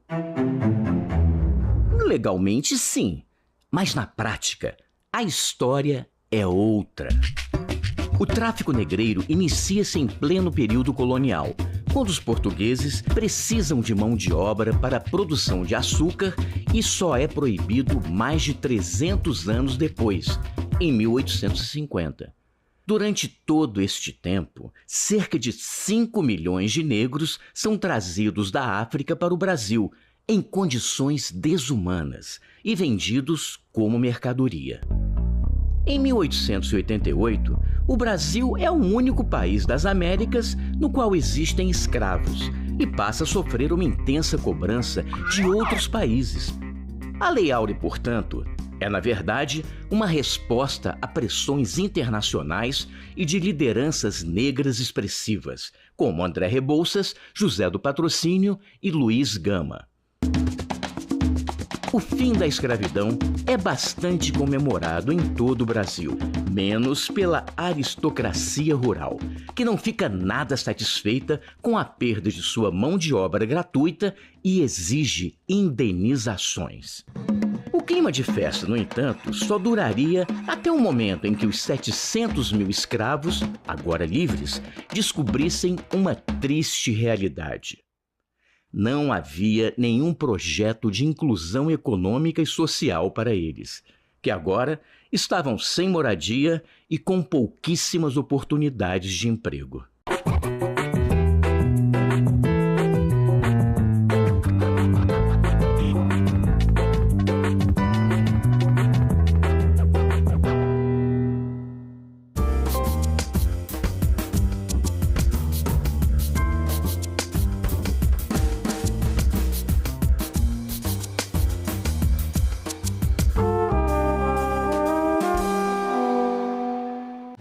Uma notícia falsa pode vir de quem a gente menos espera, no grupo da família ou nas nossas redes sociais. Mas como saber se uma informação é verdadeira? Agora, as informações sobre o Senado podem ser checadas pelo WhatsApp. Envie texto, link, foto, captura de tela ou vídeo de qualquer notícia duvidosa sobre o Senado Federal. Nossa equipe vai analisar o material e responder se a informação é falsa, verdadeira ou imprecisa. Ficou na dúvida? Senado verifica. Em 2 séculos de história do Senado, a Lei Áurea é um capítulo muito especial. Tem a participação de uma princesa, filha do imperador, que também era senadora. Princesa Isabel, também conhecida como Dona Isabel, era senadora. Sim. Por ser filha de Dom Pedro II, ela acabou tendo esse cargo, apesar de não ter sido oficialmente nomeada senadora, mas sim, ela tinha um cargo, tanto que ela foi a pessoa que assinou a Lei Áurea. Oi, eu sou a Débora Aladim, professora de História e youtuber, e hoje a gente vai falar um pouco sobre a abolição da escravidão no Brasil. Existia também um movimento forte contrário a Lei Áurea? O que acontece é que durante o segundo reinado, que foi o governo do Dom Pedro II, tinha um grande desequilíbrio, porque a elite brasileira dependia economicamente e queria a escravidão mantida, enquanto grandes setores da sociedade, principalmente os militares, os republicanos, os abolicionistas e principalmente os próprios escravizados, lutavam pelo fim da escravidão. A partir de 1830, começaram a ser promulgadas algumas leis que reduziam, mas não acabavam, com a escravidão no Brasil. Nessa última regência da princesa Isabel, ela consegue aprovar a Lei Áurea num tempo recorde. De 5 dias. Realmente, as discussões estavam tão acaloradas que a partir do momento que o projeto foi sugerido, 5 dias depois, num domingo, que nem um dia útil, foi assinada a Lei Áurea e foi oficializado o fim da escravidão. Inclusive, o documento está até hoje sob posse do Senado. A Lei Áurea ela é extremamente curta, ela só tem 2 parágrafos e ela teve que ser assinada não só pela princesa, mas também pelo ministro da Agricultura, já que as pessoas escravizadas eram consideradas propriedades dos senhores de terra. Pouco mais de um ano depois da Lei Áurea, a família real vai embora do Brasil. É a proclamação da República. Isso também passou pelo Senado, mas é assunto para um outro capítulo. Senado, 200 anos. Professor Fernando Ferrari, qual deve ser a prioridade do governo para evitar novas tragédias como essa no Rio Grande do Sul? Eu diria que os recursos que serão aportados devem recuperar a infraestrutura logística do Estado, mas, fundamentalmente, devem ser aportados recursos para a prevenção de futuras intempéries climáticas que não estamos livres delas. Agenda Econômica, nesta terça, 20h, aqui na TV Senado. Talvez também um dos maiores desafios da educação pública brasileira é, primeiro, não deixar ninguém para trás e garantir uma educação que seja inclusiva, com equidade, reduzindo as desigualdades educacionais existentes hoje nesse país. A gente espera que esse projeto possa ser apreciado e aprovado o mais breve possível. O grande objetivo de todos nós, melhorar o ensino médio brasileiro. Melhorar que o jovem possa ter uma escola mais atrativa, uma escola que olhe o projeto de vida do aluno, que ele permaneça na escola, que ele tenha uma formação. Os problemas na divulgação dos resultados do SISU. Nós tivemos um resultado provisório equivocado, retirada de dados, demora no esclarecimento. E aí se pergunta por que aconteceram esses erros, quais foram as mudanças realizadas para evitar novos erros e quais são os protocolos de segurança e análise desses dados. O erro foi que o sistema divulgou o resultado antes da hora de divulgar. Então, a decisão com o ministro foi, primeiro, nós afastamos algumas pessoas responsáveis por isso, abrimos uma investigação preliminar para identificar o motivo, restabelecemos novos protocolos de maior segurança para evitar que isso acontecesse. Estamos verificando quais são os investimentos necessários que possam ser feitos em todo o sistema. Então, lamentei o episódio, procuramos corrigir para também não causar nenhuma injustiça em qualquer aluno. Nós estamos aqui, todos que estão aqui da comissão, para defender a melhoria da educação. Acho que todos nós aqui queremos ver de que forma podemos ajudar para que a gente possa propiciar para essas futuras gerações um ensino realmente de melhor qualidade.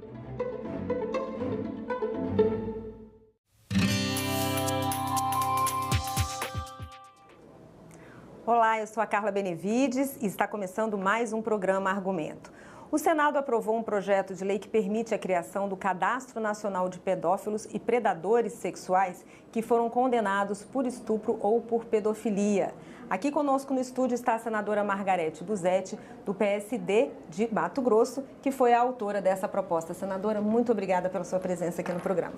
Eu que agradeço. Vamos estar aqui falando um pouquinho mais sobre esse projeto que, para mim, é muito importante. Com certeza. Senadora, explica para a gente qual é o critério para formar esse cadastro. Quais são os dados que irão abastecer esse cadastro? A primeira mudança que a gente quis fazer é, condenado em primeira instância, ele vai ficar com o nome disponível nas consultas processuais. Hoje, se você for fazer uma consulta de qualquer processo por pedofilia ou por estupro, você não encontra nada, nada. porque tudo corre em segredo de justiça. Então, esse projeto acaba com esse absurdo de proteger o nome de um estuprador ou de um pedófilo. E, senadora, essa permissão, essa publicidade, ela acontece só, então, no caso de condenados mesmo, quando já transitou em julgado? Não, em primeira instância ele já vai ficar com o nome disponível, nome e CPF disponível para consulta nos antecedentes criminais dele. Se você for fazer uma consulta, você vai achar, tá? Aí, para subir para um cadastro nacional, aí sim, transitado em julgado, ele vai para o Cadastro Nacional de Pedófilos e Predadores Sexuais. E o que abastece? É um outro cadastro que vai abastecer? É esse cadastro de primeira instância, porque daí, quando ele não tiver mais recursos, né?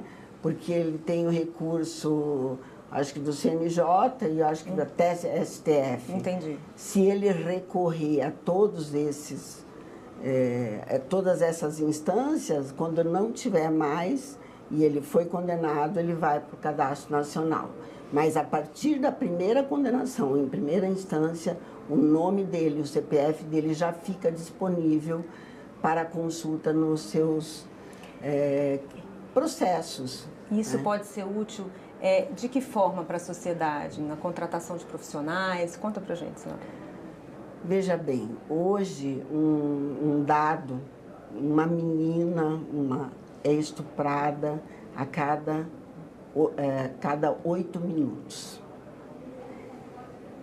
E aonde um pedófilo vai trabalhar? Você tem certeza que no colégio do seu filho não tem um pedófilo trabalhando? Na creche, no condomínio? A gente não sabe, porque você não tem como consultar. Eu ouvi até que, mas o nome dele tem que permanecer no cadastro só enquanto ele estiver preso, porque depois ele pode prejudicar a ressocialização dele. E a sociedade aqui fora? Como que fica? Até hoje, e aí fiquei pensando, sou uma novata na política, nós temos a maior bancada feminina, mas muitas são suplentes, como eu, somos 4, acho que suplentes. E é uma bancada extremamente masculina. Será por isso que nunca pensaram em fazer uma lei dessa? Onde fique disponível o nome de um pedófilo ou um estuprador? É o mínimo que a gente tem que fazer. Se eu quiser, com essa lei em vigor, se eu quisesse, esse projeto em vigor, consultar um nome, vou contratar um funcionário para minha casa, para minha empresa e tal, eu conseguiria, com essa lei aprovada, saber se ele tem algum histórico, então, em relação a esses 2 tipos de crime? Isso. Você procura no estado, né, que você está, e você pode procurar em qualquer outro estado, jogar eventualmente num outro estado e ver se ele não está condenado num outro estado, entendeu? Porque no seu estado, sim, você pode colocar o nome, o CPF dele, vai aparecer os antecedentes criminais dele. Então isso evita que, por exemplo, uma pessoa que cometeu um crime em outro estado mude cometeu um crime aqui no Distrito Federal. Aí ele muda para o Rio de Janeiro e aí, como lá não tem como fazer essa consulta, o Cadastro Nacional facilitaria. Facilitaria, porque daí você vai fazer uma consulta só. Agora, o que você faz? Você pede de onde que ele vem e você vai tirar os antecedentes criminais dele, onde ele mora e de onde ele veio, para você ter um pouquinho de segurança. Porque, para mim, um pedófilo, um estuprador não tem conserto. Senadora, o STF já validou a criação desses cadastros em nível estadual, inclusive lá no seu estado, não foi isso? Isso, é uma lei estadual que o governador até entrou porque não sabia se era possível, porque não existia uma lei federal, e o STF validou. Porém, não valida deixando disponível o nome. Entendeu? É só transitar de julgado. E o nosso não. Em primeira instância, ele já vai aparecer.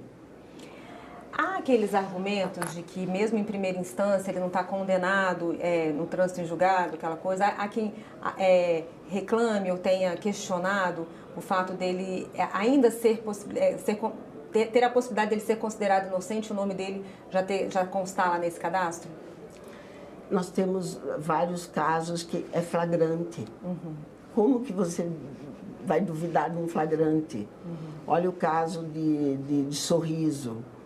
O cara entrou, degolou 4 mulheres, estuprou as 4, então 3 delas. E o que vai impedir ele dele aparecer na primeira instância? Uhum. A maioria dos casos de estupro, eles são em flagrante, são pegos em flagrante. A não ser aqueles casos que é em casa, que muitas vezes é o pai, é o tio, aí a criança começa a se mutilar na escola, aí o professor vê, denuncia, chama conselho tutelar. Esses casos não é flagrante. Senadora, quando houver essa consulta, o nome da vítima vai ser visto? Não, preservado. O nome da vítima sempre preservado. Apesar de que quando acontece um caso de estupro, que a mídia fica sabendo, o nome da vítima fica lá estampado, né? Todo mundo sabe quem é a vítima.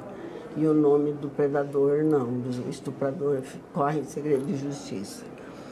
É uma injustiça isso com a gente, com as mulheres. Senadora, a gente está no mês de maio, né? Tem o Maio Laranja, que é o mês de conscientização para o abuso e para a exploração sexual de crianças e adolescentes. Essa proposta vem, então, num mês que é importante a gente lembrar dessa situação que é muito comum, né, infelizmente.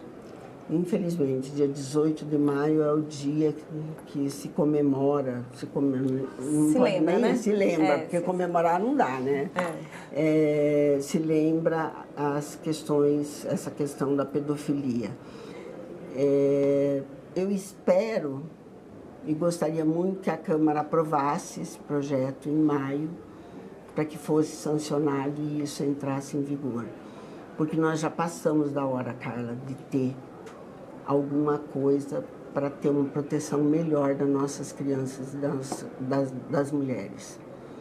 As adultas, vamos lá, nós mulheres ainda temos como nos defender, certo?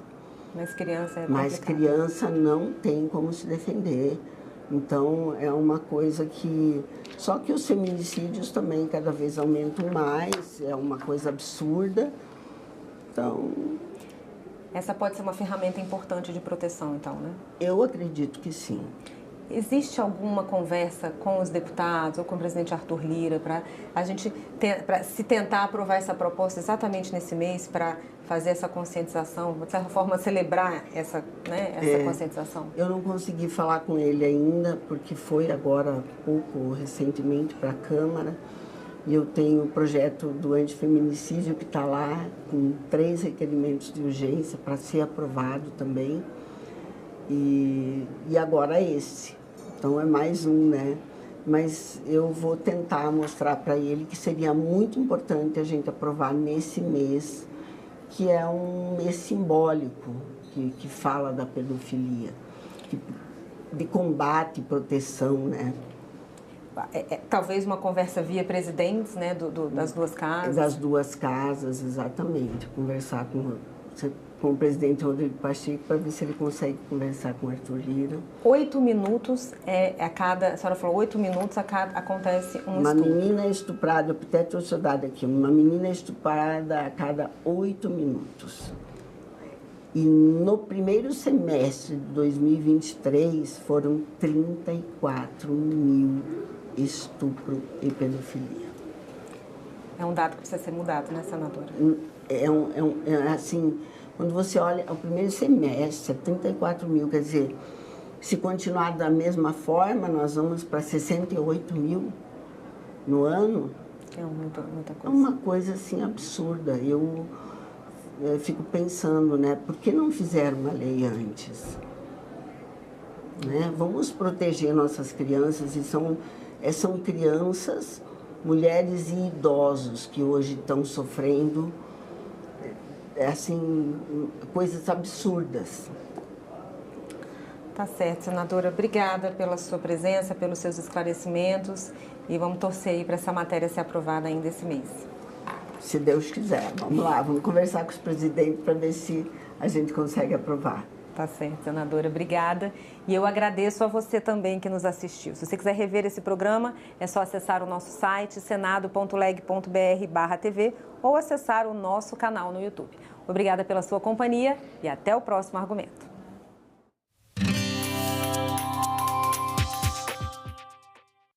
Professor Fernando Ferrari, qual deve ser a prioridade do governo para evitar novas tragédias como essa no Rio Grande do Sul? Eu diria que os recursos que serão aportados devem recuperar a infraestrutura logística do Estado, mas, fundamentalmente, devem ser aportados recursos para a prevenção de futuras intempéries climáticas que não estamos livres delas. Agenda Econômica, nesta terça, 20h, aqui na TV Senado. No próximo assunto de Estado, vamos falar sobre a tragédia climática que devastou o Rio Grande do Sul e continua apresentando consequências para o povo gaúcho. E o nosso convidado é o senador Irineu Hort, do PP do Rio Grande do Sul. Perder a produção e não tem da onde tirar para recomeçar. Então, por isso que tem que fazer um financiamento. A ideia é juros baratos, juros baixos. Assunto de Estado, hoje, 20h, aqui na TV Senado. Estamos aqui para dizer para o Estado brasileiro que raça não é recorte, raça é fundamento. Foi a diferenciação entre pessoas pretas e não pretas que fundou esse território chamado Brasil. E enquanto nós pretas e pretos não estivermos nos espaços de sociabilidade saudável, não haverá de ter paz para ninguém. Nós que somos maioria, nós temos que estar em maioria em absolutamente todos os lugares, seja nos cargos de executivo, seja no legislativo, seja nas grandes empresas, seja nas universidades ou em qualquer lugar. Enquanto essa conta não for acertada, esse Estado é racista e quem não fizer nada sobre isso também é.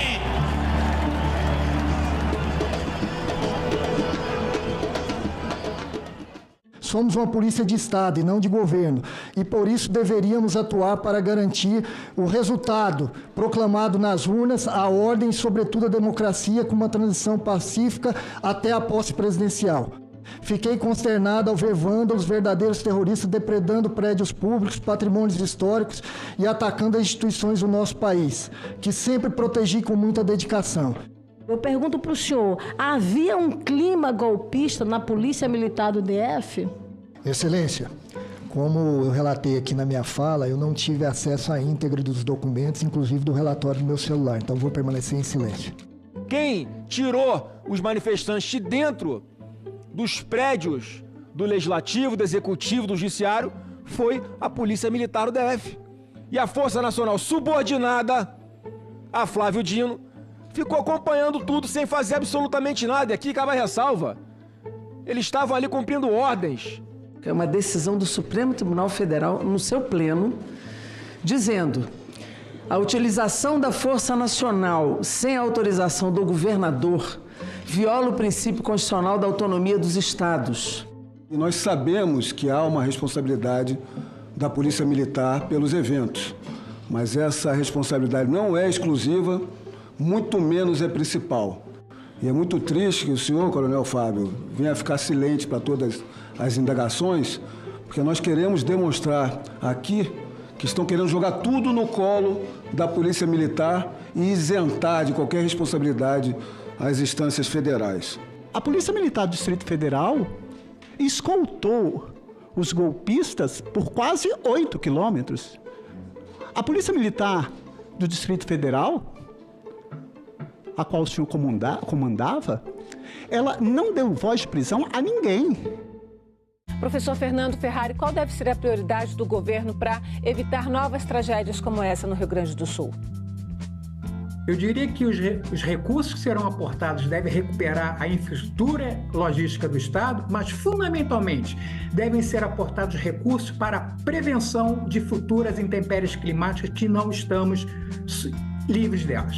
Agenda Econômica, nesta terça, 20h, aqui na TV Senado.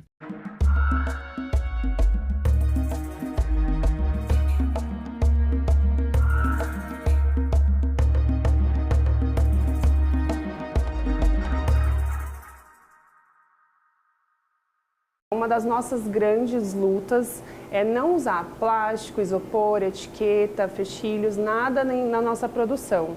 E para a gente conseguir fazer com que o pão fique bem aqui, a gente tem que ter um controle muito bem regrado, que é acompanhado por nutricionista. Uma boa sacada para ser mais sustentável foi começar a usar ingredientes dos próprios bolos como ornamento. Como as próprias frutas, os bolinhos de maçã com as pétalas de maçã na lateral, o bolo de laranja com as pétalas de laranja na lateral. Kátia, essas folhas de bananeira, você usa para servir para os clientes, é isso? Isso, com o intuito de reduzir resíduo, de não produzir lixo. A gente usa a folha de bananeira como prato, como expositor, como forminha também para assar os bolos. Então tudo isso faz com que a gente diminua resíduo e diminua aí o impacto no meio ambiente. E ainda fica bonito. Fica bonito e delicioso. Os espaços esportivos comunitários, nós temos hoje 240 propostas, habilitadas, selecionadas, cadastradas e aprovadas. Construção de áreas esportivas de 3 mil metros quadrados, totalizando 1,5 milhão de investimento em cada área. É formado por campo society, grama sintética, quadra esportiva, pista de caminhada e playground. Como ministro do Esporte, como o senhor está avaliando as denúncias de suspeitas gravíssimas de manipulação de jogos de futebol, o esporte mais importante do país ou do mundo? Nós teremos total ingerência no que diz respeito a qualquer tipo de conformidade ou qualquer tipo de anuência, qualquer tipo de prática deletiva. Nós não teremos qualquer tipo de aceitação.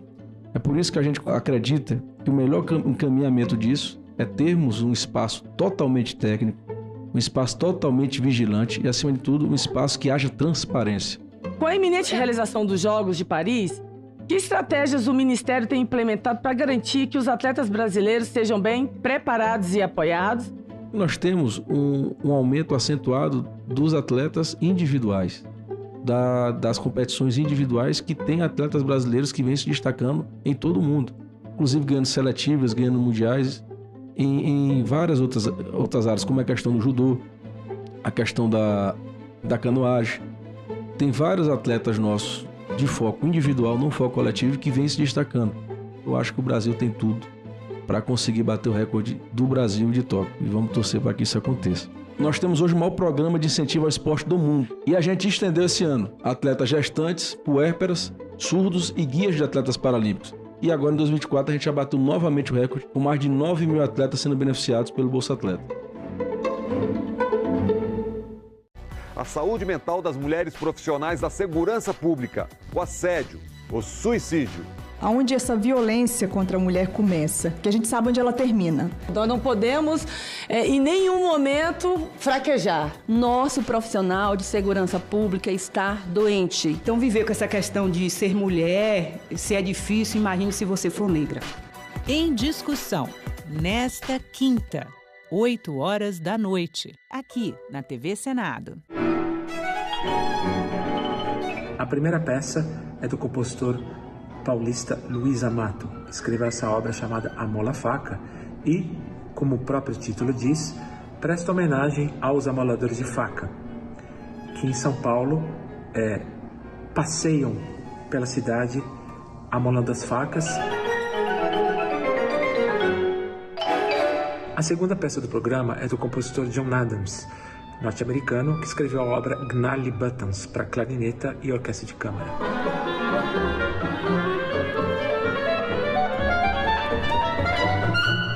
A próxima obra do programa é do compositor norte-americano de origem vietnamita, chamado Viet Cong. Viet Cong escreveu essa obra chamada Renewal, que faz referência às chamadas energias renováveis.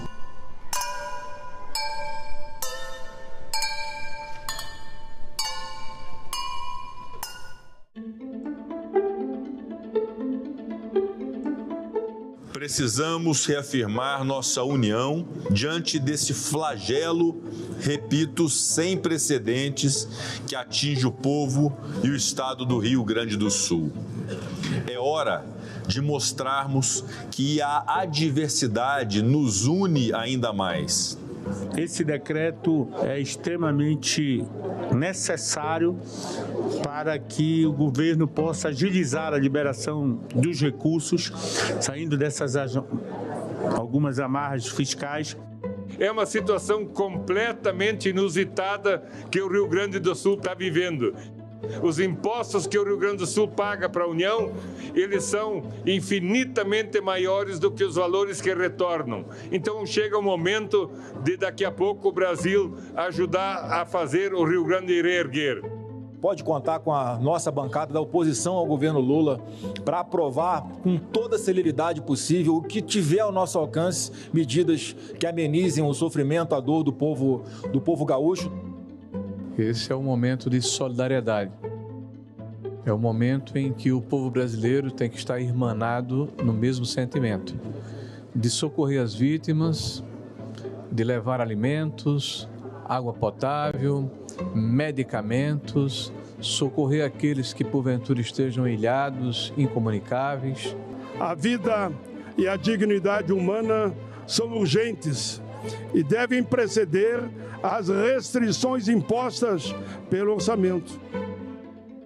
Não tem um Estado que não mandou PIX, que não mandou cobertor, que não mandou colchão.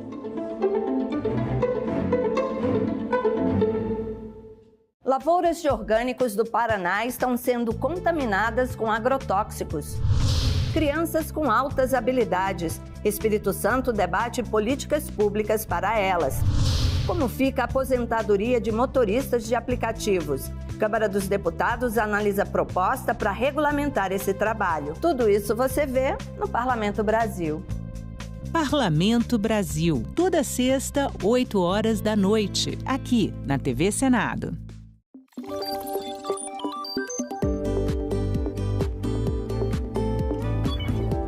A partir de 15 de maio é permitida a captação prévia de recursos por meio de financiamento coletivo para a campanha eleitoral de 2024. Quem arrecadar verba desta forma deve obedecer às regras de propaganda eleitoral na internet e não pode pedir votos até o registro da candidatura ser aceito pela Justiça Eleitoral.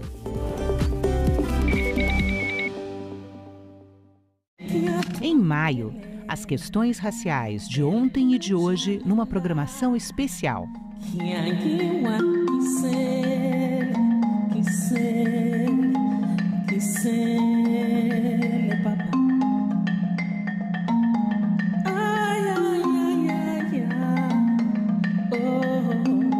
Toda sexta, 9h30 da noite, na TV Senado.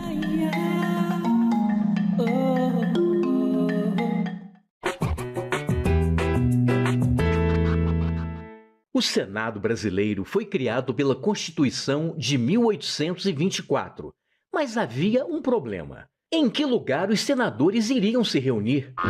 Pensando nisso, Dom Pedro I decide comprar o Palácio Conde dos Arcos e reformá-lo para abrigar o poder legislativo. Só 2 anos depois, em 1826, aconteceria a primeira sessão oficial do Senado.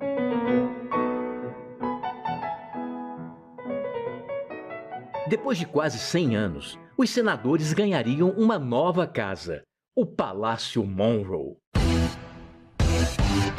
Construído originalmente para a Exposição Universal de 1904 nos Estados Unidos, o prédio, todo feito em estrutura metálica desmontável, foi transferido num navio para o Rio de Janeiro e remontado no local mais nobre da cidade. O Monroe acabou se tornando um cartão postal do Rio e uma referência histórica de um período político bastante conturbado. Em 1960, com a inauguração de Brasília, o Senado passou a ter um novo endereço: A cúpula côncava de Oscar Niemeyer trouxe ousadia e modernidade à tradição democrática, sugerindo ponderação e equilíbrio em suas formas. Mas nem tudo são flores. Se o Palácio Conde dos Arcos hoje é a Faculdade Nacional de Direito, o Palácio Monroe foi quase apagado da nossa memória quando o ex-presidente Ernesto Geisel mandou demolir o prédio para construir um chafariz e um estacionamento subterrâneo. Objetos históricos foram perdidos ou vendidos pela empresa demolidora, mas a memória ainda permanece nos resquícios preservados pelo Senado.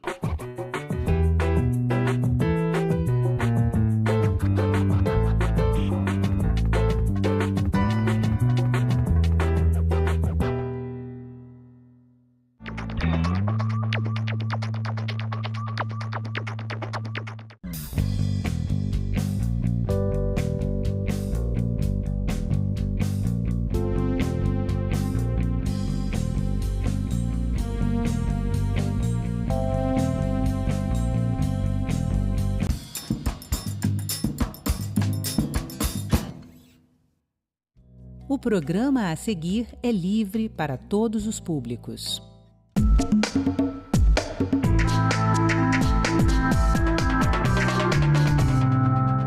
Escolas antirracistas em Sergipe.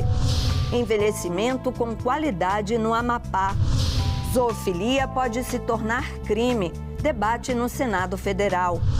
Maior mobilização indígena do Brasil completa 20 anos. A dívida, mais ainda, né, o senhor sabe, o presidente Lula sabe, o ministro Haddad sabe, nós vimos já discutindo e o presidente já estava encaminhando também outras soluções para tentar arrefecer os impactos da dívida no orçamento público dos estados, especialmente aqui do Rio Grande do Sul, e diante dessa situação absolutamente extraordinária, ela se transforma em amarra que não permitiria ao Estado se reerguer. Como eu disse, é claro que nós ainda vamos querer discutir mais, nós vamos querer tratar de outros tantos pontos, né? Infelizmente, não posso dizer que será suficiente esta medida, e o presidente e o ministro têm consciência disso. Nós vamos precisar de outros tantos apoios em outras tantas frentes, e inclusive permanecer discutindo o tema da dívida, né, em relação ao seu futuro, porque nós precisamos dessa solução de imediato para podermos destravar ações no curtíssimo prazo de recuperação do Estado, mas os efeitos se farão sentir por alguns anos, não apenas neste governo, neste meu governo, que se encerra em 2 anos e 7 meses, como também no próximo governo e possivelmente por mais alguns anos. Então nós vamos ter que pensar juntos aí soluções, né, mais perenes e de longo prazo também, e fico feliz de saber que temos aí no seu governo a possibilidade dessa discussão, presidente. Então, quando o senhor me diz, olha, estaremos juntos, é mais um passo, estaremos juntos nos próximos passos a cada dia, se tiver que ter anúncio, teremos, né? Isso me anima aqui, eu agradeço e já faço esse registro. Certamente vamos trazer novas demandas aí nos próximos dias para que o povo gaúcho possa voltar a ter confiança no futuro. Muito obrigado ao ministro Haddad, que eu sei fez grande esforço, obrigado aí, estou vendo o ministro Rui, a ministra Esther também, ministro Pimenta, sei que está aí ao lado, e muito obrigado aos chefes dos demais poderes, né, ministro Barroso, aqui representado pelo ministro Fachin, presidente Pacheco, presidente Lira, a todos que se reúnem em favor do Rio Grande do Sul, porque essa reunião de esforços vai ser fundamental para o nosso Estado.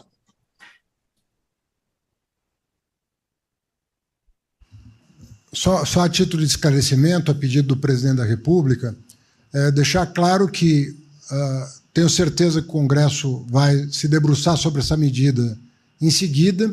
A partir da sua aprovação, os pagamentos estão suspensos por 36 meses e, vale lembrar, são 11 bilhões de reais de fluxo financeiro que estão disponíveis a partir da sanção da lei por 36 meses. Ou seja, o Estado deixa de pagar sua dívida com a União. E a renúncia de juros já anunciada, não é uma promessa, já vai no mesmo diploma, a renúncia de juros já anunciada, inclusive supera o valor do fluxo de 36 meses. Será da ordem de 12 bilhões de reais. Então, além da medida provisória da semana passada, 12 bilhões, mais a suspensão do pagamento da dívida de 11 bilhões, além disso, ao final dos 36 meses, o juro sobre o estoque de todo o período, governador, estará sendo perdoado, o que é superior à soma das parcelas, das 36 parcelas. Só para que fique registrado isso, sem prejuízo, são 12 bilhões de renúncia de juros, sem prejuízo de que nós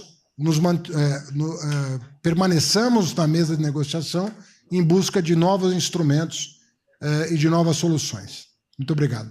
Obrigado, ministro. E rogamos aqui, presidente das demais casas, a mais rápida apreciação também da matéria, para que a gente possa, com isso, né, ter a condição do Estado fazer esses aportes neste fundo, né, com absoluta transparência, e assim viabilizarmos as ações imediatas de reconstrução, né, com os processos mais céleres dentro da lei, com transparência, com os cuidados, com o uso do recurso público, mas com a celeridade que a população aqui vai precisar também.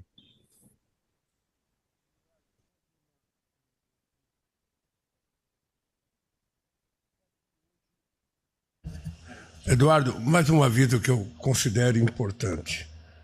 Hoje eu estou convocando uma reunião extraordinária do governo com todos os ministros para que a gente discuta a atuação do governo para resolver os problemas mais graves que nós estamos vendo pela imprensa, pela televisão, por conversa, que é a questão dos abrigos, de milhares de pessoas que estão fora do abrigo, que estão fora de casa e que precisam de acolhimento.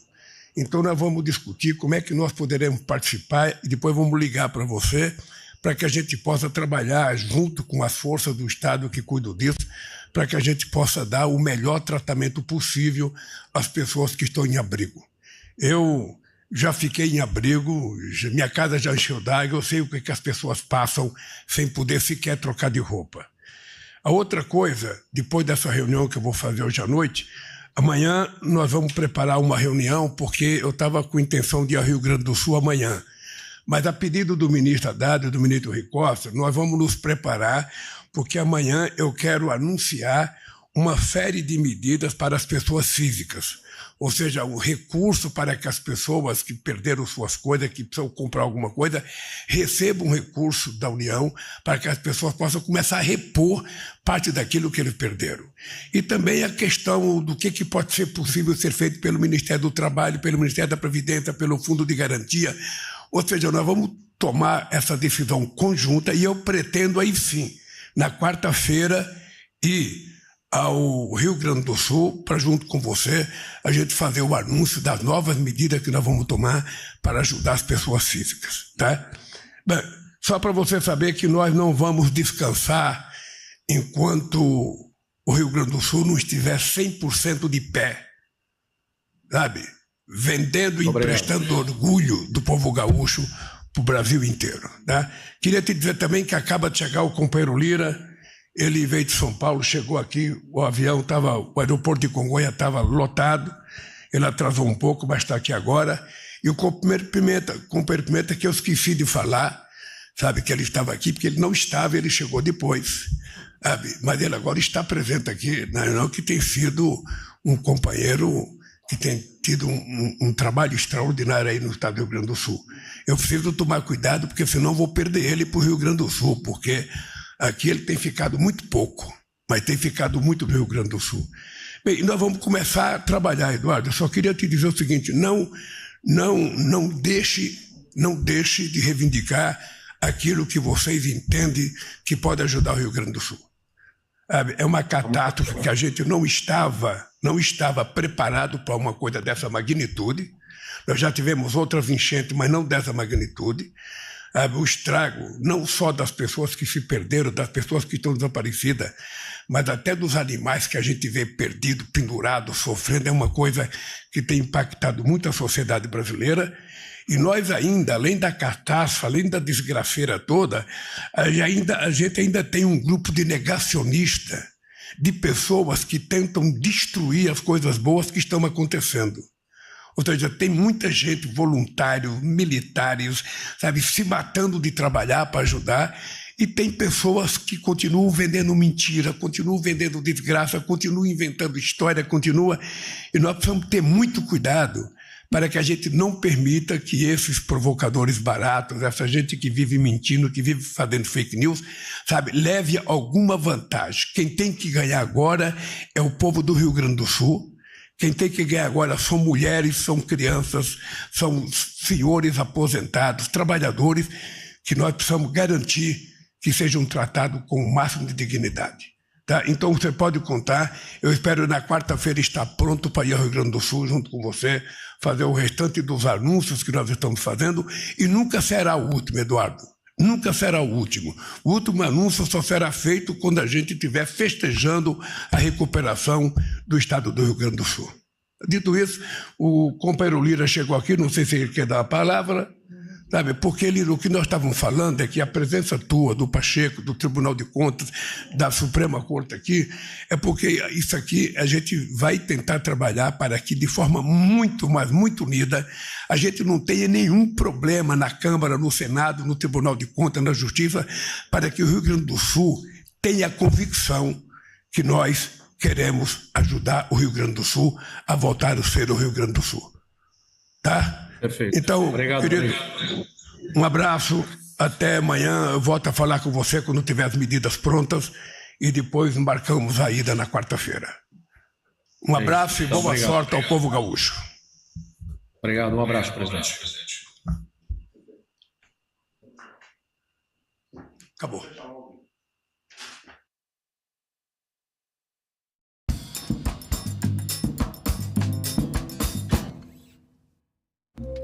No próximo Assunto de Estado, vamos falar sobre a tragédia climática que devastou o Rio Grande do Sul e continua apresentando consequências para o povo gaúcho. E o nosso convidado é o senador Irineu Hort, do PP do Rio Grande do Sul. Perder a produção e não tem da onde tirar para recomeçar. Então, por isso que tem que fazer um financiamento. A ideia é juros baratos, juros baixos. Assunto de Estado. Hoje, 20h, aqui na TV Senado. Estamos aqui para dizer para o Estado brasileiro que raça não é recorte, raça é fundamento. Foi a diferenciação entre pessoas pretas e não pretas que fundou esse território chamado Brasil. E quando nós pretas e pretos não estivermos nos espaços de sociabilidade saudável, não haverá de ter paz para ninguém. Nós que somos maioria, nós temos que estar em maioria em absolutamente todos os lugares, seja nos cargos de executivo, seja no legislativo, seja nas grandes empresas, seja nas universidades ou em qualquer lugar. Enquanto essa conta não for acertada, esse Estado é racista, e quem não fizer nada sobre isso também é.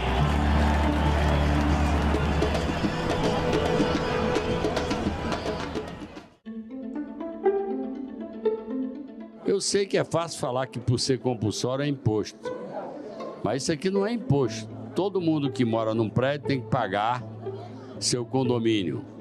Ou seja, é compulsório porque é uma obrigação, mas não é imposto. Assim como no caso do DPVAT, para mim é um seguro solidário, entre 50 e 60 reais por ano, para que as pessoas que sejam atropeladas ou sofram um acidente por alguém que, por não ter poder aquisitivo mais alto, não faz um seguro próprio. Primeiro, o governo se utiliza de um projeto para ressuscitar um imposto famigerado, que é um imposto regressivo, um imposto ruim, um imposto que impacta principalmente a população mais pobre, e com o argumento de que vai utilizar boa parte do recurso para o SUS. Nós sabemos que não está faltando imposto nas costas dos brasileiros. Quase 35% do nosso produto interno bruto já é suportado pela população brasileira. Então é na hora da definição do orçamento se coloca mais recursos para a saúde e não inventando novos impostos para que sejam desvirtuados. O governo quer aumentar a arrecadação criando impostos, aumentando os que já existem, sem se preocupar com a capacidade do contribuinte poder arcar com mais esse ônus. como médica do serviço de urgência por quase 30 anos, eu testemunhei de perto as duras consequências dos acidentes de trânsito nesse país. E na grande maioria das vezes, as famílias de baixa renda, o único consolo que ainda tinha, o único recurso que tinha é desse seguro de proteção à vítima, gente. Lavouras de orgânicos do Paraná estão sendo contaminadas com agrotóxicos. Crianças com altas habilidades. Espírito Santo debate políticas públicas para elas. Como fica a aposentadoria de motoristas de aplicativos? Câmara dos Deputados analisa proposta para regulamentar esse trabalho. Tudo isso você vê no Parlamento Brasil. Parlamento Brasil, toda sexta, 8 horas da noite, aqui na TV Senado. Eu fico ainda pensando no desafio que nós temos em ver um parlamento hoje colocando como agenda prioritária um debate sobre participação no orçamento. Ora, querer gerir 25% do orçamento da União, isso está equivocado. O papel fundamental das grandes diretrizes do Poder Legislativo qual é? Defender a democracia, assegurar um grande debate de uma grande agenda nacional, fiscalizar o Poder Executivo e o Poder Judiciário e assegurar o processo legislativo. Quando eu estou como legislador com uma missão tão linda dessas, transferindo minha função tão linda para querer administrar recursos do orçamento, tem algo errado. Porque se eu quiser administrar orçamento, eu tenho que ser prefeito, ou governador, ou presidente da República. E não deputado federal e não senador.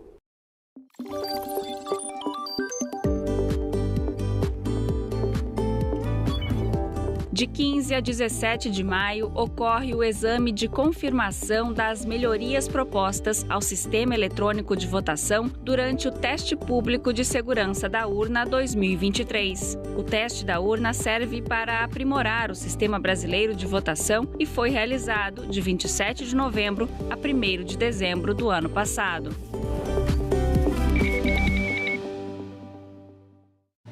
Uma notícia falsa pode vir de quem a gente menos espera, no grupo da família ou nas nossas redes sociais. Mas como saber se uma informação é verdadeira? Agora, as informações sobre o Senado podem ser checadas pelo WhatsApp.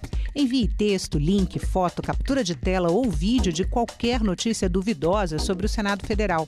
Nossa equipe vai analisar o material e responder se a informação é falsa, verdadeira ou imprecisa. Ficou na dúvida? Senado verifica.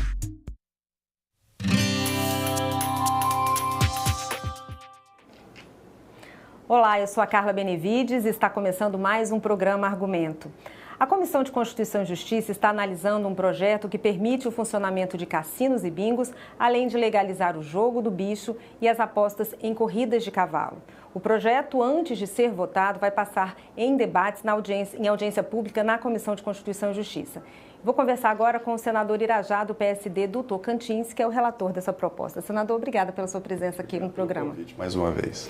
Senador, o senhor fez um amplo estudo, né? Foi a vários países para estudar essas atividades, como elas são organizadas nesses países, de que forma ela seria aplicada aqui no Brasil? Então, é verdade, Carla. Eu me dediquei a esse tema durante quase 5 anos, desde o começo do mandato, 2019. Eu tenho estudado com profundidade esse modelo de jogos que acontece em todo o mundo, né? Não é só aqui no nosso país.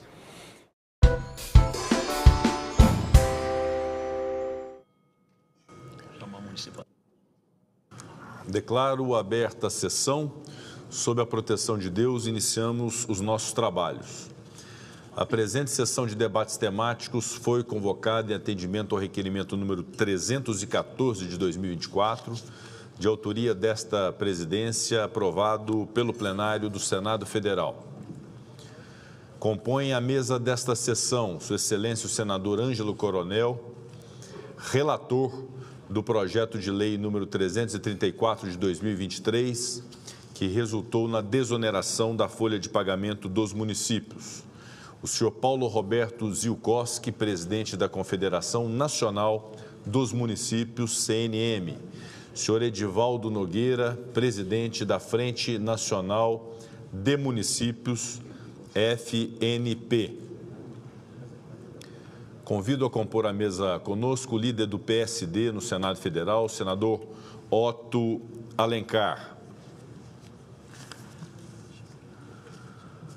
Senhoras senadoras, senhores senadores, senhoras prefeitas, senhores prefeitos, razão de ser dessa sessão de debates.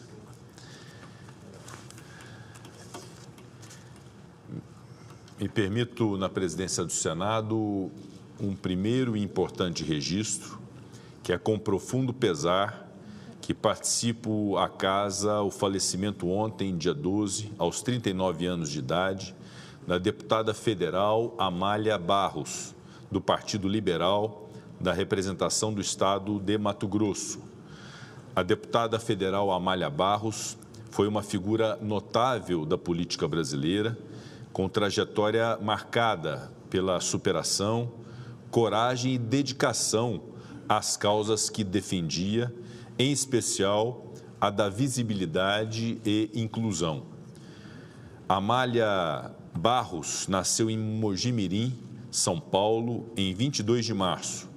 Jornalista de formação, enfrentou batalha pessoal quando perdeu a visão do olho esquerdo aos 20 anos. Após 15 cirurgias, precisou remover o olho e passou a usar uma prótese ocular. Esse desafio pessoal moldou sua atuação política e a inspirou a lutar por pautas relacionadas à toxoplasmose e à visibilidade de pessoas monoculares. Eleita deputada federal por Mato Grosso em 2022, Amália Barros foi vice-presidente do PL Mulher Nacional e integrou as comissões de defesa dos direitos das pessoas com deficiência, direitos da mulher e educação da Câmara dos Deputados.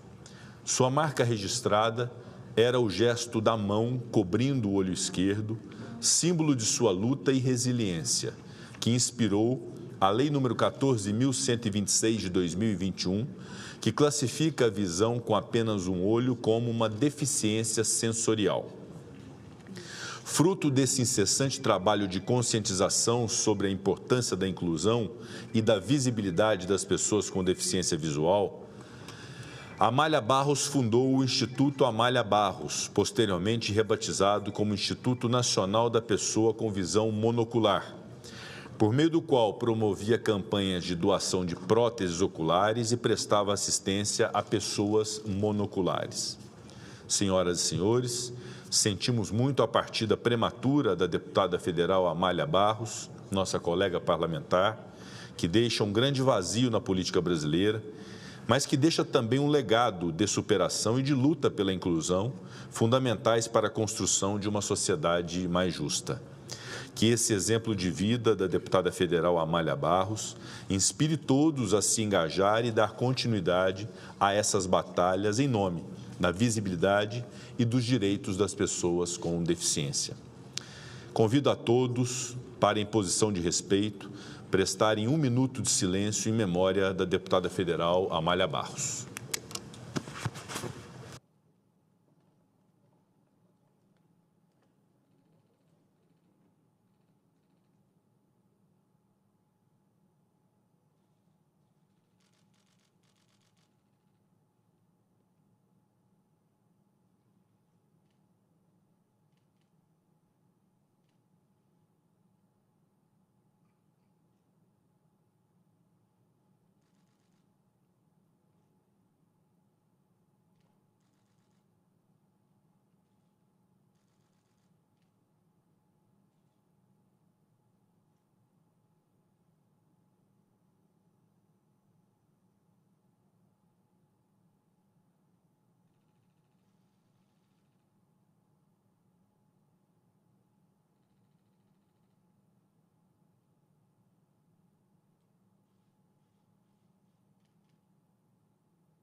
senhoras senadoras, senhores senadores, senhoras prefeitas, senhores prefeitos presentes nesta sessão.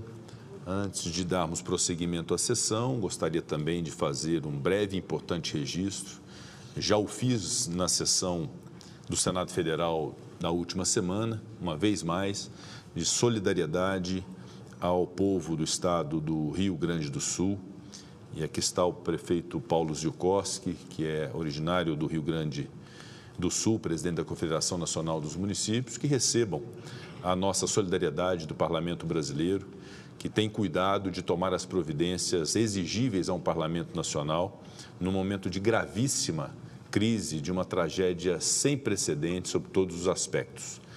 Eu venho agora, e foi o motivo do atraso dessa sessão, de uma reunião no Palácio do Planalto com Sua Excelência o presidente Luiz Inácio Lula da Silva e seus ministros de Estado, inclusive o ministro da Fazenda, Fernando Haddad, e anunciado agora à tarde um projeto de lei complementar que será encaminhado ao Congresso Nacional imediatamente, iniciando-se pela Câmara dos Deputados, depois no Senado Federal, que confere uma suspensão ao Estado do Rio Grande do Sul do pagamento de sua dívida para com a União pelo prazo de 36 meses, sem que haja incidência de juros sobre o estoque da dívida. Uma notícia que foi, inclusive, reconhecida como importante pelo governador do estado do Rio Grande do Sul, Eduardo Leite, e que se soma a uma outra iniciativa que a antecedeu, de uma medida provisória com a liberação de um crédito extraordinário da ordem de 12 bilhões de reais. Essa medida da lei complementar monta em 3 anos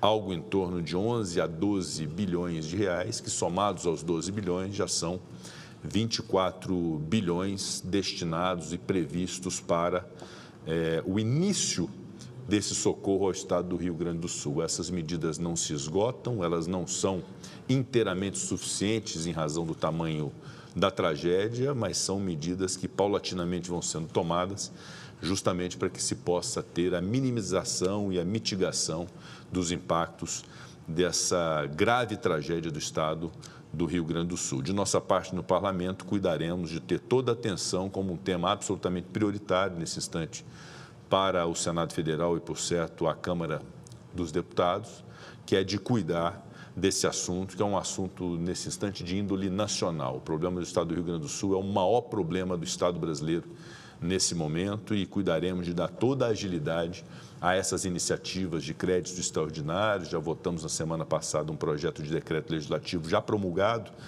pela presidência do Congresso Nacional relativamente ao reconhecimento do estado de calamidade pública. Instituímos no âmbito do Senado Federal uma comissão externa composta inclusive pelos 3 senadores do Rio Grande do Sul, inclusive o senador Irineu Orti, que está presente aqui nesta sessão que compõe essa comissão extraordinária e que examinará todas as medidas possíveis de auxílio a pequenos produtores, a pequenos comerciantes, a famílias atingidas, a economia do estado do Rio Grande do Sul, a reconstrução do estado do Rio Grande do Sul.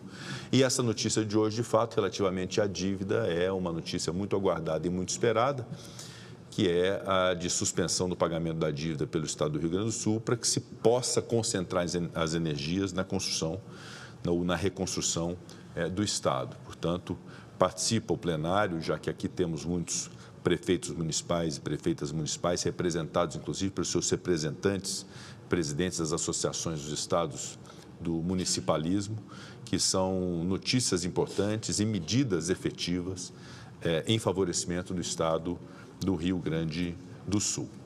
Esta sessão de debates foi requerida por esta presidência num momento de muita discussão em torno da dívida dos municípios brasileiros, sobretudo à luz de uma lei que votamos no Parlamento brasileiro relativamente à desoneração da folha de pagamento, e dada a judicialização dessa lei promulgada, a necessidade de estarem os prefeitos e prefeitas presentes no plenário do Senado Federal para que pudéssemos dialogar de maneira ampla, não só pelas entidades nacionais, mas também as entidades em nível de Estado, inclusive do meu estado de Minas Gerais, o prefeito Marcos Vinícius, Coronel Fabriciano, que preside a nossa Associação Mineira dos Municípios. Portanto, essa sessão é destinada a receber esses convidados, a fim de discutir a atual situação financeira e orçamentária dos municípios brasileiros, notadamente à luz de sua dívida previdenciária, que buscamos remediar com a lei que votamos, a Lei 14.784, que teve como relator o senador Ângelo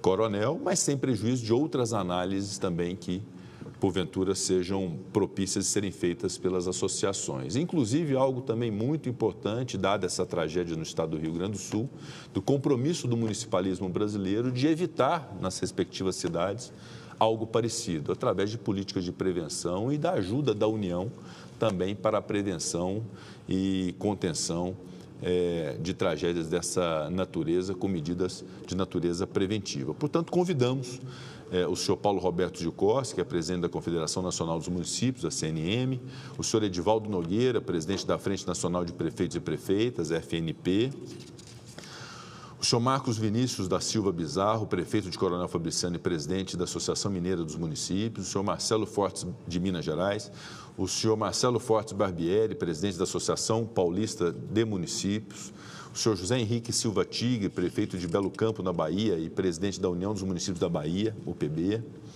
o senhor Edmar Aparecido Pereira dos Santos, prefeito de Santa Cecília do Pavão e presidente da Associação dos Municípios do Paraná, o senhor Kleber Vandal, presidente de Gaspar, Santa Catarina e vice-presidente da Federação de Consórcios, Associações de Municípios e Municípios de Santa Catarina, o senhor Antoniel de Souza Silva, prefeito de Caridade do Piauí e presidente da Associação Piauiense de Municípios, o senhor Jorge José Porciúncula Pereira Coelho, presidente da Federação das Associações de Municípios da Paraíba, o senhor Ivo Rezende Aragão, prefeito de São Mateus do Maranhão e presidente da Federação dos Municípios do Estado do Maranhão, o senhor Marcelo Fux Campos Gouveia, prefeito de Paudalho, Pernambuco e presidente da Associação Municipalista de Pernambuco, a MUP, o senhor Francisco de Castro Menezes Júnior, prefeito de Chorozinho, no Ceará e presidente da Associação dos Municípios do Estado do Ceará, o senhor Luciano Silva Santos, prefeito de Lagoa Nova, no Rio Grande do Norte, presidente da Federação dos Municípios do Rio Grande do Norte, o senhor Francisco Nélio Aguiar da Silva, prefeito de Santarém, no Pará, e presidente da Federação das Associações de Municípios do Pará, o senhor Diogo Borges de Araújo Costa, prefeito de Talismã, no Tocantins, e presidente da Associação Tocantinense de Municípios, o senhor André Pinto da Fonseca, presidente de Miguel Pereira, no Rio de Janeiro, presidente da Associação Estadual de Municípios do Estado do Rio de Janeiro, o senhor Anderson José de Souza, prefeito de Rio Preto da Eva, no Amazonas, e presidente da Associação Amazonense de Municípios. A presidência informa ao plenário que serão adotados os seguintes procedimentos para o andamento da sessão. Será inicialmente dado uso da palavra ao senhor senador Ângelo Coronel, relator do projeto de lei 334 de 2023, que resultou na desoneração da folha dos municípios. Em seguida, aos presidentes das entidades municipalistas. O senhor Paulo Roberto Gilcoski, presidente da CNM, o senhor Edivaldo Nogueira, presidente da Frente Nacional de Prefeitos e Prefeitas. Posteriormente, o uso da palavra será franqueado aos debatedores, tendo cada um prazo de até 5 minutos para sua exposição, seguindo a ordem decrescente do número de municípios por estado. Após o encerramento do uso da palavra pelos debatedores, será aberta a fase de interpelação pelos senadores e senadoras inscritos que desejem participar do debate.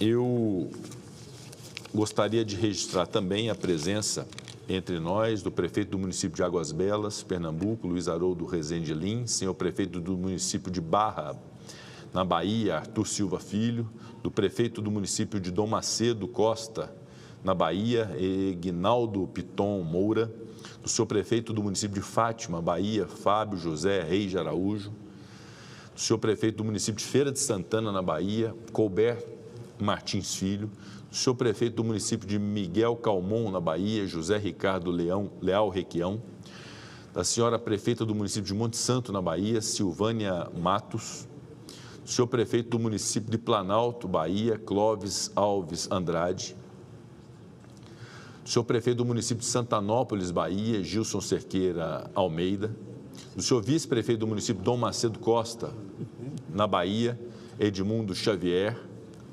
É tanta presença da Bahia que eu vou passar a presidência para o senador Ângelo Coronel. Vai assumir a presidência ou para o senador Otto Alencar, Exalcim. Sejam bem-vindos, nossos baianos queridos, no plenário do Senado Federal. Da senhora vice-presidente de Inovações da Associação Brasileira dos Municípios, Solange Silva Souza. São todos muito bem-vindos, muito bem-vindas ao plenário do Senado Federal. Senhores prefeitos, senhoras prefeitas, presidentes de associação, meu caro presidente da Associação de Minas Gerais, Marcos Vinícius, prefeito Coronel Fabriciano, todos que compõem a mesa, nós podemos dizer que a Constituição Federal, em seu sistema de organização política, reservou aos municípios o exercício das competências que mais proximamente tocam o cidadão brasileiro em todos os aspectos de sua vida cotidiana. Cumpre ao município oferecer os mais diversos direitos, como saúde, educação e transporte, além de ser responsável pelo planejamento urbano da municipalidade e pelo desenvolvimento da economia local. Reconhecemos que são muitas e da mais alta relevância as atribuições municipais. A Constituição Federal reserva ao Senado Federal a incumbência de órgão representativo das unidades da Federação. Nesse sentido, apresentei o requerimento de realização desta sessão de debates temáticos, pois é dever desta Casa Legislativa dedicar atenção e esforços para que os pleitos das municipalidades sejam ouvidos e atendidos. De fato, tudo que toca aos municípios também toca ao Legislativo. Merece um olhar cuidadoso e um acolhimento especial. De minha parte, desde que me tornei parlamentar, tenho me dedicado com absoluta prioridade à pauta municipalista. Quando se avizinha a marcha dos prefeitos, um momento tão relevante para a agenda municipal, em que o município expressa a sua voz ao parlamento e ao governo, devemos ouvir com atenção o que dizem as suas associações nacionais e regionais. Correndo o risco de ser injusto em não citar todas as associações que estão aqui presentes, eu gostaria que todas se sentissem enaltecidas quando digo que o trabalho realizado por essas organizações é fundamental. Vivemos em um país que possui proporções continentais. Sabemos que nossos municípios e nossas regiões apresentam realidades distintas. Mas o movimento de organização dessas entidades representativas é o que dá força aos pleitos municipais que buscam a melhoria da qualidade de vida de suas respectivas populações. Eis a importância desta sessão e de movimentos como a Marcha dos Prefeitos. Abrir um espaço de diálogo para ouvirmos as entidades representativas municipais. O que ouvimos delas, senhoras e senhores senadores e senadoras, é um grito de alerta, quase um grito de socorro. A última década da economia brasileira caracterizou-se por oscilações extremamente bruscas. Os últimos anos, para o administrador municipal, para o prefeito e para a prefeita, mostraram-se extremamente delicados, com oscilações extremas de receita e de despesa. Considero que os prefeitos foram os grandes heróis dessas crises. Souberam preservar os serviços essenciais que estavam na sua competência e conseguiram manter a sua administração na cultura da disciplina fiscal, que consiste em fazer o máximo possível com o mínimo existente. Há momentos, porém, que a corda estica demais. Parece que estamos vivendo um deles. Estudo da Confederação Nacional dos Municípios, a CNM, de maio de 2024, conclui que esse ano experimentou o maior rombo nas contas públicas dos municípios em décadas. Em resumo, 49% dos municípios brasileiros terminaram o ano de 2023 com déficit. A crise fiscal afeta a todos, não havendo diferenças nítidas entre pequenos, médios ou grandes. Após 2 anos de superávit fiscal, os municípios apresentaram um déficit de 9,8 bilhões de reais. A situação se apresenta mais crítica quando detalhamos a causa dessa deterioração da situação orçamentária e fiscal dos municípios. Como destaca o documento, somente as despesas em educação e saúde, obrigações constitucionais dos entes municipais, correspondem a quase metade da expansão das despesas públicas. Ou seja, há pouca margem de manobra para resolver a questão por meio de expedientes internos de natureza administrativa. Além disso, sabemos da situação delicada que os municípios se encontram no que diz respeito às dívidas previdenciárias, bem como no que tange às dívidas de precatórios. Nesta sessão, senhoras e senhores, teremos ocasião de detalhar as causas dessa crise fiscal. O Congresso Nacional já estava atento aos sinais dessa crise, pois tentou mitigá-la por meio de alguns dispositivos legislativos. Nos últimos anos, o Legislativo brasileiro fez uma série de mudanças na Constituição com o objetivo de melhorar a situação dos municípios brasileiros. É o caso, à guisa de exemplo, da Emenda Constitucional 105, que autorizou a transferência direta aos entes federados de recursos de emendas parlamentares individuais. Da Emenda Constitucional 108, que tornou permanente o Fundo de Manutenção e Desenvolvimento da Educação Básica e de Valorização dos Profissionais da Educação, o Fundeb. E da Emenda número 112, que ao emendar a Constituição, aumentou o repasse da União às prefeituras por meio do Fundo de Participação dos Municípios, FPM. Mais recentemente, aprovamos a Lei 14.784 de 2023, que prorrogava a desoneраção da folha de pagamento de setores produtivos e incluía uma redução de alíquota para os municípios até 2027. Após a judicialização dessa questão, o Supremo Tribunal Federal decidiu pela suspensão cautelar de seus efeitos até decisão final. Posteriormente, conseguimos negociar junto ao Poder Executivo uma solução sustentável que consiste na retomada da tributação de maneira gradual no que toca aos 17 setores. E a razão de ser dessa sessão é para que busquemos o entendimento daquilo que é possível e aceitável aos municípios brasileiros no âmbito de um acordo federativo que reputo ser absolutamente salutar. Vossas Excelências foram testemunhas do empenho do Senado Federal em buscar uma solução entre os poderes da República que possa representar algum alívio para o caixa dos municípios. Tenho sempre insistido que a saída é o diálogo, que a saída é a negociação política. Quando há conciliação, como ensinava o mestre Tancredo Neves, não há vencedores ou vencidos, pois o resultado dela sempre será em benefício da nação brasileira. Pensando no benefício do país, portanto, que convocamos essa sessão com o objetivo de debater a situação financeira orçamentária dos municípios brasileiros. Tenho a firme convicção, senhoras e senhores senadores, que o momento não poderia ser mais propício para essa negociação.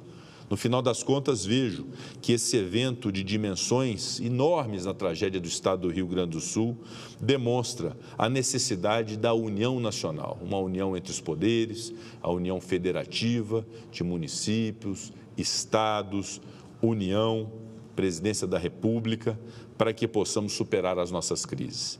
O exemplo de solidariedade que vem de todos os cantos do Brasil ao estado do Rio Grande do Sul é uma demonstração de que o Brasil é composto por pessoas de bem, pessoas solidárias, pessoas que pregam o amor, e é muito importante que essa solidariedade nesse momento possa realmente imperar no nosso país e que encaminhemos uma solução não só para os municípios do Rio Grande do Sul, que nessa altura tem as suas especificidades, como tem o estado do Rio Grande do Sul em relação à dívida para com a União. Mas uma solução global em relação aos municípios do Brasil é algo que se impõe a partir desse critério da negociação política que certamente todos nós teremos sabedoria de fazer. O que fizermos em benefício de um ente federado ou de um cidadão em dificuldade será em benefício de todos, pois temos a consciência de que somos uma só nação, compartilhamos de um sentimento único nacional. Tais valores serão sempre o motor da atividade política, o que dá sentido, enfim, ao nosso trabalho no Congresso Nacional. Eu gostaria de desejar uma boa sessão de debates a todos, fiquem à vontade para exporem as suas aflições, as suas angústias, os seus dilemas, mas todos nós com o compromisso de darmos um encaminhamento a uma solução de um grave problema federativo que temos nesse momento na relação municípios-União Federal. É esse o nosso intuito aqui hoje, de construção de consensos, de busca de entendimento para resolver esse problema dos municípios, o que alcançará o estado do Rio Grande do Sul e alcançará também os demais estados da federação. Concedo neste momento a palavra à Sua Excelência, o senador Ângelo Coronel, relator do projeto de lei 334 de 2023, que culminou na lei 14.784 da desoneração da folha dos municípios. O senador Ângelo Coronel tem a palavra.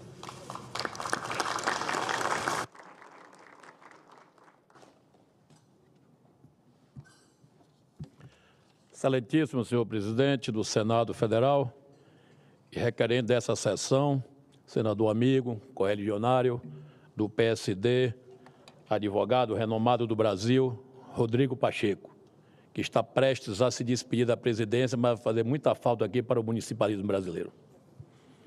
Quero cumprimentar o senador Otto Alencar, do meu estado da Bahia, meu líder político também do PSD, municipalista como nós somos de origem, que está aqui prestigiando essa sessão. Senhor presidente da Confederação Nacional dos Municípios, CNM, Paulo Ziukuski. Saudar o presidente da Frente Nacional de Prefeitos, FNP, Edivaldo Nogueira, meu amigo lá do estado de Sergipe. Saudar todos os presidentes das entidades representativas dos municípios do Brasil, em nome do nosso amigo correligionário também, Quinho de Belo Campo, que tem feito um grande trabalho juntamente com a sua diretoria à frente da União dos Prefeitos da Bahia. E, em nome dele, quero saudar todas as comitivas que vieram dos outros estados, em especial da minha querida Bahia, que eu vejo aqui vários prefeitos também prestigiando esse evento, mostrando que a Bahia, a união, sempre prevaleceu.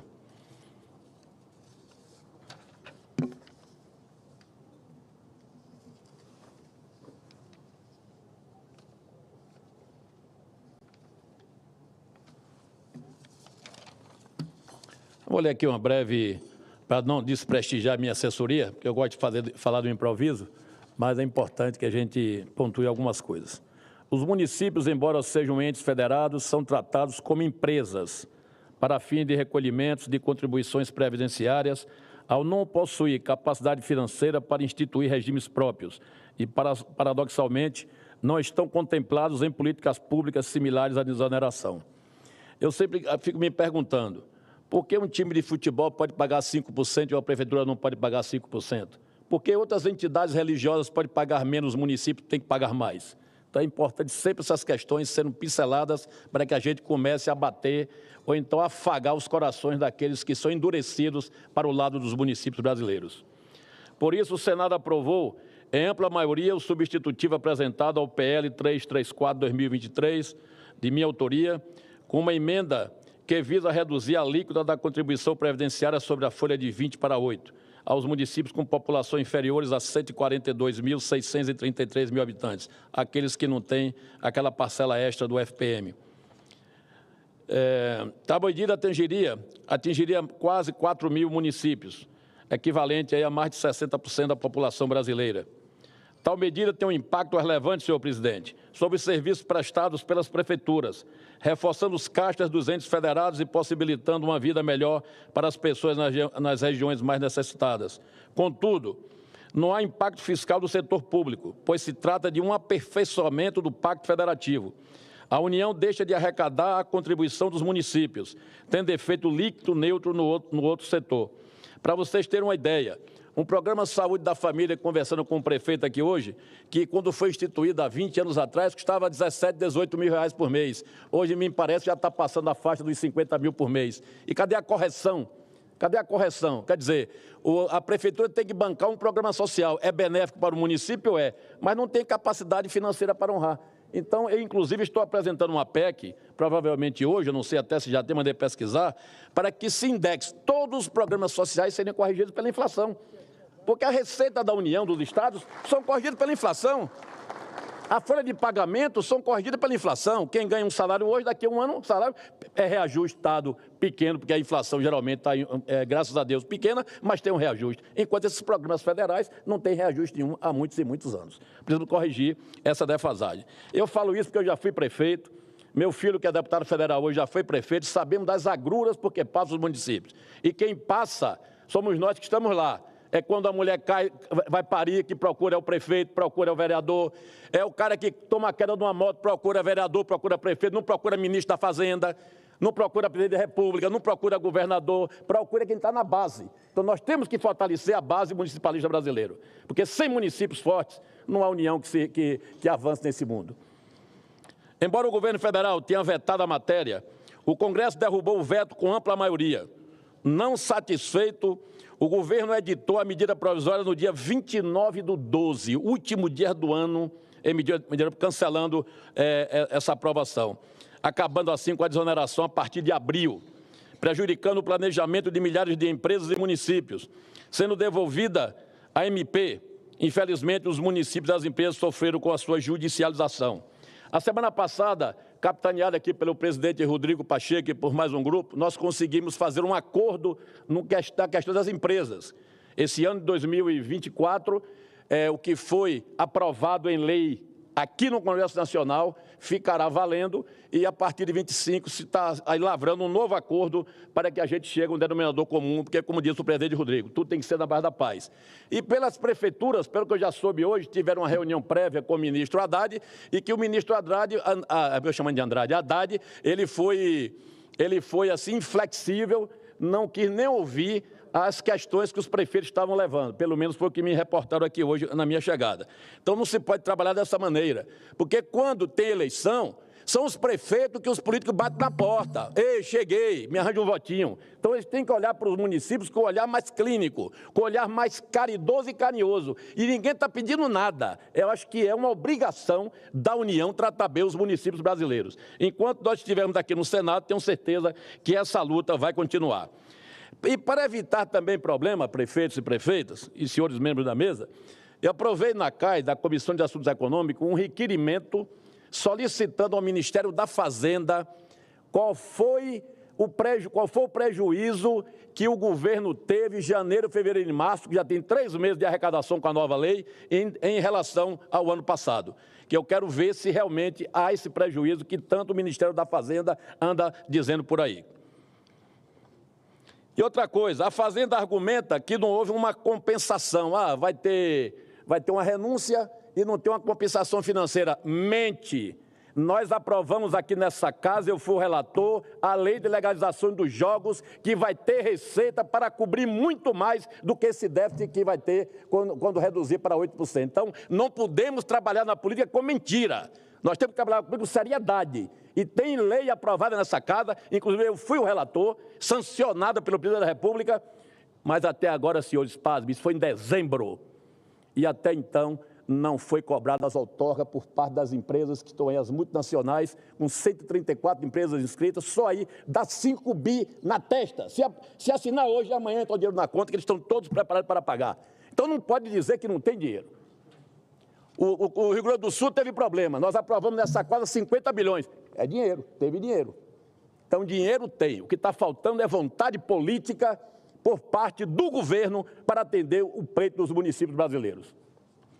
Olha, eu sou da base política do governo, mas não sou também da bancada do Amém. Não dá para ficar calado quando eu vejo municípios se prejudicando no Brasil afora.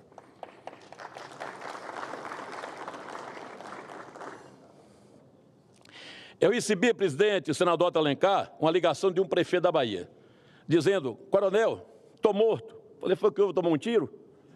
Não, eu paguei em dezembro, janeiro, fevereiro e março, 413 mil, e fui olhar agora no meu sistema, está 1.380.000. Ou seja, eu paguei com a lei aprovada, reduziu para 430. E ele hoje vai pagar dia 20 agora, se a gente não conseguir a solução, 1.320.000 reais. Não tem condições de pagar. Não tem condições de pagar.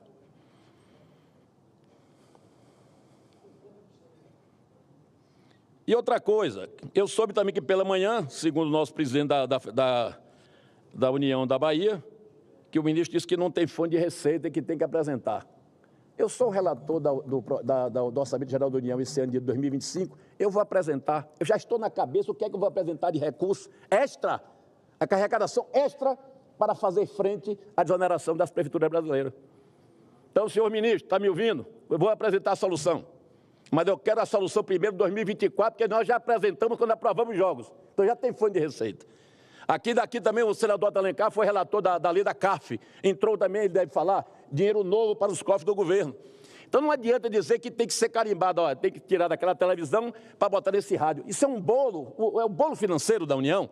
Então, se o bolo entrou mais recursos, por que não fazer frente àquelas partes também que vai precisar gastar o dinheiro? Então, não dá para se trabalhar com essa justificativa. Induzir o ministro Zanin a erro, a AGU, infelizmente, agiu partidariamente, agiu contra os municípios brasileiros e simplesmente induziu o ministro Zanin a erro. Que também não digo nem o erro total, que ele deu prazo ainda para o Congresso Nacional se pronunciar, o senador Pacheco já se pronunciou, já apresentou as contrarrazões e esperamos ainda ainda até o dia 19 à noite, que revogue, que volte a nossa lei, como foi aprovada aqui no Congresso Nacional, ou que se apresente a solução para pensar em 2025, não pensar em 24, 24 já está o jogo jogado, e nós temos que votar, temos que atender o que foi aprovado aqui, em nome da moralização do Congresso Nacional.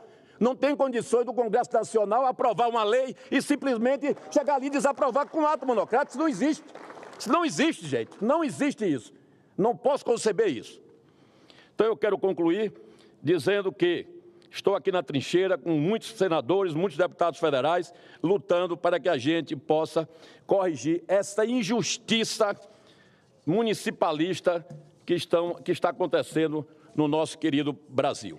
E esperamos, se a luta continuar com muita força, nós vamos ter uma solução até o dia 20, solução essa para manter os 8% da desoneração esse ano de 2024 e a gente trabalhar para 25, mantê-la, porque eu vou conseguir recurso na UGU para fazer isso. Muito obrigado.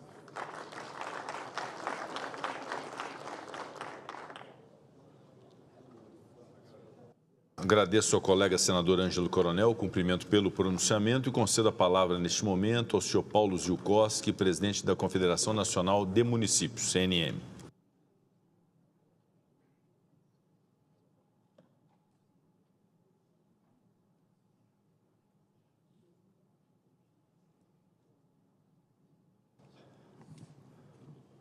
Boa tarde a todos.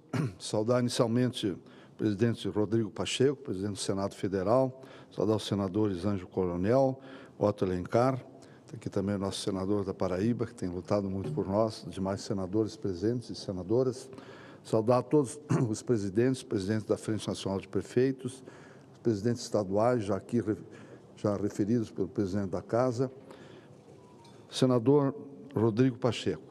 Em primeiro lugar, nosso reconhecimento e agradecimento pela sua lembrança em ter requerido a realização dessa sessão de debates temáticos, previsto no regimento interno desta Casa.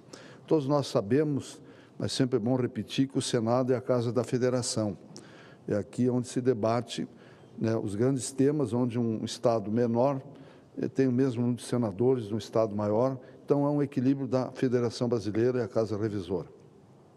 Importante salientar essa posição agora do Senado e dizer ao senhor, senador Rodrigo Pacheco, que em nome dos nossos 5.200 municípios filiados à nossa entidade, nós queremos agradecer aqui a sua determinação, em nome dos senadores e senadoras que compõem esta Casa, pela sua determinação em ombrear conosco esse compromisso que o senhor assumiu publicamente de defender os municípios na questão da desoneração.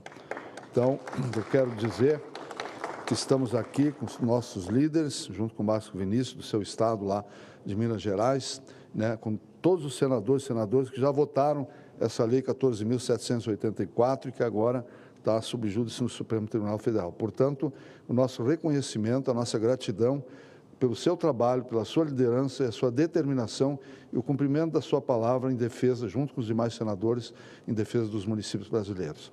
A questão do debate temático diz que a situação financeira seria complexo abordarmos aqui, o senhor já fez algumas referências aí, junto com o senador Coronel, da situação por que passa os municípios com dados, inclusive, da própria Confederação. Realmente é alarmante a situação que nós estamos vivendo.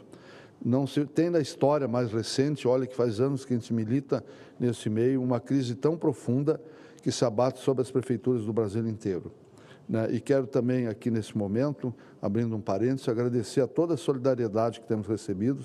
Eu que sou gaúcho, vim de lá no sábado, percorri 25 horas para poder estar aqui hoje nessa sessão, em função de todo o estrangulamento que nós tivemos lá e estamos tendo ainda.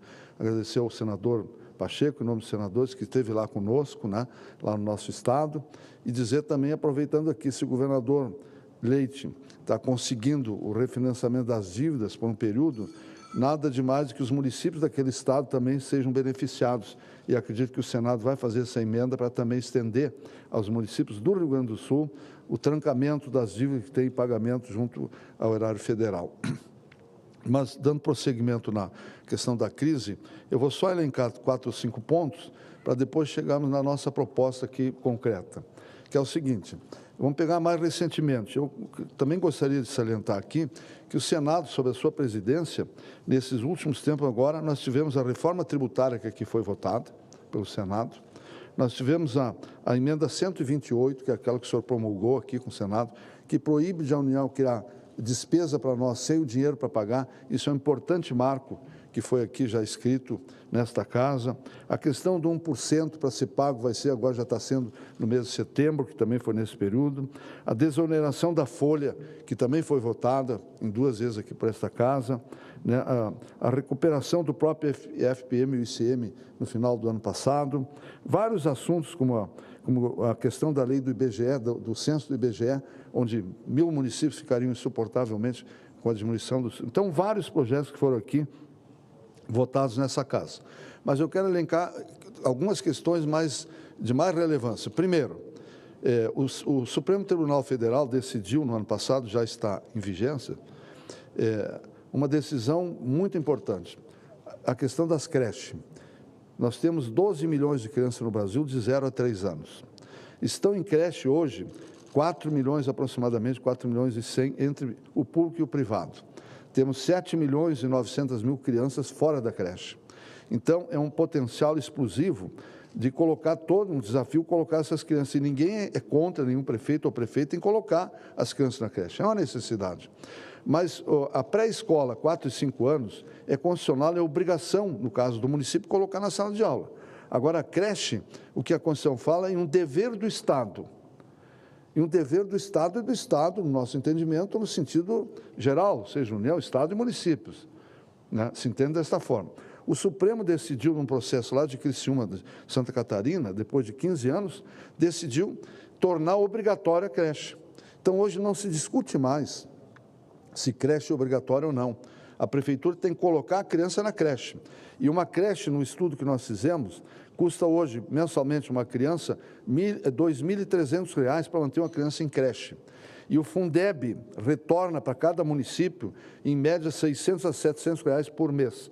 Portanto, são R$ 1.700 que nós temos que ter agora, do orçamento que já não existe livre, para colocar essas crianças em creche. E os tribunais de justiça e os juízes já estão executando e colocando os prefeitos expressamente em improbidade e falta de cumprimento. E o valor, e é importante registrar, o valor para colocar, lógico, 7 milhões e 900 mil crianças, que já é uma obrigação, vai a 120 bilhões de reais.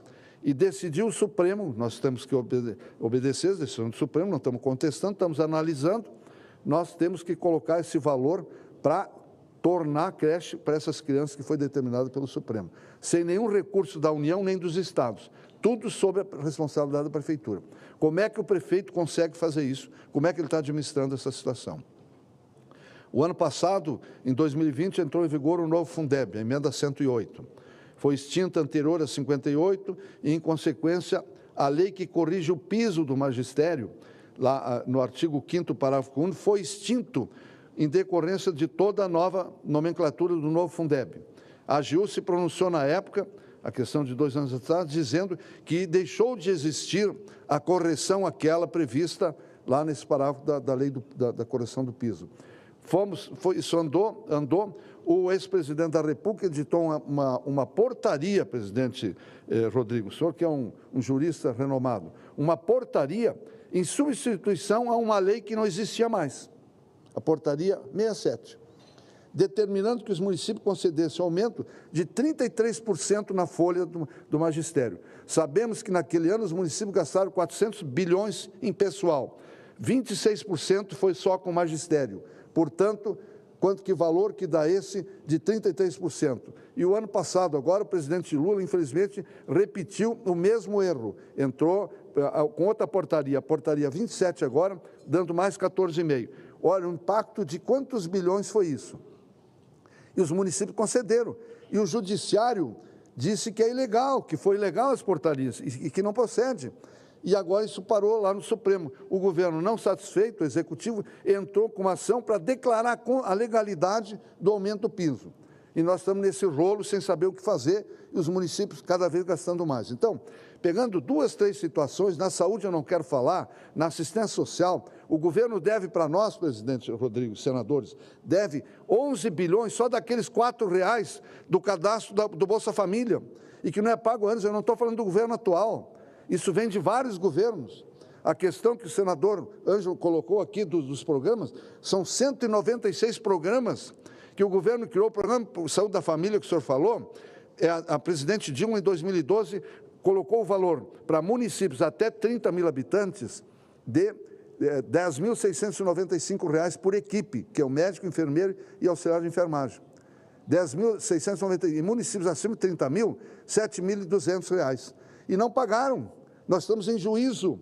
Está lá os números, tudo lá, entregando para o TCU, numa vinda dos prefeitos, para mostrar ao TCU, se pronuncie sobre isso aqui, se nós temos razão ou não.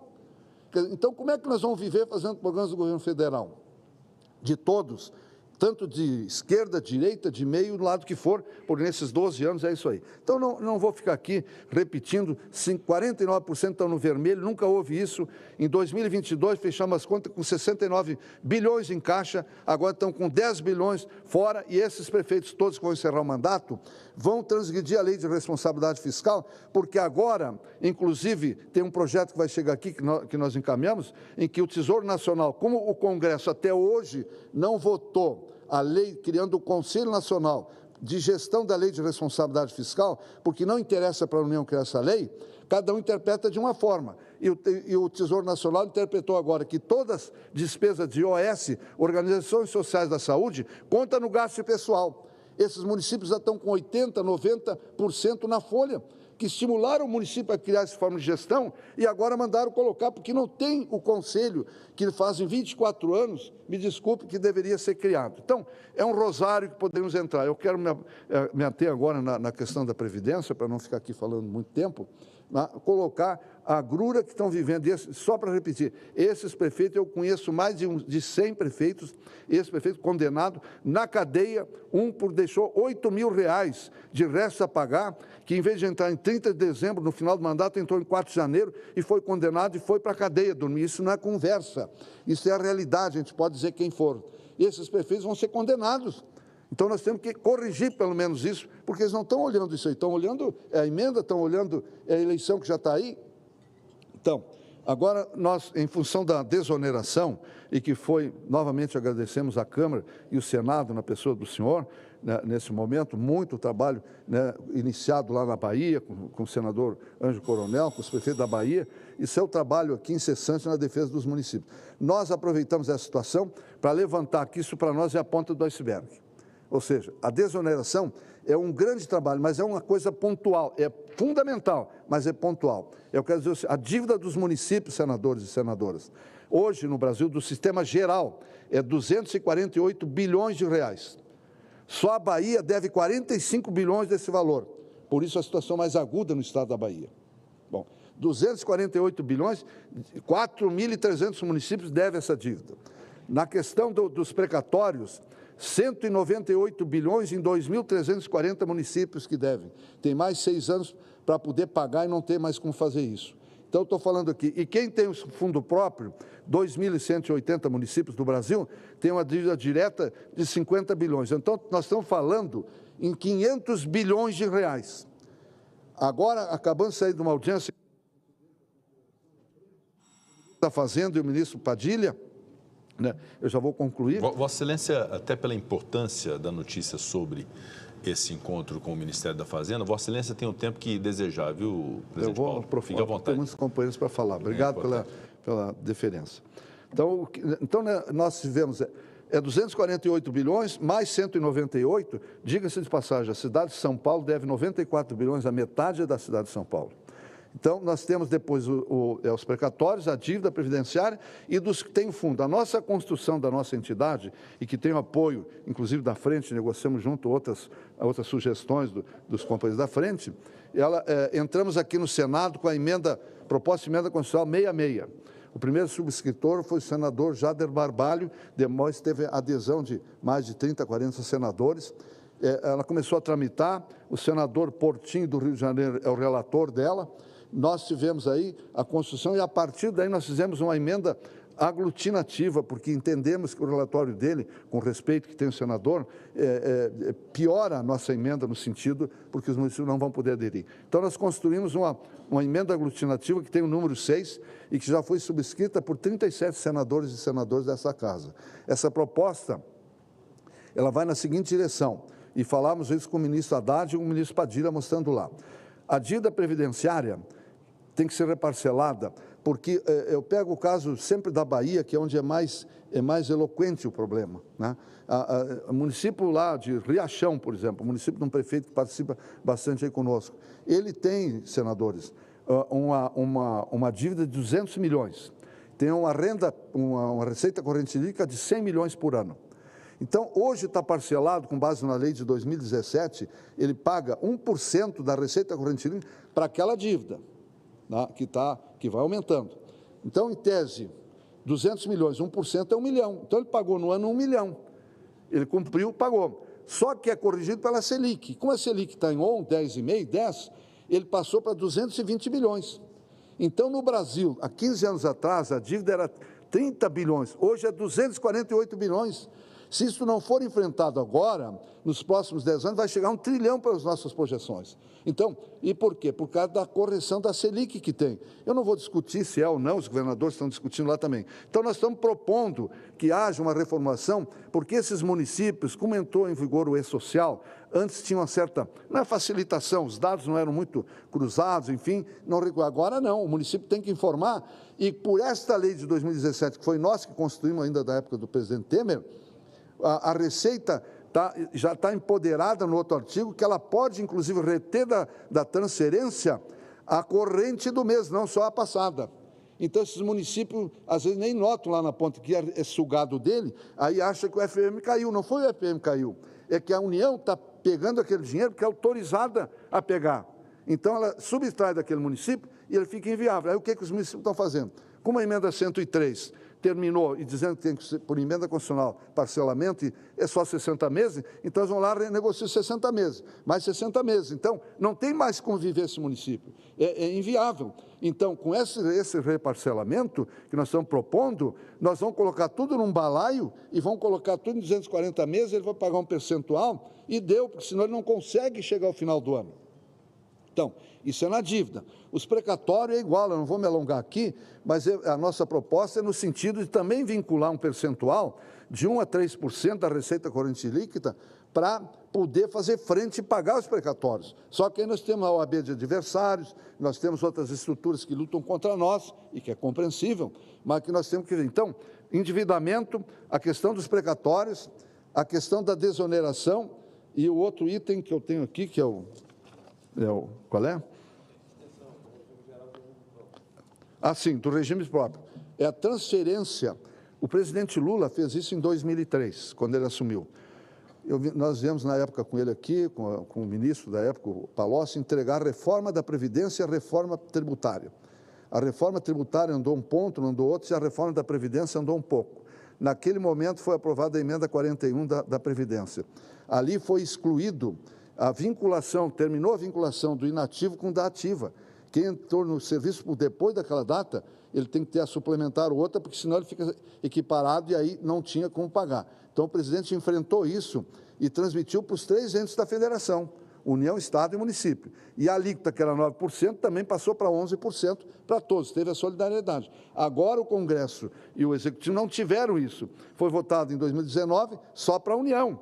Então, nós estamos querendo transferir para os fundos próprios a reforma da Previdência da União. O prefeito que o senhor conhece lá de Coronel Fabriciano, o Marcos, ele tem um fundo próprio lá. Ele tem um passivo atuarial, a alíquota normal dele é 14%, agora o passivo dele, que ele está trabalhando forte, eu não sei quanto é, mas é 10, 20 ou 30%.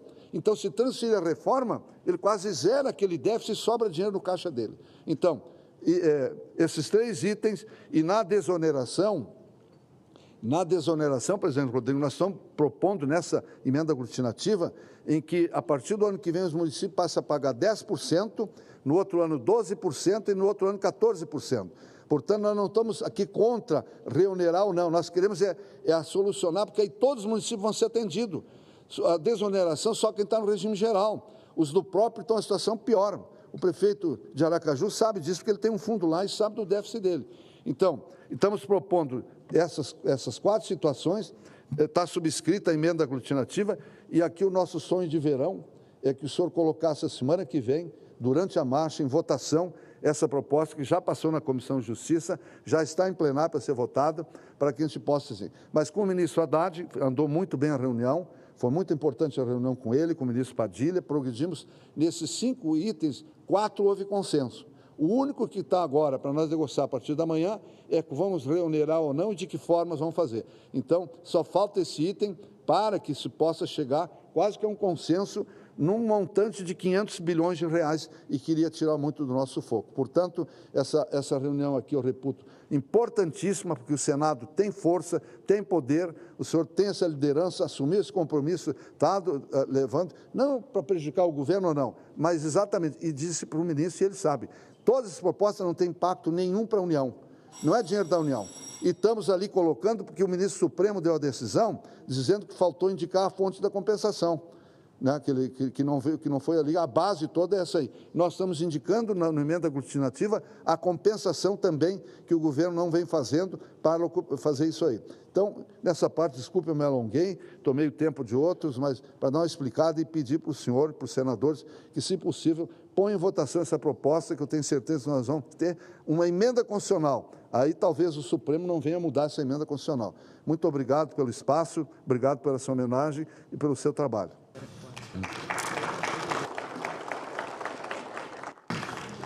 Agradeço ao presidente da Confederação Nacional dos Municípios, Paulo Ziukowski, conceda a palavra imediatamente ao senhor Edivaldo Nogueira, presidente da Frente Nacional dos Prefeitos e Prefeitas, FNP.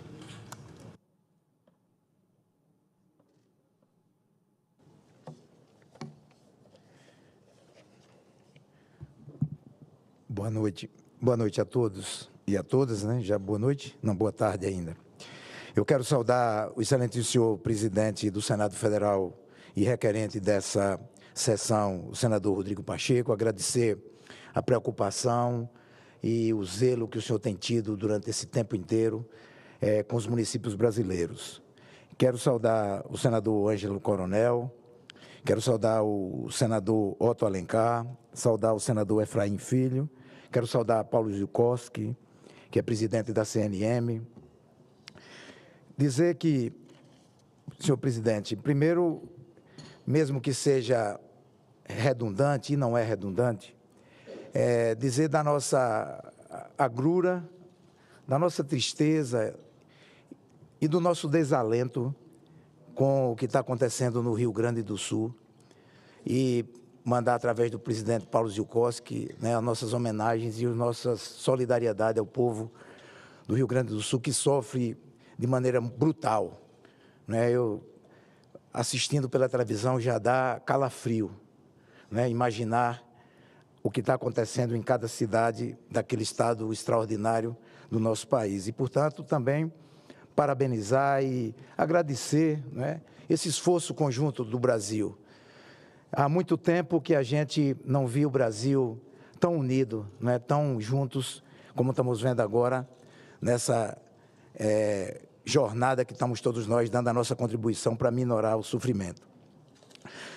Senhor presidente, prefeitos, prefeitas aqui presentes, esse debate ele é muito importante. E eu queria colocar 2 questões que considero essenciais para que a gente possa encontrar as soluções para os nossos desafios.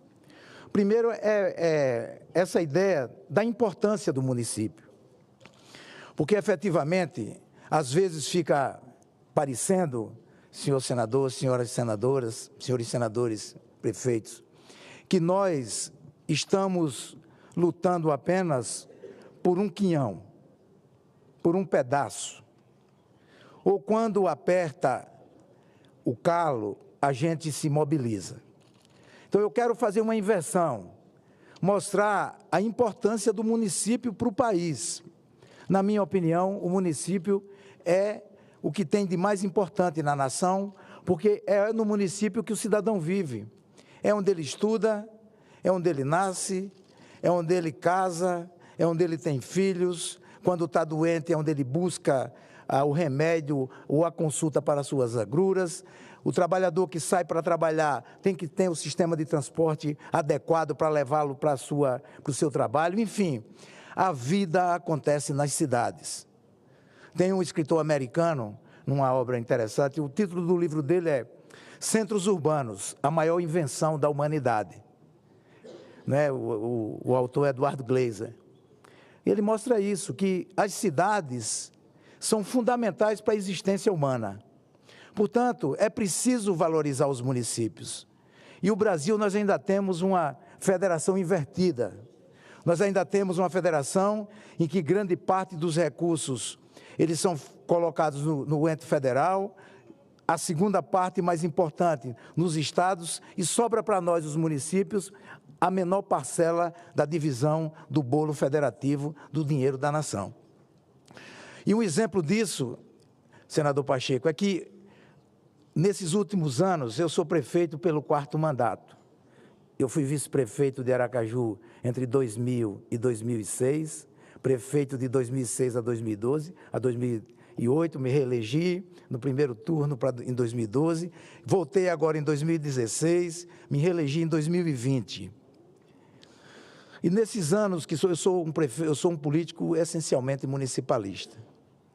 Portanto, o que nós observamos é que nos últimos 10 anos, o financiamento das principais políticas públicas no Brasil foram feitos pelos municípios. A saúde. Hoje, os municípios financiam 37% do gasto com saúde, quando a Constituição nos obriga a 15%. 37%.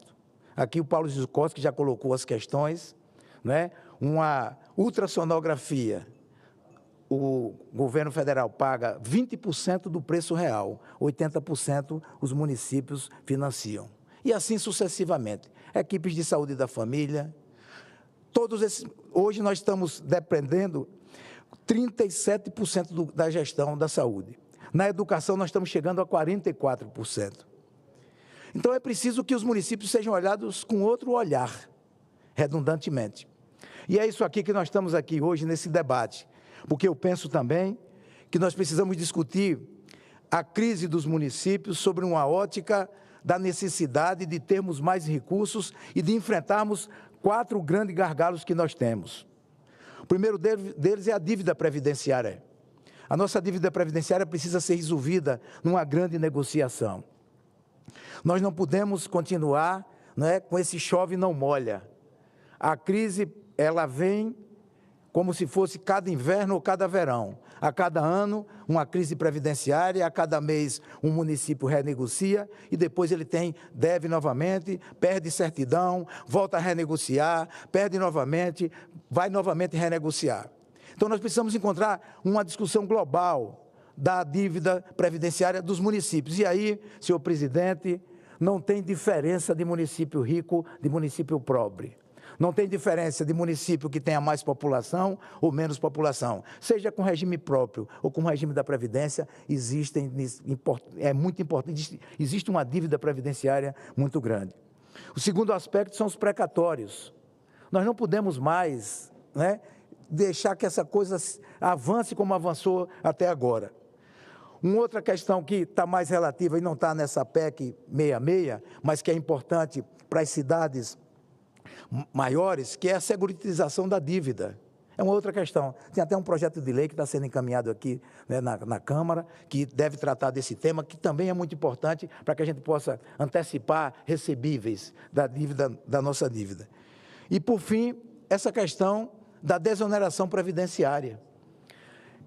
Não tem, é muito difícil para um prefeito, no último ano do seu mandato, seja quem vai para a reeleição, seja quem não vai para a reeleição, e olha que eu estou falando aqui, a minha cidade tem previdência própria, mas em Sergipe, apenas a cidade de Aracaju tem previdência própria.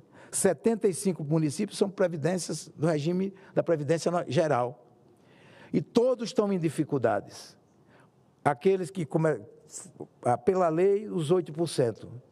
A partir do dia 20, vai para 20%. Não tem receita, não tem planejamento que consiga superar esse fato. Por isso é que eu acho também que nós temos que enfrentar esse tema. Eu partilho da opinião do presidente Paulo Zilkowski. A reunião hoje com o ministro, ela foi uma reunião positiva, na minha opinião, porque nós avançamos em 4 pontos, né, 4 pontos importantes para o conjunto dos municípios brasileiros, e tivemos ainda uma possibilidade ou um relativo impasse em um único ponto, que é o ponto da desoneração, mas que ficou aberto para que a gente possa discutir esse tema. E acho que nós temos que discutir esse tema rapidamente, o mais rapidamente possível, para que a gente encontre uma solução consensual. Temos que sentar à mesa, tem solução, o Brasil tem solução. Quando a gente quer encontrar a solução, a gente senta e busca uma solução. Portanto, o Senado, como a Casa da Federação Brasileira, nós aqui entregamos também essa tarefa, presidente, para que o senhor nos ajude nessa busca para que esse ponto, que foi o único ponto dos 5, a gente tenha uma resolução, e nesse caso, uma resolução o mais rapidamente possível, porque vai ser uma crise geral no municipalismo brasileiro. Por fim, eu encerro dizendo da minha esperança. Eu tenho muita esperança. Eu acho que a tarefa de governar a cidade é uma tarefa muito importante. Talvez dos cargos políticos, o cargo que mais resolve os problemas da sociedade. E é no município que esses problemas estão colocados. Portanto, exige de todos nós uma união. Exige de todos nós a busca do consenso. O Brasil já está dividido demais. Nós precisamos recuperar a nação como tal. Nós precisamos recuperar, de fato, o federalismo brasileiro que está esgarçado. E, presidente, por fim, eu acho que se nós não encontrarmos um remédio, se nós não encontrarmos uma solução imediata para esse problema, nós poderemos ter uma das maiores crises da Federação Brasileira dos últimos anos. Por isso fica aqui o apelo a todos os senadores, fica o apelo a essa casa que é tão importante para o povo brasileiro, e para nós municipalistas é essa esperança de que, a partir do Senado, não é, que a gente encontre coletivamente as soluções para os graves problemas que os municípios brasileiros estão enfrentando. Muito obrigado, uma boa noite, fiquem com Deus.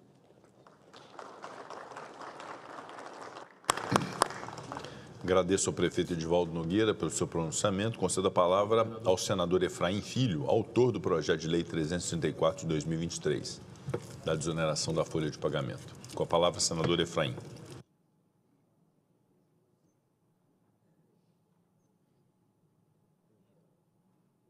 Boa noite aos senhores, boa noite às senhoras, senadores, senadoras, prefeitos, prefeitas em especial, a todo o público também que nos assiste, que nos escuta, né, também pela internet, por todas as plataformas, acompanhando essa sessão no dia de hoje. Uma sessão numa segunda-feira, iniciando a semana, num tema que ainda paira com uma série de dúvidas e questionamentos sobre o seu encaminhamento e sobre a sua solução. Saudar ao presidente Rodrigo Pacheco e ao saudá-lo, presidente, fazer um justo reconhecimento. Vossa Excelência, desde o início do ano, mais até do final do ano passado, tem sido, né, uma voz determinante na busca de soluções.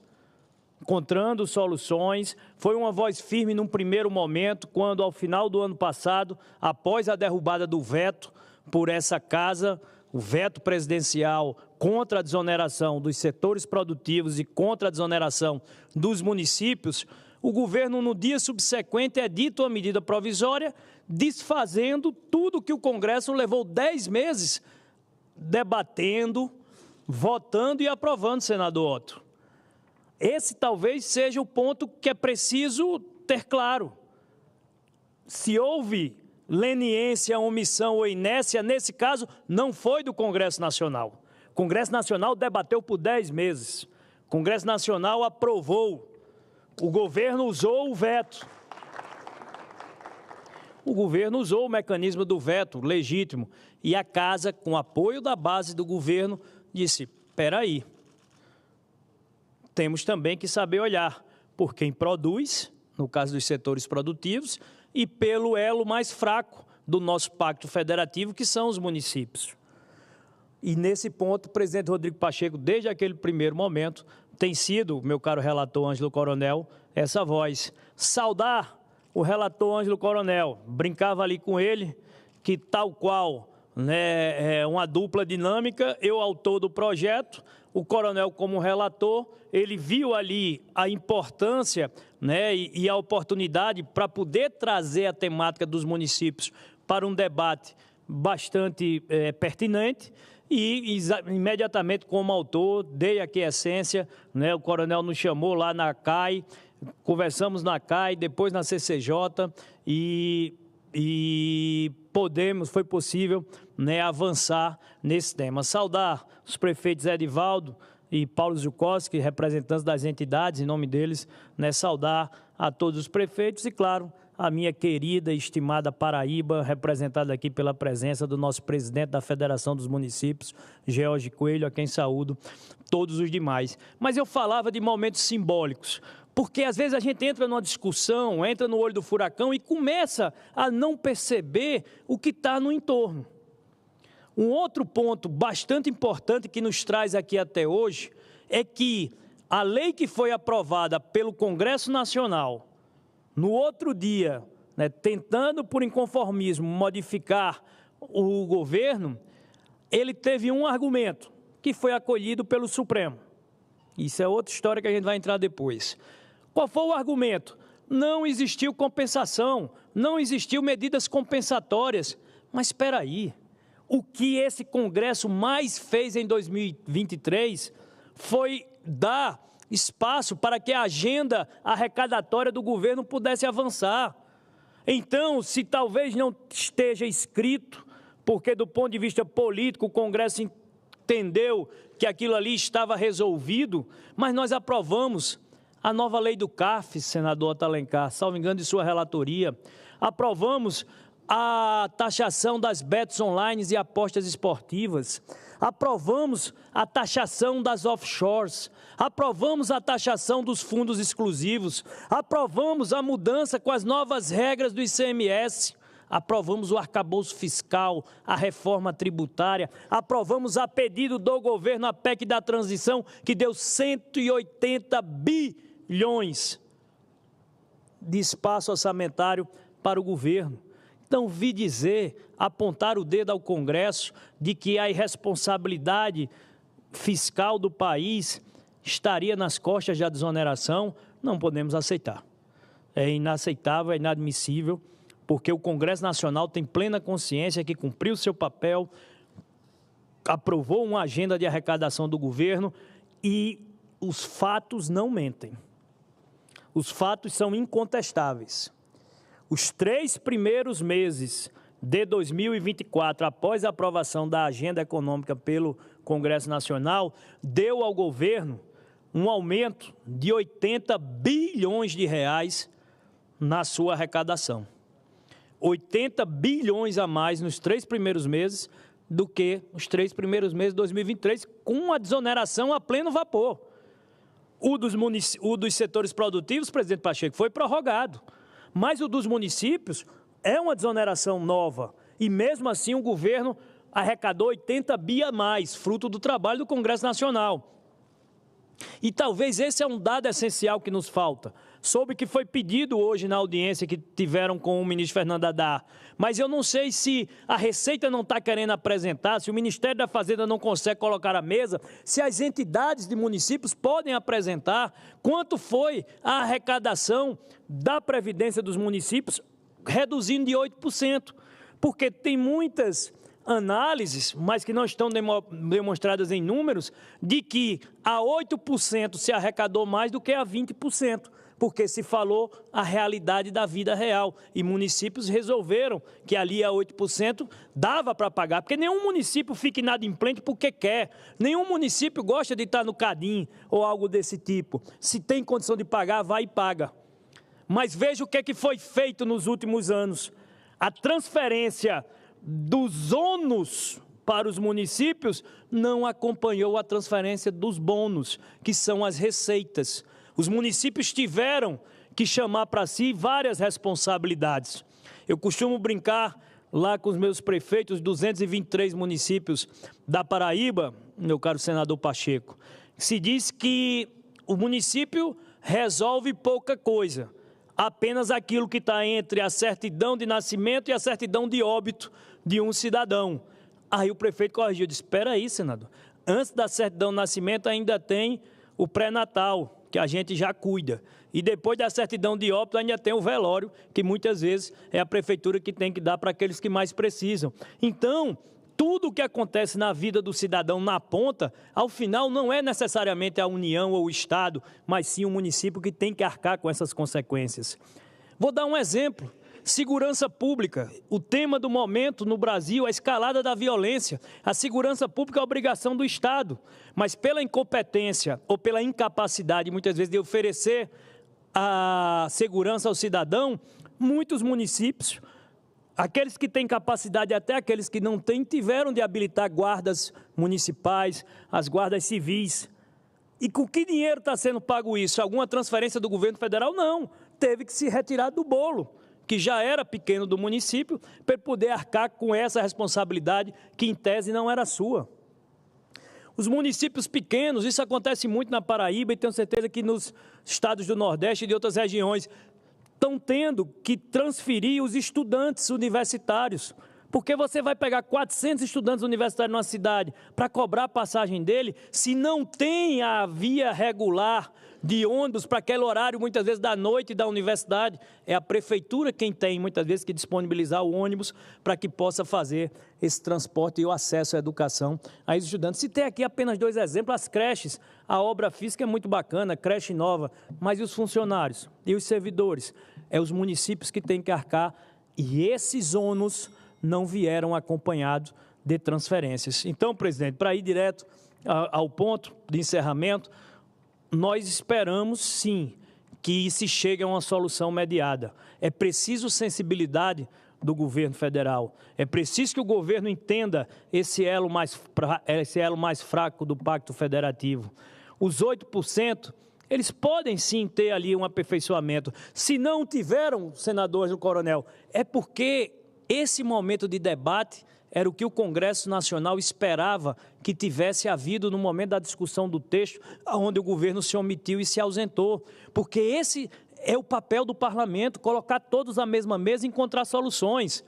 Na audiência disseram que o governo não foi chamado a participar do debate. Não é bem assim. Os anais do Senado dizem. Tivemos audiências públicas para tratar do projeto de lei, o governo federal recebeu o pedido para participar, o Ministério da Fazenda recebeu o pedido para participar, o ministro preferiu não vir pessoalmente, mas tanto que enviou a PGFN, a Procuradoria-Geral da Fazenda Nacional, para participar dos debates, trouxe a sua visão do jogo, trouxe os seus argumentos, que não foram bastante para convencer a sua própria base a votar. Então, encerro, presidente, dizendo que torcemos pelo acordo. Sobre os setores produtivos, quando me pronunciei à imprensa como autor do projeto, eu disse, foi a arte do possível, foi o acordo possível, é o ideal não, mas muitas vezes o ideal é o inimigo do possível, o ótimo é inimigo do bom. Para os municípios, não dá para se trabalhar só com retrovisor para resolver o passado, tem que se olhar pelo para-brisa, para ver o que está daqui por diante. A estrada é sinuosa, os municípios querem uma solução, e é uma solução razoável, plausível. Tudo que é para resolver a vida de município no Brasil é uma dificuldade. Então, eu acredito que o ministro Fernando Haddad tem todas as condições de oferecer uma solução plausível. Nós temos que rediscutir o tema da Previdência no Brasil, isso já foi dito. O modelo atual está arcaico, obsoleto, ultrapassado, né, de que eu estou pagando a previdência de quem está aposentado e quem vem depois de mim é quem vai pagar a minha previdência. Não dá mais. Automação, robotização, carteira assinada é cada vez menos, pejotização. Esse é um modelo esgotado, falido. E a política da desoneração, que é sobre o faturamento, esse sim tem de ser o caminho. Porque as empresas que faturam muito, mas empregam pouco, vejam só, elas acabam levando uma vantagem em detrimento daquelas que empregam mais. intensivas em mão de obra, essa é a lógica. Então, é essa mudança que tem que acontecer e não pode ser penalizado os municípios, como se coubesse aos municípios ter que arcar, né, com o custo de uma previdência que o modelo todo já está esgotado. Presidente, pela tolerância, e esse é o nosso encaminhamento. Vamos buscar uma solução mediada. Foi feita com o PES, gradual. Foi feito com os setores produtivos, reoneração gradual. Por que não fazê-lo com os municípios? A 10, 12, 14, uma relação per capita com a receita corrente líquida, para que não haja injustiças, né? Às vezes municípios pequenos que ganham muito. Então, você tem que corrigir algumas injustiças, mas é questão de sintonia fina. Então, presidente Pacheco, é o apelo que fica, né, ao ministro Fernando Haddad, ao presidente Lula, parabenizando a Vossa Excelência pela condução. Foi sempre uma voz firme, uma voz serena, madura, para levar esse debate a chegar aos termos que chegaram, ao acordo do possível, né? E a política é a arte do possível. Então, vamos em frente, cabeça firme, pescoço duro e pulso para cima. Vamos embora.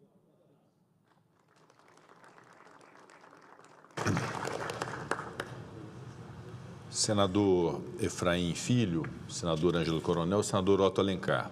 Nós vamos passar adiante na nossa sessão para ouvirmos os presidentes das associações, mas, de fato, nós estamos premidos pela circunstância do tempo.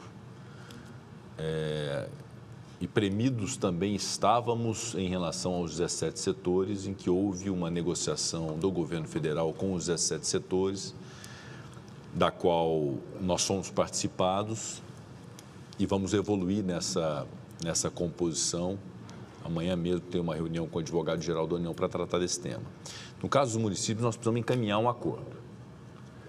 E eu gostaria muito que os presidentes das associações se pronunciassem. Obviamente que o cenário nós já sabemos, as dificuldades, isso é uma lógica muito verdadeira e já conhecida por todos. Nós precisamos encaminhar a solução do problema.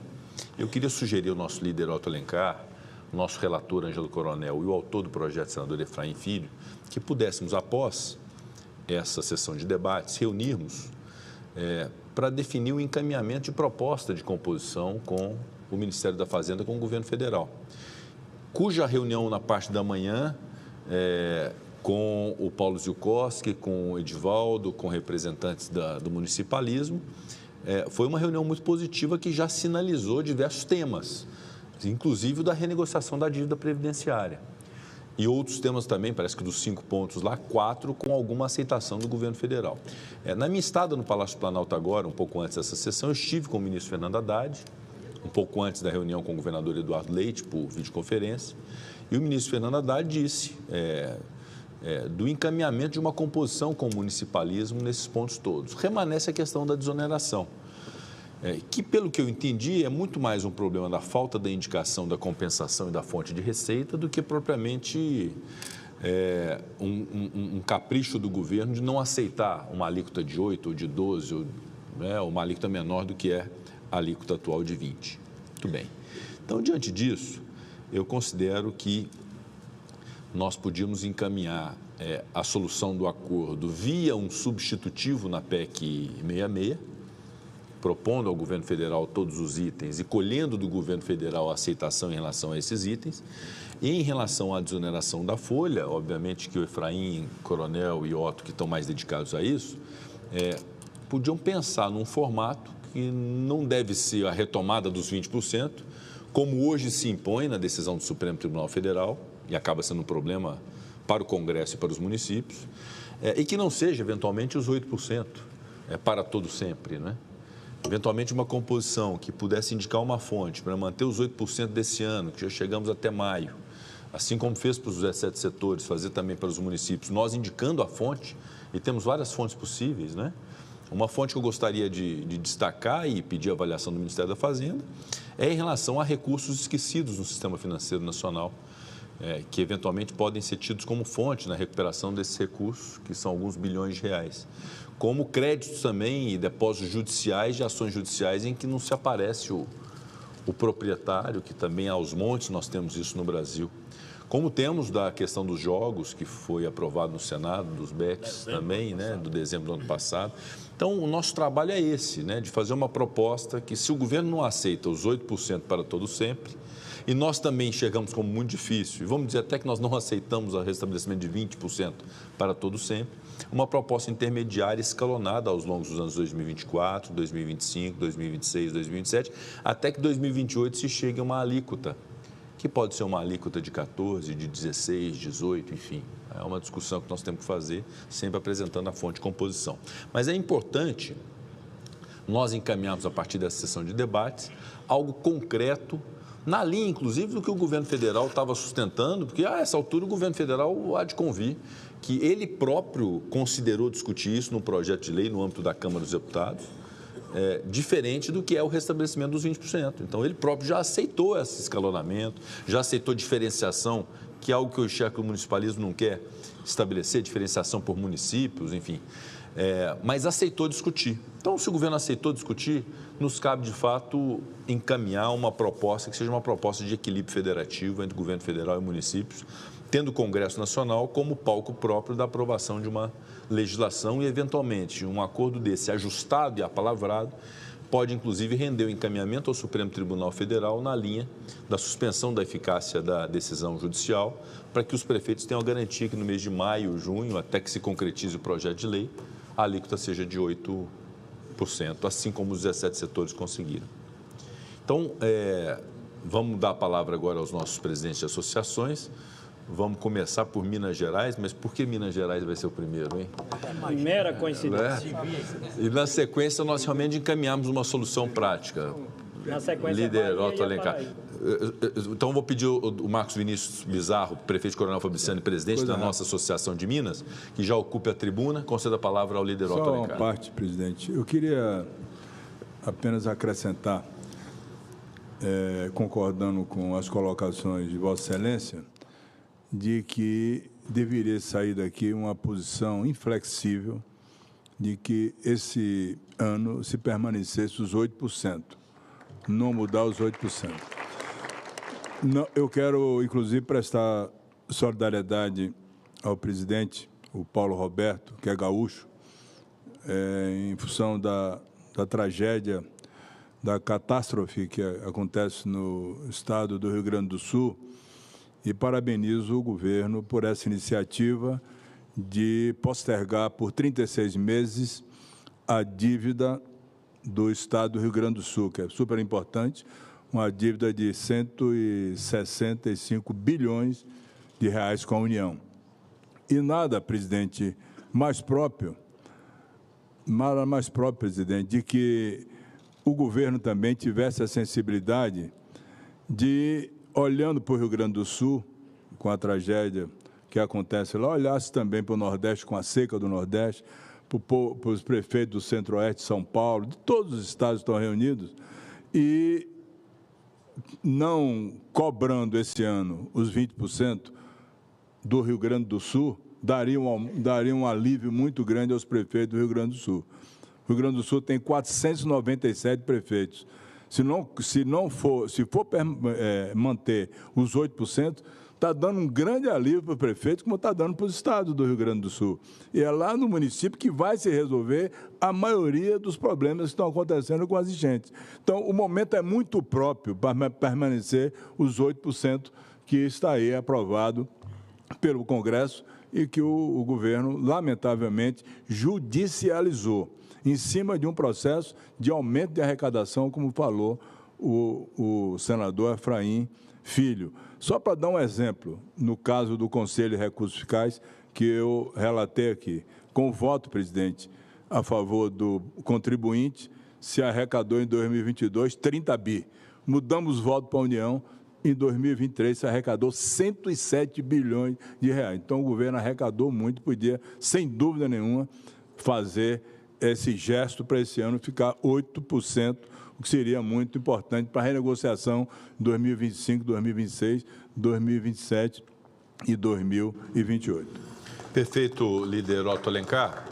Justamente nesse sentido, né, havendo uma posição ou uma pretensão da manutenção da alíquota de 8%, tal como está né, na Lei 14.784, qual é a proposta para os anos seguintes, em que termos viria essa proposta para os anos seguintes, 2025, 2026, 2027, com o restabelecimento definitivo em 2028. Então, essa proposta que nós precisamos conceber para encaminhar ao governo federal, que o municipalismo precisa conceber, o Congresso Nacional também, à luz de uma circunstância também muito importante que deve ser considerada, que é o fato de que o governo está sensível a outras questões que interessam ao municipalismo, inclusive um programa de regularização previdenciária e de pagamento do para trás da dívida dos municípios. Isso é um ingrediente, um elemento também importante, além também da solução da questão dos precatórios, de uma possibilidade de mudança do sistema previdenciário.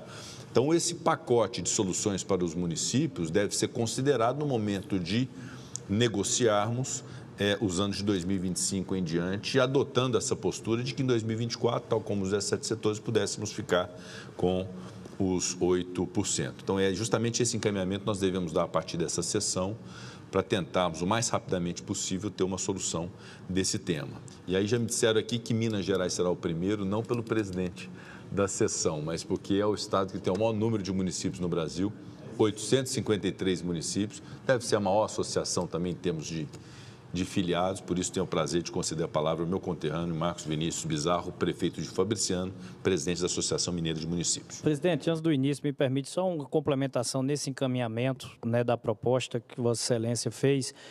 No meu discurso, eu referenciei algo que ainda está em aberto e eu acho que é importante para a gente poder ter bases sólidas para o encaminhamento da proposta, que é o número, né, da arrecadação que foi tida com os municípios a 8%, e o que foi tido ano passado, no mesmo período, a 20%, porque é uma série de análises, opiniões, mas nada de informação. Então, se puder sair por parte da mesa do Senado, né, fruto, inclusive, dessa audiência pública, um encaminhamento formal para que a Receita possa apresentar esses dados, que foi pedido na audiência, mas o governo não ofereceu, a Receita não ofereceu. Então, acho que formalizando pela mesa, né, para a gente ter a real noção do impacto que se fala, do impacto da vida real, porque uma coisa é contar 20% como se toda a prefeitura estivesse pagando. Já fizemos? Então, se puder cobrar, né, é importante que a gente tenha esse dado. Até essa altura, a mesa do Senado não ter recebido essa resposta ainda.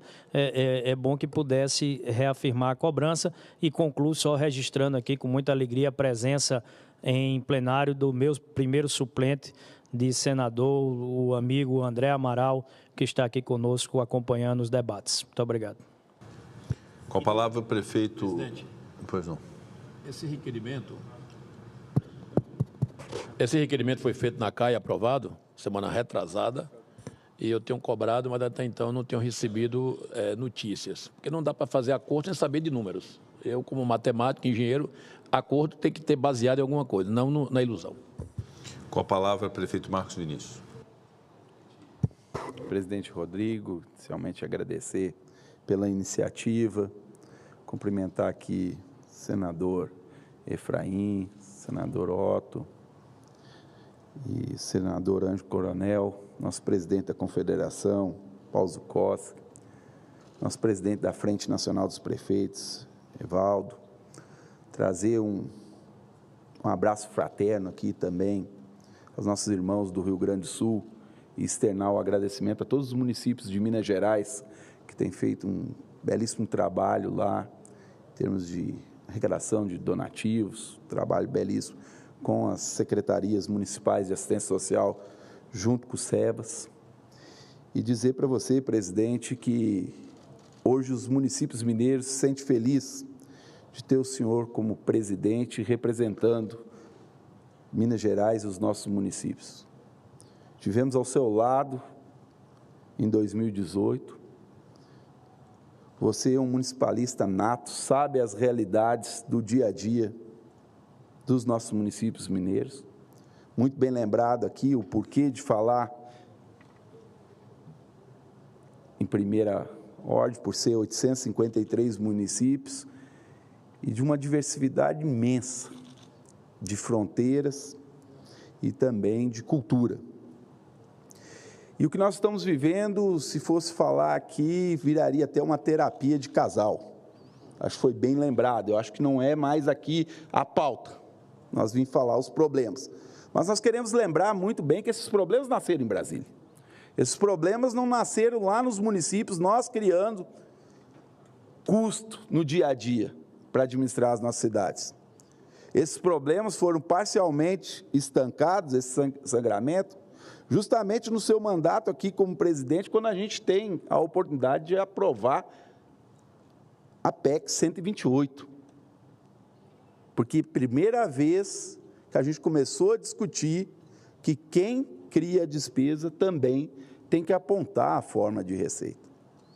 E o que nós queremos vir aqui falar mesmo, para não tomar tempo, acho que muitos colegas vão também aqui usar a palavra, é a solução.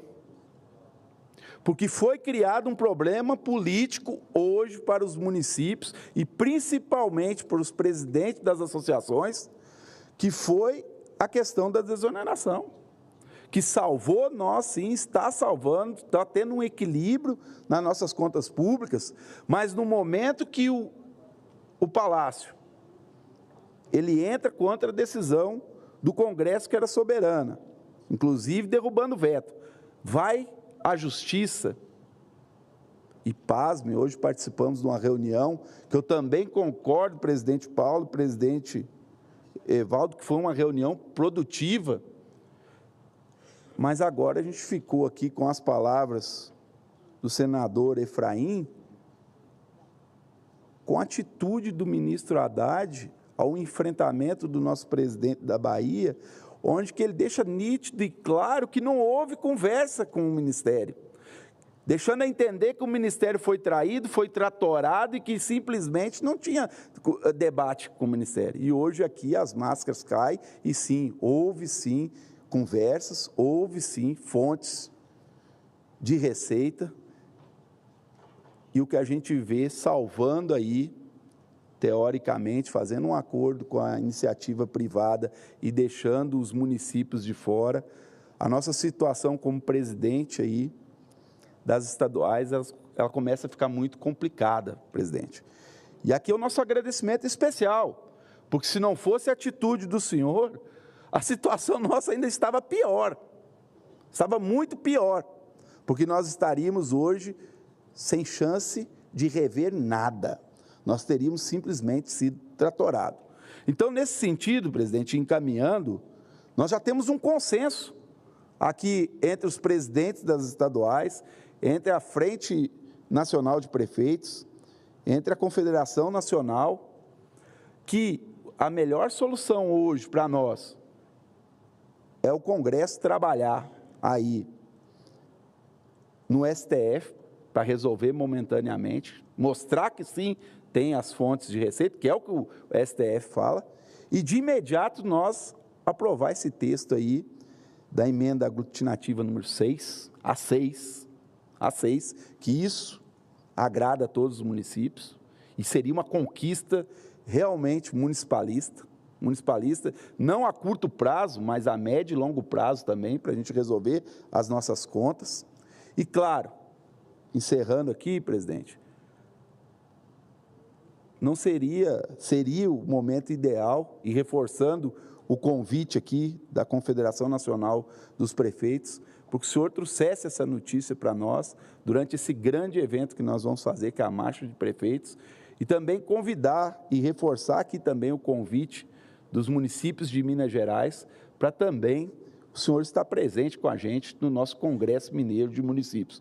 No mais, o que a gente tem que deixar aqui é o eterno agradecimento pela sua gestão nessa casa, porque realmente e literalmente abriu as portas do Senado Nacional para os municípios. Eu sou testemunha quantas e quantas vezes o senhor abriu o seu gabinete para receber não só os municípios de Minas Gerais, mas todos os municípios do Brasil. Muito obrigado, presidente.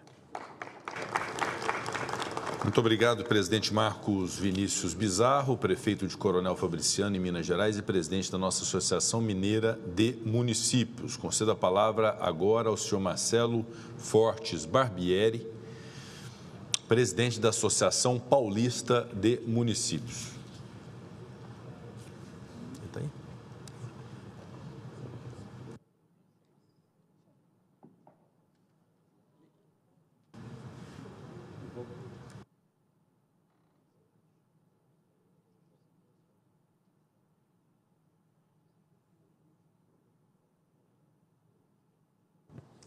Senhor presidente, Rodrigo Pacheco, senhor senador Ângelo Coronel, senhor senador Otto Alencar, líder do PSD no Senado, senador Efraim, que aqui falou, vou comentar também o Paulo, presidente Paulo, presidente da CNM, o Edivaldo, presidente da FNP.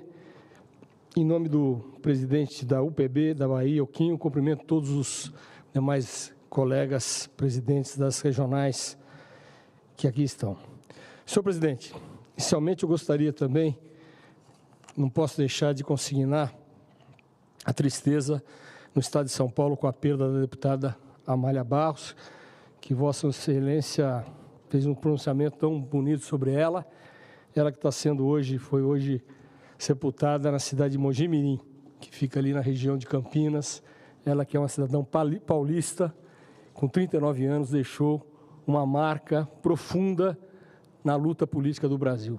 Nossas homenagens a ela e a gratidão a Vossa Excelência por ter feito essa homenagem na abertura dos nossos trabalhos.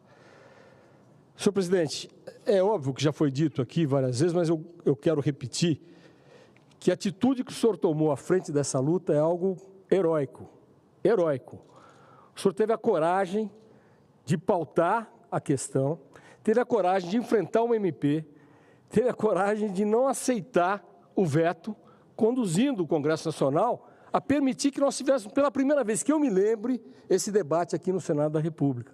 Tivemos outros debates na Câmara, várias vezes, mas o Senado hoje está se colocando realmente como a casa da federação, como a grande casa do federalismo. E o Brasil é uma república federativa. E Vossa Excelência que está encabeçando isso. Então, a nossa homenagem a Vossa Excelência. Estive em uma reunião a semana com o secretário Kassab, discutindo, temos aí agendado uma visita de Vossa Excelência a São Paulo, e os prefeitos de São Paulo saberão agradecer pessoalmente ao senhor por essas atitudes. Mas hoje, senhor presidente, nós estamos aqui preocupados, porque foi dito aqui a data fatal, é dia 20, e dia 20 é segunda-feira que vem. Nós temos uma semana para tomar essa decisão. Por tudo aquilo que já foi dito, foi positiva a reunião? Foi sim. Teve aspectos muito positivos, mas tem um aspecto super negativo, que é o seguinte: não se admitiu compor na questão da desoneração. Houve um fechamento para essa composição, ou estou falando errado. Os meus colegas que lá estavam comigo acham que eu estou falando errado, eu me corrijo. Mas houve na questão da desoneração um verdadeiro fechamento à negociação. E que nós estamos vindo aqui apelar ao Senado da República para que o Senado da República intermedie essa negociação. Porque dia 20 é fatal. Dia 20 é o dia que tem que recolher o dinheiro. Então, nós não podemos conviver com isso. Eu tenho, em São Paulo, 645 municípios. Desses, 464 estão enquadrados na lei. A demanda que eu tenho tido dos meus colegas é impressionante. O que vai acontecer? Como vai ser? E aí nós estamos depositando uma grande esperança nessa casa para fazer essa intermediação. O correto, senhor presidente, de imediato, uma proposta, o senhor falou da proposta, é, primeiro, fazer com os municípios o que se fez com a iniciativa privada. Vamos deixar para 2025, vamos manter o que a lei fez.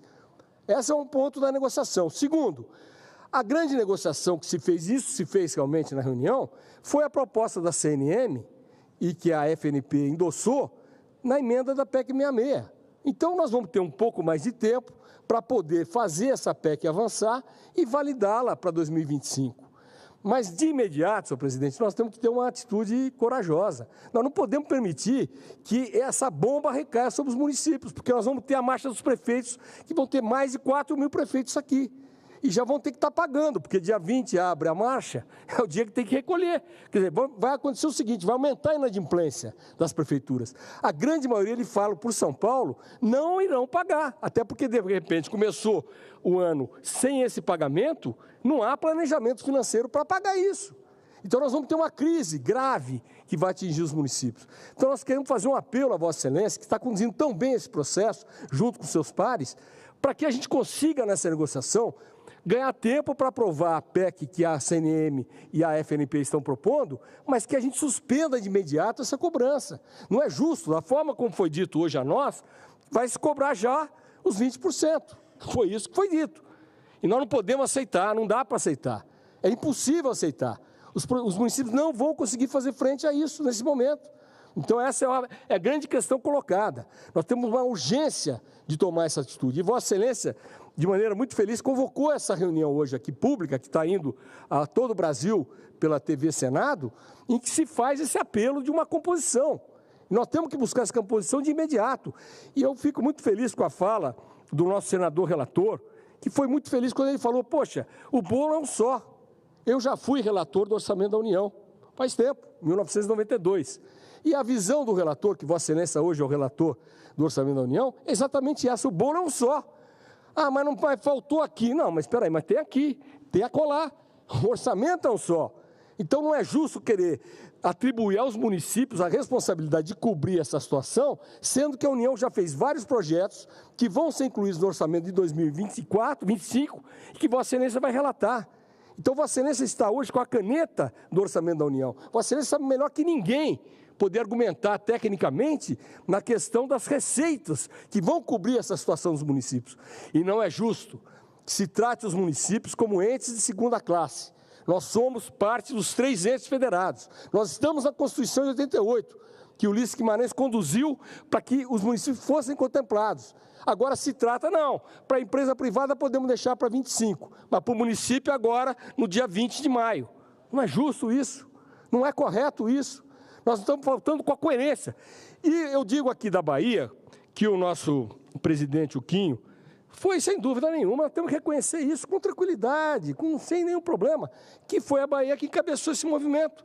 Foi a Bahia que começou com esse movimento, nós apoiamos, a CNM apoiou, nós todos apoiamos, mas é justo. E houve uma altercação hoje lá com o nosso presidente da Bahia, que também não é justa. Porque é natural que o presidente que participou desse processo tão agressivamente, tão positivamente, se sinta frustrado com a falta de resultado da negociação de hoje. Então, eu quero fazer aqui, tranquilamente, um desagravo ao presidente Quinho, porque ele teve uma postura de procurar buscar uma negociação e houve eu posso ser que eu tenha entendido errado, mas houve um rechaço a essa negociação. Depois o ministro Padilha, que é uma pessoa muito mais, assim, vamos dizer, aberta ao debate, ao diálogo, entendeu que tem que buscar uma negociação. É o que nós queremos. O ministro Haddad tem sido um ministro que a gente tem que reconhecer o valor que ele tem, não há dúvida nenhuma. Ele tem feito coisas muito importantes para o Brasil, para a economia, para o desenvolvimento do país. O país está crescendo, nós estamos vendo uma crise dramática do Rio Grande do Sul, uma coisa chocante, mas está havendo um movimento, tanto que agora o presidente Lula acabou, junto com o ministro Haddad, de anunciar essas medidas para o Rio Grande do Sul extremamente acertadas. Então, o ministro Haddad tem muito valor. Tem muito valor, eu conheço ele era ministro quando era prefeito em Araraquara, no interior de São Paulo, convivi muito com ele várias vezes, e eu tenho muito valor a ele, mas ele está um pouco melindrado, porque disse que não foi consultado pelo Senado, pelo Congresso, na negociação. Aquilo que foi dito aqui pelo meu colega de Minas, pelo Marcos Vinicius, exatamente isso. Ele foi dito na reunião que ele não tinha sido convidado para debater. Quando a gente ouviu aqui do relator e do Efraim, do senador Efraim, o contrário. Então, poxa, não é possível que uma casa como essa, que levou 10 meses discutindo esse assunto, não conversou com a Fazenda. Claro que conversou, é óbvio que conversou, tem que ter conversado. Pode ser que não conversou, talvez, pessoalmente com o ministro, mas com órgãos da Fazenda, da Receita, isso tem que ter sido discutido, senão se teria aprovação que se teve no Congresso. Então, eu queria fazer um apelo, presidente Rodrigo, que tem que se buscar essa negociação de imediato. A atitude que Vossa Excelência propôs aqui, a forma como Vossa Excelência está conduzindo, essa negociação com o envolvimento do senador Otto, que é um municipalista histórico, sempre atendeu a CNM, sempre atendeu os municípios, não só da Bahia, mas do Brasil inteiro. Quero fazer justiça ao senador Otto, que sempre teve uma sensibilidade especial com o municipalismo nos últimos 8 anos, que a gente acompanha a presença dele, ele sempre teve essa visão. A questão do nosso relator e do Efraim, senador Efraim, quando deputado também sempre foi um grande baluarte nosso, nós temos que buscar uma saída. E essa saída tem que ser essa semana, essa saída tem que ser agora, tem que ser antes de segunda-feira, porque senão os municípios vão ficar inadimplentes. Eu comentava com os colegas ali o seguinte, a receita vai cair, em vez de aumentar? Porque a maioria não vai pagar. Se hoje o pessoal está pagando os 8% e aumentou o pagamento porque é 8%, quando chegar a 20% não vai ter dinheiro para pagar. Então não adianta a gente querer aumentar e diminuir a receita. Não é o objetivo da Fazenda. Então acho que agora vamos manter os 8% até o ano que vem e vamos aprovar a PEC 66, que será uma boa solução e foi bem aceita na reunião. Realmente, nesse ponto, nós avançamos bastante. Realmente é isso. Então, era isso que a gente queria fazer, viu, presidente? Mais uma vez, agradecer ao senhor pela sua sensibilidade, pela sua firmeza e pela sua solidariedade aos municípios do Brasil. Muito obrigado.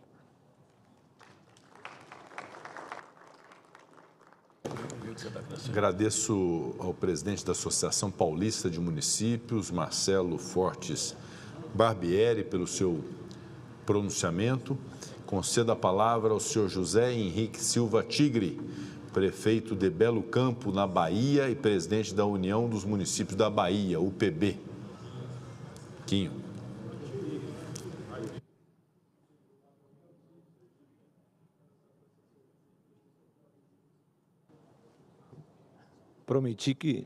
Prometi que vou falar com o coração, viu? Gostaria de cumprimentar e agradecer o querido parceiro, amigo, colega de partido e que preside tão bem essa casa, o senador Rodrigo Pacheco. Cumprimentar e agradecer o eminente relator do projeto da desoneração, ele que, sem dúvida nenhuma, orgulha todo o estado da Bahia, o nosso senador Ângelo Coronel. Cumprimentar o meu líder, o nosso líder, como outrora já dizia o presidente Rodrigo Pacheco, o nosso senador Otto Alencar. Uma alegria imensa de fazer parte, senador, do seu partido e da sua liderança.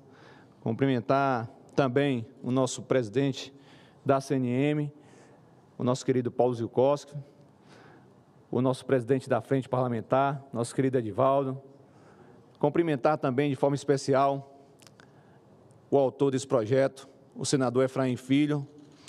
Cumprimentar os prefeitos e prefeitas aqui presentes. Estou muito feliz de poder estar participando dessa sessão que, sem dúvida nenhuma, é de fundamental importância para o desenvolvimento do municipalismo no Brasil. Meus amigos e minhas amigas, eu digo aos senhores e às senhoras que me assusta a forma de condução do nosso país no que tange ao municipalismo. Parece até, senadores, que nós estamos numa disputa acirrada aqui no plenário dessa casa. Enquanto nós deveríamos aqui estar para relatar ganhos futuros para o desenvolvimento do nosso país, nós estamos aqui para pedir vênia ao ministro da Fazenda, ex-prefeito do terceiro maior orçamento do Brasil, e que tenho certeza absoluta que, ao longo da sua carreira política, por tantas disputas, e eu que fui e sou um apoiador no estado da Bahia, acompanhando em 2018 na condição de presidente da República, em 2022 na condição de candidato a governo do estado de São Paulo, venho nesse momento pedir vênia, sensibilidade. É importante dizer que nós não estamos aqui numa competição. Pelo contrário, o desenvolvimento do país passa exclusivamente pelo desenvolvimento dos municípios. O Estado e a União são fictícios no contexto de onde o cidadão vive. O cidadão nasce, cresce, se desenvolve e morre no município de origem. Então é importante relatar a todos os senadores aqui presentes, aos prefeitos, ao presidente da República, que eu tenho certeza absoluta que foi conduzido ao terceiro mandato, porque teve sensibilidade, principalmente com quem mais precisa. E é importante por demais que o ministro Haddad tenha sensibilidade, empatia com esses prefeitos e prefeitas que estão aqui representando todo o Brasil. O senador Ângelo Coronel, quando apresentou o projeto na Bahia, disse: Quinho, isso aqui será a solução para os municípios do Brasil, senão vão quebrar definitivamente. E foi discutido na CAI, no Conselho de Assuntos Econômicos, foi debatido com os senadores desta casa. Ora, será que a presidência da República não acompanhou esses 10 meses de discussão para que pudesse viabilizar um projeto que outrora entendido por eles como solução para essa demanda da desoneração? Ora, entender a força do Congresso Nacional, que derrubou um veto com a vitória acachapante, com o apoio da Câmara dos Deputados, depois, aos 29 dias do mês de dezembro, editar uma medida provisória e, a posteriori, judicializar. Faltou articulação política, presidente Rodrigo. Infelizmente, faltou articulação porque essa casa entende no campo técnico, mas compreende muito mais no campo da política. E é importante que haja essa articulação, tanto na Câmara, tanto quanto no Senado. E eu peço, mais uma vez, ao ministro Haddad, no qual, em 2018, com então o governador Rui Costa, nós rodamos todo o estado da Bahia para pedir votos, naquela época como candidato a presidente da República, bem como foi com uma vitória nos 415 municípios dos 417, agora em 2022, para o presidente Lula. É importante relatar isso aqui, porque principalmente os municípios do Norte e Nordeste é quem mais sofre com o regime geral e com a dívida previdenciária. E defendido também pelo nosso presidente Paulo Zilkowski, a importância do regime próprio, que é de fundamental importância para solucionar o problema desse país. Eu peço humildemente, senadores, que nós estejamos juntos nas diversas demandas importantes para o desenvolvimento do nosso país. Eu sou um sonhador, eu acredito muito que esse país voltará a crescer com força, com pujança, mas só voltará a crescer se, através dos municípios, tiverem condição de investir em obras aeroportuárias, de infraestrutura e, principalmente, cuidando de gente. Cuidando de gente porque hoje eu me solidarizo mais do que nunca, em nome dos prefeitos e prefeitas da Bahia, com o caos que acontece no Rio Grande do Sul. E minha filha de 5 anos, senador, disse para mim: meu pai, o senhor já ajudou o Rio Grande do Sul? Na minha escola todos estão ajudando. Eu queria ir no mercado comprar água para levar para os coleguinhas do Rio Grande do Sul. Veja a sensibilidade dessa criança de 5 anos. E eu quero pedir humildemente ao ministro Fernando Haddad que tenha sensibilidade com os municípios brasileiros. O desenvolvimento do nosso país passa pelos municípios e não é de bom alvitre que se use a palavra "o senhor sabe quanto vai custar". Pelo contrário, ajudar os municípios brasileiros é investir principalmente em quem mais precisa, porque lá na ponta, senador Otto Alencar, lá na ponta que vive o cidadão, lá na ponta que é necessário aquele que cuida do asfaltamento, do saneamento e de outras ações lá no município. E esse recurso, presidente, é um recurso que chega direto na veia. Esse recurso tem municípios aqui que deixou de pagar, teve economia de aproximadamente R$1 milhão que serão investidos no município. Isso não fica para compensação de receita a posteriori, para o final do ano. E olha, os senhores e as senhoras, para encerrar a minha fala, digo com muita tranquilidade, o governo federal, ao final de cada exercício, pode emitir um título da dívida, resolver os problemas que porventura tenha de orçamento, e nós, municípios, infelizmente, nós temos o artigo 42 para cumprir no final do mandato, e temos, além disso, os órgãos de controle todos os dias nos cobrando. Portanto, presidente, eu peço ao senhor, humildemente, que o senhor nos ajude a resolver essa questão da desoneração. Lhe agradeço, eminente relator Ângelo Coronel, pela grandeza de espírito e pela empatia junto com os seus municípios da Bahia. Isso nos orgulha ainda mais de estar aqui hoje defendendo uma causa tão importante. Vamos juntos, com fé e resiliência, construir ou reconstruir esse país com o melhor que nós podemos oferecer. Obrigado a todos em outra oportunidade. Agradeço ao prefeito Quinho, prefeito de Belo Campo, na Bahia, presidente da União dos Municípios da Bahia, por seu pronunciamento. Concedo a palavra ao senhor Kleber Vandal, prefeito de Gaspar, em Santa Catarina, e vice-presidente da Federação de Consórcios, Associações de Municípios e Municípios de Santa Catarina, FECAM.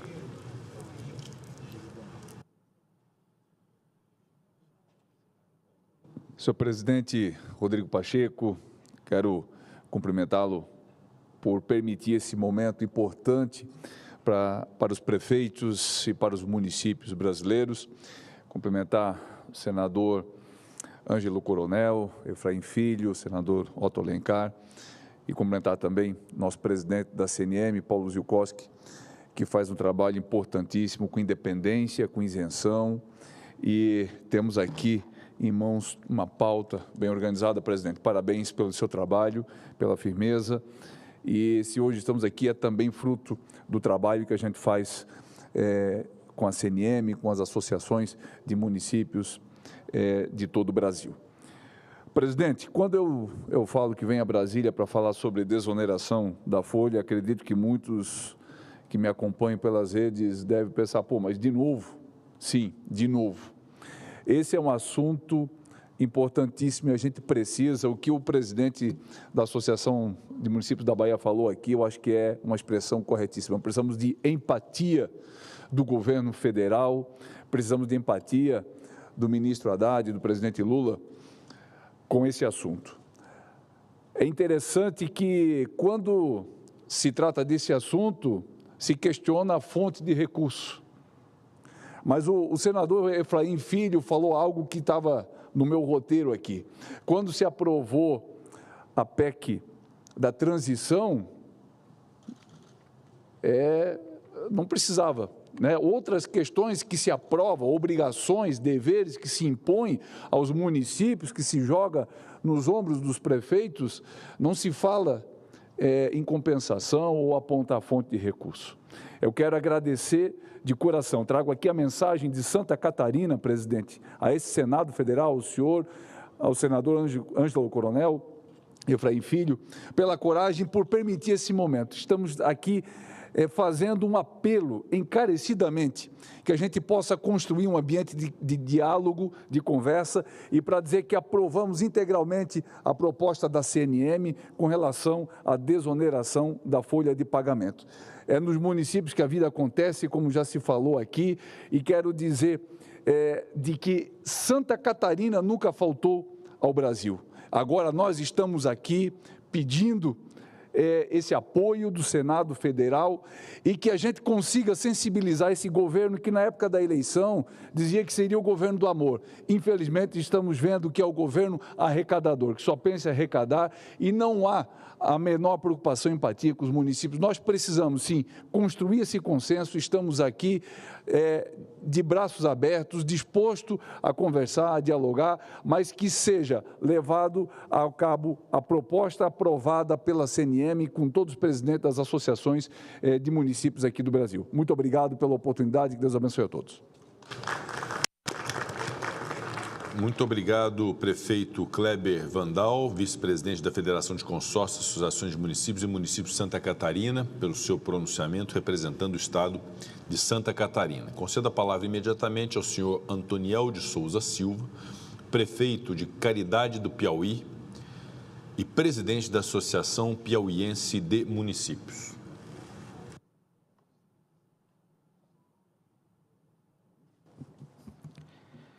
Cumprimentar aqui o presidente Rodrigo Pacheco, cumprimentar nosso senador Ângelo Coronel, cumprimentar o nosso senador Ângelo Coronel, presidente Paulo Zilkowski, cumprimentar o nosso prefeito Edivaldo, cumprimentar o nosso senador Otto Alencar,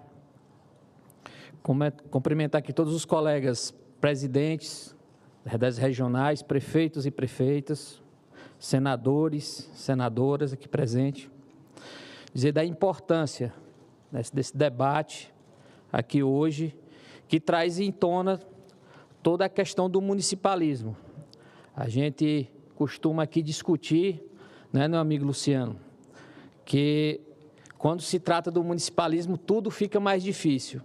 Então, a gente vem, durante vários anos, com muitos gargalos, e quando a gente se depara com alguma conquista, a gente mal comemora, vem posteriormente, né, o terceiro tempo, lá no Supremo Tribunal Federal, que devemos respeitar, né, uma decisão do Supremo. Mas a gente deveria também trazer, aproveitar esse debate, para trazer uma questão também que já vem há de muitos anos, que está lá no Supremo, que trata da divisão dos royalties do petróleo. A divisão dos royalties do petróleo, ela seria a solução para muitos problemas que enfrenta o nosso país. E foi aprovada aqui nesta casa há mais de 12 anos, e está por uma liminar, que já foi aberta uma área de litígio no próprio Supremo Tribunal para discutir essa redistribuição. Eu acho que chegou a hora, né, de a gente se juntar, unir forças para que a gente possa também, né, destinar esses recursos para a saúde, para a educação, mas também para o déficit da Previdência. Então, fica também aqui essa discussão, senador Pacheco, com relação aos royalties do petróleo, que é algo que muitos colegas prefeitos têm vontade de aqui usar essa tribuna e falar, e não tem essa oportunidade. E eu, nessa qualidade de hoje, ter essa oportunidade, não poderia deixar de passar, porque muitos se sentem injustiçados, né? Até porque a reforma tributária foi aprovada, se discutiu por mais de 30 anos a reforma tributária, a discussão do Pacto Federativo. Sabemos que a reforma tributária foi aprovada para o bem do nosso país, mas que também concentrou mais recursos para a União, tirando dinheiro dos municípios e trazendo para a União. Então, a gente deve trazer essa tona da discussão da desoneração, mas pensando na decisão de ser mais justos com os municípios brasileiros.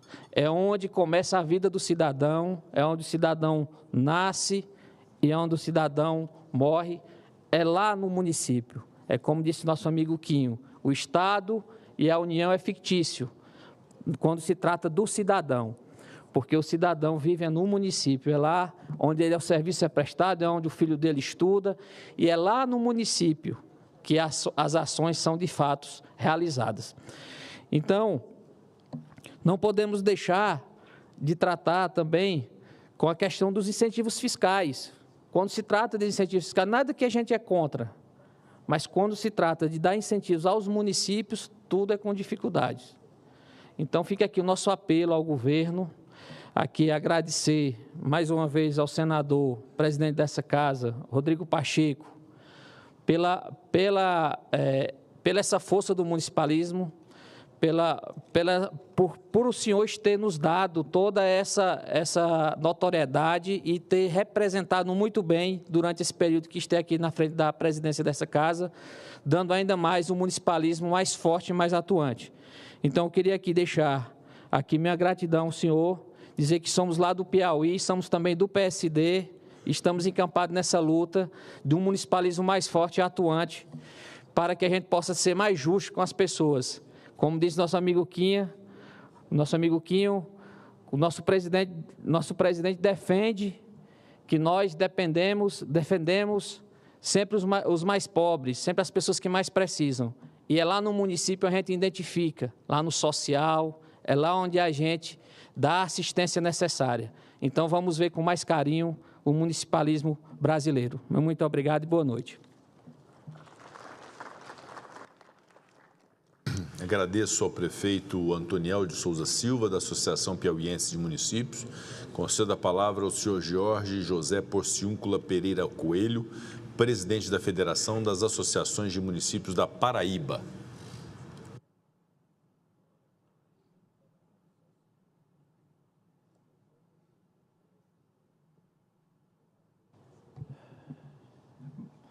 Boa noite a todos, boa noite ao presidente da Casa, ao presidente do Senado, senador Rodrigo Pacheco, ao senador Ângelo Coronel, ao senador Otto Alencar, que aqui se faz presente, ao nosso senador paraibano, que esteve aqui presente, Efraim Moraes, na defesa da pauta municipalista, ao presidente da Frente Nacional, Edivaldo, faz presente, ao presidente Paulo Zukoski, o presidente da CNM, a todos os presidentes aqui presentes nesse momento tão importante, e dizer a todos aqui, principalmente ao presidente Rodrigo Pacheco,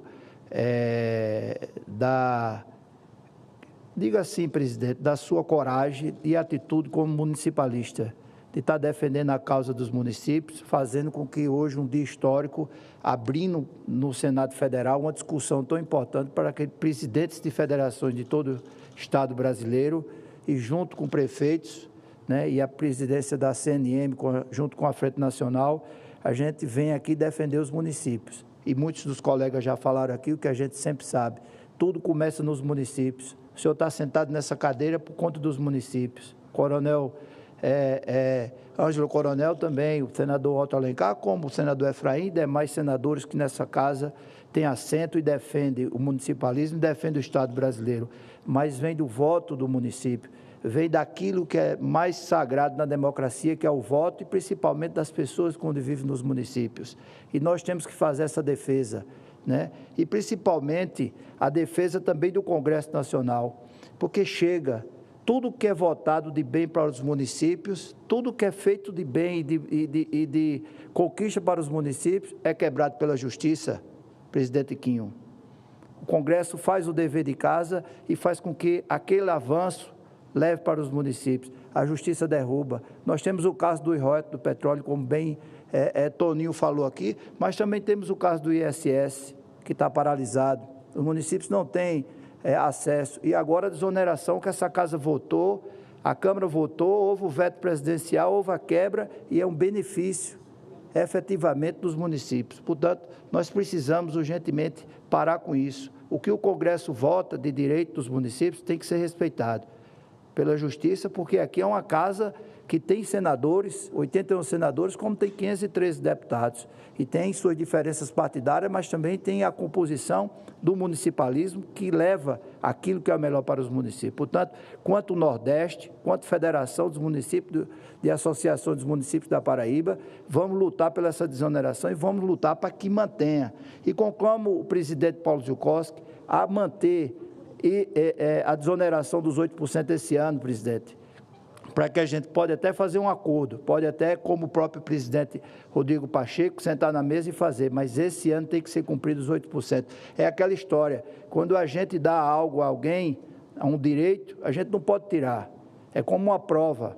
Se nós provamos algo melhor, nós não podemos tirar de forma nenhuma aquilo. E é o que acontece. Os municípios eles estão dentro do orçamento desse ano para 8%, e não podemos de forma nenhuma retroceder. E quero aqui, Quinho, prestar minha solidariedade. Prefeitos paraibanos, enquanto federação, da atitude que o ministro teve hoje com você. Acredito que manda a boa educação um pedido de desculpa, porque eu sei que a Bahia começou com essa luta. Eu sei que você, junto com sua turma na Bahia de prefeitos e prefeitas, lutaram por isso, na época ainda do presidente presidente Cocar, prefeito de Jequié, lutando e fazendo com que colocasse em pauta essa tão importante conquista para os municípios e principalmente chamando as demais federações para que a gente entrasse nessa luta. E entramos junto com a CNM também entrou para fazer e potencializar esse ganho formidável ao município. Portanto, temos que defender, conclamo os companheiros a continuar nessa defesa e o governo ele tem que procurar a forma de procurar repor esses valores. É o governo quem tem que fazer isso. Está aqui a prova, os senadores dizendo que já votaram, o que foi de arrecadação para o governo federal. Por que o governo não faz gestão? Faça gestão, isso é o mínimo para os municípios. Os municípios merecem muito mais do que isso. Nós merecemos muito mais recursos para que os gestores não estejam aqui em Brasília. Quantas vezes a gente escuta na imprensa ou alguém falando, os prefeitos estão em Brasília com o pires na mão. Pires não é um prato não um balaio, cheio de problemas, porque quem está lá na ponta é os prefeitos, é as prefeitas, é como bem falou aqui. E quem é que procura? Ninguém procura. Passaram outros oradores aqui e falaram muito bem. Ninguém procura, senador Ângelo Coronel, ninguém procura, às vezes, o senador, nem o governador, nem o deputado federal. É o prefeito. O prefeito sim é que tem que merecer ganhar bem. O prefeito sim é que tem que ser merecido mais recursos para que essa nação se transforme numa potência. Eu faço muito a comparação dessa questão do Pacto Federativo. A Alemanha é do tamanho do estado do Pará, cabe dentro do estado do Pará. É o país mais rico em dinheiro do mundo hoje. A renda per capita do alemão é 120 mil euros, mas 30% da União é dos municípios. 1/3 da arrecadação da União é dos municípios, Toninho. Portanto, nós precisamos trazer recursos num país continental como o nosso, de riquezas, e fazer com que nosso país se transforme numa potência. E quando se transforma numa potência, é os municípios. Os municípios geram recursos para a União. O dinheiro que entra na União vem dos municípios. Quem gera imposto para a União é os municípios. Portanto, eu quero parabenizar o presidente Paulo Gil Costa pelo ótimo trabalho que tem feito, esses dados concretos e, acima de tudo, quando você está na mesa de negociação, o movimento municipalista leva, presidente Marcos Vinícius, leva aquilo que é para fazer, leva aquilo, a solução. Nós não vamos nunca trabalhar de forma que chegue para o governo sem solução. O movimento sempre tem a solução para que traga o benefício e, efetivamente, aquilo que foi votado de benefício para os municípios, eles sejam colocados à prova e sejam efetivamente conduzidos para que os municípios sejam fortalecidos. Portanto, é nosso dever se unir e fazer com que o apoio ao Congresso Nacional, apoio ao Senado Federal, nesse momento, para que a gente consiga essa desoneração e ela se mantenha esse ano de 8%, porque foi assim determinado. E acho que nós temos também aqui, e conclamando todos os presidentes e o próprio Congresso,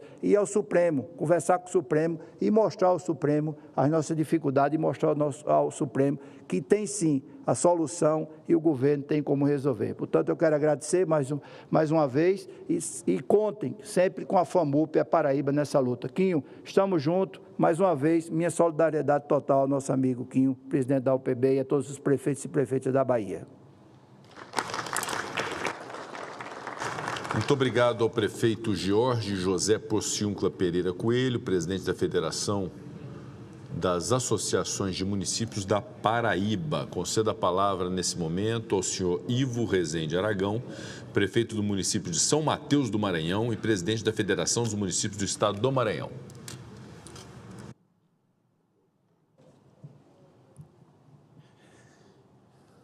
Boa noite a todos. Primeiro, agradecer a Deus por essa oportunidade de estar aqui no Senado Federal, cumprimentar o presidente dessa casa, o senador Rodrigo Pacheco, e aproveitar para parabenizá-lo pela condução dos trabalhos. O senhor que esteve muito envolvido na discussão do municipalismo brasileiro, quando da eleição da CNM, e o senhor prova que realmente tem esse olhar diferenciado para o municipalismo do país.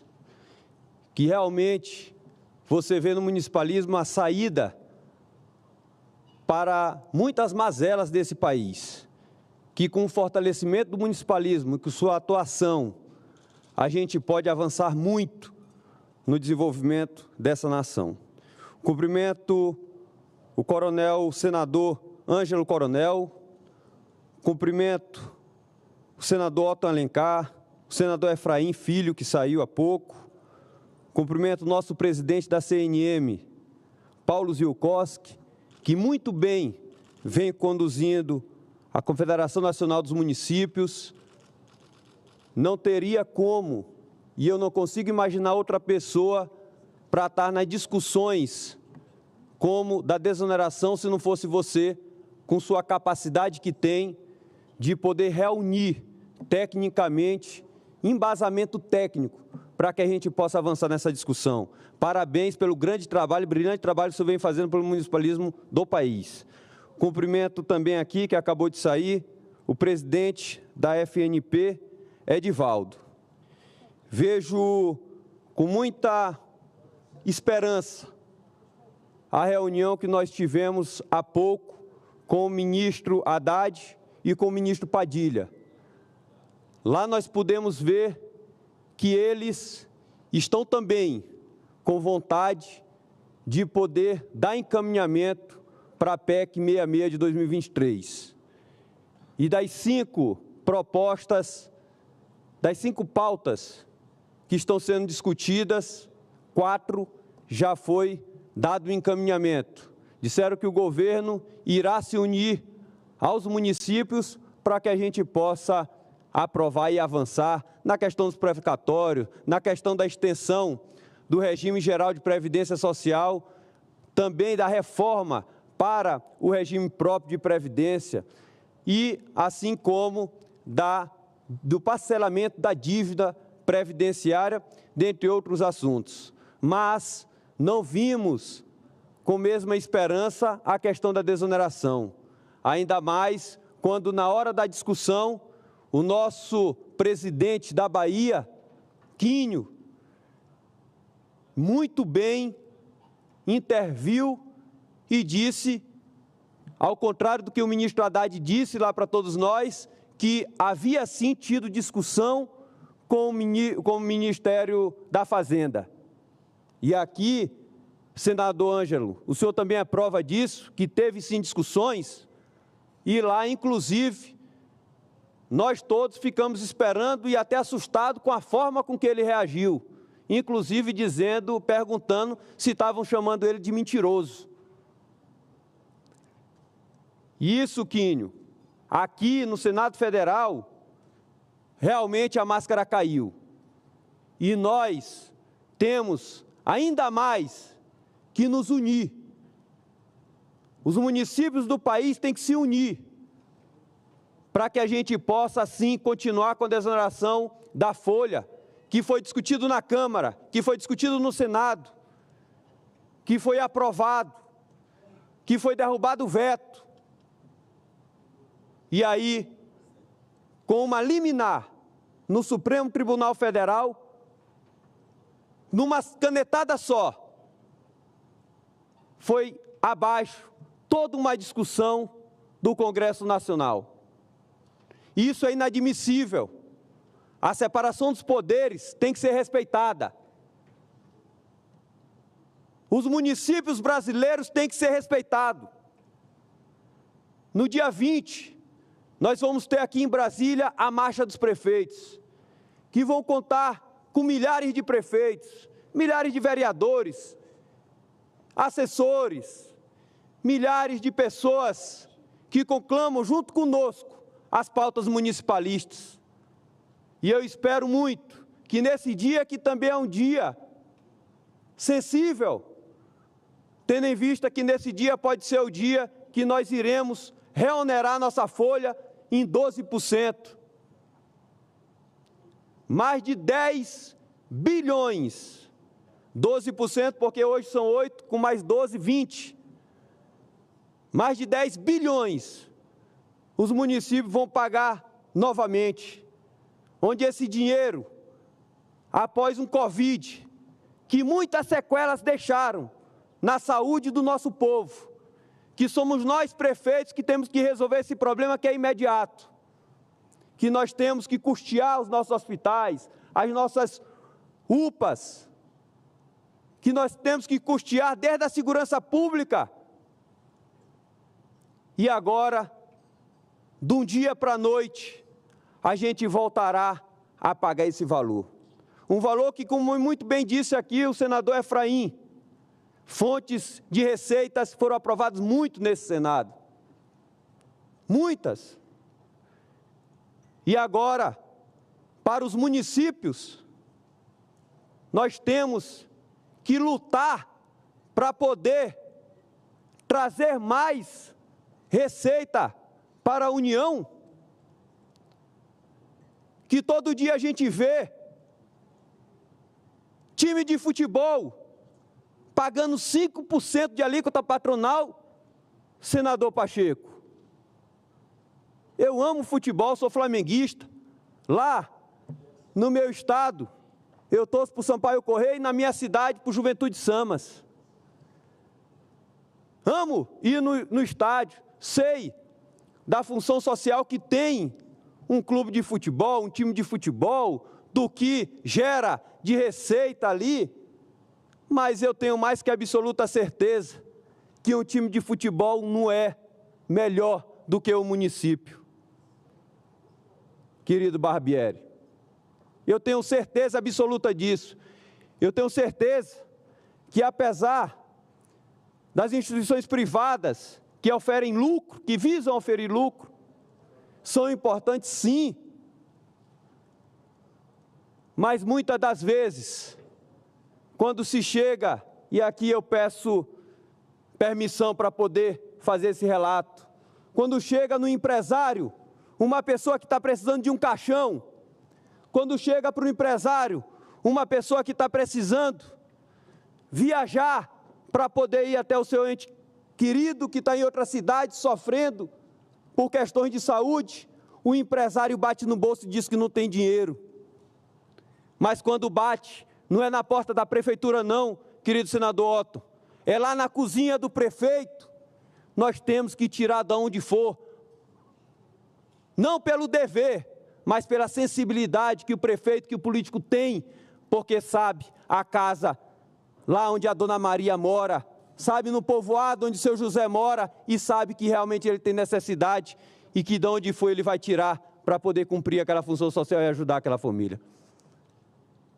E é com essa fala que eu quero concluir, queridos senadores, e dizer que vocês são necessários, e eu, como um jovem político em primeiro mandato ainda, eu já ouvi muito dizer que o Brasil é o país do futuro. E que eu vejo aqui, querido senador Ângelo Coronel, querido senador Otton, com todo o respeito que tem aos cabelos brancos de vocês, que eu não digo que o Brasil é o país do futuro, não. Porque se fosse o país do futuro, lá no passado já teríamos resolvido muita coisa. O Brasil é o país do presente, é o nosso. Somos nós que estamos no poder, somos nós que o povo nos delegaram o compromisso para poder resolver. E somos nós que vamos resolver esse problema. E é agora, é no dia de hoje. Parabéns, Rodrigo Pacheco, parabéns a todos os meus colegas que estão unidos nesse grande movimento do municipalismo brasileiro. Um forte abraço. Agradeço ao prefeito Ivo Rezende Aragão, presidente da Federação dos Municípios do Estado do Maranhão, por seu pronunciamento, e concedo a palavra ao senhor Marcelo Fux Campos Gouveia, prefeito de Paudalho, Pernambuco, e presidente da Associação Municipalista de Pernambuco.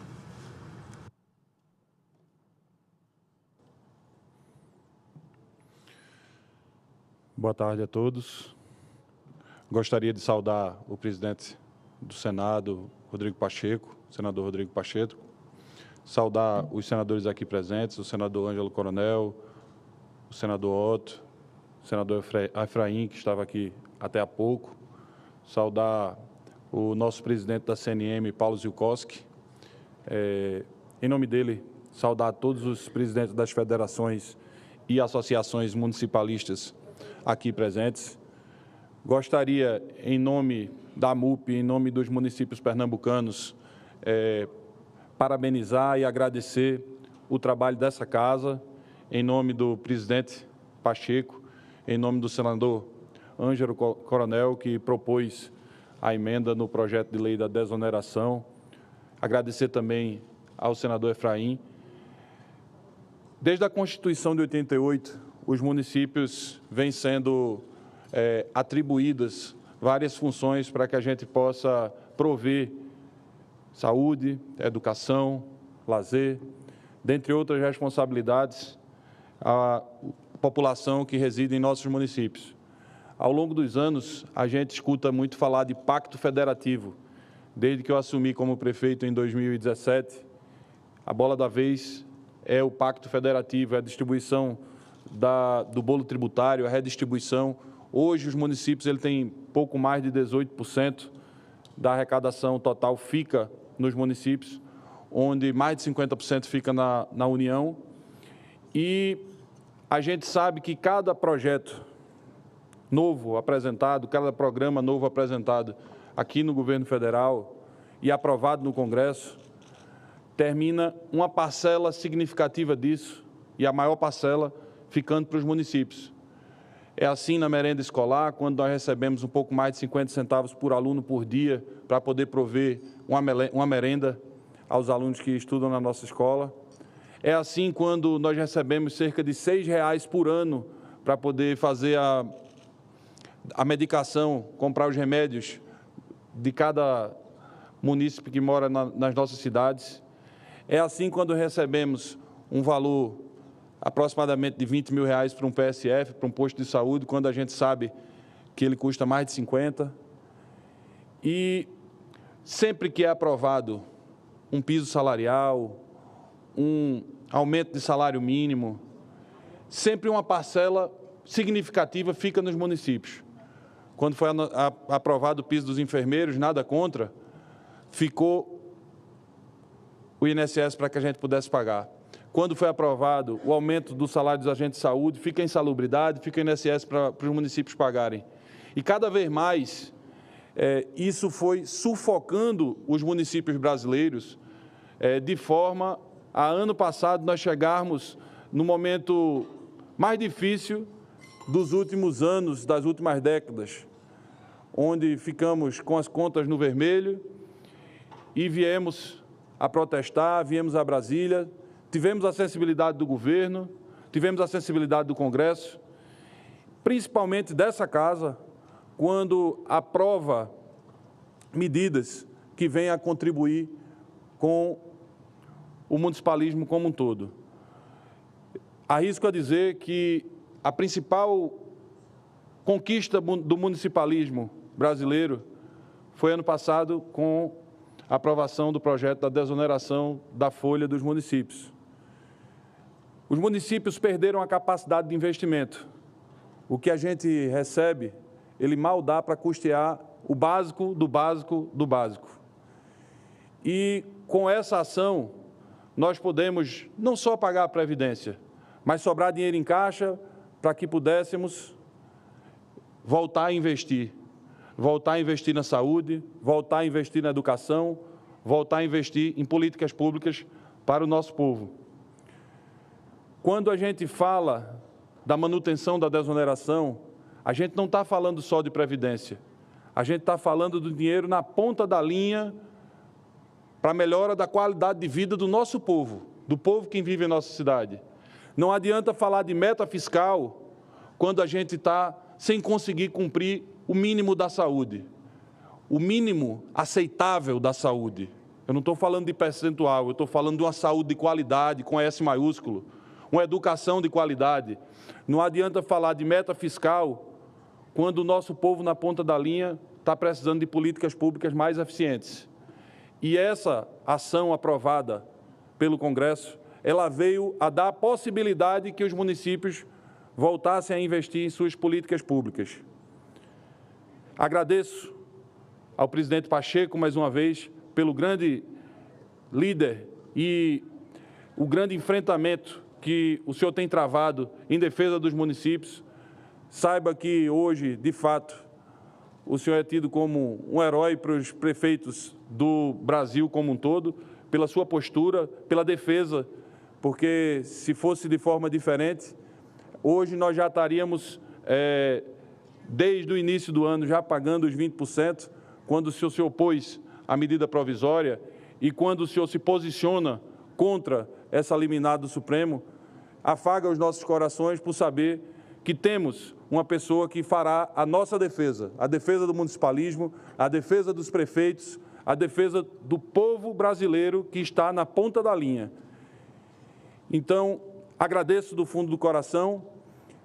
Pernambuco apoia a proposta da CNM, mas ressaltamos que não adianta, presidente, vir com gradação para retornar o que era. A gente tem que, pelo menos, chegar a um meio termo, porque esse recurso é importante para que a gente possa continuar fazendo investimentos para os prefeitos que virão, para os colegas que estarão à frente dos municípios no Brasil a partir do ano de 2025, nós precisamos que tenha essa consciência que esse recurso não é só para a Previdência, e sim para as políticas públicas como um todo. Muito obrigado. Agradeço ao prefeito Marcelo Fux Campos Gouveia, presidente da Associação Municipalista de Pernambuco, e chamo a ocupar a tribuna o senhor Francisco de Castro Menezes Júnior, prefeito de Chorozinho, no Ceará, presidente da Associação dos Municípios do Estado do Ceará. A prece.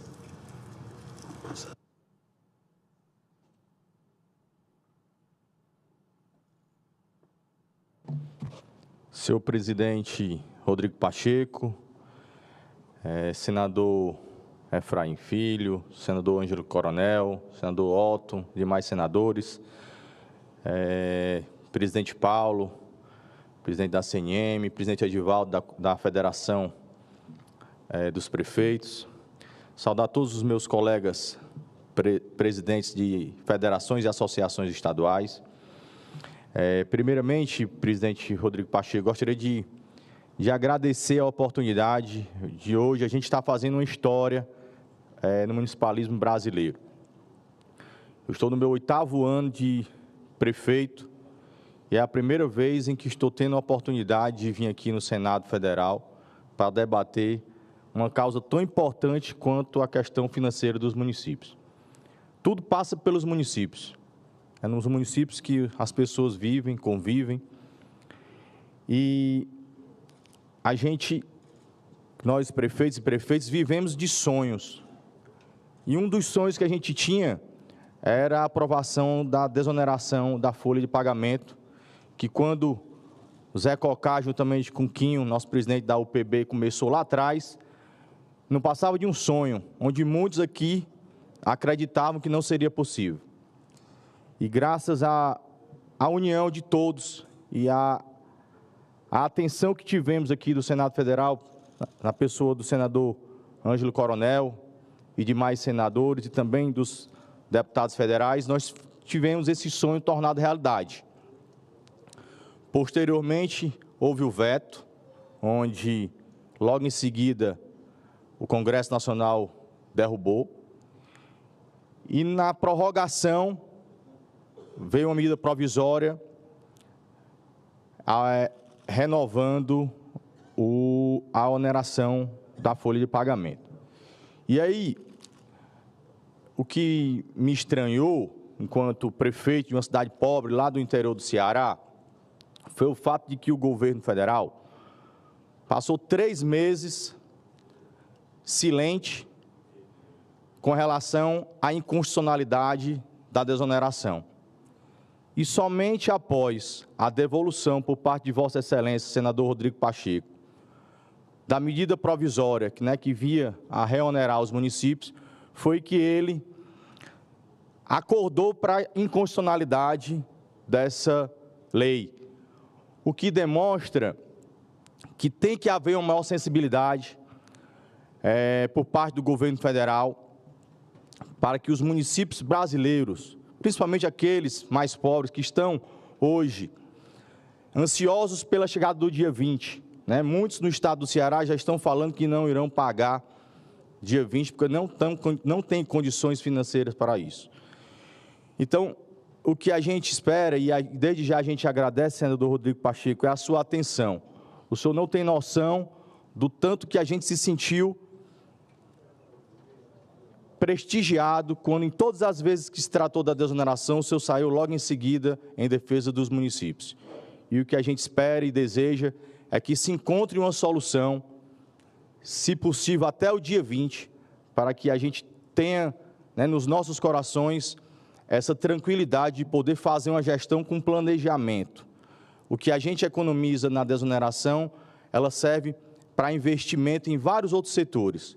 e o que a gente espera é que seja encontrada essa solução o mais brevemente possível, para que o municipalismo brasileiro ele tenha nos seus corações esse sentimento de dever cumprido e de gratidão ao Senado Federal, à Câmara Federal e ao governo brasileiro. Muito obrigado. Agradeço ao prefeito Francisco de Castro Menezes Júnior, presidente da Associação dos Municípios do Estado do Ceará, por seu pronunciamento. E chamo a ocupar a tribuna o prefeito Luciano Silva Santos, prefeito de Lagoa Nova, no Rio Grande do Norte, e presidente da Federação dos Municípios do Rio Grande do Norte. Excelentíssimo senhor presidente do Senado Federal, Rodrigo Pacheco, e aqui eu queria abrir um parêntese para dizer que o senhor não só abriu as portas do Senado para receber o municipalismo, mas também abriu as portas da sua casa no Senado, quando nos recebeu, eu e o presidente Quinho, para nos ouvir, para daí sair esse momento da sua proposta, que foi o requerimento desta sessão. Senador Rodrigo Pacheco, muito obrigado pela sua disposição de ouvir os municípios, de ouvir todas as federações, a Confederação e a Frente Nacional de Prefeitos. Senadores Otto Alencar, Ângelo Coronel, que brilhantemente já se expressaram aqui em favor dos municípios. Senador Efraim, também autor da lei que desonerou a folha de pagamento das prefeituras, das médias e pequenas prefeituras do Brasil. Quero mandar também um abraço para os senadores do Rio Grande do Norte, senadora Zenaide, senador Stevenson e senador Rogério. O senador Efraim aqui nos falou que os municípios é o elo mais fraco da federação. É estranho dizer isso, presidente Quinho, para nós, prefeitos brasileiros, que representamos especialmente aqui as prefeituras, a menor prefeitura do nosso estado até a maior prefeitura do nosso estado. O Rio Grande do Norte, que compõe 167 municípios, 164 municípios foram beneficiados pela desoneração. E aqui eu estava olhando as 81 cadeiras aqui do Senado, senador Ângelo Coronel, e cada senador que aqui compõe este nobre parlamento representa um voto mais um voto, e lá em Minas Gerais estávamos contando com o Marcos Vinícius, mais de 3.600.000 votos. Na Bahia, mais de 1,5 milhão de votos. Vossas Excelências representam as pessoas do nosso país. E como foi bem dito aqui, essas pessoas residem nas cidades. É nas cidades que elas buscam os prefeitos para resolverem os seus problemas, os seus desejos, os seus anseios. Uma pesquisa feita pela ONU revelou que todas as pessoas do mundo são interessadas e buscam cada vez mais interesse para resolver os problemas que começam nas suas ruas, nos seus bairros e nas suas cidades. Os municípios, com a sentença monocrática, mesmo que temporária, do STF, estão condenados a pagar mais de 40% de imposto previdenciário.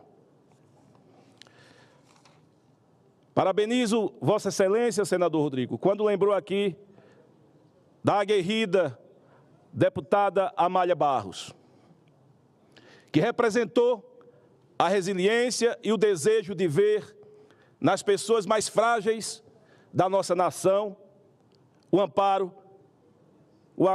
o apoio e o braço do Estado, ou melhor dizendo, dos municípios nas suas causas. Abraço esse também que toda nação se encurva se inclina para olhar os acontecimentos naturais que está nesse momento ocorrendo nas cidades gaúchas.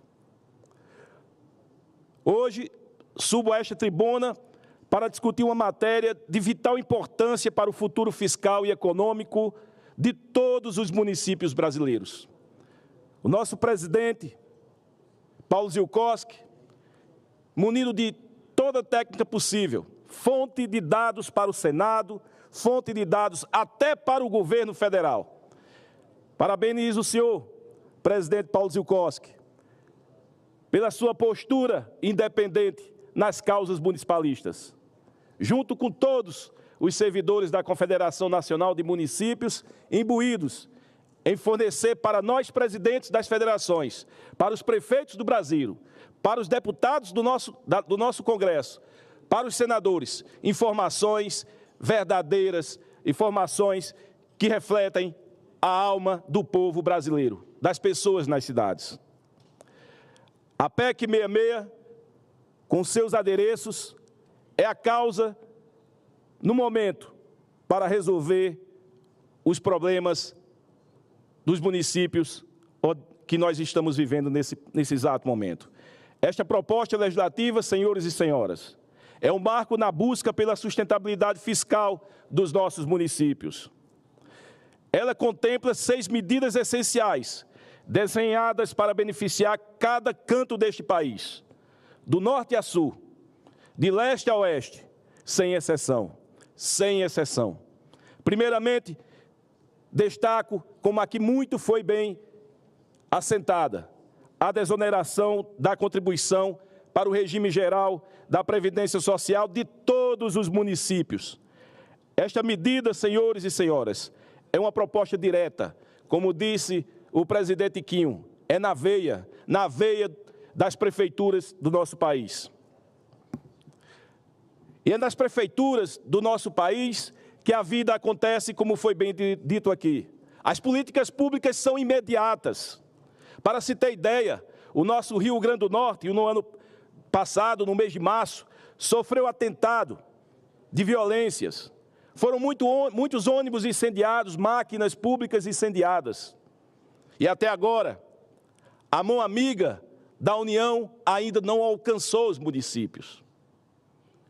E uma medida como esta da desoneração alcançou na veia, presidente Pacheco. Está alcançando. E espero que dessa semana tenhamos uma resolução. Demandas pela justiça, e essas demandas nós conclamamos por uma justiça fiscal, colocando os municípios em pé de igualdade com outros setores que já gozam de benefícios similares. Com um escalonamento que inicia de 8% em 2024 e chega a 14% a partir de 2027. Esta ação promete uma economia de 12,8 bilhões já no primeiro ano. Além disso, a proposta traz um parcelamento especial das dívidas previdenciárias dos municípios junto ao regime geral da Previdência Social e os respectivos regimes próprios. Uma medida que, inclusive, foi muito bem recepcionada pelo ministro Haddad.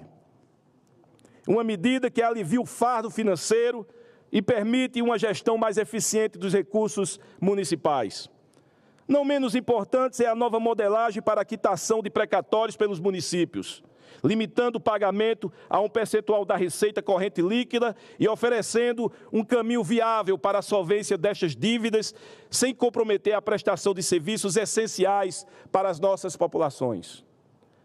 Os municípios não conseguirão,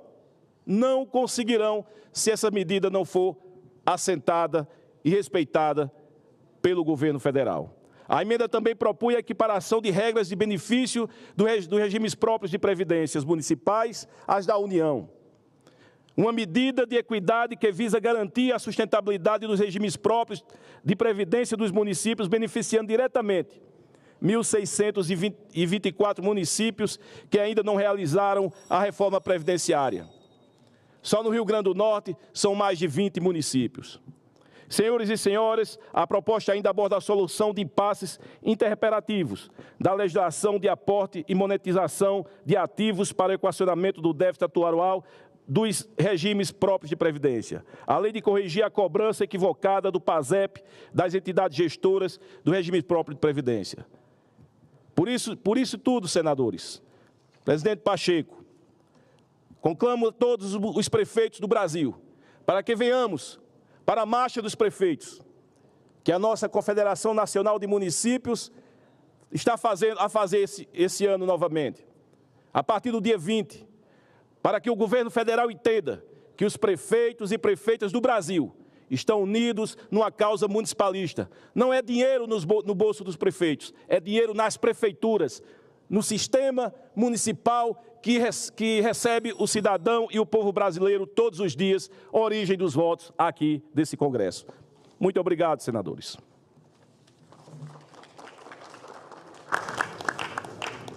Agradeço ao prefeito Luciano Silva Santos, presidente da Federação dos Municípios do Rio Grande do Norte, pelo seu pronunciamento.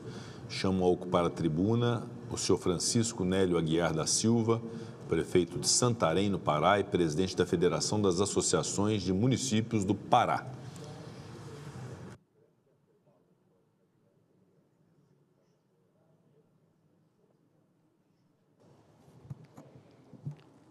Senhor presidente Rodrigo Pacheco, boa noite. Boa noite ao senador Ângelo Coronel. Cumprimentar também o senador Otto Alencar. Cumprimentar meu querido presidente da Confederação Nacional dos Municípios, Paulo Zilkowski, em seu nome, cumprimentar todos os prefeitos e prefeitas aqui presentes.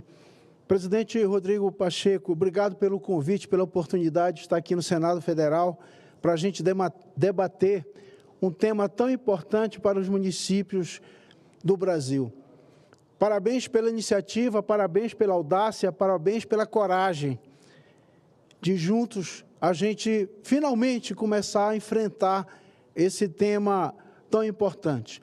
Porque aqui no Senado Federal, meus amigos prefeitos, meu amigo Quinho, lá da Bahia, nós não estamos debatendo aqui os financiamentos das políticas públicas no Brasil, não. Nós estamos aqui debatendo o subfinanciamento.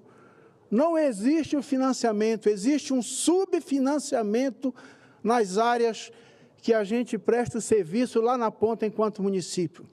É esse o modelo, presidente Paulo Zilkowski. É esse o modelo. Os programas são criados aqui, pelo governo federal, no Senado Federal, na Câmara Federal, e muitas das vezes sem ouvir os municípios.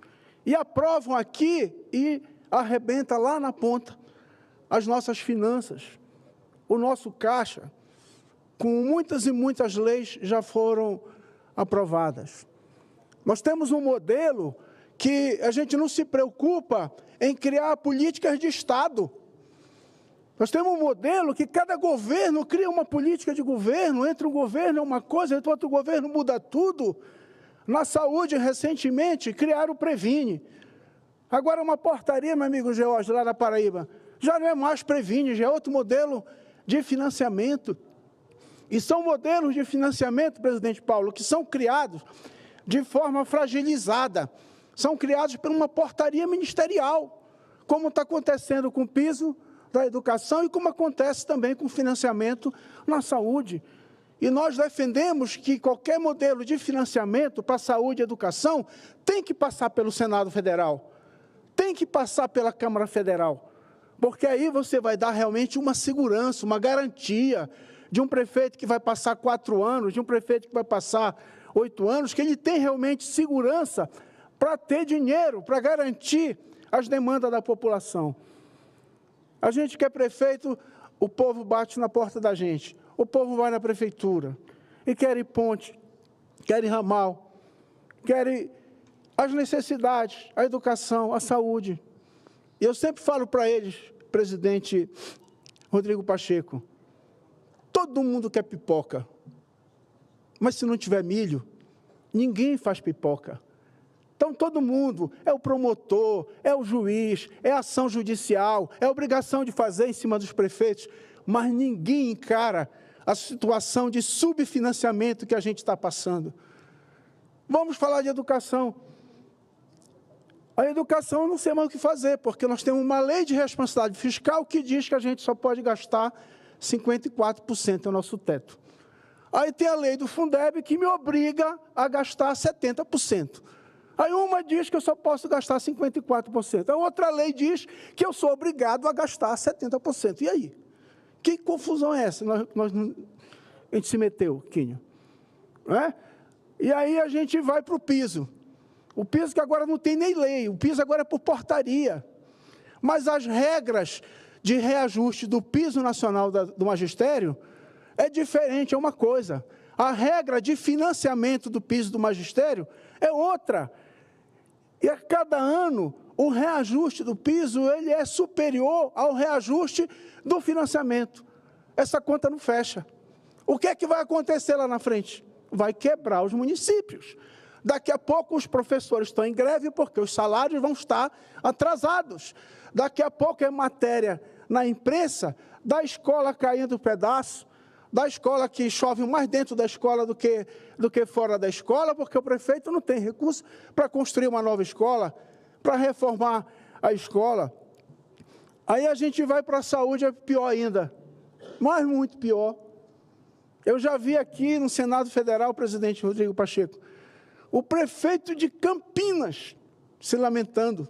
Eu vi o prefeito de São Paulo se lamentando que eles não aguentam mais carregar o tamanho da contrapartida que São Paulo, que a Prefeitura de São Paulo está colocando para garantir o direito constitucional à saúde da população.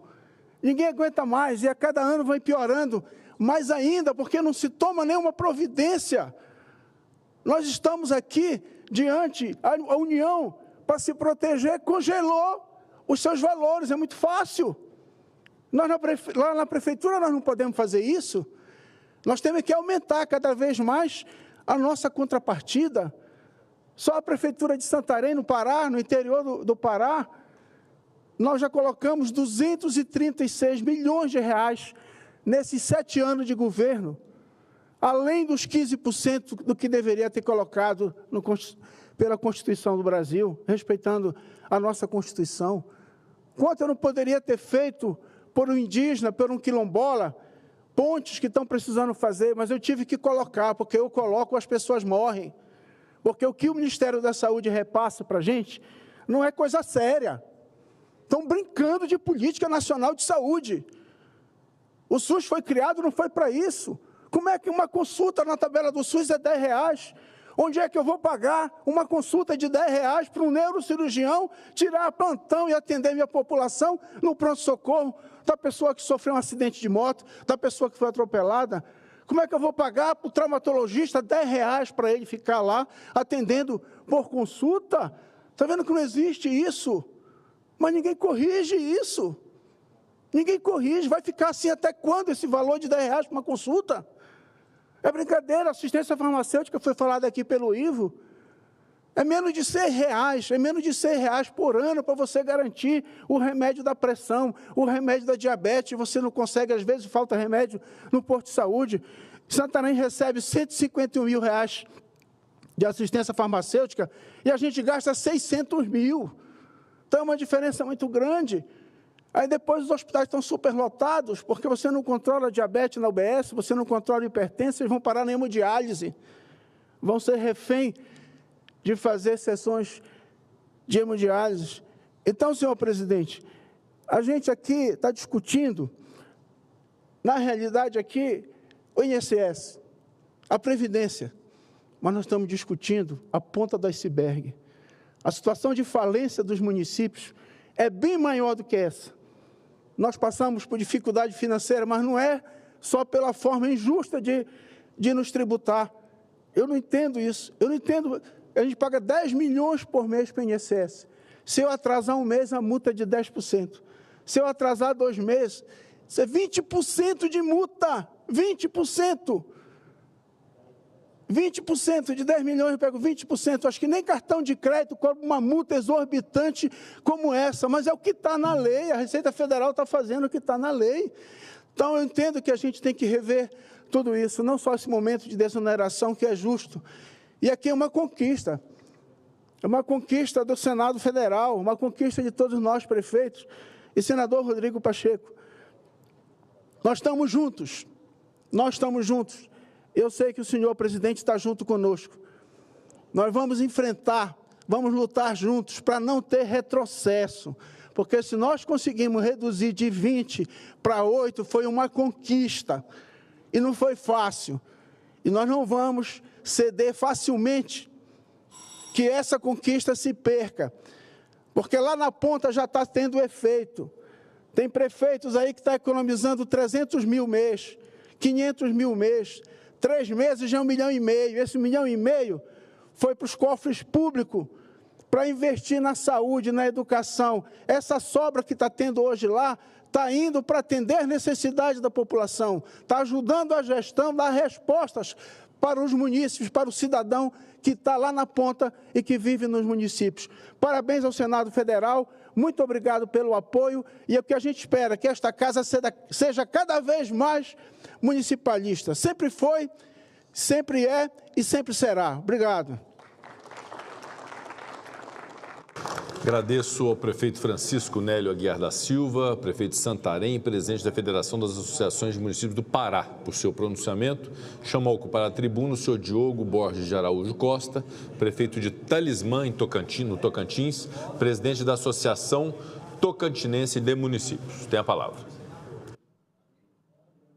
Primeiramente, agradecer a Deus pela essa rica oportunidade que estamos tendo aqui hoje no Parlamento Brasileiro.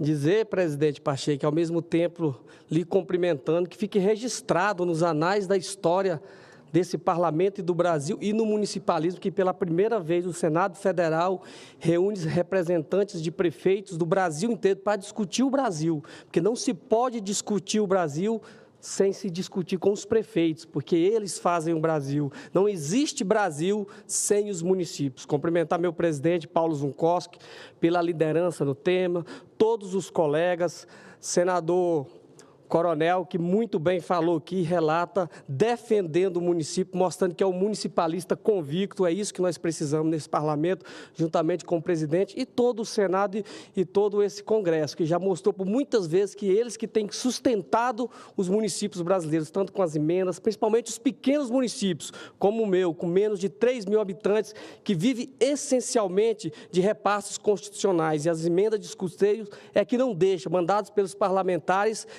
a saúde dos pequenos municípios colapsar. Então, eu quero aqui render as minhas homenagens, junto com os meus prefeitos, a esse parlamento. E dizer que hoje era um momento que todos nos esperavam. O ministro Haddad vai à imprensa, celebra um acordo muito bem feito por essa casa, mas diz que na segunda-feira vai convocar a entidade para negociar, para falar das possibilidades. E quando chega lá, os colegas, depois de tomar um bom chá de cadeira, o ministro começa a discutir, já deixa bem claro que não vai ter negociação naquele momento. E, além de tudo, chama o presidente da Associação Baiana, essa associação que muito bem discutiu esse tema, de mentiroso. Eu quero dizer que, depois de tudo isso aqui, Haddad, mentiroso é você, foi provado aqui. Mentiroso é você. Então, que quando o senhor tiver a oportunidade, o senhor se retrate com o amigo Kim, porque ele não é mentiroso. Ele falou realmente que foi discutido com o parlamento e foi. E dizer que me causa estranheza também, um ex-prefeito de uma capital está contra os ex-colegas, está contra os prefeitos, porque viu a realidade. Talvez explique porque ele só quis um mandato de prefeito da capital, né? Talvez está explicado, ele não gosta de prefeito. E dizer que os prefeitos do Tocantins necessitam essencialmente dessa alíquota de 8%. Estamos quase 80% encerrando o mandato. Estamos no final de mandato e precisamos deixar as nossas contas validadas. E muitos ainda estão devendo previdência de atraso lá, que começaram a pagar. Ficou até engraçado, porque soltamos foguete quando saiu a votação aqui e foi aprovada essa desoneраção. Ficamos tristes quando houve a MP. Soltamos foguete quando o parlamento devolveu a MP. Parabéns, nesse momento soltamos foguete. E ficamos tristes novamente quando entrar na justiça é brincadeira com a cara do prefeito do Brasil. Prefeito que vem aqui, sai da sua cidade para ser feito de palhaço lá hoje na reunião. Mas eu quero também aqui dizer que evoluiu outras pautas, o presidente muito bem conduziu outras pautas, e dizer, Pacheco, contamos com o parlamento, contamos com o Senado, contamos com o senhor, com a sua liderança, com o seu DNA de municipalismo para a gente resolver isso até o dia 20 na nossa grande confraternização da marcha aqui. Estamos todos esperançosos para que o Brasil possa, mais uma vez, ser reverenciado com esse presente, não somente para os prefeitos, mas para todos os brasileiros, e dizer que os foguetes estão preparados, viu? Para novamente a gente comemorar, e dessa vez, certos que não terá retorno, né, Kim? Porque é no município que as coisas acontecem, é no município que vivem as pessoas, e é no município que a gente tem que investir. Investir nos municípios é investir nas pessoas. Os prefeitos e prefeitos do Tocantins celebram com o Senado e com todo esse parlamento essa luta pelos que menos estão precisando desse olhar, desse afego, que é as pessoas dos pequenos municípios que estão lá na ponta, que muitas vezes não tem como nem reclamar. Muito obrigado a todos, desculpe aí a demora, mas era necessário. Agradeço ao prefeito Diogo Borges de Araújo Costa, presidente da Associação Tocantinense de Municípios, por seu pronunciamento. Chamo a ocupar a tribuna o prefeito André Pinto de Fonseca, prefeito de Miguel Pereira, no Rio de Janeiro, presidente da Associação Estadual de Municípios do Estado do Rio de Janeiro. Tem a palavra. Boa noite, presidente, nosso querido senador Rodrigo Pacheco.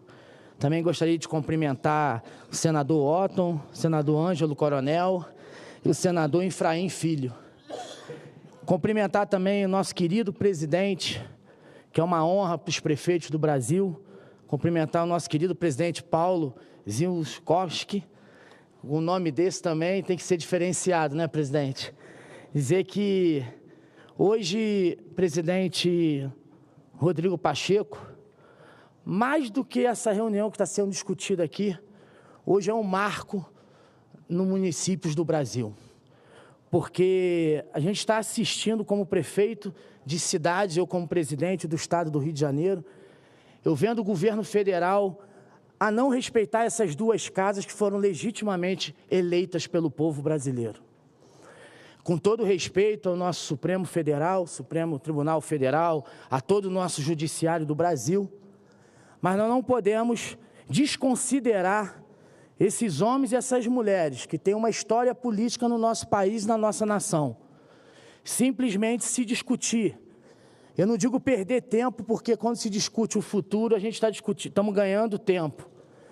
Mas a gente discutir, homens e mulheres, seja na Câmara ou seja no Senado, e simplesmente, de forma, eu posso até dizer que é de forma covarde, pegar um assunto que já foi pacificado em duas casas, pacificados com as associações, e simplesmente ignorar e levar para simplesmente numa canetada desconsiderar tudo aquilo que foi discutido com pessoas que realmente conhecem o problema na ponta. Que quando a gente fala em deputados e fala em senadores, aqui temos ex-prefeitos, ex-vereadores, secretários de Estado, governadores, pessoas que realmente conhecem a máquina da gestão pública.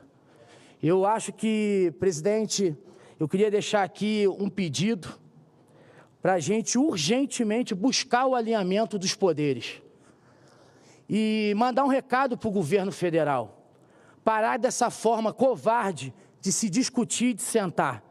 Eu acompanhei agora o meu querido governador do Estado do Rio de Janeiro, Cláudio Castro. O Estado do Rio de Janeiro arrecada 409 bilhões de reais em 2023 e só recebeu de retorno 29 bilhões. Somos o estado maior produtor de petróleo do Brasil, o maior produtor de gás do Brasil. Um estado como qualquer outro que merece todo o respeito. O governador buscou o diálogo, sentou com o presidente da República. Eu participei de uma reunião com o governador, com o ministro Haddad, se discutiu, se elogiou tanto que estava se buscando diálogo para, no final, o governo federal não tomar nenhuma decisão e o governo do estado do Rio de Janeiro ter que buscar o judiciário para resolver algo que poderia ficar no campo político. Então, eu acho que mais do que tudo que foi discutido aqui pelos meus colegas, e quero aqui parabenizar, eu não subtraía nenhuma palavra que foi dito, a colocação do senador que aqui abriu, ele foi muito a voz dos prefeitos do Brasil.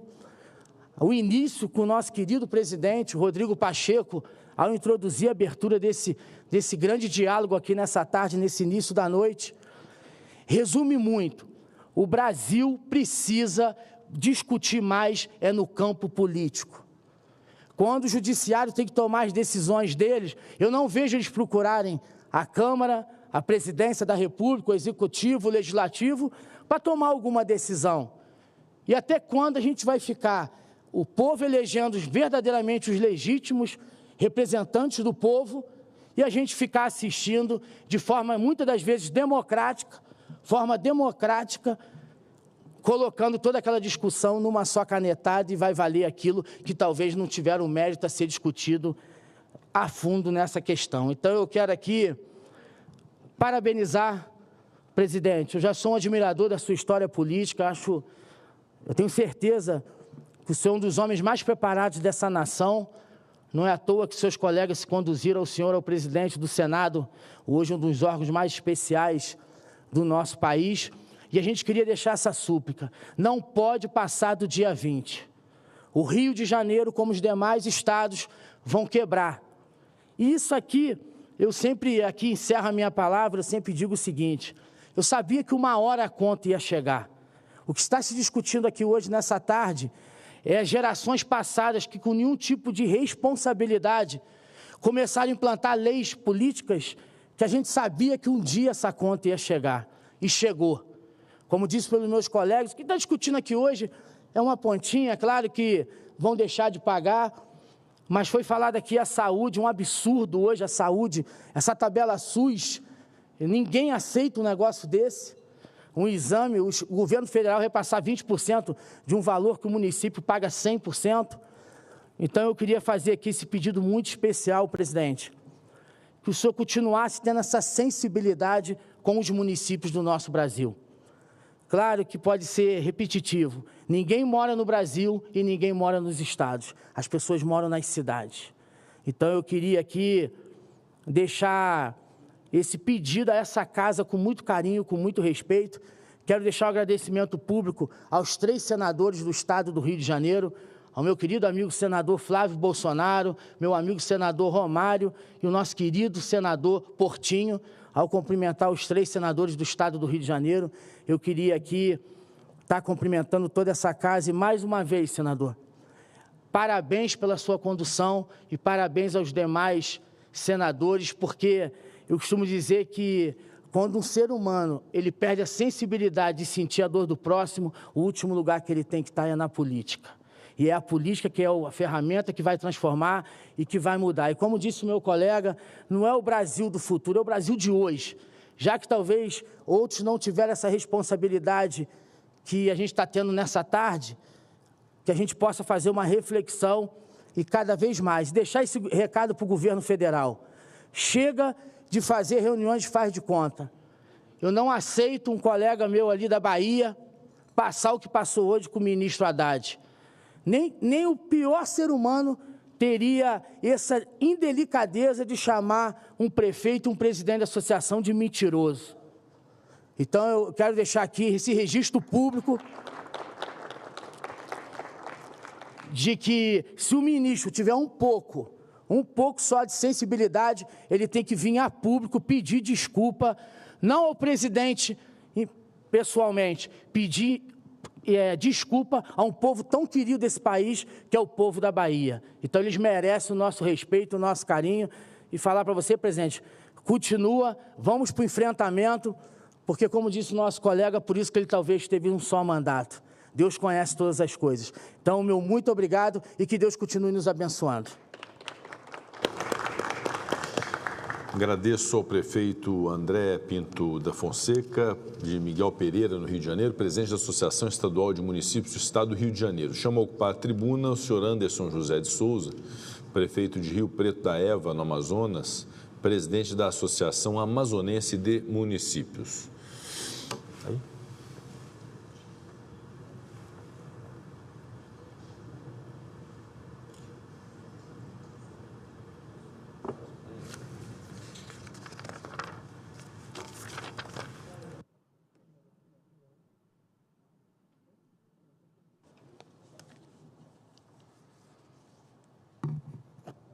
Cordial boa tarde a todas, a todos, em especial senador Rodrigo Pacheco, em nome do qual cumprimento toda a mesa, e queridos amigos prefeitos presentes. Hoje é um dia especial para nós, prefeitos, que sentamos para dialogar, para conversar. O Pacto Federativo não tem estado presente na vida dos municípios. Os municípios que estão na ponta, fazendo as políticas públicas, têm sofrido em muito por falta de segurança jurídica. Nós estamos vivendo em um país em que, infelizmente, a segurança jurídica está sendo colocado de lado, e nós que fazemos as políticas públicas na ponta, eu que tenho um mandato de vice-prefeito, 4 vezes prefeito, 3 vezes presidente da Associação dos Municípios, mais do que nunca represento uma população carente e que precisa da compreensão do nosso país, dos poderes, do Congresso Nacional, do Poder Executivo e, acima de tudo, do Judiciário. Quando eu coloco que não temos segurança jurídica, porque quando nós vemos que a lei determina que os municípios têm o seu limite prudencial em 54%, e o colega agora há pouco falou, justamente que nos obriga, outra lei, a pagar 70% do piso do magistério. Só isso extrapola o nosso limite. Quando nos obriga a pagar um piso de enfermagem, um piso dos ACS e ACE, mas não mandam um recurso para que nós possamos pagar a parte patronal. Então, é muito triste ver isto, senador Rodrigo, acontecer na ponta onde acontecem as políticas públicas.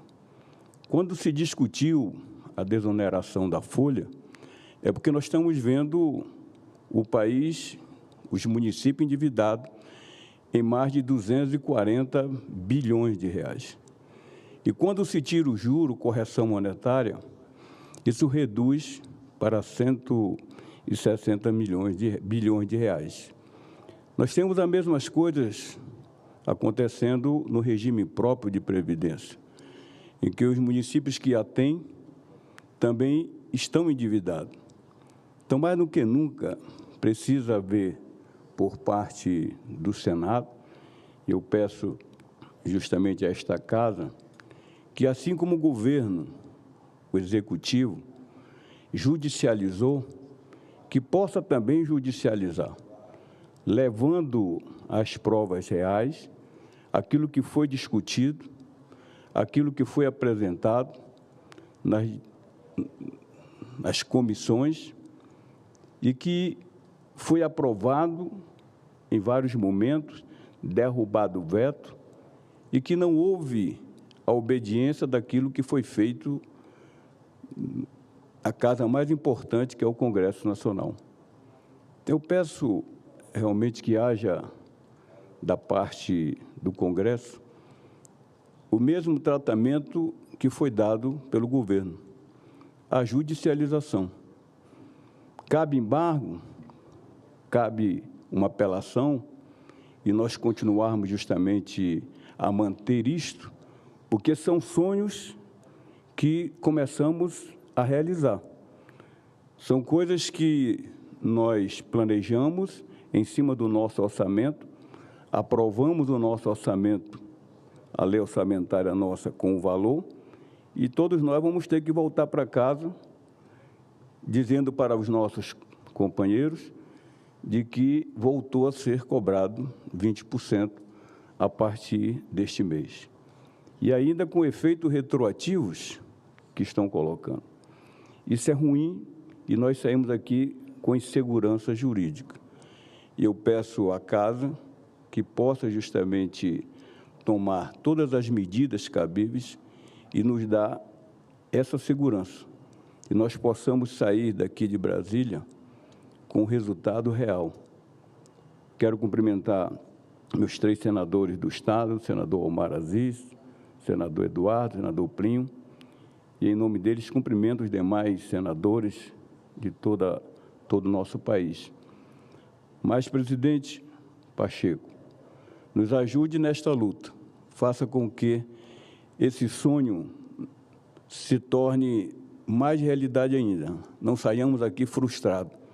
Que o senhor possa discutir isto com o ministro da Fazenda, com o governo, e possa conseguir encontrar um termo mais claro para juntos fazermos as políticas públicas que tanto somos cobrados. Meu muito obrigado. Eu agradeço ao prefeito Anderson José de Souza, prefeito do município de Rio Preto da Eva, no estado do Amazonas, e presidente da Associação Amazonense de Municípios. Com o pronunciamento do representante do estado do Amazonas, nós cumprimos essa etapa de pronunciamentos dos presidentes das associações dos estados, as associações municipais dos estados. Passamos agora à fase de pronunciamentos dos senadores e senadoras que desejem debater o tema. Antes de passar o primeiro inscrito, que é o senador Wellington Fagundes, que vai debater o tema proposto nessa sessão de debates, eu quero cumprimentar e agradecer todos os presidentes de associação que se pronunciaram deste púlpito. Estabelecemos hoje uma discussão e um debate público de altíssimo nível acerca desse problema federativo entre municípios e União. E eu não tenho dúvida alguma que pessoas bem intencionadas, com bons propósitos, com espírito público, quando se sentam à mesa para resolver um impasse ou um problema, haverão de resolvê-lo dentro do debate e do diálogo político.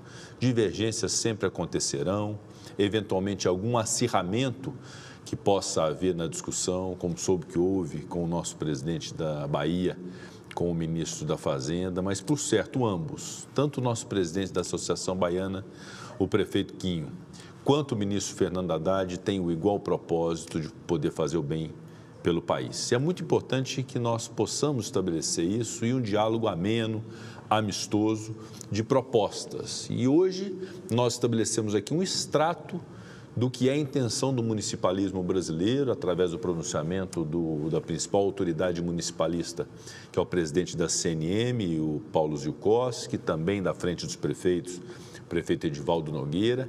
Eu fiz questão das associações dos estados para demonstrar que é um sentimento, Paulo, que irradia Brasil afora, né? Todos os estados da federação com o mesmo intuito, com aqui representantes que representaram diversos estados nesse pronunciamento aqui feito. Ou seja, todo mundo tem o mesmo propósito, de poder tornar os municípios viáveis, de poder dar sustentação econômica, financeira, orçamentária, para que políticas públicas sejam realizadas, sem que isso constitua um sacrifício aos cofres da União, porque nesse regime federativo, evidentemente, a União também tem as suas dificuldades, né? A busca de resultado primário, o cumprimento de meta de superávit. Então, vamos dizer, cada ente federado tem as suas agruras e suas dificuldades. Nesse caso, o que nós enxergamos é uma proposta muito honesta em relação à dívida previdenciária e o parcelamento dela, a solução da questão dos precatórios, uma questão previdenciária de sustentação, considerando que fizemos em 2019 uma reforma previdenciária no Brasil, no âmbito federal, mas isso não se estendeu aos municípios, e a desoneração da folha de pagamento, que de fato foi uma opção do Congresso Nacional, E, embora haja todo o direito de se buscar na Justiça qualquer tipo de reflexão sobre constitucionalidade ou não, esta opção política do Congresso Nacional precisa ser respeitada à luz da política. Sob o ponto de vista judicial, evidentemente, se a exigência é uma fonte de recursos que compense isso, especialmente à luz da reforma da Previdência, em que há esta obrigação, esse me parece que é o entendimento do Supremo Tribunal Federal, busquemos no acordo federativo essa fonte de recursos. Aqui, ao longo de 2023, nós aprovamos um novo regime fiscal no Brasil, depois de uma PEC de transição, votada inclusive antes do governo assumir. Votamos uma nova regulamentação relativa ao CARF, ao Conselho de Recursos Fiscais. Fizemos a regulamentação da lei de apostas esportivas, a taxação de fundos exclusivos, a taxação de offshores, o novo regime das subvenções de ICMS, inclusive, através de uma medida provisória aqui votada, uma série de fontes de recursos que fizeram com que, no primeiro trimestre de 2024, tivéssemos uma arrecadação 8,36% maior do que no mesmo período de 2023, afora a inflação.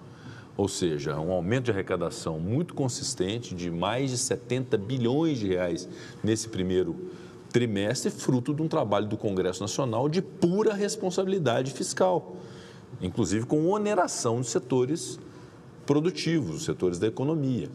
Então, que não se aponte ao Congresso Nacional a pecha de irresponsabilidade fiscal, porque isso é falso e isso é demonstrado, pelo menos o contrário disso, nas realizações do Congresso Nacional no ano de 2023. E continuamos na mesma atuada. Temos o mesmo compromisso de responsabilidade fiscal. Queremos segurar a inflação, queremos reduzir gradativamente a taxa básica de juros e os juros futuros, queremos a valorização da nossa moeda frente ao dólar, queremos manter nossas reservas cambiais, queremos melhorar nossa balança comercial, queremos uma projeção de crescimento do produto interno bruto, queremos a cadência cada vez maior da taxa de desemprego no Brasil, e por falar em desemprego, está muito relacionado à oneração ou não de folha de pagamento, no caso dos setores da economia. Nós continuamos com esse mesmo propósito, absolutamente alinhados com o governo federal na busca do cumprimento dessa meta de déficit zero e de sustentação da economia, até para se mostrar para a comunidade internacional e os investidores que o Brasil é um país seguro, que o Brasil é um país sustentável, que tem um sistema financeiro bem regulado, que tem uma economia bem organizada. Mas em relação aos municípios é muito evidente que o que se busca é o mínimo de sustentação para fazer política pública na ponta. E o custo disso, embora obviamente seja expressivo, muito se fala aí de 10 bilhões de reais, evidentemente que isso é dinheiro e é muito dinheiro, mas é perfeitamente possível nós atrelarmos alguma fonte de custeio para poder dar sustentação aos municípios. Os municípios já cedem, inclusive, vejo em muitos pronunciamentos aqui feitos, que também não há intransigência em relação ao que foi votado sob a relatoria do senador Ângelo Coronel. Não necessariamente precisamos perpetuar os 8%, mas, de fato, não queremos retroceder para perpetuar os 20%. Nós queremos um meio termo que seja uma reoneração gradativa ao longo do tempo, preservando, sobretudo, a previsibilidade do ano de 2024, assim como foi feito para os 17 setores, já concordado entre setores, Ministério da Fazenda e Congresso Nacional. E, igualmente, os municípios com um gesto nesse sentido e, obviamente, com o nosso compromisso de poder viabilizar a votação de projetos que sejam estruturantes para poder fazer a compensação financeira dessa desoneração ou dessa renúncia de receita. Então, eu acredito muito, presidente Paulo Ziukoski, senhores e senhoras, representantes do municipalismo brasileiro, no bom entendimento. É evidente que o bom entendimento nesse momento, nós estamos premidos pelas circunstâncias do tempo, né? Nós temos pouco tempo para isso, mas vamos ao trabalho imediatamente após a finalização desta sessão, que é sentarmos todos à mesa, os senadores da República, participarmos o presidente da Câmara dos Deputados, o presidente Arthur Lira, irmos até o governo, inclusive ao próprio presidente da República, o presidente Lula, cuja intenção de resolver esse problema, esse impasse, foi dito a mim expressamente, numa reunião que tivemos na quinta-feira que antecedeu a última quinta-feira, numa reunião com o presidente Lula, que ele assumiu o compromisso de poder resolver esse impasse com os municípios da melhor forma possível. Então, estamos na busca da melhor forma possível. Não tenho dúvida da boa intenção do presidente da República, não tenho dúvida da boa intenção do ministro da Fazenda, não tenho dúvida da responsabilidade fiscal do Congresso Nacional em relação a esse tema e confio muito na parcimônia e no equilíbrio dos prefeitos e prefeitas do Brasil, que através de seus representantes associativos que aqui se pronunciaram, vão poder compreender também que numa negociação política é preciso ceder também, né? Além da conquista, também a arte de ceder, e eu vejo aqui de maneira muito republicana cada um dos que se pronunciaram, e os municípios de cada um dos estados que aqui se fizeram presentes devem se orgulhar dos presidentes de associação que tem, inclusive do meu estado de Minas Gerais, o prefeito Marcos Vinícius, da capacidade de ceder, além da busca de conquista de prerrogativas e direitos, também de ceder em alguns aspectos, e essa sessão já foi demonstrada, repito, na concordância do escalonamento da reoneração ao longo do tempo, dentro de um patamar que seja sustentável para viabilizar prefeitos e, ao mesmo tempo, a arrecadação da União Federal. Então, os meus sinceros agradecimentos a cada um dos senhores que aqui se pronunciaram, da Confederação Nacional dos Municípios, da Frente de Prefeitos, das associações, e passamos agora a essa fase de debates por parte dos senadores, para que possamos também ouvir os representantes dessa casa em relação ao encaminhamento de um grande acordo federativo que nós buscamos fazer. Com a palavra, senador Wellington Fagundes. Senhor presidente Rodrigo Pacheco, que eu quero aqui saudar pela importância dessa sessão de debate temáticos. Cumprimentar também o meu amigo Ângelo Coronel e já o parabenizo pelo seu aniversário. Sei que foi muita festa na Bahia, mas ele agora tem uma responsabilidade muito grande, é o nosso relator geral do orçamento. Então, com certeza, pela sua experiência de ter sido ex-prefeito, ele sabe, Paulo Zielkowski, a importância que é cuidar no orçamento para que a gente possa minimizar a situação de todos os prefeitos do Brasil. E eu falo aqui também na condição de vice-presidente da Frente Parlamentar em defesa dos municípios. E nós recebemos o Paulo Zielkowski, assim como muitas e muitas vezes, né? Acho que o Paulo Zielkowski é uma das pessoas mais experientes na tramitação aqui no Congresso Nacional. Parabenizo, Paulo, pela sua luta, né? Hoje nós temos uma Confederação Nacional dos Municípios com uma sede extremamente estruturada, mas eu quero também elogiar a equipe da Confederação, uma das equipes mais competentes nesses 33 anos que estou aqui em Brasília, que a gente sabe do dia a dia, que nos acompanha e que vem aqui presente, trazer os projetos e nos orientar, inclusive, como devemos defender a pauta do municipalismo. Então, a marcha dos prefeitos hoje é algo que não tem como algum presidente da República não estar lá presente, porque sabe a força que representa a marcha dos prefeitos, ou seja, a organização dos prefeitos do Brasil vindo aqui fazer pressão legítima. E é claro que essa luta não acabou e não vai acabar nunca, né? Porque, infelizmente, nós sempre